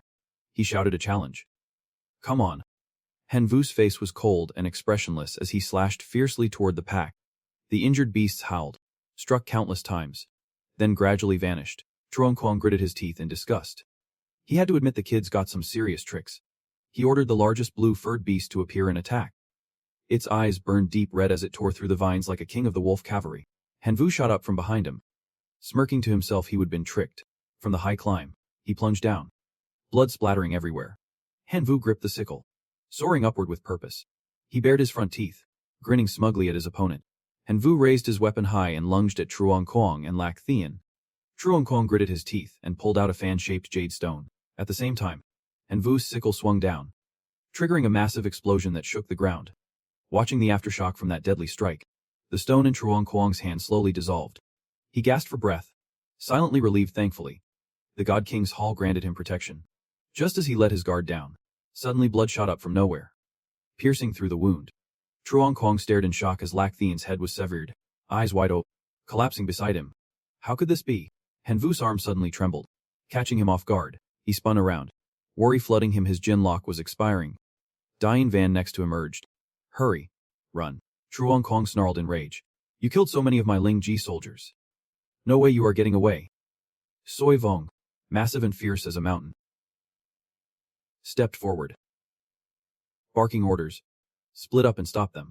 He then swiped his massive claws at the two, sending them flying. At that moment, the vines binding Hanvu vanished into thin air. He closed his eyes, collapsing. It hurts. It hurts so bad. It is. The Jin lock expired. I can use it for 10 days. His eyes dark and swollen, his whole body trembling. He forced himself up. Teacher. Teacher Diane. Huh. But all he saw was Diane Van lying motionless on the ground.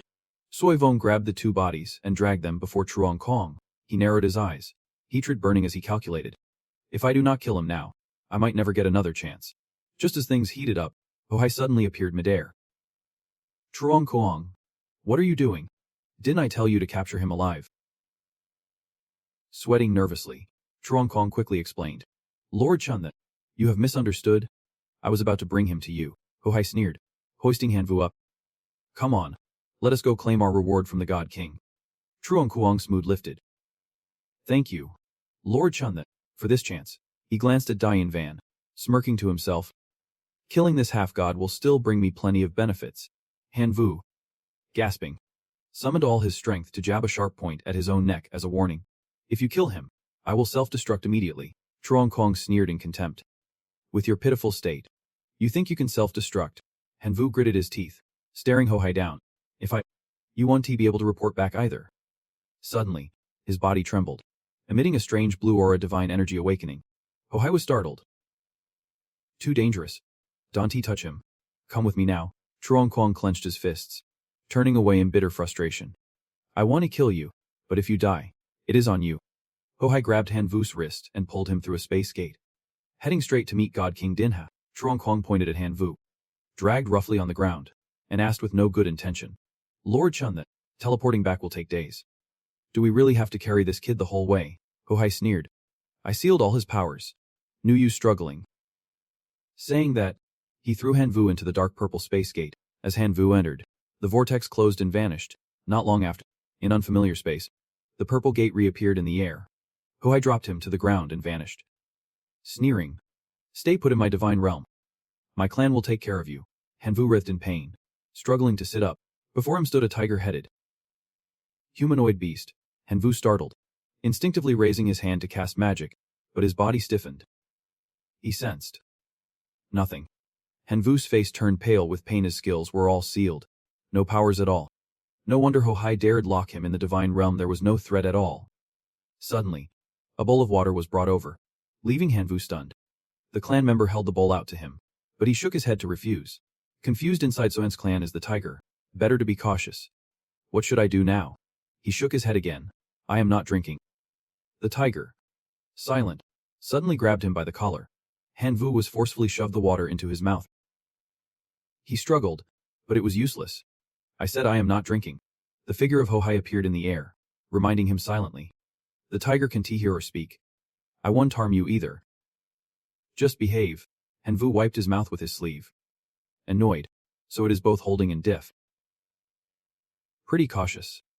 Suddenly, a mutant Chaiyuan appeared above his head, smugly asking, Host, need some help. Hanvu's eyes widened, relieved to see it. Wait, your kit is not sealed. It chuckled softly. Host, you can let me absorb your divine energy. After I level up, I can help you restore your strength and get out of here. He smirked, thinking, right, with just divine energy, I will have to tough it out for now. The Chaiyuan eagerly probed. Then I will start absorbing. You send me the signal. No talking now, or we will get caught. Hurry up. What rewards will that day bring us? Hanvu gritted his teeth in anger. Come on. Only 3 days left. Can you handle it? The mutant Chaiyuan gradually changed color, swirling inside him, sitting on the divine fish bank. Hanvu wondered what changes might come. The mutant Chaiyuan happily reported. Host, I have helped you evolve successfully. You are now a level 3 gene warrior of the divine civilization. He did not celebrate yet. Curious. What is the benefit? Explained carefully. The new ability from this evolution is gene fusion. You can combine different genes, altering the target's structure without affecting the original genes. A flood of info left Hanvu confused. How do I even use this? Suddenly, a beast paw holding a steamed bun appeared before him. Startled, Hanvu forced a smile at the tiger, signaling he would eat and drink. Then he suddenly grabbed its paw, like he would just thought of something. Right. Hanvu turned the tiger's paw over carefully. Ignoring its slight resistance, he smirked wickedly. Sure enough, my physique has improved. Even sealed, my strength now rivals a heroic life form. Suddenly, the tiger let out a loud roar, warning its kind. A pale yellow man and his gang appeared. Stepping forward, Han opened his mouth to warn. Behave, Hanvu.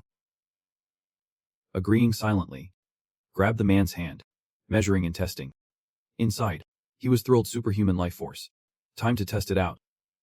He shouted, "Start gene fusion." The tiger's head began to change. Under spiritual energy, 2 growths started to sprout on its head. Finally, the tiger grew 2 fully formed ears. Meanwhile, the white tiger was damaged, missing a pair of ears. It nervously touched its head. Where are my ears? The orange tiger noticed sounds around them. Is this an illusion? I think I hear something. Hanvu smiled slightly, explaining, "Thanks for the water. And for the clear vision. These ears are my thank you gift." Suddenly, the orange tiger knelt before him, showing sincerity. This made Hanvu realize other clans could become his followers too, so maybe I can convert more followers. Lead them to break through the divine core here. And escape. The white tiger, missing its ears, instantly freaked out. Give them back. Hanvu's eyes flicked quickly, catching the move. Coldly, Hanvu spun and kicked the white tiger in the stomach. Seeing the others ready to attack, he ordered the orange tiger. Over here. It did not understand but obediently reached out. Hanvu grabbed it, starting to transfer power, fighting off the others. Then the orange tiger's superhuman life force was restored. The old blue tiger roared angrily, pointed at Hanvu, and shouted, "He is a goddess servant. Anyone disrespecting the divine must be captured." Hearing that, Hanvu just sneered. The fierce orange tiger stepped forward, roaring, "Whoever harms my deity dies." Without hesitation, it started using its energy to attack the other tigers. The others were no match for it. Of course, after a fierce fight, the orange tiger knelt, begging, "Deity, please accept me." Hanvu patted its shoulder and made a deal. "Help me get out of here first. Then I will want to know where the heart of the divine realm is." The orange tiger hesitated but said, "I can help you find it. But it is guarded by masters." Hanvu did not care much. Just said, "Find it first, then we will talk." Suddenly, a wave of energy blew in, and several sharp swords appeared with loud, clear voices. These two are interesting. A muscular tiger with tattoos stepped forward, pointed, and ordered his men. Catch them. The big-toothed tigers planned to deal with Hanvu and the orange tiger, charging forward. But as they advanced, the two split up and moved apart. Every weapon was shattered and neutralized. One of them was already bleeding, lying flat on the sandy ground, terrified by the situation. One quickly knelt, begging, "Sir, please spare me." The others also pleaded, "Please. We all follow your lead."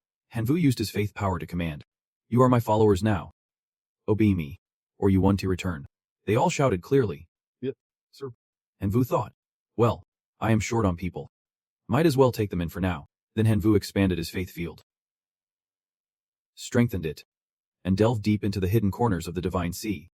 Finally catching wind of the divine core's whereabouts, the orange tiger reported back, "Sir, we have learned the divine core is hidden in the forbidden zone outside the tiger man's capital. It is guarded by dozens of royal life forms and over 100 lord life forms. No one is allowed near, and anyone caught is killed on the spot." Hanvu furrowed his brow, calculating, "That is complicated. With so many masters, sneaking in will get us caught. Unless we quickly capture some landlords and birds here, and recombine their genes from scratch." Scene shifts to the tiger man's capital. Hanvu and the tigers who had recombined genes flying in. Hanvu looked around, quietly arranging the landlords and birds' gene grafts for the tigers, so they could learn to burrow and fly, making detection harder. The orange tiger informed him upon arrival, "Sir, the divine core is below, at the tower's peak." 3 tiger men sat around a glowing blue stone. Hanvu observed and judged. These 3 are at least royal life forms. This one be easy, the orange tiger suggested. Sir. Tomorrow the Tiger Man capital will hold its annual life celebration. The Tiger King will offer gifts to the deity, and the Forbidden Zone's envoy will likely attend. Since he had not regained his full strength, Hanvu agreed. All right, we will play it by ear tomorrow. The next day came quickly. Hanvu stood on a cliff, observing. His eyes suddenly glowed as he activated his divine sight to see more clearly. One guard remained, but losing 2 opponents was already good. Hanvu pointed and ordered the tiger troops below. Jump down. Aim for the divine core. Smash it. Then he jumped onto the orange tiger's back to approach the target. Hanvu charged in. Anyone acting on their own dies. Light flashed from the guard tiger's eyes, slicing through several wings. To avoid casualties, Hanvu commanded. Move left. The orange tiger flew him to a spot above the core. Hanvu instructed. Hold him down. I will find the divine core. They split up immediately. The orange tiger stayed to fight the guard. Hanvu felt power rising in his hands and quietly got excited. These landlord mole hands are finally ready to be used. The guard shouted, stop. But Hanvu ignored it, placing his hands on the stone. Where exactly is this core? Meanwhile, the orange tiger was fiercely holding off the guard. Hanvu grew anxious. Hurry up. The tiger might not hold much longer. His mole hands pushed deeper with power.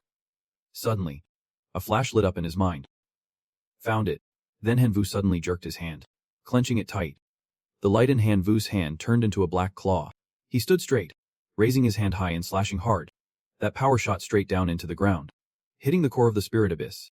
But the surface of the green stone only cracked a little. Hanvu tensed up a bit, having fused his own claw with the smallest claw of Horoi using his refinement skill. Why still no effect? Suddenly, the entire Ho realm trembled violently. Hohai felt it too and quickly opened the spirit gate to pass through. What are you trying to do now?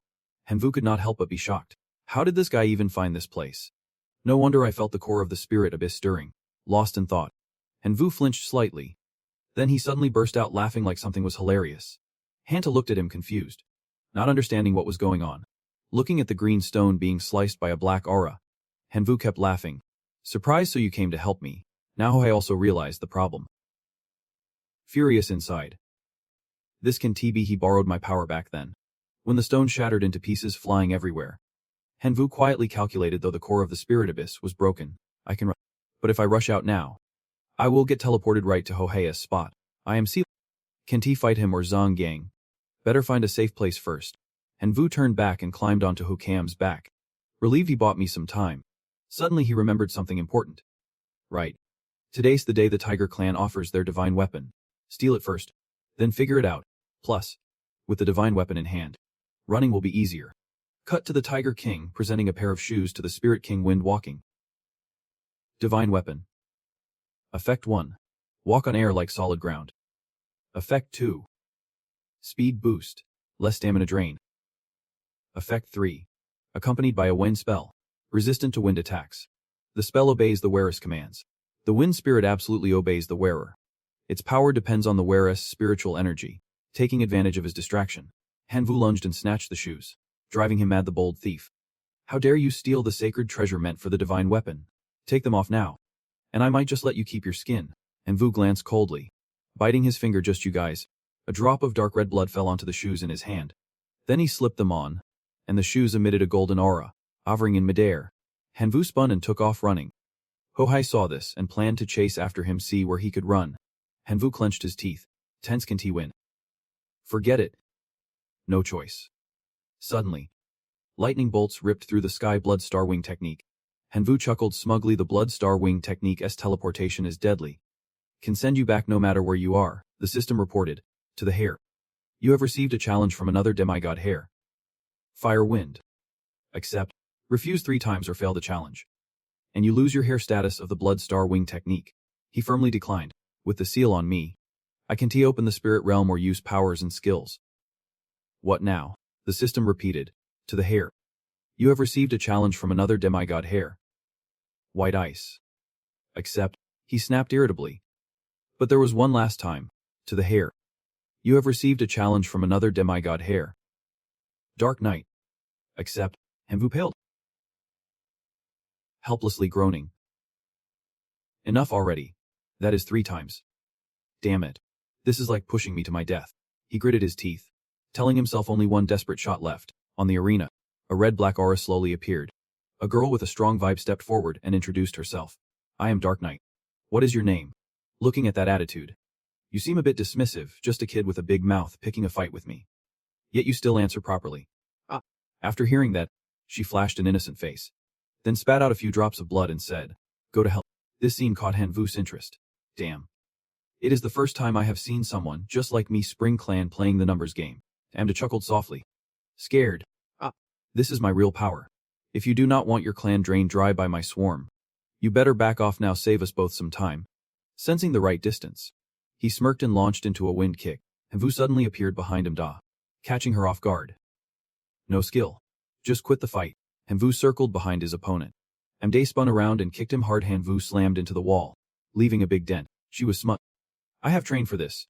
If you want close combat with me, you are just asking for trouble. He thought fast ambushes are not his style. So he aimed for the swarm on her instead. The swarm lunged to bite him. There were a lot. This just got tricky. Hanvu used his power to transform them, activating his jealousy combo. Without hesitation, he bit back at the transformed swarm. MD's face went pale. Is he crazy? Immediately, Hanvu's strength started to come back. Only then did she realize the danger. He was absorbing the swarm's power. She tensed as a red aura, like blood, surrounded her. A silver-haired man appeared, bearer of the Eternal Blood Clan, master of life force. His eyes blazed red, revealing sharp fangs. The vampire ghost shone on Hanvu, sucking the blood from him. Hanvu could not break free. He was being drained. He bared his own sharp fangs. He bit the vampire's neck. If the vampire could suck him dry, why could not he do the same? At the same time, he unleashed his jealousy combo. The vampire collapsed, body shattering into pieces. Hanvu looked at him die with a smug grin. What are you going to do now? She ordered her swarm to attack, telling them to drain him dry. Each swarm turned into blood demons like before and charged all at once. Amda smiled wickedly. Let us see where you run. The red aura around Hanvu flickered, shrinking until it vanished. Suddenly, a different power radiated from him. He smiled victoriously. Looking down at her, Amda's face went pale with fear. This? She immediately surrendered. I admit defeat. Hanvu said nothing and charged forward. He stopped right in front of her. Consider yourself warned. Amda looked confused. Are you a high school student? Hanvu nodded. High school? Yeah. The senior exams just ended, did not they? Amda nodded. Right. It has been 10 days. He sighed heavily. Great. I got so caught up with the ancient battlefield in Hohei. I missed the senior exams and did not even take the final test for the Academy IS prep class. He hurriedly teleported away. I am definitely getting kicked out. The Imperial Academy probably erased me already. Amda called after him. Next time, I will definitely beat you. At the Imperial Academy, Hanvu was stopped at the gate. Stop. Who are you? He quickly explained. I am a prep student here, looking for Ms. Lina. The guard did not believe him. Where'd a new prep student come from? Don't think just knowing Linus' name gets you in. Suddenly, someone called from behind. Hanvu. A staff member rushed out. Hanvu. Where have you been? We have been looking everywhere for you. Hanvu had no time to answer. I need to see Ms. Lina urgently. But I can't get in. The staff opened a teleport gate. No problem. I will take you straight to her office. Hanvu was grateful. Thanks. And remind Tansang for me. In the office? Hanvu recounted the story to Lina. On the ancient battlefield, Hohai and Truongkwang captured me. It was tough, but I managed to escape. Still, the seal on me has not been lifted yet. Lina slammed the table. Furious. How dare they mess with the Imperial Academy? Don't worry. You won't have to deal with this alone. The school will make things right for you. She added. About the seal left by the true god on you, though I am a true god too. I can remove it. You will need to find Master Hoahai for help. Hanvu nodded. Surprised. Thank you, teacher. Lina immediately contacted Wahai. Master Wahai. Hanvu needs your help. A teleportation portal appeared in midair. Wahai stepped through and soon appeared before them. He greeted warmly. Good. You have been through a lot. Wahai encouraged Hanvu, saying it is a miracle you returned safely, especially with the God Realm player privileges completely banned. I will personally visit the Academy head to discuss your case. We will make sure you get justice. Lina interrupted. Right. Because of this, he missed the Imperial Academy's final crane trial. We need to find a way for him to return and study there. Hohai said seriously. The Academy has rules to uphold fairness strictly. With your strength and potential, you are no weaker than any official student at the Imperial Academy. But since you did not participate in the university entrance exam or the final crane trial, you can be officially accepted. Don't worry. You are the student I value most. I will do everything I can to help you, Hanvu smiled awkwardly. Thank you, teacher. He patted Hanvu's shoulder. We are family here. No need for formalities. I will help restore your God Realm player privileges first. What happens next? We will wait and see. Hanvu was amazed, feeling he could reconnect with his God Realm again. Lena laughed, explaining, that cost Master Hoahai 300 million divine power already. He just chuckled softly. Go check on your God Realm. You have not been back in days. There is probably a lot waiting for you to handle. Hanvu thanked them and left. Yep. Thank you both. Scene shifts to the God Realm, where a bunch of monsters are fighting fiercely. Hanvu looked confused. Wait, why are these guys fighting each other? He wondered. Where's my locust tribe? Behind him, thousands of locusts flew in, all looking weak and fragile. Hanvu could not believe his eyes. No way. They are growing in number but getting weaker. They do not look like heroic lifeforms at all. He immediately started sorting, sacrificing the useless ones and keeping only the effective ones. After the purge, only a few remained. He still was not convinced. Is this all that is left of the superhuman level? Suddenly, the monsters fighting seemed to sense his presence. They all knelt down and returned to their divine weapons. The system offered a choice. Select the power gained from sacrifice. Option 1. Ice Emperor. Lifeform Emperor level, with Divine Rank 1. Ice Core. Option 2. 50 Divine Attribute Points. Option 3. Divine Rank 5. Destruction. Hanvu chose the third option. Right now, what I need most is Divine Rank. Of course, this is the one. He looked satisfied with the new item. Once I raise my Divine Rank Rebellion to perfection, I will be able to absorb the Destruction Divine Rank. The Destruction Divine Rank even comes with the Death Divine Rank's introduction token. When that time comes, I will go find it. Suddenly, a tremor shook the palace housing the God Realm core. Hanvu was startled. What is that? Who dares mess with my God Realm core? He rushed over to stop it. Don't destroy the God Realm core. A black dragon roared threateningly. A skeletal figure stood before the core, a lifeform king. When Hanvu got close, the skeletal lord frowned deeply. I never mistreated you. Why do you want to destroy my God Realm core? The lord's eyes glowed with a sinister light. I want to destroy the God Realm core of the gods. The gods only need me. No need to recruit other tribes. Seeing that crazed look, Hanvu's whole body stiffened. What the hell is going on? Hanvu immediately opened a spatial gate with his mind, and threw the lord through it. Whatever your reason, you can't stay in my God Realm anymore. I am not killing you. Go to Dalong City. So the skeletal warlord slipped through the space gate, and the gate slowly began to close behind him. After that, he turned back and stared at his divine core for a long moment. Hanvu closed his eyes, channeling the flickering blue energy swirling in his hands. I trusted the clan's rules too much before. And look where that got me. I need to beef up the defenses around the divine core. Moments later, that energy suddenly spread, enveloping the glowing, ethereal divine core. It kept expanding, slowly spreading across the entire massive city. The clan members saw him and immediately dropped to their knees, shouting, "We swear to die loyal to the Divine Lord." No objections. The gentle face of Diane Van flashed in Hanvu's mind, making him tense up. The divine core issue was temporarily settled. Teacher Diane Van and my clan are still out on the ancient battlefield. I can't just abandon them. As if reading his thoughts, the azure sword inside the spirit sea suddenly unleashed a fierce power, as if calling out to its master. Back at the school, Hanvu teleported in and quickly called out, "Lina, I need to talk." But before he could finish, he suddenly froze, eyes wide with surprise. Turns out Tansang was still in the room. She heard him and happily turned around. Finally, you are back. Tansang rushed over, hugging Hanvu tightly, chattering nonstop. The boss said you were back, so I came running. Lina already told me what happened to you. You have no idea how worried I was. Hanvu laughed, quickly calming her down. All right, I am here now. Are not? The two students' teasing was so over the top that Lina could not help but cough softly. The two blushed and quickly let go of each other. Then she suddenly remembered something. Oh right. I heard from a friend that teacher Lacthian has passed away. The culprit. Hanvu was not surprised but pretended to rub his head. Right.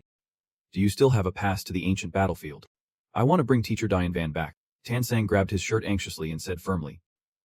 This time, I am definitely coming with you. Faced with that determined look, the two of them set off together for the ancient battlefield. As soon as they reached the tent, Hanvu quickly pulled back the curtain and called out. Teacher Diane. No answer. He stepped inside to look around and said, looks like Teacher Diane Van has not come back here. The ancient battlefield has nothing but fragments of divine artifacts, and it blocks players' divine powers. Staying there too long means you won't survive. Hanvu immediately sent out a swarm of locusts, ordering them to search for any news of Teacher Diane Van. At that moment, somewhere in the arena, a pillar of energy suddenly shot up. He instantly sensed it and said, that is the resonance from the sword point station. Let us check it out. Tan sang, standing nearby, pointed eagerly. Looks like the signal's coming from underground. Quickly, they arrived at the signal's source. Hanvu urgently ordered the locusts, go check it out. They swarmed and crawled into a hole in the ground. Hanvu and Tan Sang cautiously approached the deep, dark pit. After confirming nothing unusual outside, they slowly descended inside. After a while, they came across a dazzling golden door. Hanvu stepped forward, carefully trying to push it, but it did not budge. The spatial energy here is intense. The sword point station and my other clan members are locked behind this door. Just as he finished speaking, a powerful golden aura burst out from behind the door. Seeing that, Tan Sang panicked and rushed forward. Warning. Be careful, or it will. Then she immediately activated her power, causing her body to glow with an eerie light. The light from Tan Sang's eyes clashed fiercely with the aura from behind the door, shattering it. Once the aura vanished, she carefully placed her hand on the door and gently pushed it open. In moments, it swung wide open before their eyes. They stepped inside without noticing the door slowly closing behind them. It shut completely in no time. Suddenly, from the darkness, a massive claw and a sharp tail whipped out wildly. Within seconds, a horde of monsters rushed out, surrounding them. Both shouted in alarm. Watch out! Powerful attacks were unleashed immediately, sending all the monsters back to the sky realm. At the same time, fragments of divine consciousness broke apart. Following that, more monsters floated up from beneath the ground, making Tan Sang tense. Something is not right. Hanvu stood in front of Tan Sang, seriously assessing the situation. It seemed like they were deliberately throwing themselves at us. Only then did she notice the closed gate and warned in alarm. That gate's completely gone now. Even the way back it is all gone. Clenching his fists in anger, he analyzed. They are trying to wear us down. No connection to the divine realm here. No supplies coming in. Eventually, we will starve. Tan Sang immediately summoned a Loituk, cautiously scanning the surroundings. Then both jumped onto it, leaving the paused monsters below.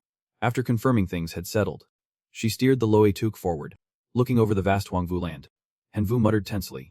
We have been flying for so long. Except for the desert. There is nothing here. Are we really trapped? Just then, a sudden burst of energy approached. He immediately recognized the familiar feeling and hurriedly said, that is the resonance of the Trom-Thech sword wind. It is nearby. It did not take long before the Loituak brought them to a place where a sinister shadow was waiting. Not far. A group of clan warriors stood ready for battle. Without hesitation, Hanvu jumped down, unleashing a powerful strike and shouted, let me help you. Taking a direct hit, it shattered instantly, leaving fragments of divine consciousness in his hand. Trom-Thech sword wind cheered. Lord Chun, the day to return is here. Seeing this, Hanvu quickly asked, have you seen Den Van? And kneeling, the elder recounted, we have always acted together. We hunted many gods.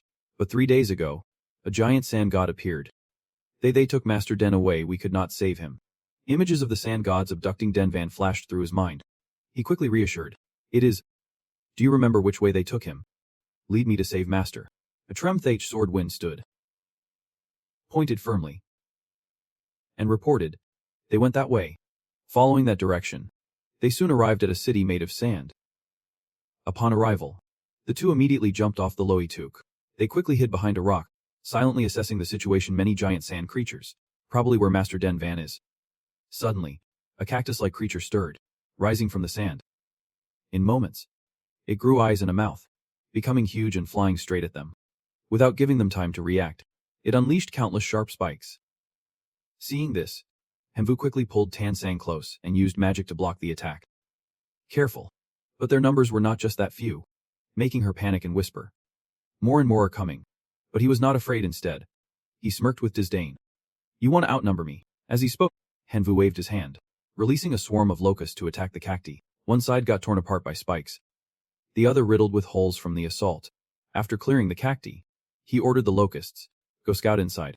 Han-Vu used shared vision powers to see everything the locusts discovered. Seeing the giant wolf ahead, he frowned, thinking, there is a werewolf-like guy inside the city. The others are terrified of him. Soon after, the familiar figure of Dian Van, tied to a stone pillar, appeared before them, and Vu's eyes widened in alarm. This is bad. Tan Sang noticed his strange expression and quickly asked. He explained tensely. Looks like they want to sacrifice Master Dian Van. No time. I am going to save him now. You cover us. She could not react in time. Just standing there wide-eyed. Watching Han Vu's back, he gritted his teeth. Thinking, too many unknown factors inside. I can't risk taking Tan Sang with me. Han Vu decisively ordered the locusts to fly around the city and cause havoc. They obeyed, but within seconds, a large flock of birds appeared nearby. They did not hesitate. Charging straight at the locusts, biting and devouring. The teacher is exactly the counter to the locusts. His face instantly changed color as he whispered, it is all over. Just when it seemed hopeless, the net suddenly swooped in to attack the sneaky birds. Tan Sang sat on its back, appearing before Han Vu's eyes. I am not so easy to abandon. You know. Tan Sang suddenly appeared and poked Han Vu's back. Then she wagged her finger in a scolding way. I told you I would help save Teacher Den Van. Why do not you keep your word? After hearing that, he placed Tan Sang's hand on his back and leaned in close, speaking warmly. All right. Then let us go together. Up in the air, the net used its sharp claws to slash at a bird. While below, Han Vu's locusts had already taken down one. But on the other side, the locusts were under attack by the giant sand creature and could not fight back.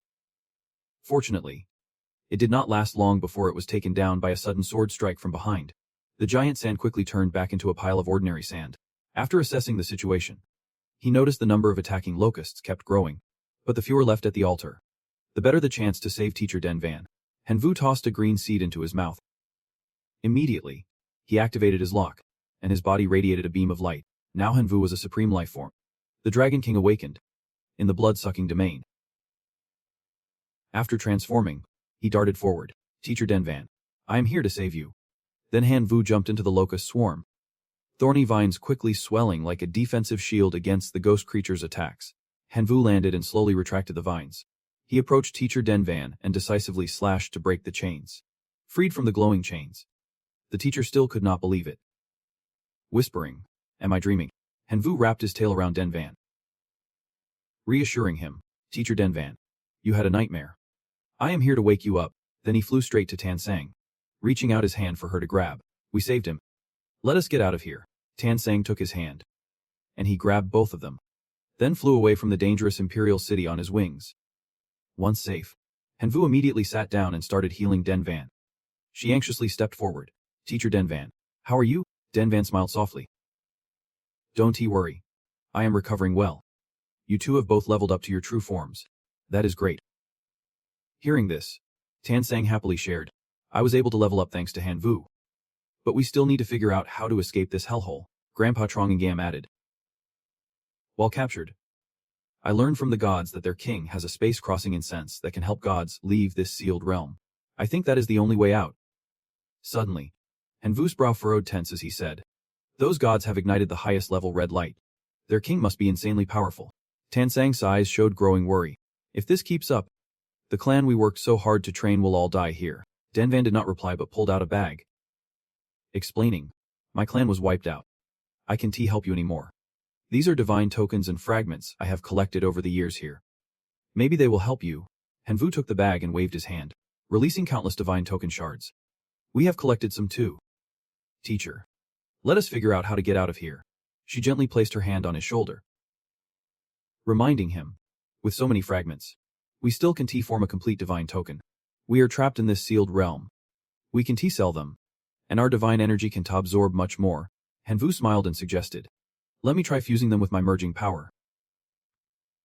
Without hesitation, he began gathering the divine token fragments, slowly forming a stunning scene that even the gods stared at in amazement. It did not take long before a level 5 divine token appeared in Han Vu's palm. Witnessing this, Den Van exclaimed in shock. A level 5 divine token actually formed. Incredible. Han Vu laughed confidently. I will fuse the divine tokens that suit us as fast as I can. Then we will go find that incense. Both of them nodded in hopeful agreement. All right, 2 days later. The three of them returned to the castle through that sandstorm, followed by their clan. Before they could react, The giant sand creature lunged out, trying to intimidate them. But then Sang was not scared at all. He jumped up with a bright smile. Time to test out the new divine artifact. Quickly. Then Sang pulled out a staff, the new divine artifact. The Thunder Spear. 3 fiery royal birds circled above, while a massive black smoke slowly took the shape of a person. Hanvu warned. Don't rush to throw the Thunder Spear. That giant spirit can restore its original form. Throwing these Thunder Spears won't work. Then Sang said seriously. So what do we do? I will go first, Hanvu said. I will use a rebellious spell with some extra ingredients. Hanvu commanded his spirit. All right. Throw it. They flew straight through the smoky figure, tearing a huge hole in the middle. Suddenly, a downpour blasted out, splashing across the smoky mouths. The smoke figure vanished as Hanvu's magic began to fade. Next came a pack of gray jackals, their eyes glowing red, baring teeth menacingly. They all charged at them at once. Dian Van stepped forward to fight. Leave this to me. He summoned sharp thorns that quickly grew, piercing through the jackals and shooting up high. Tan Sang seized the moment to sneak in and attack the thunder strike. Thunder cracked, striking the thorns. Red sparks flickered then vanished. She smiled and said, Good thing you made that new divine artifact. From now on, we do not have to fear them. Suddenly, a strange noise caught their attention. A swirling vortex of sand and black smoke twisted violently, forming into a humanoid creature. It was none other than Manhwa, the demon emperor. Tan Sang was scared but curious. What the heck is that? From above, Manhwa saw the 3 tiny figures in the sand. Suddenly, winged insect soldiers dropped stones on them, and Vu transformed to protect his teacher and classmates. Fall back. I have got this. Hurry. He drew his weapons, ready for battle spirit energy. Rebellious magic, the rebellious sword, and the soul-catching spear. Manhwa said nothing but launched a weapon at Hanvu. Hanvu braced himself. Both weapons were equally powerful. The ancient dragon blade. Tan Sang, worried by the danger, called out, Hanvu.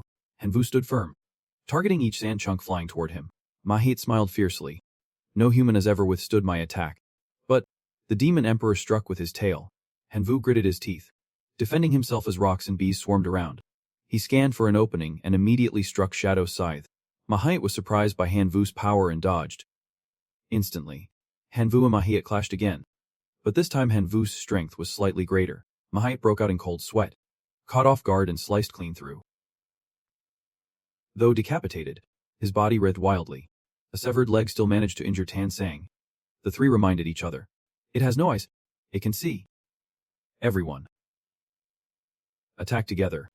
At once, all 3 unleashed their moves: Dian Van's thorns, Hanvu's blade, and Tan Sang's thunder. Seeing this, Manhwa screamed as his remaining parts slowly dissolved. Hanvu and Tan Sang cheered. It is, but from a distance. Hanvu noticed a few wolves still lurking. Careful. Some are still out there. Their teacher spotted them, and the 2 remaining wolves fled for their lives. Dian Van asked Hanvu. Chase them. Hanvu shook his head. Let them go. There are too many. We can catch them all. Suddenly, Hanvu winced in pain. Tan Sang worriedly asked. What is wrong? Hanvu smiled faintly, reassuring her. It is nothing. I just overused my magic earlier and got a bit tired. You and the teacher go check the broken divine artifacts, see if any are usable. Tan Sang quickly examined the fragments. Level 5 divine artifacts.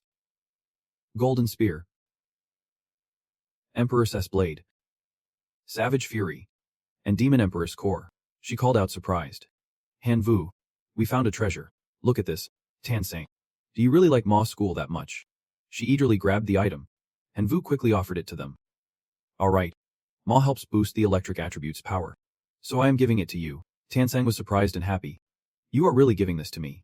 It is both a divine weapon and a sacred relic, plus a divine artifact. If you choose to fuse with it, your strength will definitely skyrocket. Hanvu smiled confidently. This sword is rebellious. By absorbing souls from other tribes, it can unlock many different weapon types. He leaned close to Den Van and respectfully handed it over. Teacher, this fierce divine artifact suits you well. The teacher accepted it. Thanks. I appreciate it. The 3 of them headed toward the ancient city ahead, entering to find the mirror and check out the altar. When they arrived, the place was desolate. Hanvu began to channel his inner energy. He struck right in the middle of the altar courtyard, creating a huge hole. Everyone prepared to step inside. They found an ancient mirror. Hanvu ordered his subordinates. Go check it out.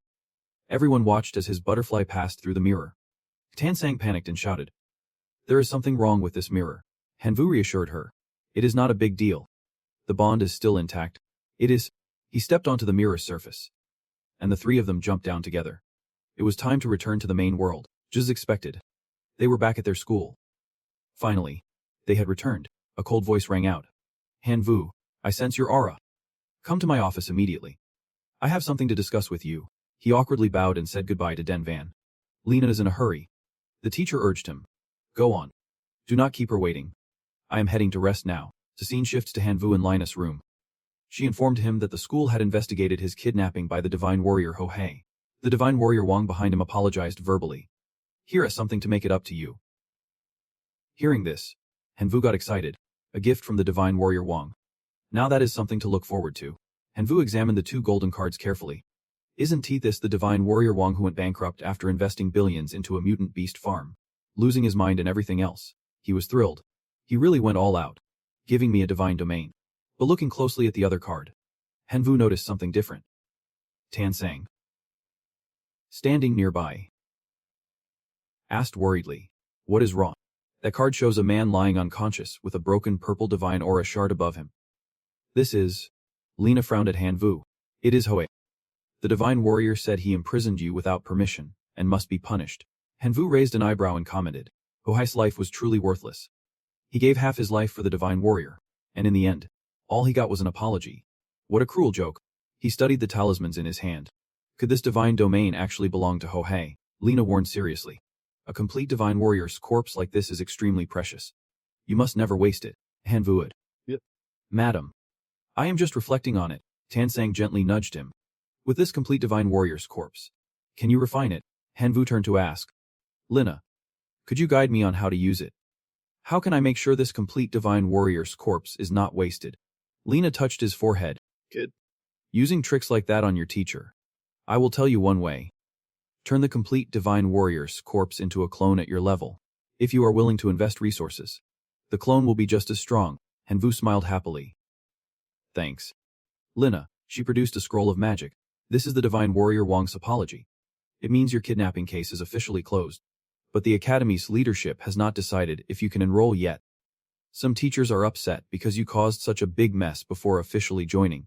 Hanvu reached out and took the scroll. He clenched it tightly, smiling brightly. Lena, I will prove to those who doubt me that they are wrong using my own strength. Just wait and see what I can do. Lena fondly played with a lock of hair. Smiling warmly, I believe in you. Now go train that clone. I am waiting to hear good news from you. Hanvu and Tansang approached a large, abandoned building. She asked worriedly, do you really want to live here? Hanvu replied optimistically. I did not get accepted by the academy. So of course I can stay in the dorm. But do not worry. Once I create a clone, everything will be sorted. Tansang ruffled his hair. All right. I will be waiting for you. Hanvu promised. I want to keep you waiting long. The magic scroll unfurled, and Hanvu's soul was drawn into the space inside. He reached out to touch the magic scroll ahead. Someone identical to Hanvu had their eyes tightly shut. Hanvu's fingers moved forward, beginning the fusion. Once finished, that person bowed deeply, acknowledging their master. Hanvu smiled. Naming him, from now on, you are Hanvan. Together, one of us handles the pen, the other the sword. Let us show some real power first. Basic info on Hanvan. Rank True God Spirit. Element Wind. Forest. Fire. Mountain. Body strength doubles with each level up. Divine abilities. Wind movement for speed boost. Forest shield for defense. Fire attack releasing flames. Mountain ice for collapse power. Divine attribute 42 points. Martial divine roll. Body endurance. Tiger spirit. Combat expert. True martial heart. Skills. Lightning strike. Spinning stone. Fierce tiger fist. Mountain breaker. 187 skills unlocked. Divine progression at 40%. Age 100%. Hanvu was ecstatic. So this is true god level. 42 divine points. And so many skills. He sent a move to Hanvan. Let me help you fuse your skills and divine rolls a bit. Hanvan tensed up upon receiving it, merging existing skills into 2 levels. Divine martial kick can shatter anything with 1 strike. Martial shock world-class martial arts. Only speed can dodge it. Divine fusion level 1 complete. Fusion of chaotic saint and lost butterfly. 2 saintly figures briefly appeared, saints of chaos. Elemental giants of the insect tribe. Rank, Emperor life form. Innate talent. Chaotic power. Fusion of 4 elements. Wind, forest, fire, earth. Skills. Wind level 5. Forest sea level 5. Blazing fire level 5. Earthquake level 5. Chaotic assault level 6. Divine fusion skill. Tiger True God. Effect. Turns target into Tiger True God state. Greatly improves body structure. Permanently enhances body control. And guarantees at least 1 martial skill mastery. Hanvu laughed with delight. Quickly ordering. Show me the Tiger True God trait on me. Expressionless. Hanvan began activating the trait. Hanvu grinned slyly. Trait activated successfully. Gained 3 skill levels. Pulverizing palm. Piercing strike. Excited. He commanded. Attack me. Hanvan transformed into a massive beast. Both charged at each other. Hanvu did not hesitate, launching an attack at him. Then he stopped, ordering Hanvan. All right. Pull back. Hanvan ceased all action and began healing. Hanvu thought proudly. If I put this skill on myself, I won't even need to activate the Black Dragon King form to handle the Emperor life easily. In his hand, he held a shimmering shard. Clone S done. Now for this Divine Realm shard. But I already destroyed the core of the Divine Realm, so it won't help much. Hanvu thought about other monsters. But there are plenty of tiger spirits inside, so it can still provide a lot of power and faith. Hanvu held up the blue shard. Commanding, turn into Huhei. Enter the Divine Realm, and start capturing. He immediately transformed into him as requested, and Van landed, shaking the ground, cracking it into pieces. Han Van, in Huhei's form, touched down surrounded by black smoke. Hanvu's illusion appeared. Worried. Are you okay? He stood up and replied straightforwardly. A fox spirit and 2 subordinates approached. Who are you? Han Van glanced sharply, ordering his search. The fox spirit silently observed. The true god has returned. It took me a lot to establish a faith bond with other tiger spirits. I can let him ruin it. He immediately shouted orders. He is a divine traitor. Capture him now. The 2 subordinates immediately charged at Han Van. Hanvu angrily reveals that those 2 underlings used him. Daring to attack the counselors, he is the true divine here. The cunning fox snarls. The demon god is the best at deceiving people. Never trust a word from a demon god. Not a single one. The 2 underlings, fueled by confidence, step forward to attack. Hanvu nearby quickly warns. Do not get involved with them. This is a chaotic clash between saints and false gods. Han Van immediately agrees and follows his advice. He summons the Grand Wind Commander. A monstrous figure appearing, filling the sky. The cunning fox senses trouble. This is not good. The Grand Wind Commander's powerful movement shakes the ground. Water seeping out. The 2 underlings scream in pain, begging the divine for mercy. Hanvu glares at them and orders. Find the thief. The Tiger King who stole my divine aura, I will punish him. The Grand Wind Commander slowly advances toward the royal city. The cunning fox hurriedly commands his underlings to stop them. Han Van hovers before the Grand Wind Commander, moving forward with authority. The 2 underlings freeze in place. Unable to move, the cunning fox growls. A magic circle appearing. The Grand Wind Commander immediately counters with overwhelming royal power. It opens its mouth wide, a massive vortex forming into energy. A blast of dark air shoots out, destroying the castle nearby. The cunning fox keeps roaring, showing its strength. If it kills him, it will become the god here. Hanvu orders from behind. Hold him down. He rushes at the fox, unleashing a level 6 skill martial god's flash strike. The fox takes the hit, only able to cry out in pain. With a loud roar, the fox is slammed into the castle wall. The fox winces in pain from the blow. The underlings quickly drop to their knees, begging the divine for mercy, swearing loyalty even unto death. Hanvu appears behind, urging, now, lock them in my divine space, boost my divine aura's power. And Van follows his command, creating a glowing blue orb that blinds with its light. The underlings gape. It is the aura of a true divine. Instantly, they are all sucked into the blue space. Once done, the sky returns to calm. A brown fox flying overhead is startled, witnessing everything. How does he have the aura of a true divine? And Van looks at the brown fox with a faint smile. When it lands beside him, he points to the blue gate ahead. Go meet your divine. When the brown fox enters the gate and meets Hanvu, it shivers. He happily approaches the fox. You are alive, that is great. Suddenly, a voice calls out. Hanvu, come to my office now. It is important. In the office, Linai informs Hanvu that based on his situation, the school has decided to give him a chance. He is allowed to enroll, but must pass a challenge first. Hanvu clasps his hands eagerly. Just tell me. No matter the challenge, I can handle it. Lina looks away thoughtfully. You will be sent to an unknown outer civilization. Its danger level is unclear to gather intelligence. If within a year you collect valuable intel, the school will grant you official student status. Surprised, He asks. An unknown place. So I am just a guinea pig. She gently pats his shoulder. This challenge's difficulty can be predicted. Plus, during the challenge, all your divine player privileges will be sealed. Whether you accept or not is your choice, and Vu smiles confidently. No matter how dangerous. If it means getting into Imperial Academy. Army, he thinks to himself. Besides being a divine player, he is also a level 3 super gen soldier. A demigod, his power is more than enough. Lina, still worried, tries to persuade him given his current resources. Even if he trains in isolation for a year, his growth won't lag behind others. Why insist on this? Wait until next year, you can retake the exam and still apply to Imperial Academy. Hanvu blushes slightly. But someone's waiting for him. Hearing that, you thought of Tansang. So just follow your instincts.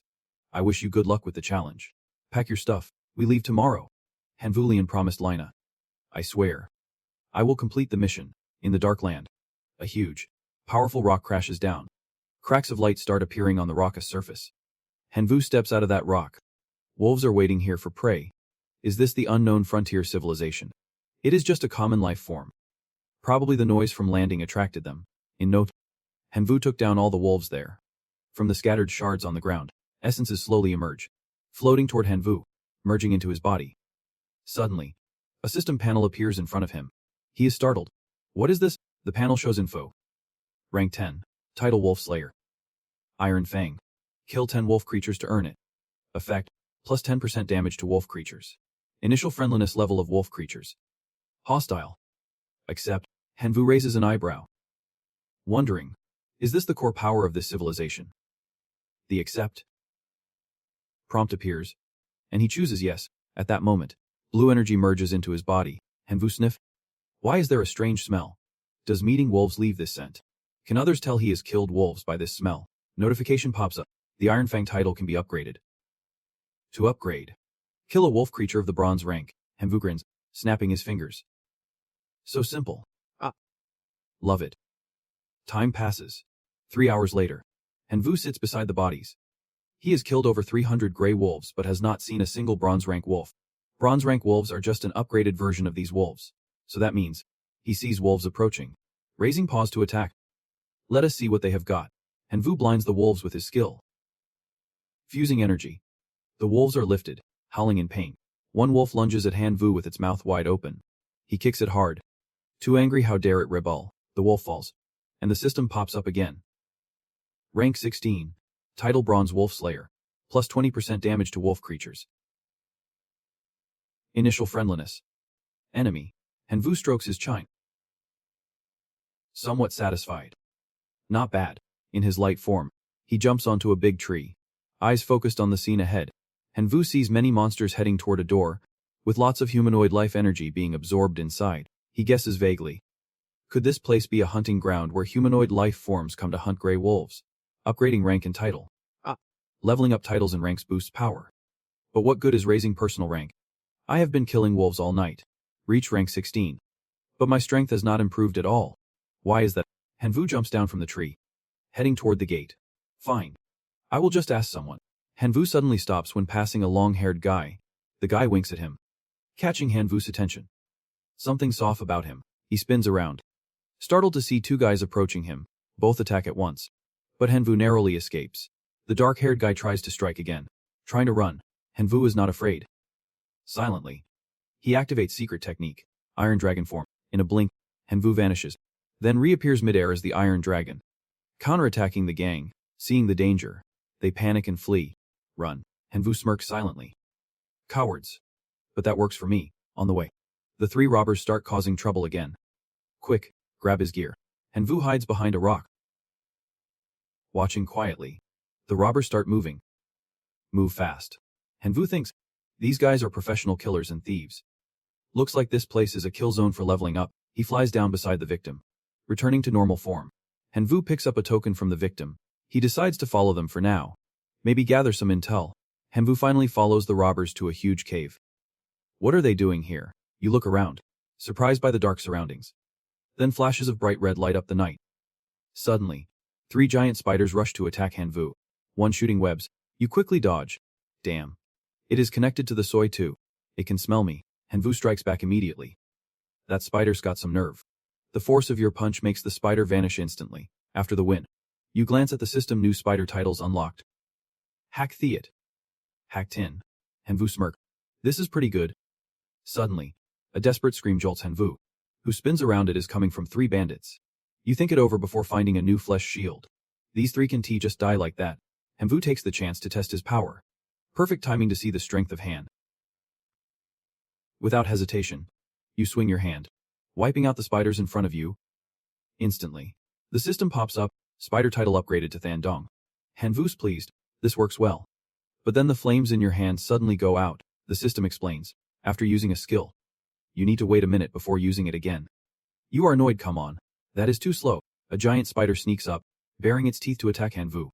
But you quickly finish it with a single punch. After the kill, the system announces the spider title upgrades to batch Inigan, adding a spider soy healing function. Hanvu finally feels satisfied. This is decent. You look at the cocoons hanging upside down on the cliff wall. Hanvu thinks to himself, even if I save them, I can let them see me. That'd be way too dangerous. You burn the spider silk with fire, and the cocoons fall to the ground. The 3 bandits wake up, freed from the spider webs. The dwarf notices the soy nearby is about to wake. Without hesitation, he moves to kill this guy's got plenty of gear. Killing him means we get it. The brown-haired one points far off, warning the others. There is a lot more over there. Hanvu can't help but think so ruthless. Looks like I will have to split the group. The white-haired guy is startled when Hanvu suddenly appears. A person. You are human. Before he can finish, you cut him off. Shut up. Flames shoot straight at the white-haired guy. Seeing this, the brown-haired and dwarf split and run. But when the dwarf looks back, he sees his comrade already fatally struck and panics. Right then, Hanvu appears before him and warns. Behave, or I promise you will die worse than those 2. The dwarf stammers. I will listen. Hanvu wastes no time. Where exactly is this place? He does not dare hide anything. This is the title civilization zone. Anything you do here earns titles. And titles level up. The lowest are Hack Theat, Thandong, higher are Batch Ngan, Hong Kim. The highest are Batch Kim. Kim Kong. This place is for leveling up titles. Hanvu asks sharply. What is the rule for leveling up? The dwarf explains. Creatures here, like the spider soy, give you title upgrades when killed. Once you hit level 100, you can rank up. You frown, thinking, if I can get a Kim Kong title, maybe I can report back with results. But I am only in the 40s, still far off. Suddenly, the dwarf adds. Actually, killing creatures is not the real way to get high-level titles. The secret lies with the big clans. Hanvu is shocked. Damn. There really are dragons everywhere. You shift focus to the badge on the dwarf's body. What is that? He explains. It is an id badge. Everyone here has one. Mine's Hack Theat. The big clans are strong ones, have better materials, and can come and go freely. Hanvu thinks, so if I can get someone else as badge, I could access more places. Seeing you distracted, the dwarf tries to run, but does not get far before you stop him. You are annoyed. I told you to behave. Now you are rushing headfirst into trouble. You grab the badge off the white-haired guy. Just as Hanvu steps toward the gate, a string of red letters suddenly appears. Giants falling from the sky. Ah! Where did they steal those eds and tags from? He spun around and ran. Thinking, can T fight here? Too many people. Gotta hide my power. Those muscle-bound guys stuck right on his tail. Chasing from the front, Hanvu used his strength to knock them down. He slowly walked to the gate, leaving behind the burning giant's body. Looks like no way out right now. I can waste too much time here. Need to find intel fast. Hanvu's eyes burned with determination. Getting into the Imperial Academy, she is still waiting for me. A wicked idea crossed his mind. Got it, if I can't leave the normal way, I will stir up some chaos and slip away in the confusion. Hanvu stood before the defeated monsters, unleashing his power. He used his gene fusion ability to combine them. Finally, a spider-headed beast appeared. Hanvu ordered it. Go over there and show them what is what. The monster quickly drilled a hole in the wall. Hanvu jumped through, seizing the moment. Just then, the system notified. Breakthrough achieved. Ranking up to bronze level. Please select your next upgrade location. Click to enter the map. Hanvu was stunned. Already leveled up. He decisively clicked. Alright, lock this spot in. Hanvu's body began to dissolve. Starting the teleport, he shifted to a forested area. Welcome to Greenland Forest. Bronze level. Suddenly, a voice came from behind. New here. Ah. Alone. Hanvu turned cautiously. Who is there? A blond guy appeared out of nowhere. We have got enough fighters. Guards. Assassins just missing a babysitter. That is you. Suddenly, a hand reached out. Hey, kid. A gangster tried to recruit Hanvu. He quickly declined. No thanks. Not interested. Hanvu thought. In a foreign land. No need to be someone else's punching bag. Then he noticed a vendor selling items by the road. Disintegration gloves. Titled Disintegrator.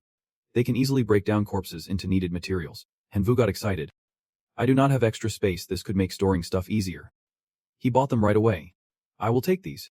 The seller smiled and priced them at 2,000 gold coins. Hanvu was shocked. What? That expensive? I only got a bit over 1,000 from that 3-man squad.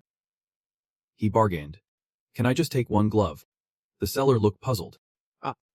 No one's ever bought just one. Hanvu started playing mind games. Think about it, a pair can disintegrate. So one glove should work too. That way, you sell twice, 1,000 each. No loss. The seller hesitated, but it made sense. Hanvu grabbed the glove.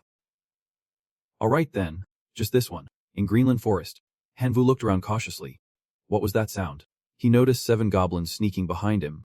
Hanvu sneered as they all charged. He unleashed his lifelord power. Goblin scum. You dare rebel. The monsters froze in fear. Hanvu wanted to test a new skill. Earlier, when killing the spider beast, his title had a spider healing effect. Let us see how it works. He took the spider's healing. The terrifying monsters appeared again, spiders quickly wiping out the enemies. System announced.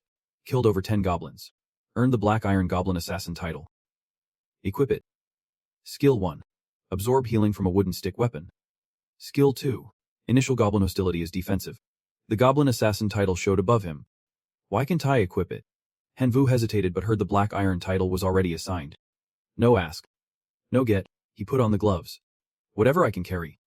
I will. Might come in handy. Then Hanvu disintegrated the goblin corpses. Satisfied with the quick cleanup, he moved on. Just then, more goblins came charging. Hanvu wanted to test the healing skill on the wooden stick. But all he had was a short stick with yellow patterns. He could not hide his disappointment. That is it. When a monster tried to sneak up from behind, Hanvu casually swung over the goblin's head. Gone. The moment it happened, half his head flew off. Finally satisfied. He felt pretty good about it. The goblins froze in fear, hesitant to move forward. Then the whole forest echoed with pitiful screams. After finishing, Hanvu calmly started breaking down the monsters. Just then, a voice rang out, this kid's got some serious grudges. Right after, a group of 4 appeared. Hanvu quietly sized them up, 1 soldier with a silver badge, the other 3 with bronze badges. The guy with the silver badge pointed his blade at Hanvu's face, threatening him. Leave now, or I will cut you down. Hanvu frowned. Staying alert, these guys were not weak at all. Not the least bit scared. He shot back. You got any space powers? The silver badge guy did not hesitate. Bragging. I am a top-tier silver rank master. Of course I have got space powers. See for yourself. A 10 cubic meter space, but you have never seen one before. Hanvu assessed at 10 cubic meters was small. But he took advantage of the guy's distraction and leapt up to attack. Better than nothing. The silver badge guy quickly countered, growling. You brat. Soon, the whole group swarmed Hanvu. You little black iron rank punk. How dare you be so reckless? Go die.